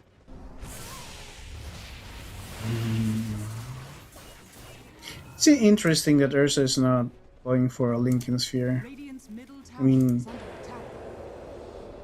he can't really go anything but damage, because otherwise there's no damage on his team. That is a bit of a bummer. Especially when you have a utility tiny. Yeah, this is basically a position 4 Tiny at this point. Same with Wind Ranger. They almost have the same net worth as the supports on Heroic, so you do Yep. make a point. So it is the Angel show. He is the one who should carry. Or Monty. Or Monty, yeah. Even though he is, he had a really rough early game and so on. He's not really that far away in terms of net worth. Could be way worse, could be Disruptor. Well, he's gonna run in as Devi. Blink already used there. No stun to connect. Force that forward. Angel. Oh, actually is the one to jump in first, and Ursa gets sent into the air. Static Link is broken, and they find a Disruptor isolated. Need to help him out. Monty gonna get hit for the stun by Devi, and ESK is getting it to work, but that Focus Fire, who's it used on? Who's the target of that Focus Fire? Because it's quite hard to see it in spectator mode. Who was the target of that? Wasn't quite a lot of damage dealt anyway, as Angel. Oh, dear Ursa. And that toss comes out as well. Devi jumping in, trying to follow up on top of the Ursa, and now the Tiny is left all by himself. Another Yules to come into play. Sunstrike takes down the Ursa. Beautiful snipe by Whisper once again. That's not the first one this game. He's mad. Like, that's a standing up from desk moment. That's a rage quit moment. Like, you're okay. I'll go to the fountain, I heal up, I'll come back, we can turn this around, and then you get Sunstrike. Is, the mental is like really, taking a dive for Starbucks. This is their 8th match of professional match of the day. So one of those quote unquote small things like getting Sunstrike, it takes a larger toll. Oh, they can get 2 kills here. It's actually very nice. Not bad at all. AJ is coming in for the rescue, though, and TPs are coming in. Yuma and the gang, you're coming in. Devi survives. And the Ursa is the one who falls instead, so that's a dieback on the Ursa, gone for 2 minutes. Sending into the air is Monty's next assassin with the tornado from Whisper. Wisp Ochre. He's instantly TPing down to bottom, hoping to catch somebody off guard, maybe a Wind Ranger. The rest of Heroic, they just push in the top wave. This is your timer to end the game. Yeah, Whisper shows up on BSK. Wind Ranger BKB doesn't quite get it out though. He's hoping to force it away, but while Uma, Devi, AJ, they just see straight down the mid lane. Props on the Starbucks for now. He finds him again. Holding GG. Is that enough with the Cataclysm? Ooh, 400 HP. happening off screen, and the rest of Oh, Starbucks have nice. basically given up. But Whisper almost losing his life to BSK, and he still wins the fight in the end. Defy is going to give that mental support, moral support even. Oh, Crimson Guard support more than. That's what kept the Invoker alive. But you know, it's like we were talking maybe earlier in the game. 1 minute for Ursa, but that's enough to just lose the game. Well, Heroic, they forced a round of buybacks from Starbacks. They couldn't quite get the game closed out, but some 5 minutes later, this is already looking a whole lot better. Whisper poking, keeping them inside the mountain. Another Cataclysm setup. Fly goes in. They're sieging through the tier 4 towers and locking in game number 1 here for Heroic. Seconds for the Ursa. They understand that they're in a bit of a hurry. Like, guys, let's get this job done before the Ursa's back alive. Let's do some honest work. Yuma's attack speed is quite insane. Is he just gonna die to the fountain because of that? Oh, he got the Satanic off at least. Well, there we go.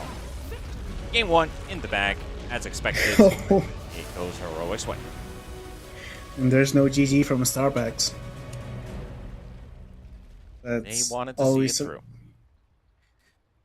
Oh yeah, it's always an indication that it's hard. At least, I mean, if there's a silver lining here, they hit their PR against Heroic. 31 minutes, 33 minutes, now 44 minutes. That's a 33% increase. Maybe the next game is like an hour-long game, and we see a game 3. I don't know, maybe. Maybe we'll see that. I'm just looking at the first 20 minutes of play, the hero damage graphs. I see Razor, I see Ogre, I see Invoker, and the offlane Wind Ranger with a Maelstrom has the least damage dealt in the first 20 minutes, less than 2k. So he's doing about 200 hero damage per minute. Wait, not even that. He's doing like 100 hero damage per minute, which is pretty bad. So she's hitting like them 3 times in a minute. Or 4 times in a minute. Yeah, you could say that. It's not quite a lot. And with a hero that has focus fire, it's not a lot of damage. But Starbacks, I mean, they have had a long day. They knew what they were up against. I think the draft was alright. But I think the problem is that Heroic just had way more answers with the heroes that they picked, a lot of flexibility in the draft, they got a lot of comfort going. And of course, there's a skill gap, sure. I don't want to highlight the skill gap too much because the Starbacks did take down 2 favorite teams and maybe the fatigue is starting to play. How did you see this game 1? What were the things that you really struck your eye on? I think the early game was just way better for Heroic. Like they knew Starbacks from the beginning of the broadcast. We were saying that they have like a little bit of a script they try to follow, to go for objectives, go for towers, go for kills. But script went out of the window, and Heroic knew that script by heart, and they just counter it. And I think the biggest play or the biggest point of impact here for Heroic was when they took the shrines at minute 7. And Monty was stuck at level 5 until the 12 minutes or 30 minutes. So their playmakers, their early game pressure, their early game strong lineup was just completely destroyed in the first minutes of the game. So if they can get at least their shrine or a better early game, I think it's going to be more even on the next game. Well, we'll see what comes out of game number 2. We are going to be taking a bit of a break and then return for the next matchup with Heroic and Starbacks. You make me feel so good that I can't believe it's true. Yeah. I have to pinch myself once every day. Since I heard you say, baby, wanna give you all of my love, give you all of my love, yeah. You know I feel so lucky just spending time with you, yeah.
She's gonna take your heart and you're never gonna get it back. So don't go messing with a girl like that.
All right, the lower bracket semifinals currently 1-0 for Heroic versus the Starbacks team that have been grinding through this lower bracket, knocking down Team Sangre, knocking down Amaru Gaming.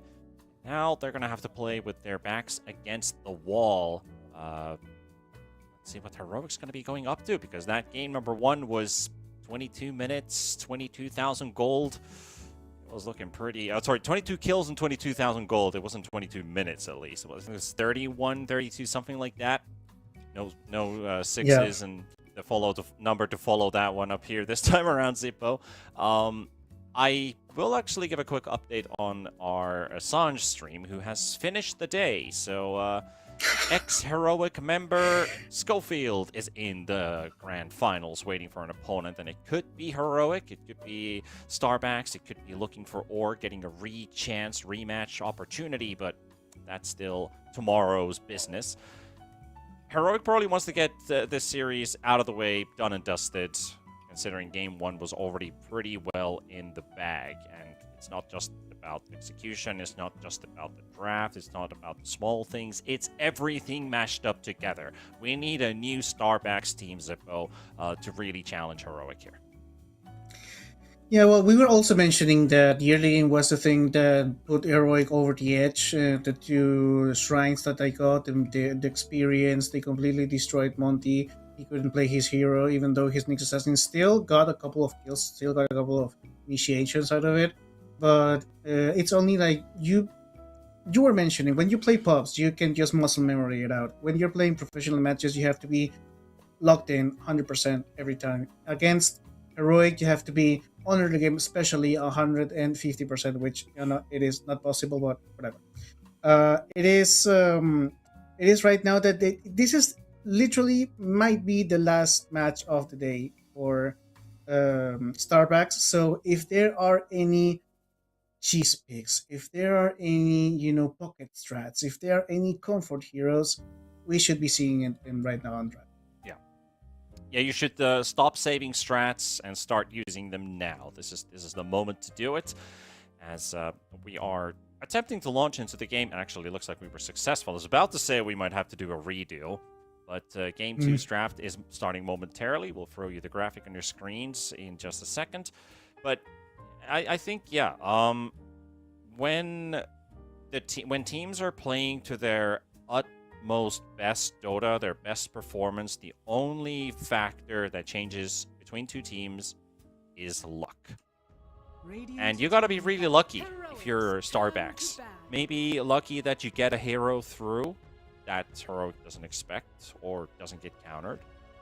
Maybe a trade where an uphill miss changes things. You happen to be at the right place at the right time.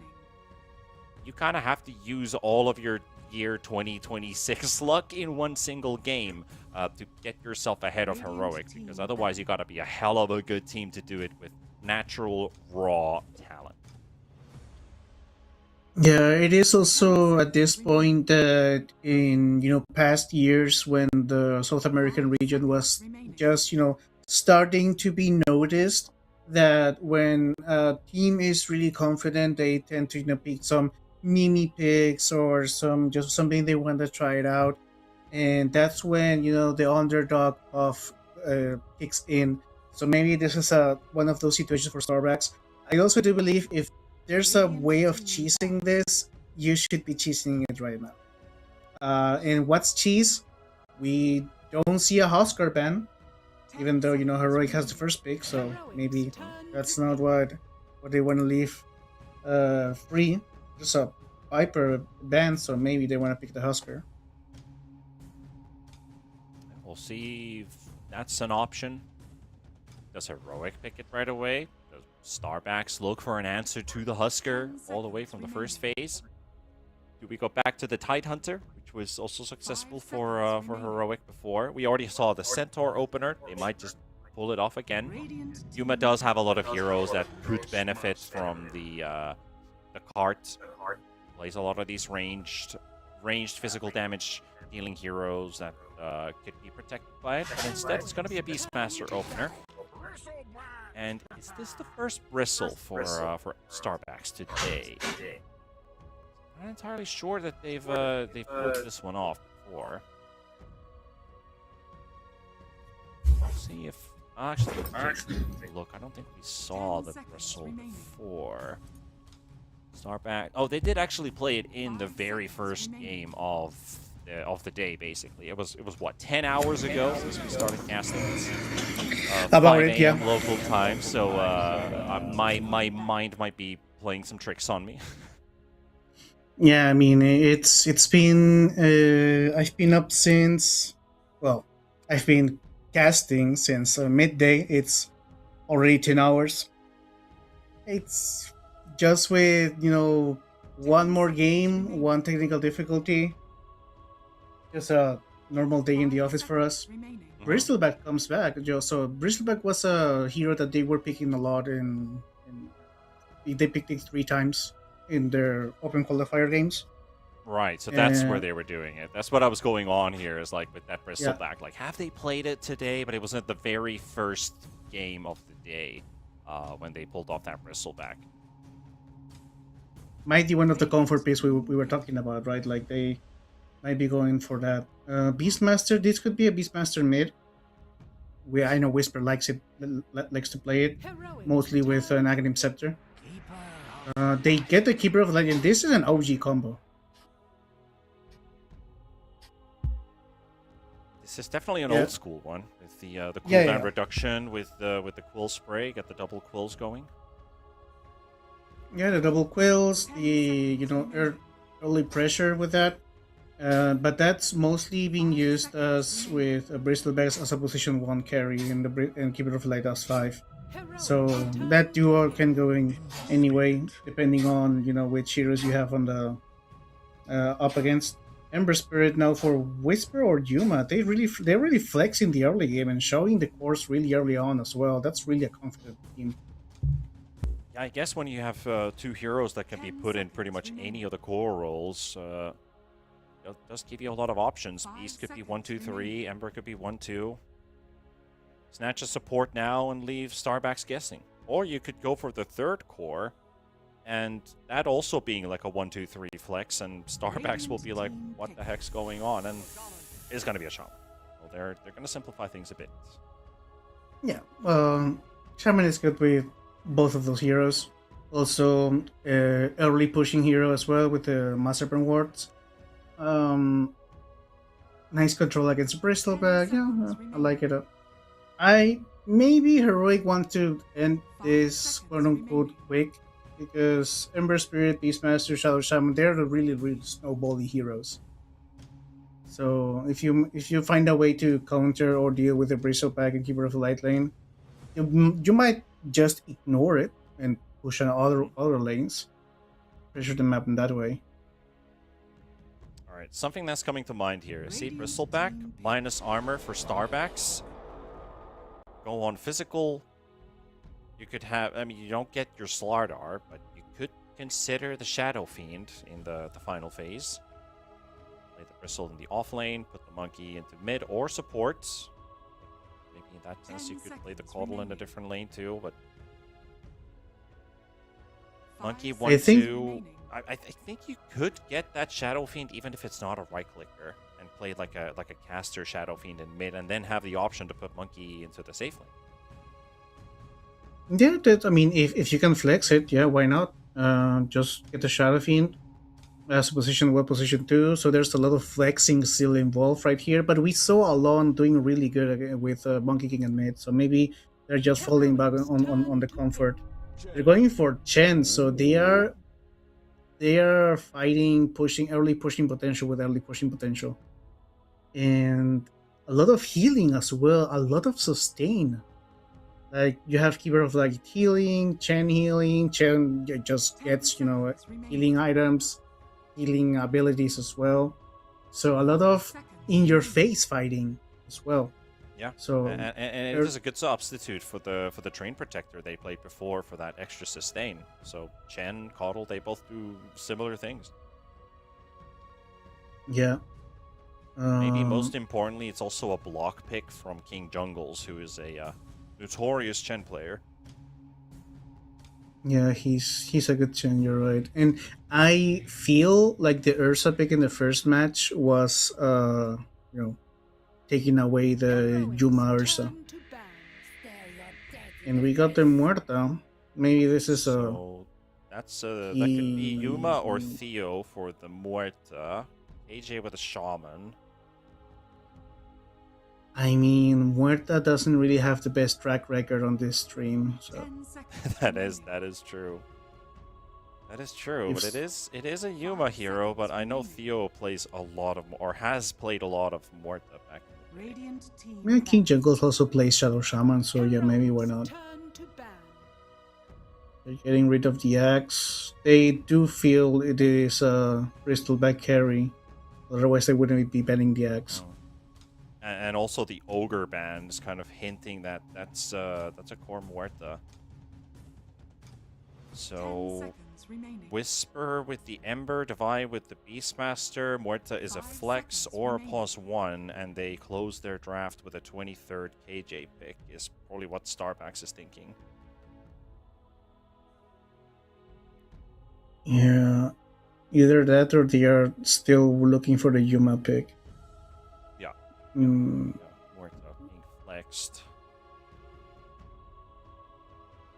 either way, if you're a Radiant Starbucks, team ban. maybe I mean obviously you need to ban one more hero, but in terms of picking, you don't really Heroes care. turn Oh, to pick.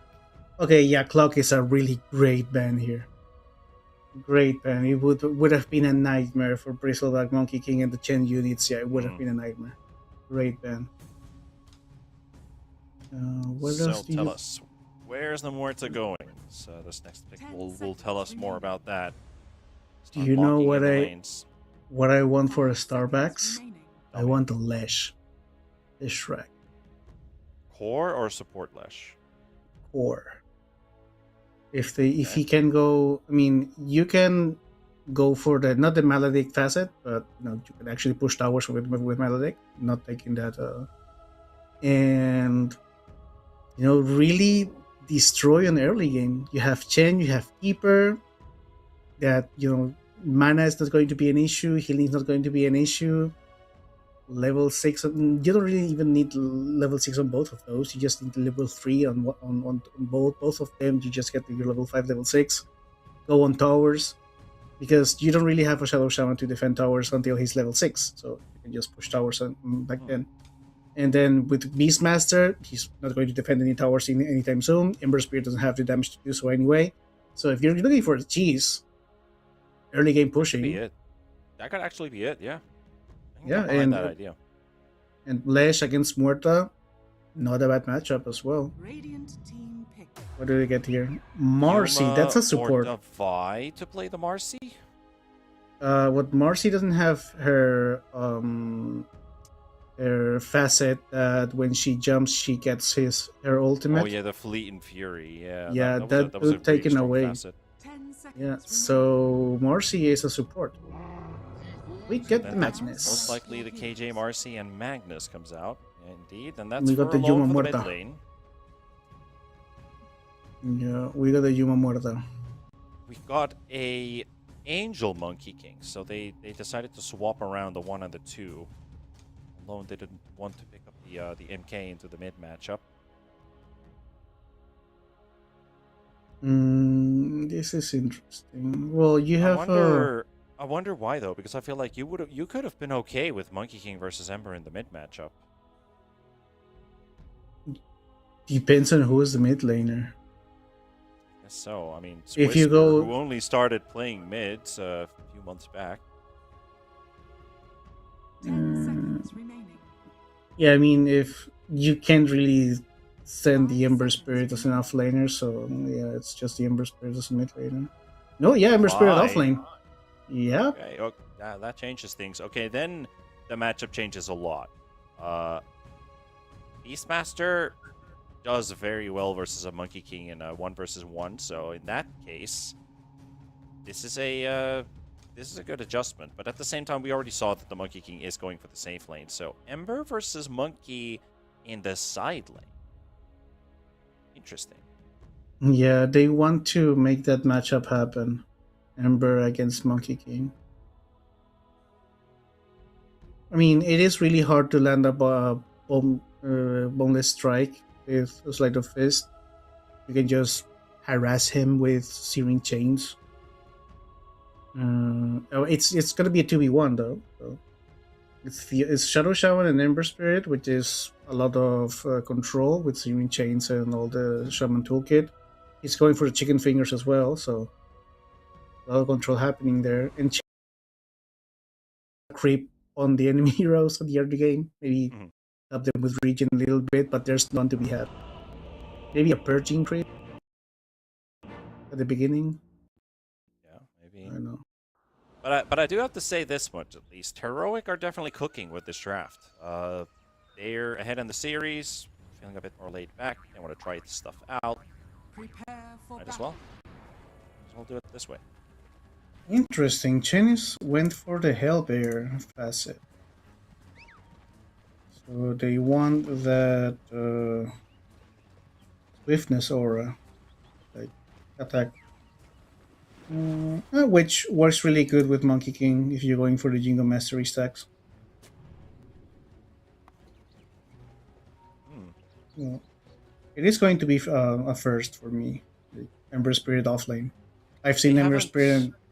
They haven't buffed the Hellbear convert, have they? Let me check that for you. I'm curious if there is finally a change with Chen picking something else than the constant Satyr convert. I mean, it has been picked because of the swiftness aura. Like that's the only reason behind it. Okay. I just double checked in the there's no Chen update in 7.4b, and on 7.4 there's no facet change. Battle begins.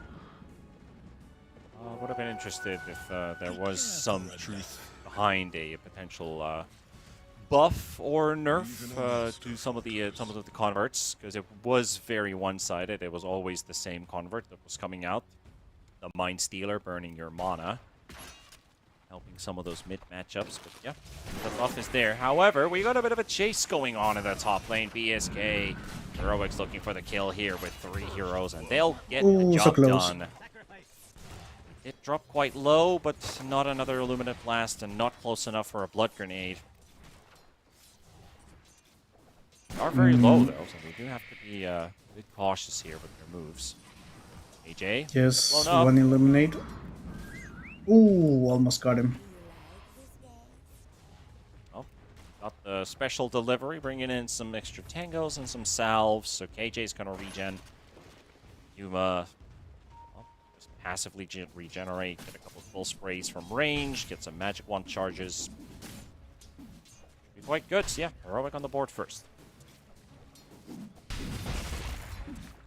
Okay, I want to focus on this bot lane because I want to see how the interaction is from Ember Spirit offlane. Like I was mentioning, I've seen him play in almost every other position, like as a 1, a 2, a 4, sometimes a 5, but never as a position 3. Like, do you still go for damage? Do you still go for playmaking potential? Do you go for like Spirit Vessel? Do you go for Yield Scepter? Like, what do you get for? I don't know. There's not really much any other builds, I think. And what's There's a lot of variation there. Oof. Monty was able to finish off King Jungles, and that Marcy ends up getting taken down, but so does Angel fall in the bottom lane. So Yolikor and the Vi will find their opening. there is a lot of poking damage with Ether Shock. If you get hit by the Shadow Shaman once, you get hit like 3 times because of the chicken fingers. So it is a really aggressive lane. And like we were mentioning in draft as well, what is Chen going to do if you get hit on, right? If you get shackled, what is he going to do? You have a good amount of control coming out of these two, and if you ever end up being too deep in the lane, that damage over time coming in from both the Shaman and this Ember is really, really well, what's the word I'm looking for? It's sizable amount of damage. It's something that is still avoidable. You don't wanna make like forced errors.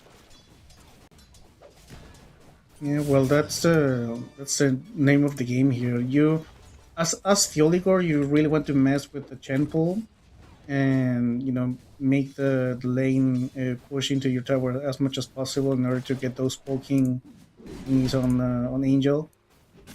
He should be maxing, Ether Shock, so he can just poke the Monkey King to death. Interesting, Flame Guard on Ember Spirit instead of the Searing Chains we were mentioning. He is going up against physical damage, so I guess Flame Guard just never wears off. Nothing that goes through the magic barrier. Yeah, you're right, and it is. Wait, with the convert, I think you might be able to do enough damage with the Hellbear once you have the Thunderclap. You need to have a level 4, right? To get the big one. I think it's only a level 4 when you get upgraded, so only then will you get the Thunderclap. Hellbear. Yeah. But still, if you get the Satire, it's like a really squishy creep that you have to heavily micro. The orange or yellow Hellbear is still at like 300 HP. We're fighting in the top lane as we're saying that, as King Jungles is going to get ran down by BSK. Another Cold Spray will finish him off.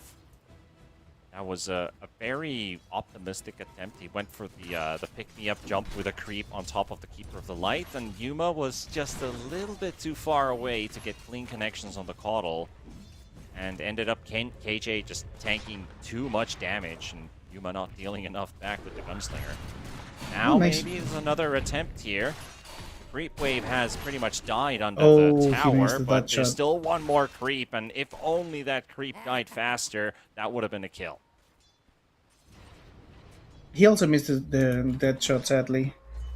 Oh, now Chen, this is the early pressure. You do have the ghost, so the slow is coming up. Oh, you missed that. Pretty much done for, as Monty's going to get another extra right click in, and KJ's going to get chased. BSK's just applying the cool sprays. Just trying to slow him down, but it's not going to be enough. BSK will hunt him down. 4-2 for the Starbacks. And now we see why it's an age-old combo. Keeper of the Light and Bristleback.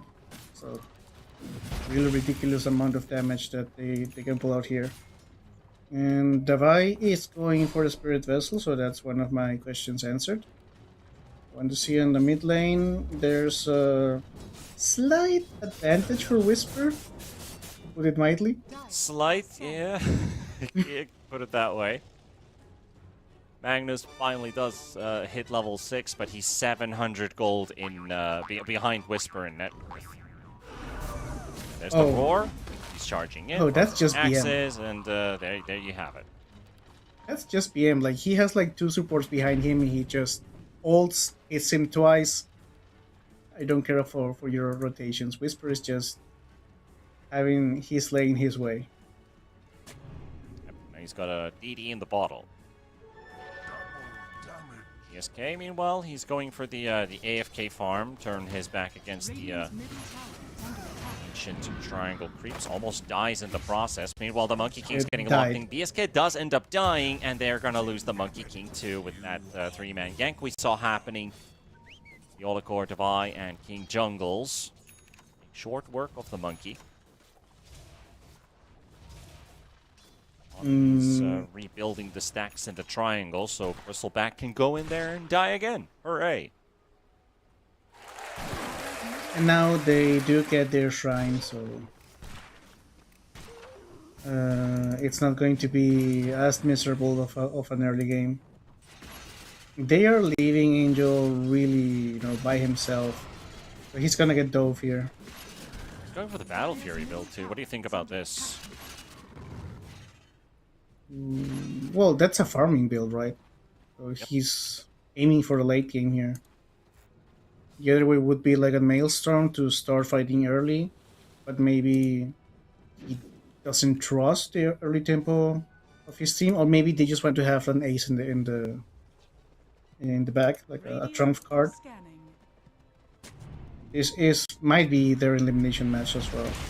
Okay, Devi, he doesn't have an ultimate, so there's no going out. Oh, that's a nice it dodge, was, but it was a decent attempt on the dodge there, but yeah, still too much Radiant's damage middle tower is under on his attack. way there. RP I wasn't feel like used, it looked like he dodged it, but the moment he came back from the slide, it felt like he did still take the full damage from the blast. Radiant's middle tower Yeah, is he under did get attack. hit by the Illuminate according to the damage done graph.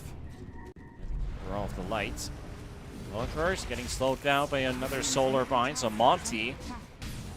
Last game he was struggling getting XP in the next assassin, but this keeper is level 7.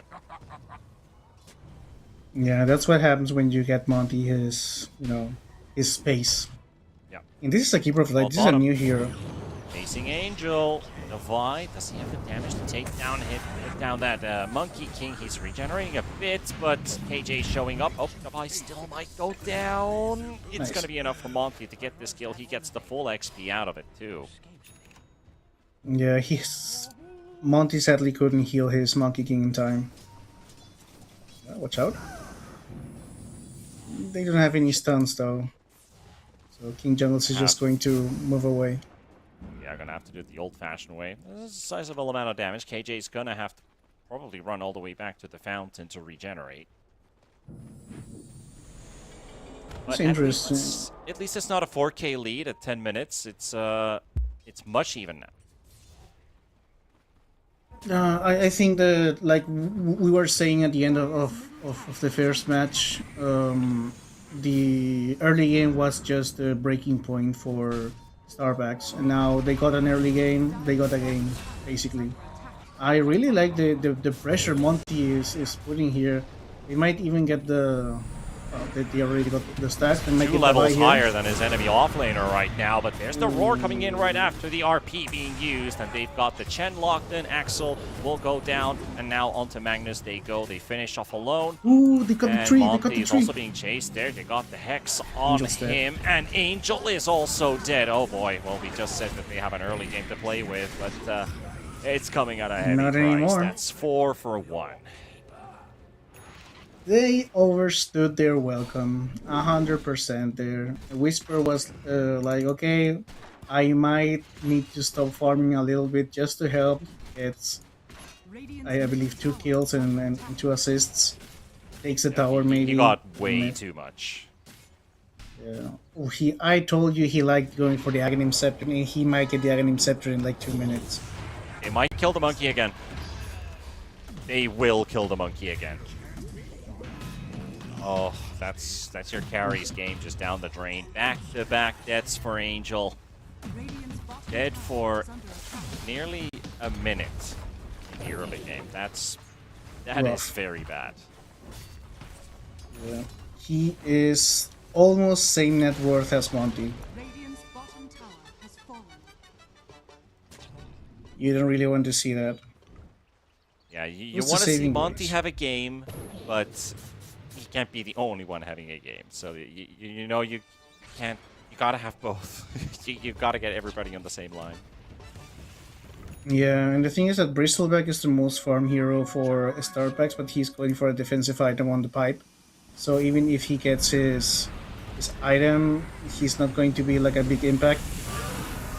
And now they get the spree on Monty. Monty gone.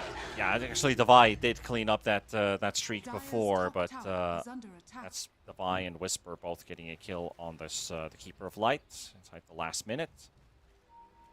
And that only took 2 minutes for Heroic to start building a bit of a lead in terms of economy. All of their 3 cores are in the top 4, ahead of the rest of the pack.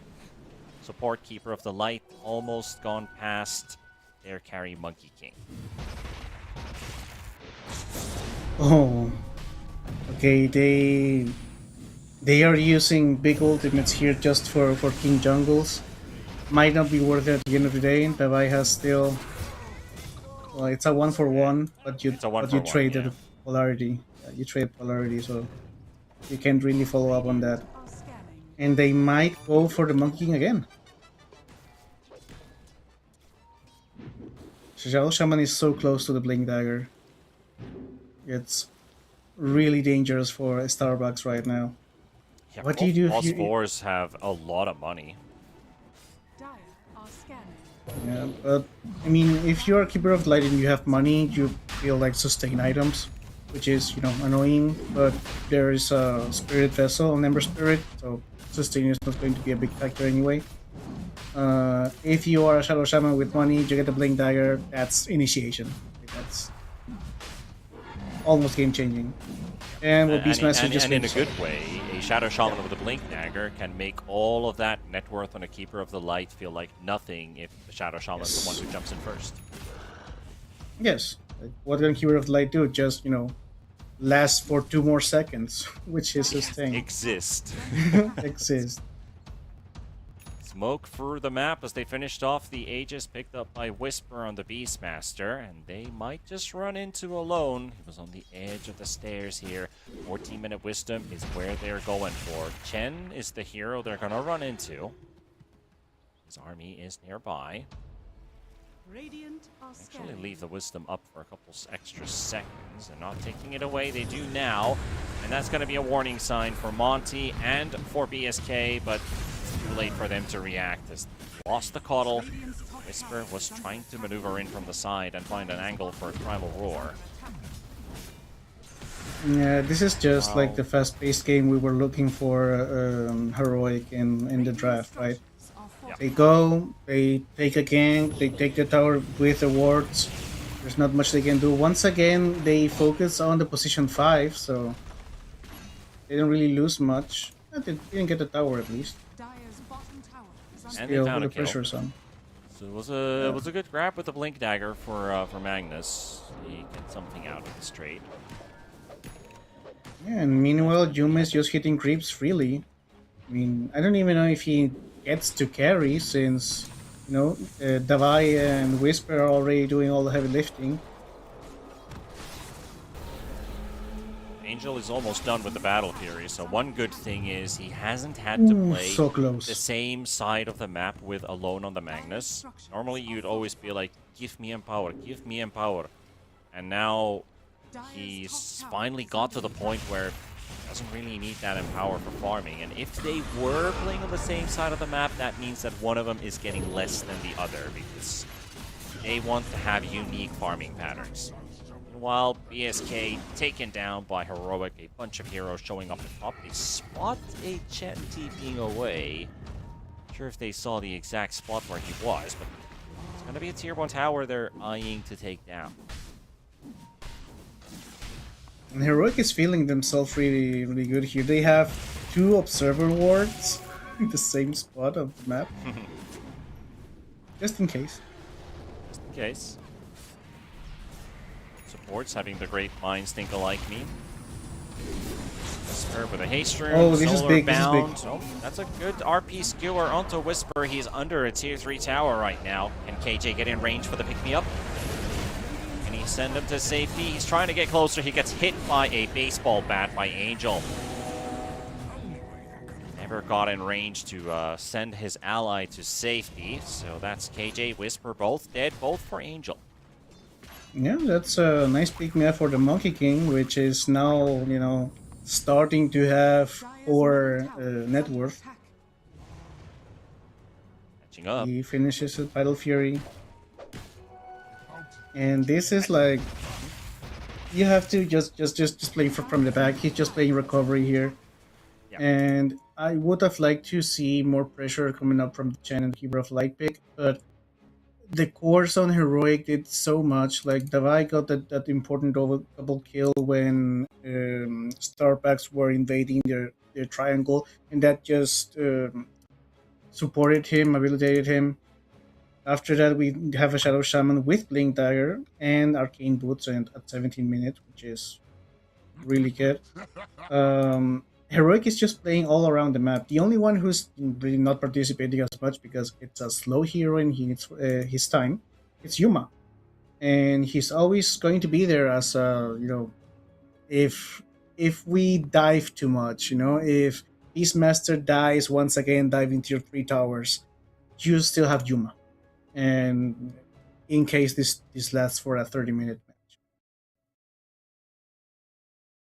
Could be the case with this game too, if Heroic slightly starts to slide away from Starbacks, but they're not out of this one.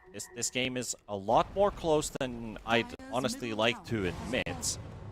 Heroic looks like they constantly are looking like the better, more experienced team, as they should be. But it is only a 2k net worth lead. And we did have that battle very Monkey King, so there is a late game to play for Starbacks. Ooh, Theodicor saw him. Dire are scanning. I think Theodicor saw him. He knows he's there. Oh, he gets a free. He's going for it alone. So I kill don't- with the wards, and here comes Yuma, KJ. They're close enough.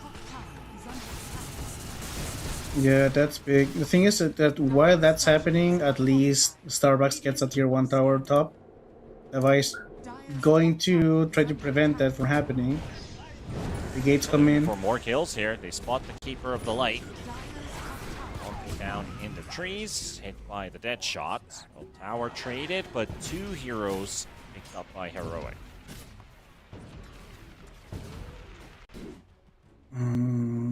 And with this, they get the important kill on the Monkey King. Did they get the tower? Yeah. They lost the tower but got 2 kills for it. And still, meanwhile, Yuma still hitting creeps for free. Going off for the Dragon Lance right now. Already the Mjolnir is ready to go. Magnus dies. And that's a roar for a kill. Especially if it's on a Magnus played from the mid lane, that's always going to be worth. Taking dagger on Whisper. Going for a Manta. Let's see. And that's something I was also mentioning. It's interesting that Bristleback went for type of insight, even though he got like funneled money into him with the stacks. I don't know what he could have gotten though to be a little bit more of a menacing presence, because the type of insight, I think it's thinking about the Muerta or damage. Maybe a Crimson was better. So the physical damage of Beastmaster and Ember Spirit. I don't know. Yeah, maybe. I mean, Drums of Slum is magical. The axes are magical. The axes are magical, yeah. Ember I'm magical. old because I'm. Shadow is magical. Yeah, I was also thinking like Pipe is gonna reduce Yuma's damage throughout this entire game because of the Pierce of Veil. But right now there are some pretty heavy hitting abilities on the side of Heroic, so I feel like I think what you're getting at is if Bristle goes Pipe first, that's going to slow down his farm pace, his impact in the game, but he will allow his team to have a better fighting chance. But To be completely means that honest- BSK has to be with his team, right? And that's why they're smoking up. They have to make this one work. Yeah, but to be completely honest, I'm that old that I was thinking of composite damage on the axis.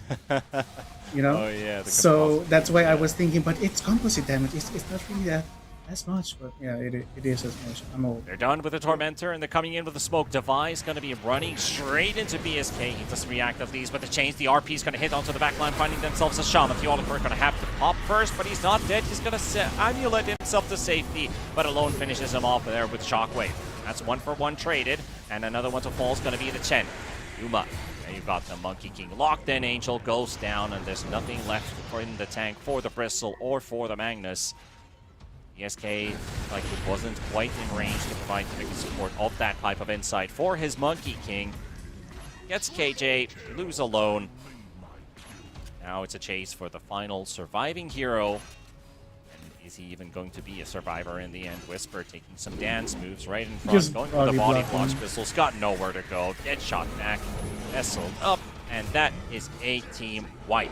Ultra kill for Whisper. Yep. And now we are starting to look at these stumpy numbers once again. 21 minutes in, almost taken 10k lead. Where's that 10K lead? 12% win probability for Starbacks. Feels like home. It feels like home. Yeah, I guess you could put it that way. There are no new star signs under this sun. Yep. There's only one way this is going to go. Like, Next Roshan is also up in a minute. I mean, what can you do? Maybe the only way you see something happening here for Starbucks is like a Trying smoke to stack play. up, but Whisper's taking a 1 versus 3 with a roar onto the Magnus. Here comes Divine Llama from the side with the chains. They've got the Keeper of the Light locked in. Why? Some pressure from the Centaur Conquerors, and the Chen army is definitely proving to be a bit problematic for him. As soon as he spots Angel, he jumps away. KJ. Oh, KJ didn't actually bring him back to safety, and another RP coming in from alone, but the Blinding Light pushed Whisper away. But Defy will drop with Whisper, and That's that is big. 2 mega kill streaks taken away for Angel and for Alone. Yeah. Uma coming in with the Oliker from the side. They snipe Alone. He did not see that one coming. That was Ready. pretty big. Oh, Shaman healing board. board. Oh, we trapped the Chen. And the Shackles on the Keeper of the Light. The dead shot connecting onto the Chen. And there we go. Yuma cleans up. Oh, Yuma Say, has a entered the battlefield. disaster is averted. Yeah, well, Yuma has logged in. Like, he has entered the battlefield. It's the first time he just joined his team. And that's what we were talking about when, Davai and Whisper were doing their thing around the map. Yuma was just hitting creeps. Now he's ready. He's done farming. Now he's just going for extra flavor with a brooch. Going for Roche, and maybe that's the start of the end for Starbucks. They did pretty get a much. nice RP. They did get a nice Wukong's command into the Illuminate. That was like I think the best case scenario for them. They managed to get it, and they got 2 really important kills. But now they have to do the same again, but having Yuma into the RP. So that's a really tall order. Yeah. And it's against an Aegis too, so good luck. Yeah. But I Yeah, do think no. that was maybe a slight mistake as well from a Starbucks, as they won that engagement, and then everybody split in like 3 different directions. So it was easy for Yuma and Theo to just pick them off one by one. Yeah, there might not be as much of communication going on. I mean, we have to take into consideration they've been playing for 10 hours straight, so they maybe are just relying on muscle memory. Radiant's bottom tower has fallen. Let's see. Yeah, Alone became a support once again. His Tiny was a support last game. Now he's a support with Force of Blink Dagger. Aghanim Scepter is like a greedy thought. Yeah, that puts a lot of pressure on his side laners to perform. He gets the lockdown in, and they need to deliver with the damage. Well, the thing is, the only one that does damage is Monkey King. There's Bristleback. He takes a lot of damage. He can reflect a lot of damage with the Bristleback, but Yeah, but he gets he's also bursted. gone utility. Lotus Orb, Yep. This is not like a Sanj and Yasha into a damage type build Bristleback. This is just utility to make everybody survive a bit longer. It doesn't quite go Yeah. 1-on-1 with playing with this Magnus. it's also not like an Aghanim Scepter Bristleback or Shard Bristleback that tries to get on your face. It's just providing auras at this point. And survivability for Monkey King, who should be going all in into damage. Yeah. Which looks like he is.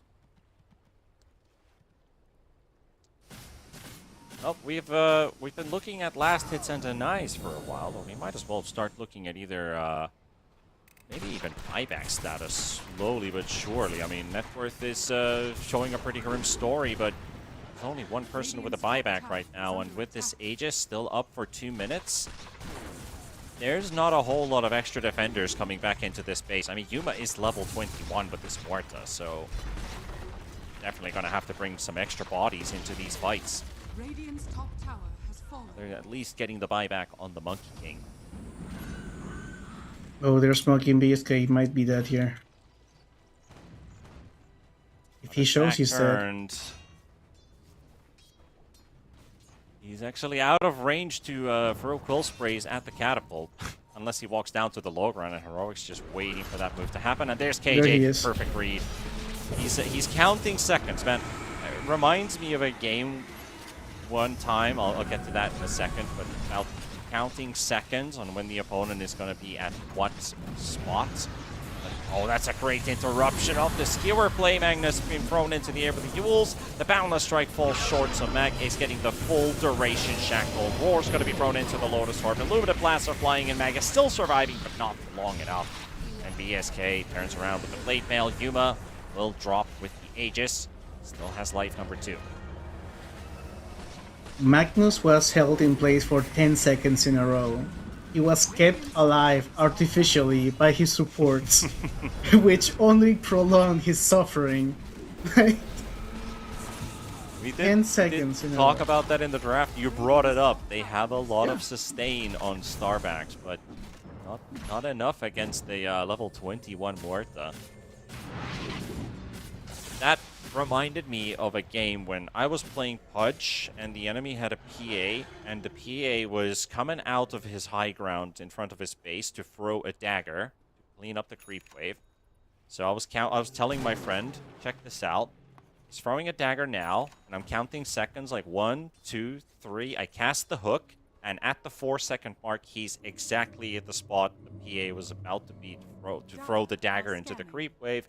Grabbed the hook, killed the PA, ended the game. It's like, that's how simple it is. Count the seconds. Count them out loud if you have. Yeah. Like, cooldown tracking. Cooldown tracking, indeed. It's like, you could see with the Bristleback, with those quill sprays, it's like 3, 2, 1, and Marcy's already in the air jumping and gets the stun connection onto the Bristleback. Well, Simple as there's. I think the only thing Starbacks can be counting out now is their blessings, because these numbers are start to look stumpy once again. Will continue to look stumpy basically, since Whisper can basically just solo carry anyone, maybe 2v1, 3v1.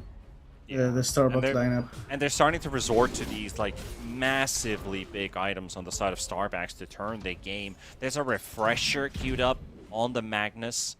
He's not even close to finishing it. That's going to take a long while to finish, but he knows that if he can get a second RP, it could be game-changing, or game-saving even. As that Illuminative Blast connects onto all 3 heroes, and they somehow keep that Bristleback alive, but he's going to be caught inside the Serpents as Yuma's cleaned up both of the supports, and now targeting alone. Yep, you're not getting to that refresher. Not in this game, not in this series, because it does look like Heroic's going to be walking away with this one with ease. Not in this tournament as well, because now they're out. Yep, they are. They're going to be out after this one, and BSK is going to take them on a bit of a walk, but that's all he's going to be getting. Quick stroll into the river and drowning him in that river. They got impatient. Like, there was no monkey game, there was no damage. They just, resorted to muscle memory. I see an enemy hero, I jump on him. Didn't really work. He got an Whisper RP hunting on, for Angel. and he's finding it. Sees him. Doesn't get the. Oh, he actually stopped casting the Wukong's command because he thought this is going to be okay, and he is not okay. Yeah. And that's going to be Megas. The mid lane tier 3 is down, and that's the last lane of Rax to claim. So, well, this... I mean, it is kind of sad.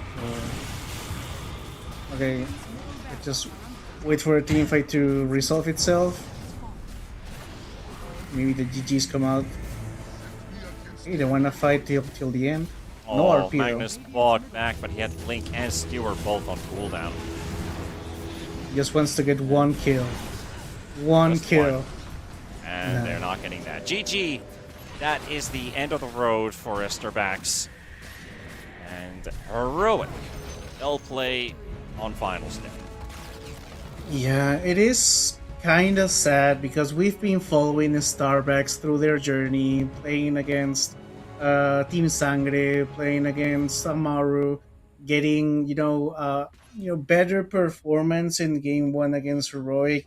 They've been adapting, they've been evolving, they've been finding their pace. It was like a really nice story going to be built, but then sometimes you do your best and there's a big boss that's just going to slap you and eliminate you from the tournament, which in this case was Heroic. Yeah, it was kind of an expected result in a way, but Heroics just showing why they are this good of a team, why they are like one of the top teams in the world. Their placements in TI, in big major tournaments, winning some of those tournaments. Heroics started their year with a win, so them being in a qualifier is kind of outlandish in my eyes, because this is definitely like a team that deserves a straight up invite.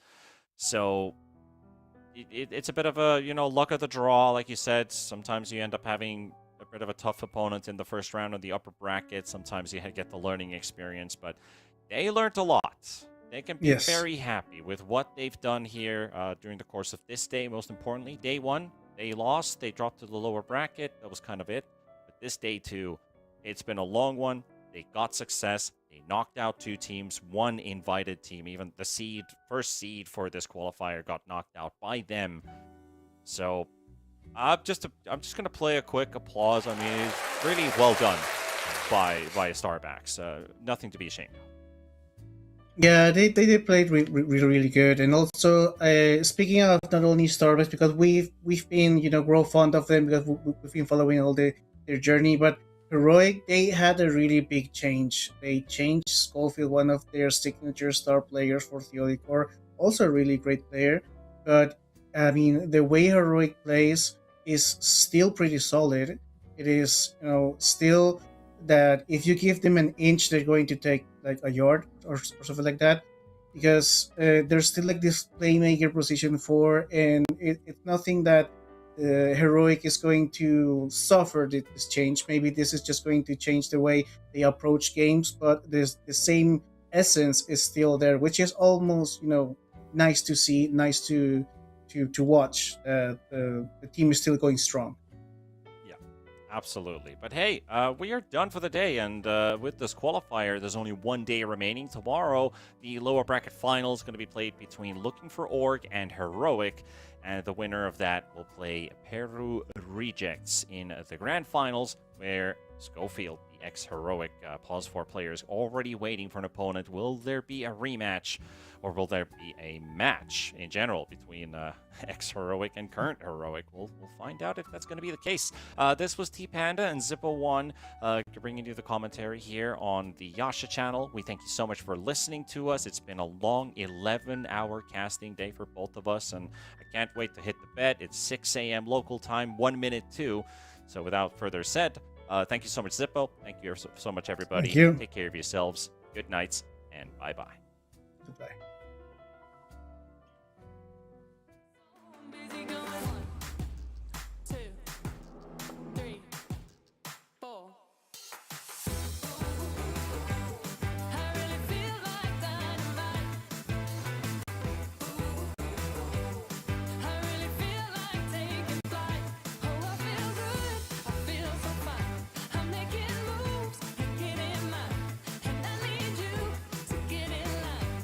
If we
haven't found the one. I never knew what others do. I hope and yet again, what do I know then? I believe it's all meant to be. All my dreams are so out of reach. I fool around, but we never knew. I fell in love, but a long time ago.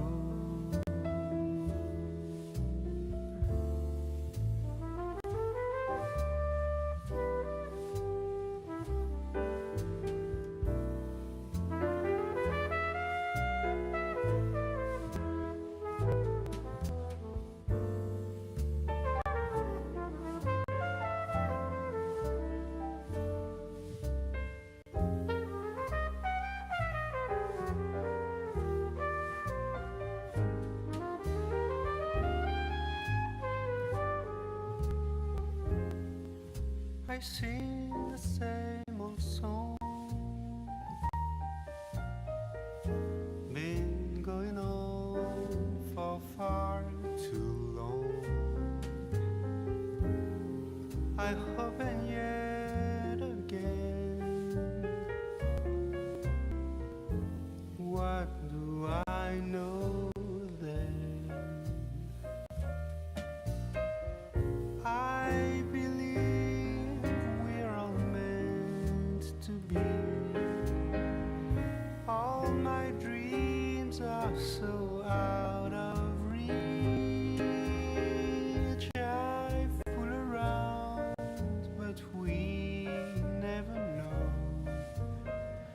I fell in love, but a long time ago.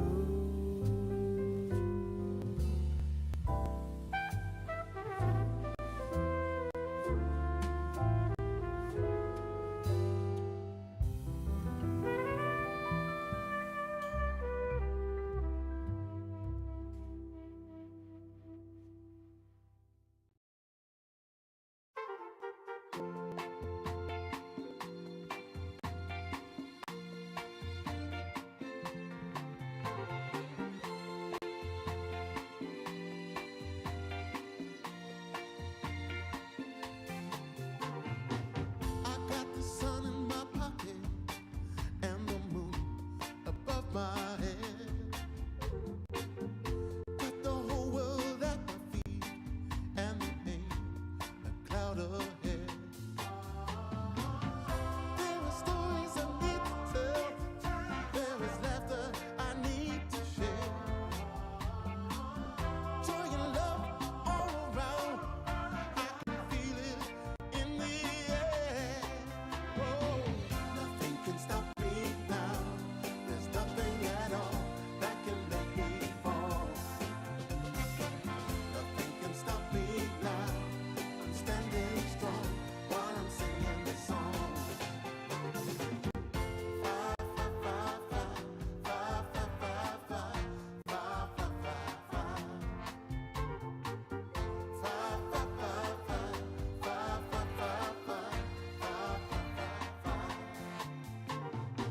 Let's get together now, baby. We will be the perfect team. Like the hand in a glove, like cherry pie and cream. There are stories we need to tell and laughter we need to share.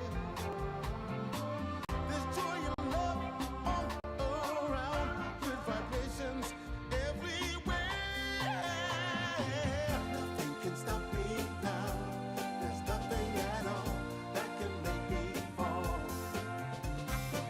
Nothing can stop me now. I'm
in my chest.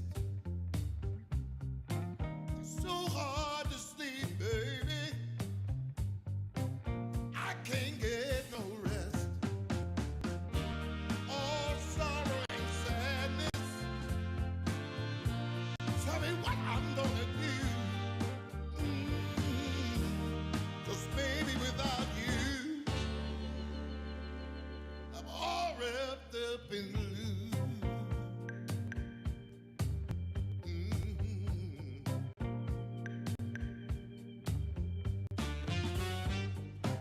I thought it would be easy to make it on my own. But baby, now I know what it means to be alone. Lost in the shadows. Tell me what can I do? 'Cause baby, without you, I'm all wrapped up in blue. Wrapped up in blue. Wrapped up in blue. Wrapped up in blue.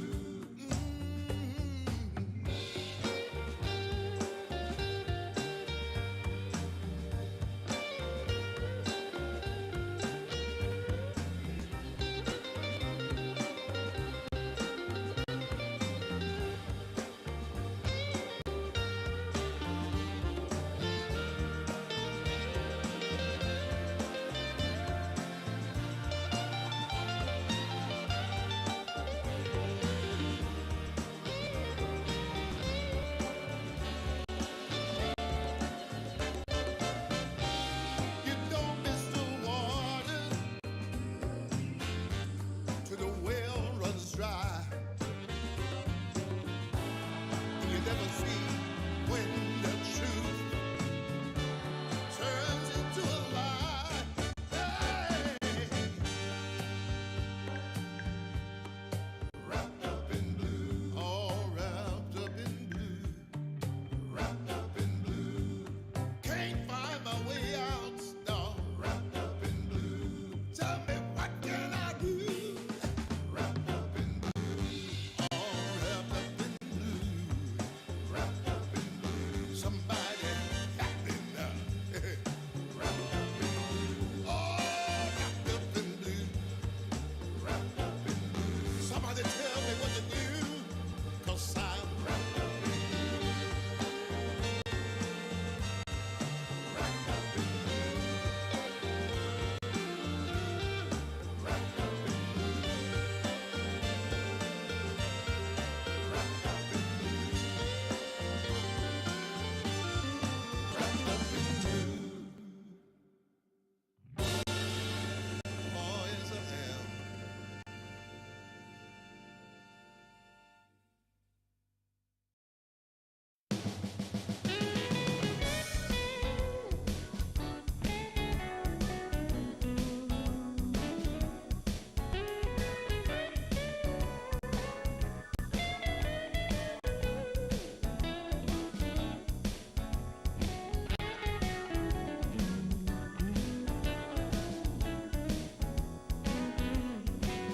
I got the prettiest little girl.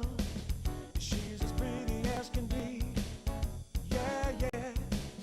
I got the prettiest little girl. She's as pretty as can be. But what I don't understand is what she sees in me. Ooh, I've been drinking too much, staying out all night. I can't remember my left from my right. I'm kinda blurry from my head to my toes. It might seem like nothing, but there's one thing I know. I got the prettiest little girl. She's as pretty as can be. But what I don't understand is what she sees in me. Oh yeah, yeah.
my camels and Jack. Go ahead and take them all, I don't want them back. Those nasty things mean really nothing to me, 'cause lately it's so plain to see. All I want is you, honey, is so true.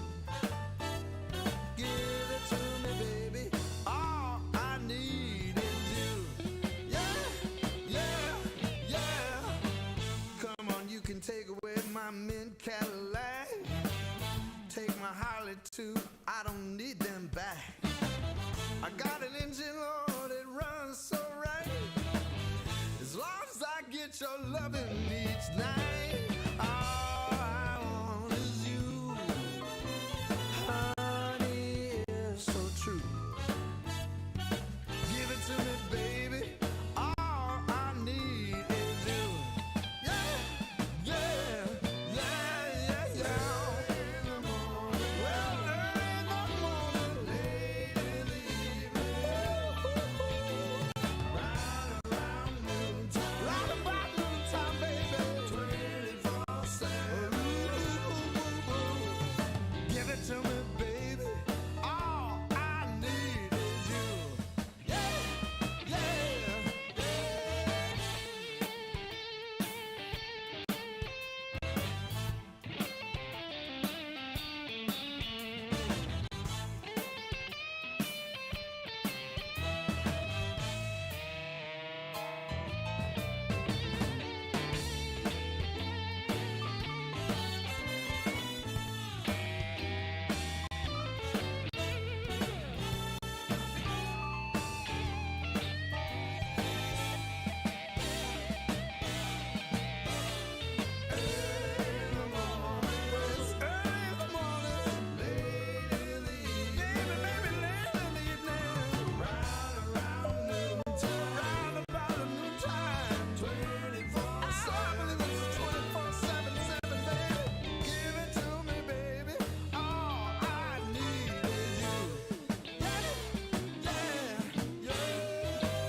Camels and Jack. Go ahead and take them all, I don't want them back.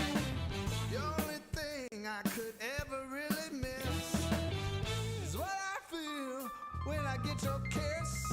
All I want is you, honey, it's so true.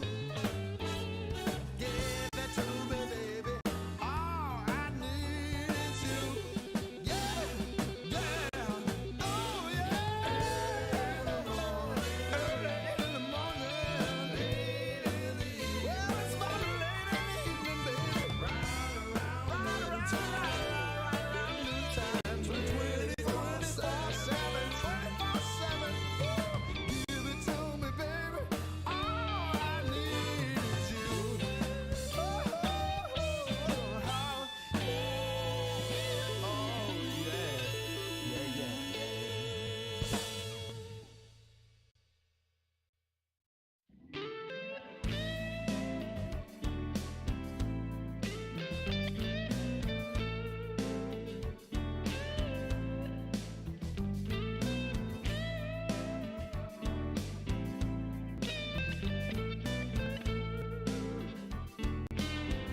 I've been running from a dark cloud. It's hanging over me. I've been running from a dark cloud. It's hanging over me. I gotta find me an angel to come and set me free. I need to find me a little sunshine to wash away the rain.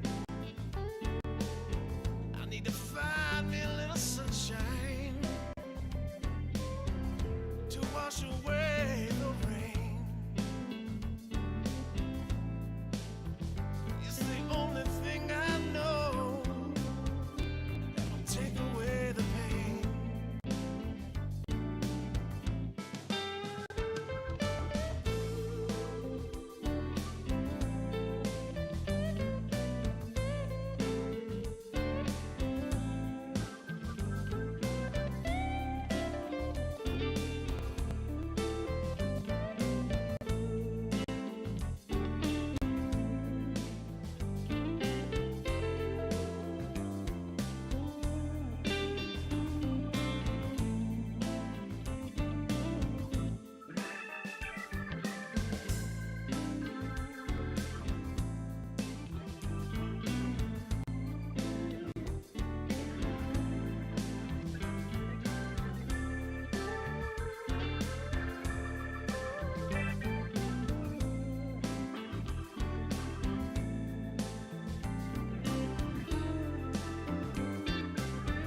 take away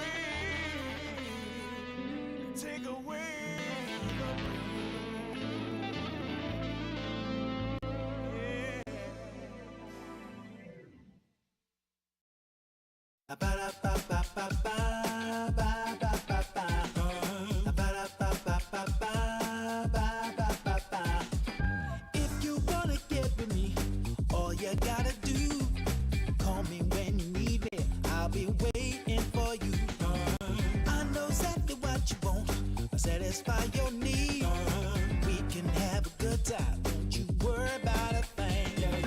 If you want it here, or if you want it there, you got it. Have yourself a good time, act like you don't care. You got it. Get that motivation, I got just what you need. You got it. I got just what you need. You got it. I got just what you need.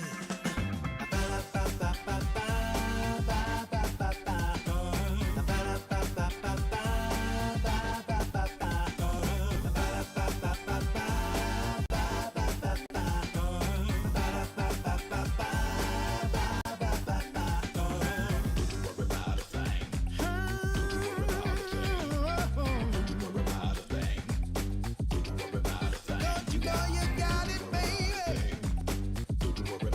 Don't you know you got it, baby? If you want it here, or if you want it there, you got it. Have yourself a good time, act like you don't care. You got it. Get that motivation, I got just what you need. You got it.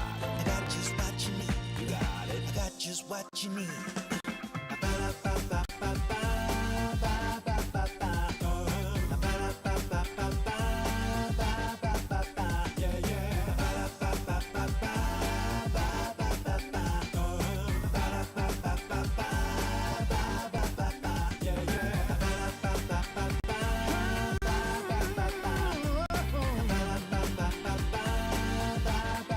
Don't you know you got it, baby?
You're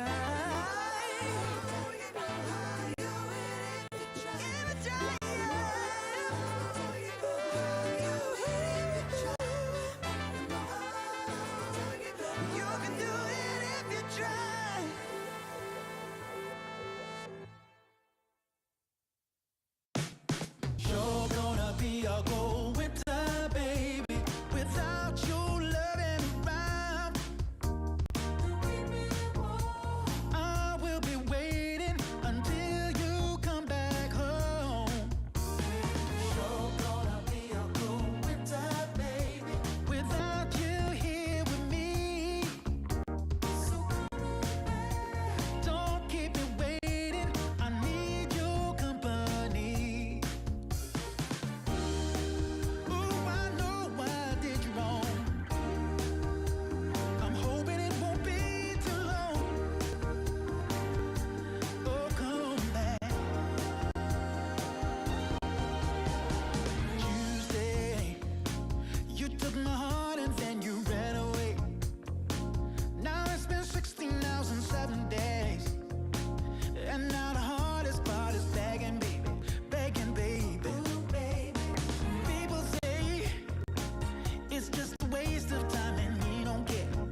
struggle.